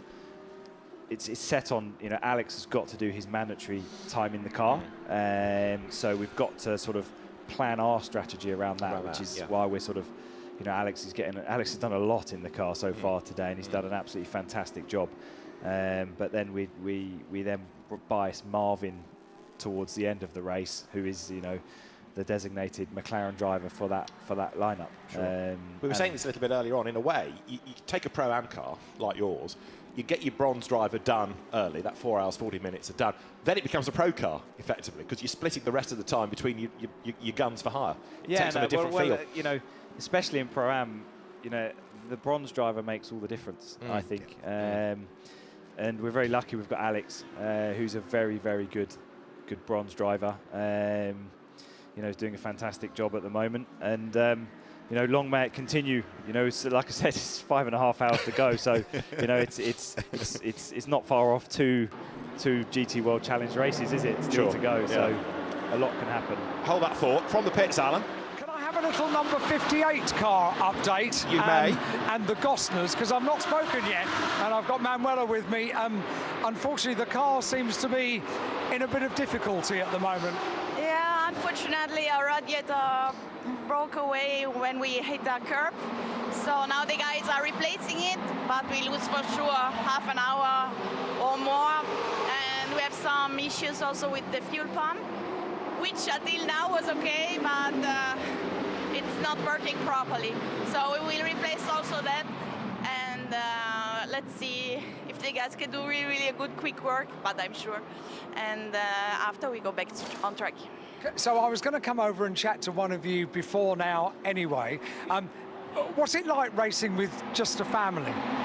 Wow, that's really awesome, because you see a lot of father-son situations, but having the girls and my brother and my father and all together is really special. Right, well, that wasn't the answer I was expecting, because when we get families together in the UK, they all start arguing, it all goes horribly wrong. You don't have that. No, because we are all in the same car, so we cannot attack one with each other. But when we are racing against each other, then it's really a big problem. Right, so this is a family event. It's a lovely event to come to, isn't it? Oh, it's one of my absolutely favorite races. I guess I do this race the 4th time, but I love it. To go to Abu Dhabi on this fantastic track with 30 degrees and a lot of friends, and all the championships are over, so everyone is happy and relaxed and enjoys fully this race. It's really a great atmosphere. You don't see this atmosphere in other competitions. It's very rare. It's wonderful. Well, what do they reckon? How long until the car? What do they reckon? How long until the car potentially is back out on track? I guess 45 minutes at least. So let's hope. We'll keep our fingers crossed. Thank you, Manuela. Thank you so much. Thank you very much indeed. Alan, thanks very much indeed. There you go. Stuart Hall is still with us, and Stuart, put yourself back in racing driver mode for this, because we talked a lot about it's a long race, but there are teams with big delays, and if they happen, well, at any point, but especially early on, how do you pick yourself up and motivate yourself to go for it when you know you don't have a realistic chance of a result anymore? It's incredibly hard. Is it? Yeah. I've just seen Maro Engel and Lucas Hauer by the pool. Oh yeah, tough life. Yeah. They're over it. But no. You, at the end of the day, most people here are getting up this morning, and they're getting up for one reason and one reason only, that's to try and win the race. And when that gets taken away, and especially when it's early on as well, it's incredibly hard to pick yourself up. The way I do it is, you try and you have to sort of take the element of winning out the way and try and do a good job for yourself. Try and go out when you get the next opportunity. If you're not going to win, try and do the best job you can, try and be as quick as you can, and try and let people know that had you been in the mix, you would have had a chance of winning. Because the one thing you don't do is give up. We never give up. It's a difficult sport. Sport's difficult. We, as an Englishman, we saw that last night. But it's fantastic, and it's a fantastic privilege to be part of sport as well. There's many people who would love to be in our situation. Yeah. So you've got to take the winning and the losing with it, and sometimes you've got to take the losing on the chin. And if you do have a bad result, you've got to use that to motivate yourself, so next time you can right that wrong. Yeah. That's the way I see it. Can I ask you one as well? Come back out of race driver mode and back into driver coach mode. You've been working with Benji for a good period of time now, so he must feel like, in the nicest possible, he must feel like your son, and therefore, do you have that nervous father thing when he's behind the wheel of the car? In abundance. Yeah. Really? I remember Benji and his little brother Ollie from when they were 8 and 6 years old. Yeah. And obviously I've been part of Rofco for the last 12 years. I've driven with their dad, Roald, for a long, long time. So I taught them to drive You know, I've been there from the start, Yeah. and I'm immensely proud of the both of them. You know, we've had our difficult moments as you learn a trade, as you learn a sport. There's always going to be difficult moments, but this year's been fantastic. Win or lose today, this year has been amazing. Not just for Benji winning Silver Cup, winning Spa, but Ollie winning Euro Formula Open and having a great good couple of races in FIF3. So you've also got to enjoy the good times. Yeah. And this year has been amazing, and I've been, walking around like a proud father for most of it. And as we see a good scrap on screen right now. Well, yeah, I was going to bring you back to that, because talk us through this. The blue Audi, this is the one in third place, Patrick Niederhauser. He's trying to chase after the other Audi up the road, but he's got all this traffic around. One thing we've watched in this race is that back markers aren't all that cooperative, but as a racing driver, you'll tell me, well, we're trying to drive to our pace and we don't want to be compromised even for a couple of corners by getting offline, I guess. Well, you're out there for yourself at the end of the day. Yeah. Everyone's in their race, whether it's Pro-Am or AM or GT, the GT Cup class. Cars, yeah. We're out there. I'm just going to go off on a tangent. I love this livery. Isn't it good? I'm a touring car man as well. And from watching DTM and Bernd Schneider when I was a kid, that is just wonderful to see that from a fan point of view. But, you're all in a race, and, I've been on the receiving end of back markers, getting past them, and I've also been lapped when you're in maybe a GT4 car in Dubai or something like that. And, you don't care about them. You're trying to win your race, and this is what Niederhauser's happening now. He's trying to chase down the car in front of him, but he's also got two quick Mercs around him that will be highly frustrating. But I think Kodrick is in one, and who's in the other one? 51. It's going to be Lewis Williamson. So you've got the two, you've got the two quick boys in them as well. Yeah. So and they're also out there for their jobs as well as Klaus Bachler in strife, isn't it? In number 44, who is off the road. Now, he's a pro. He shouldn't be off the road. Well, I'll be interesting to see how that happened, because certainly Klaus does not make many mistakes. No, indeed. So it'd be very interesting to see how that happened.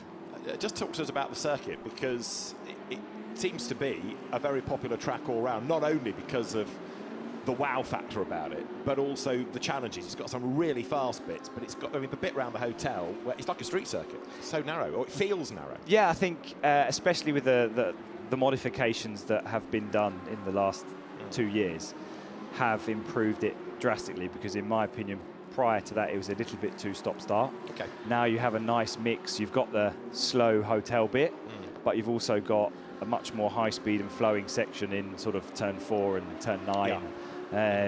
It is a special place. Yas Marina is a special place.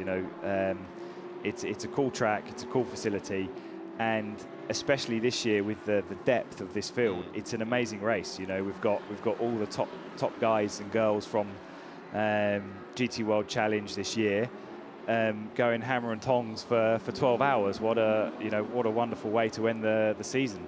You just wish you were out there, don't you? Yeah, I do, and I do and I don't. What grade are you these days? I'm a silver, up for hire, of course. I thought I mentioned it. No. But I'm extremely busy now with the boys, with Rothko. You're not going to say, when the phone rings and say, do you want to drive, Stuart? You're not going to say, I'm busy with Rothko with the boys, are you? You're going to get your No.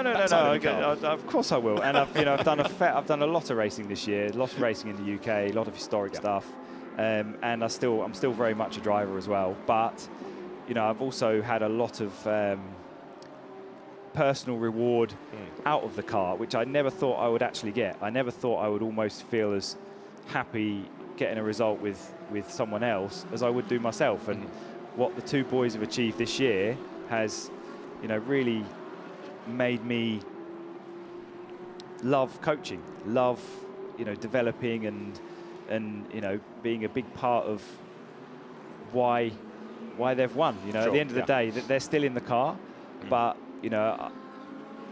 from teaching them to drive and now, this weekend I haven't really done much. I've had a lot of coffee and probably done a lot of pacing up and down the garage. But apart from that, Benji's his own man. He's a good driver now. He's really, at one with himself. So I don't really need to do much or say much. I certainly can't teach him how to drive because he's quicker than me.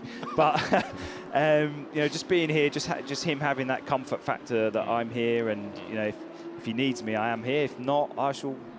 Will be a big oversteer moment for the 99 going into the second to last corner, which is actually, I'm going off on a tangent now, but it's a really quick difficult corner because there's a massive bump on the apex as well, and if you hit that bump, as we saw in testing earlier, you can have a big shunt. Yeah.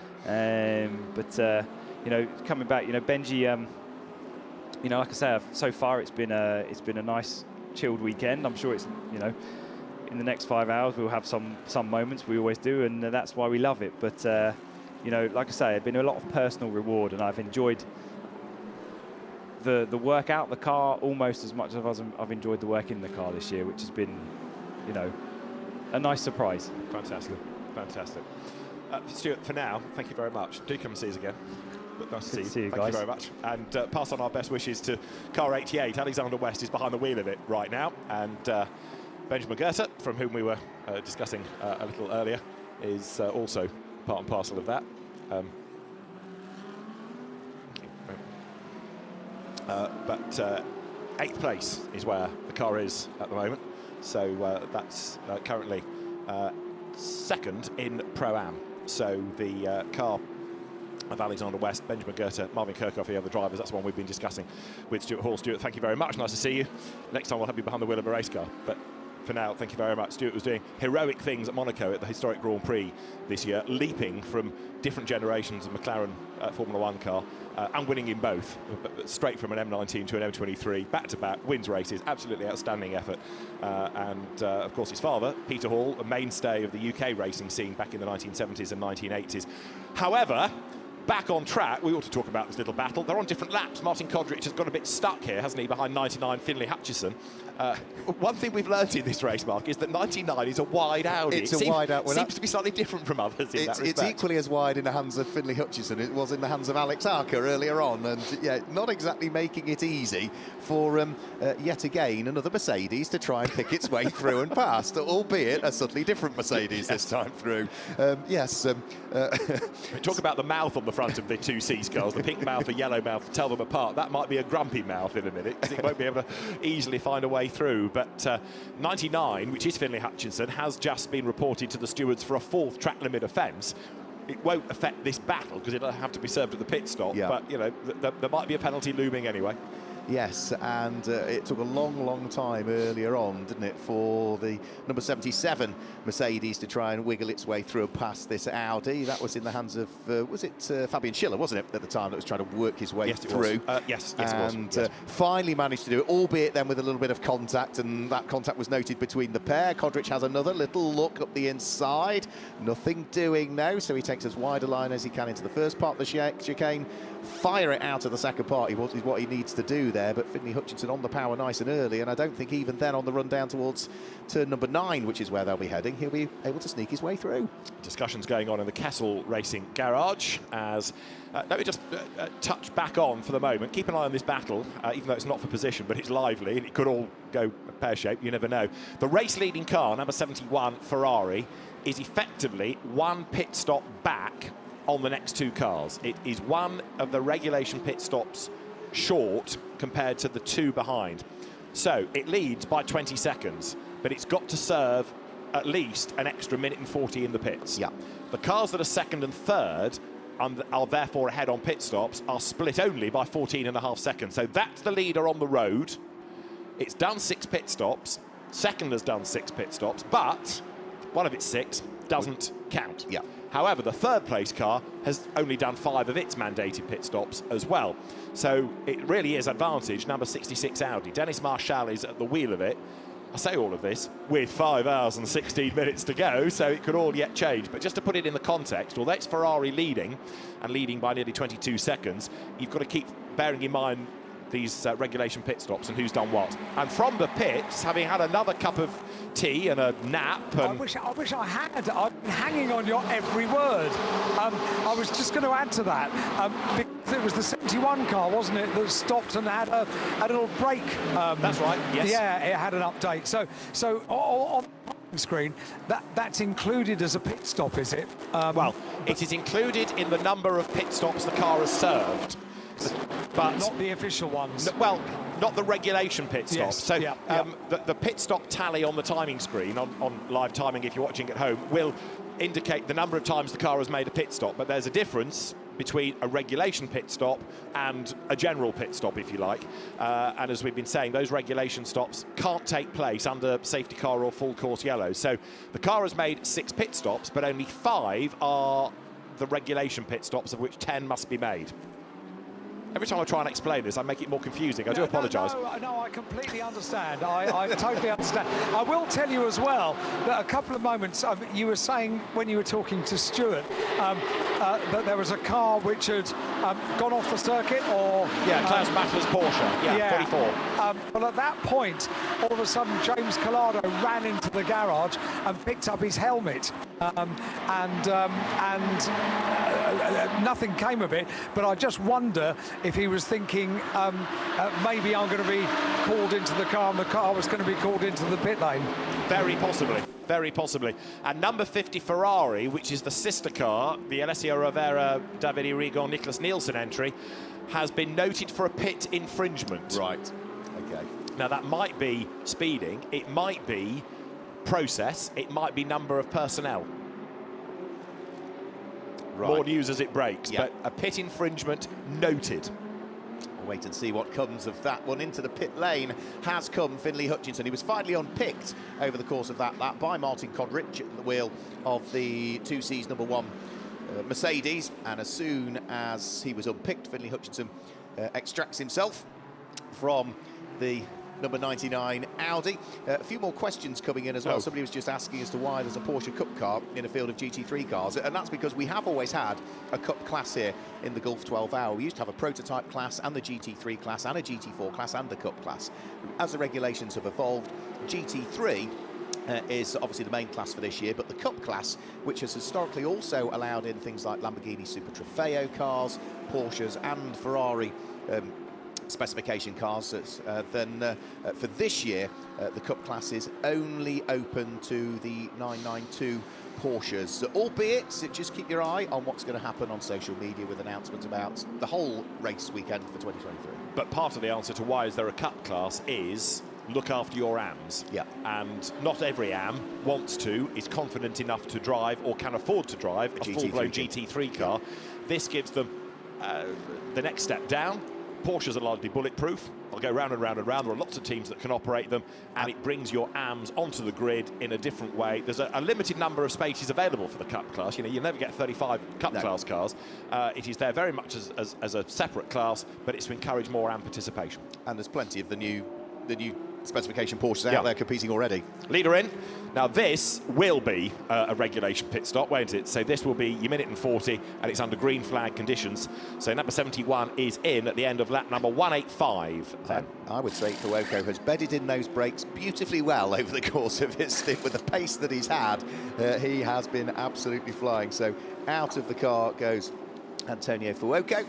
And who are we going to see dive back into the car? Off comes one of those tear-off strips you were talking about earlier on, David, so they don't need to clean the windscreen. Off comes the tear-off strip off the windscreen, and then just wait for the final few seconds to tick away and fire the car back down the pit lane. Now, of course, it will mean now that Dennis Martial at the wheel of number 66 Audi now goes into the lead of the race as a Ferrari makes its way down the pits. Though that's 7 pit stops that the car has done, but remember, only 6 of them are counted at the moment as the imposed pit stops, and there is a big off, and Lewis is that Williamson, a front isn't it? puncture for Lewis Williamson? It looks like low, it. doesn't it? Yeah, front punch it. But there's also damage, look, because which came first, but there's bodywork that's been missing. But I think you're right, a tyre may have gone, and that's the effect of that as the rubber flails. Right, well, we can see 2Cs because when the car arrives, it's going to be out of our window, and there's the answer. Yes, it's a puncture, and yes, there's damage. However, it poses the question, why is there a puncture? Has he run over something? Has he hit something? And if now we're getting to a point where tyres are an issue... Yeah, he needs to slow up a little bit more there, because that tyre is starting to delaminate, and there's a huge flap that's just flying around. You can see it eating away at the bodywork on that front corner. And the light, which they're going to need soon. Oh, Lewis. And look how much of a lap he's got to go. He's going to abort it, isn't he? He's going to turn off that lap and try and get to the pit lane. So sacrifice a lap rather than any damage. He's parked the car up, so he's gone into the chicane. He's waiting for that gap in the traffic that we've seen the recovery trucks waiting for, and then safely comes back into the pit lane. So that lap won't count because it wasn't completed a full lap of the circuit, but at least he's got the car back into the pit lane that little bit earlier.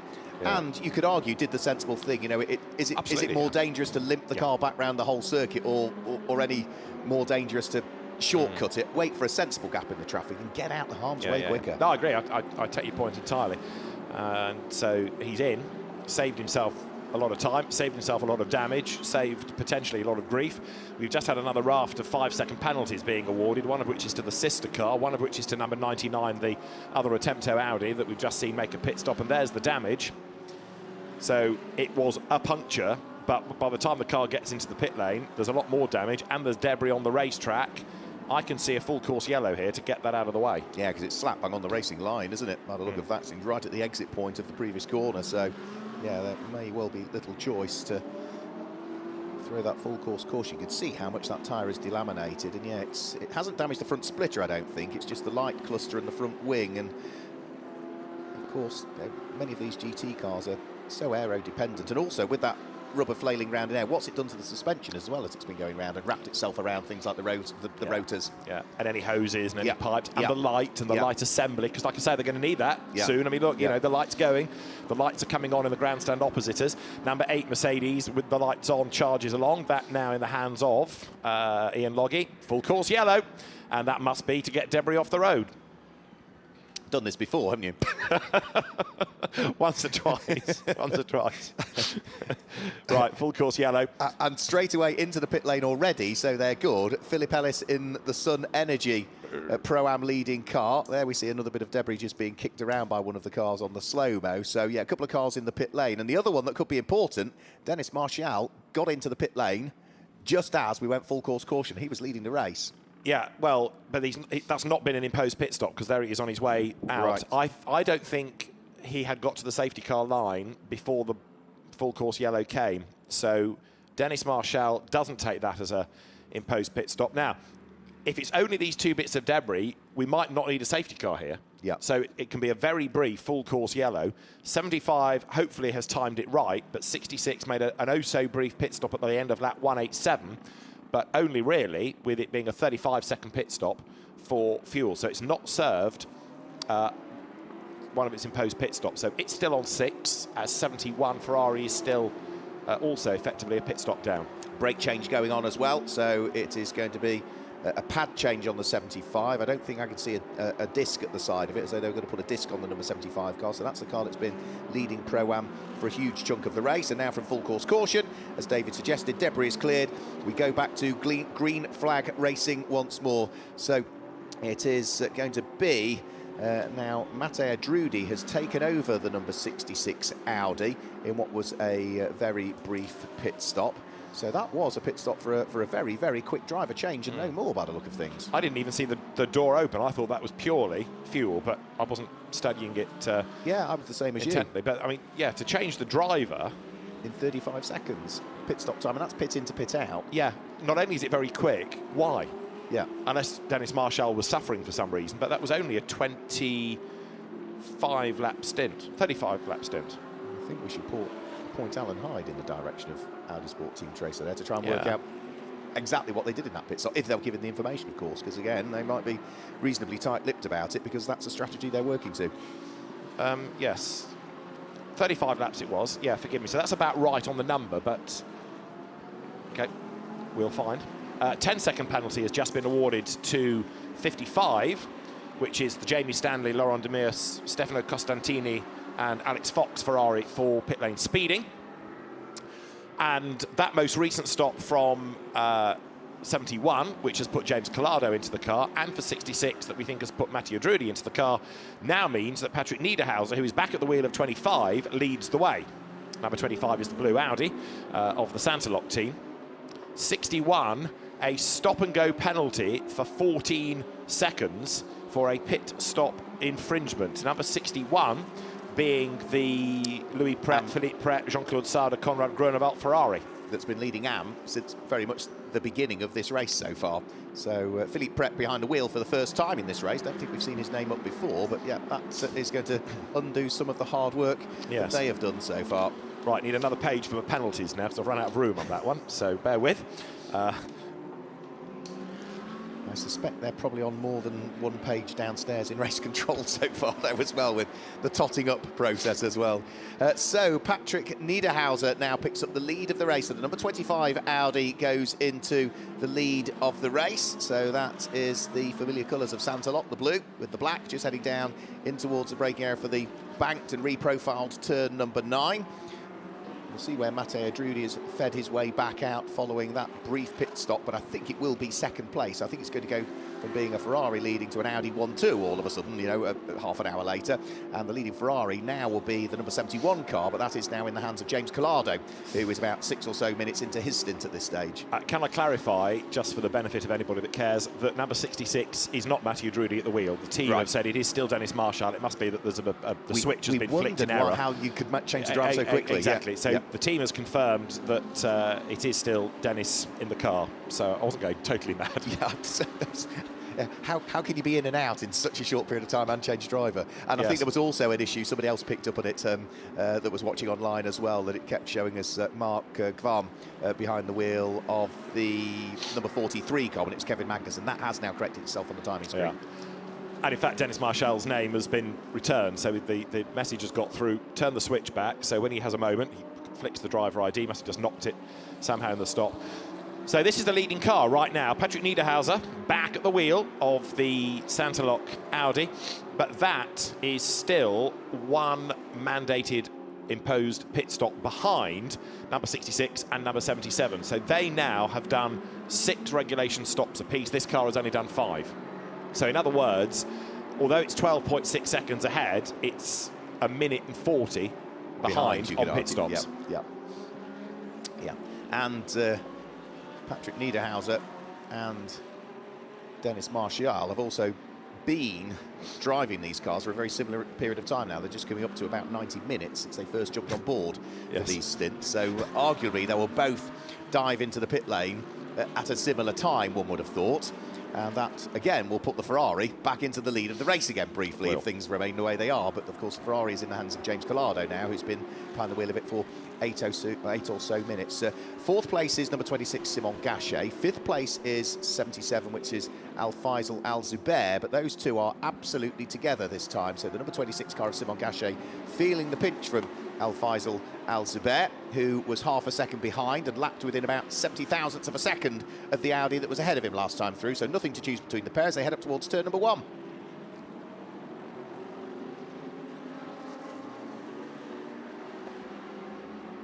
So out of turn 1, building the speed again as they start to climb uphill through turn number 3 and turn number 4. Back into the pit lane comes Patrick Niederhauser. So into the pit lane comes the race leader.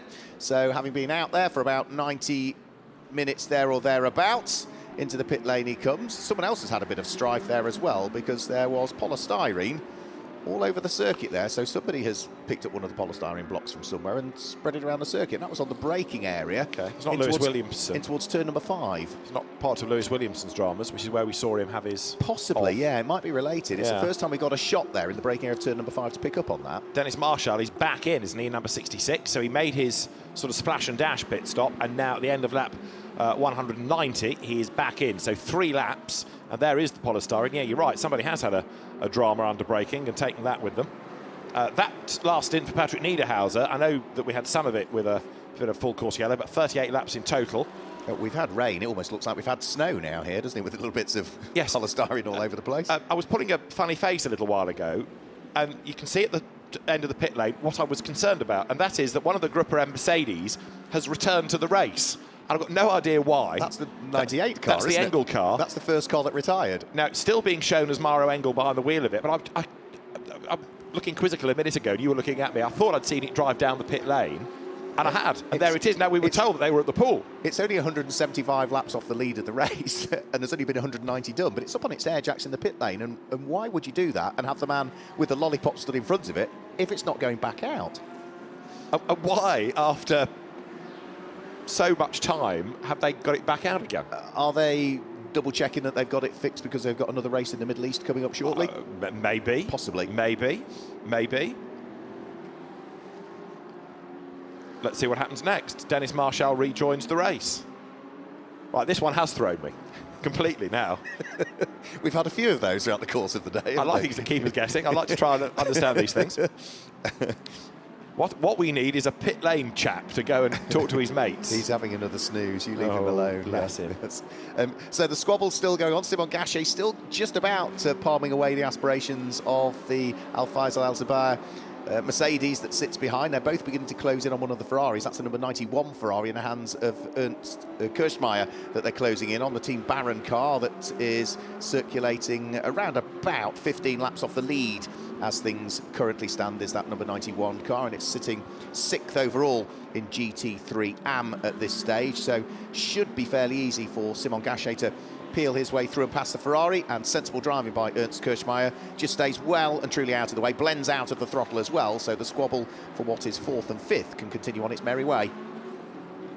Owen Bastar has taken over number 25, which was the car that led when it came into the pit lane, and still slightly intrigued as to know why and what's going on with number 98 Mercedes. However, we'll try and get to the bottom of that. 61 has served its stop-and-go penalty, by the way. We saw that coming down the pit lane as this battle goes on between Simon Gachet for 4th and Al Faisal Al Zubair in 5th place, with now less than 5 hours of the race to go. The time ticks on down, and still there's enough in this to keep us absolutely guessing. James Collado will be the race leader now, 191 laps in the book, as over the timing line goes Simon Gachet. That's going to put him up into 2nd place. Al Faisal Al Zubair is 3rd, and then for 4th place, well, bets off really, it's going to be Niederhauser or Drudy or potentially Alessio Rivera. It should be Rivera who goes through in, no, 5th, because 4th is going to be Owen Bastar, number 25 Audi, 5th Alessio Rivera, and then 6th will be Matteo Drudy. So for the number 77 car of Al Faisal Al Zubair, who's sitting directly behind Simon Gachet, that car is showing us having done 7 pit stops so far. Are all of those ticked off as part of the imposed pit stops on that car? I think they are. I think so. There was one that was a very, very short stint. But if that's the case, that puts that car in a reasonably good position, because it means that it is the highest placed car that has now done 7 of its imposed pit stops, rather than anyone else ahead. That's 6. No, one of them was only 53 seconds long. Right, okay. So no, so it's also on 6 of the imposed. Yeah, then. It's a stop out of sequence on its number. Yes, yes. I thought there was one at the back of my mind. Yeah, the pit stop on lap 149 was only 53 seconds. Right. So it doesn't hit the minute 40, doesn't count. Keeps all of those at the sharp end in the top 5 all on the same page then, in terms of imposed pit stops completed so far. Yes. I'm pleased you're making notes. As you say, I've done this before. Can't wait to get that first drink on the plane. I can take my brain out of gear finally. When you come to me with the strategy of the service on the plane, I'm going to worry. Right, the Moutran clan are back in. Number 95, Ramsey Moutran, has brought the car in. That's at the far end of the pit lane near to Grupper M, where we would ideally see the Mercedes once more on the next shot, just to know what they've done with it. Did it go back out? It is see it. Not showing as being in the pits anymore, David. No. So it may well have spent some... is that 2 hours and 43 minutes that it would have spent in the pit lane? Well, no, that last pit stop was 2 minutes 43, because we'd seen it drive in. Then we saw it at the end of the pit lane. So that was a relatively straightforward pit stop. So it's out there and circulating, albeit it's only completed 26 laps, whereas the race leader's done 192. Well, the lead gap is 26 seconds. The gap between James Collado and Mauro Engel is 6 hours, 11 minutes, 19.647 seconds, which I can't see coming down much. It might come down by a whisker, but not a great deal, and that's provided they have another fairly free run to the end. Yeah. And in fact, let's have a quick look. Is the car going to head over the start-finish line? Yeah, it goes through now. So it goes over the start-finish line. It is indeed out there. A spin for the number 55 car. That's Laurent Demise that's had the spin at the wheel of the AF Corsa car that he shares with Jamie Stanley, who has been tutoring Laurent Demise for a good number of years now, hasn't he? Yes. Those two have been partnered up together racing. They've done GT Cup, they've done GT Open, they've done a little bit of British GT, So Jamie, who, as you were saying earlier, is about to be upgraded. Replay here of errantness, and that's why Jamie Stanley's car, or Laurent Demise, was facing the wrong way, because there was obviously damage and contact with number 20 Mercedes, so that is Martin Berry. I come to bury, not to praise. But anyway, Martin Berry gets involved with the Ferrari, turns it around, and the lead car of James Collado goes through then. And his advantage, 26 seconds over Simon Gachet. Now, Gachet is on 6 pit stops. I think all of those are imposed, aren't they? I think so. Yeah, I can't think back that one wasn't. Yeah, I think that's legit up there. And then Al-Faisal Al-Zubair is on really 6 pit stops as well. Yeah. So the top 5 are all on 6 completed imposed pit stops, albeit some of them are showing as having completed 7, but they do not count towards the tally. And then in 6th place, you've got behind the wheel of the number 66 car, which has gone back to showing as being Matteo Drudi again once more by the look of things, but confirmation we had that was not the case a while ago. So whether he's caught the switch again and flicked it back, because the car hasn't been back into the pit lane subsequently, has it? No. But that will be Dennis Martial still.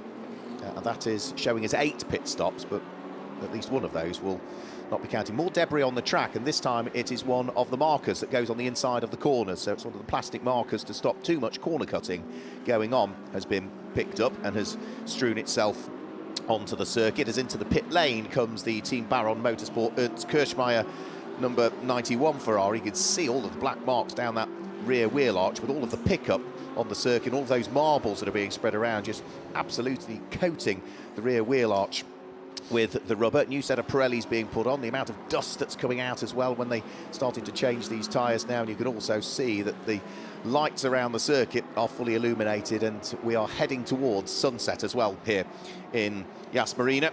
Won't be that much longer before what is the last little bit of daylight disappears out of the sky, and then the remaining part of the race will be into darkness. So I still think, please prove me wrong if you are convinced of this, Mark, but I think number 66 Audi is still 1 pit stop ahead of everybody else. I agree with you. Yep, so I agree. By my reckoning, I think they're 8, 7 count. 7 count. The 8th was not a minute and 40. So in terms of regulation pit stops, they have done 1 more than anybody else, which puts them in the pound seats. Because they are, yes, at the moment, we'll have to wait for them to come back over the start-finish line to work out what the relative gap is. But yeah, in theory, they are a minute and 40 in hand in the bank compared to anybody else. And as we await the arrival of Dennis Martial over the start-finish line, the relative gap between himself in 6th place and the car that leads is 46 seconds. So he's probably got about a minute in hand, hasn't he, at this stage? Yeah. Looking at the battle here that's going on for 2nd and 3rd place, Simon Gachet still pushing as hard as he possibly can. Al-Faisal Al-Zubair has been right behind him for a good period of time, but still hasn't been able to unlock the door to 2nd place in this race. The Mercedes again picking up the toe from the Audi, but a bit like we've seen earlier on between Audis and Mercedes, they're not easy things to get by down the straights. And also now into the pit lane, you can see the big bite taken out of the front of the Martin Barry SPS Automotive Performance Mercedes from where he made contact with the tail end of Laurent Demise, and haven't really seen what the subsequent damage was to the tail end of the Ferrari, but doesn't look good for the Merc, does it? No, there was a big spring, I noticed, that went bouncing across that runoff zone, but certainly it was a big hit. And Martin Berry is not an inexperienced driver, so it was a big whack. And this is the battle between Simon Gachet and Al-Faisal Al-Zubair for 2nd place at the same part of the racetrack, down towards 7 and 8. And the Audi gets all squirrely under braking, and Simon Gachet exits stage right. And Al-Faisal Al-Zubair will seldom have an easier pass than that. Yeah, you could just see the telltale signs of smoke that it was locking up under braking there from Simon Gachet, and then tried to get the car turned into the corner, realised it wasn't quite going to happen, so had little choice but to take off some of the steering input going into the car to try and get the car rotated properly. Into the pit lane is the number 43 Ferrari, and I think we might also be able to hand down to Alan Hyde. Oh, well, that would be a joy. Unfortunately, I haven't been able to hear you for the last 20 minutes or so. That's not a bad thing. No, I missed you terribly, because clearly I've missed quite a few things while I've not been able to be in touch with you. I couldn't talk to you or hear you, so it was a little bit of a problem. We seem to have the technical problems resolved now. So the number 8 machine, as I'm sure you have reported, is being worked on inside the garage at the moment, with 2 mechanics actually lying on top of the engine trying to rectify whatever is wrong with the D2 liveried car. And in the neighbouring garage, well, one garage but one, the 2C's Motorsport car is clearly having a problem, and maybe James Cottingham can tell me what the problem is. So it's not been our weekend so far. We've had a couple of problems. You know, we had an engine the other day on free practice, and earlier on in the race we had a loose camber adjustment on the top wishbone, which made the steering go a bit weird. But just now we had a brake disc explode on Lewis, so the guys are frankly trying to sort of replace everything on that corner. But as you can imagine, the disc has just ripped through the body and the lines and everything. So it's yeah, I think they'll do their best to get us back out, and it'll just be more of a practice. It should be you in the car now, should it? I was due to get in at 10 past, so yeah, as of now, I should have been in 3 minutes ago, yeah. And how long do we think this might take? It looks like it's going to take a while from now. To me, I mean, there's at least 25, 30 minutes worth of work to do there. Not least because it's just, you know, there's a lot of damage that's been done, so I'd imagine getting stuff located and put it is going to be tricky, but they've got the bits, and I know they'll do their best to get us out again. James, thank you very much indeed for having a chat to me. I also have an update for you both that you will need to know about David Fairbrother, because we saw him earlier on with a very painful lower arm. I've seen him now. He's got a smile back on his face, which is really good news. And clearly he had the choreography of when he saw me next already worked out, because he had a pair of stripy underpants in his hand, which he then threw into the bin. It was all very theatrical, and I'm very grateful that he did it, because it gave me a good giggle. It also meant he's back to his normal self. He has torn a few things in his arm, so he's still a little bit uncomfortable. So too is Hunter Abbott, and Hunter Abbott had that accident on the first day of testing, didn't he? Yes. Didn't realise, but it caused him quite a problem with his neck, and his neck is all strapped up. He was just going off for some physio on his neck when I saw him about 10 minutes ago. Okay. So that is my update from the 20 minutes I've not been able to communicate. Don't go far. First of all, thank you for the David Fairbrother news. Where pants are concerned, as ever, you are well briefed. Secondly, you may not have noticed this, but we are very befuddled by the fact that Mauro Engel has been back out and done a couple more laps. I beg your pardon. I thought it was in a swimming pool. Well, so did we. But honestly, I thought I was seeing things. Mauro Engel's car has been back out. It's done another couple of laps, and it's now gone back into its garage. And I'm not quite sure how you ask a German person WTAF, but would you mind awfully? Because I just can't get my head around this. I think it's the same in German, if I'm perfectly honest. Fair enough. But I saw this car go down the pit lane, and I thought, sure, that's the Grupper M Mercedes. And then we saw it on the pictures having a pit stop, and it went back out, and it's come back in and gone into its garage. And okay, yes, maybe they've done something and they just want to check it over, but I'm very, very perplexed. I'm not so perplexed as you are. I think what happened was the team heard he was in the swimming pool, and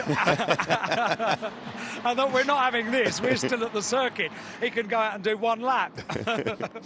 I'll find out for you. Thank you very much. Excellent. And we're glad that David Fairbrother, after his incident earlier on, he's back to his jolly self.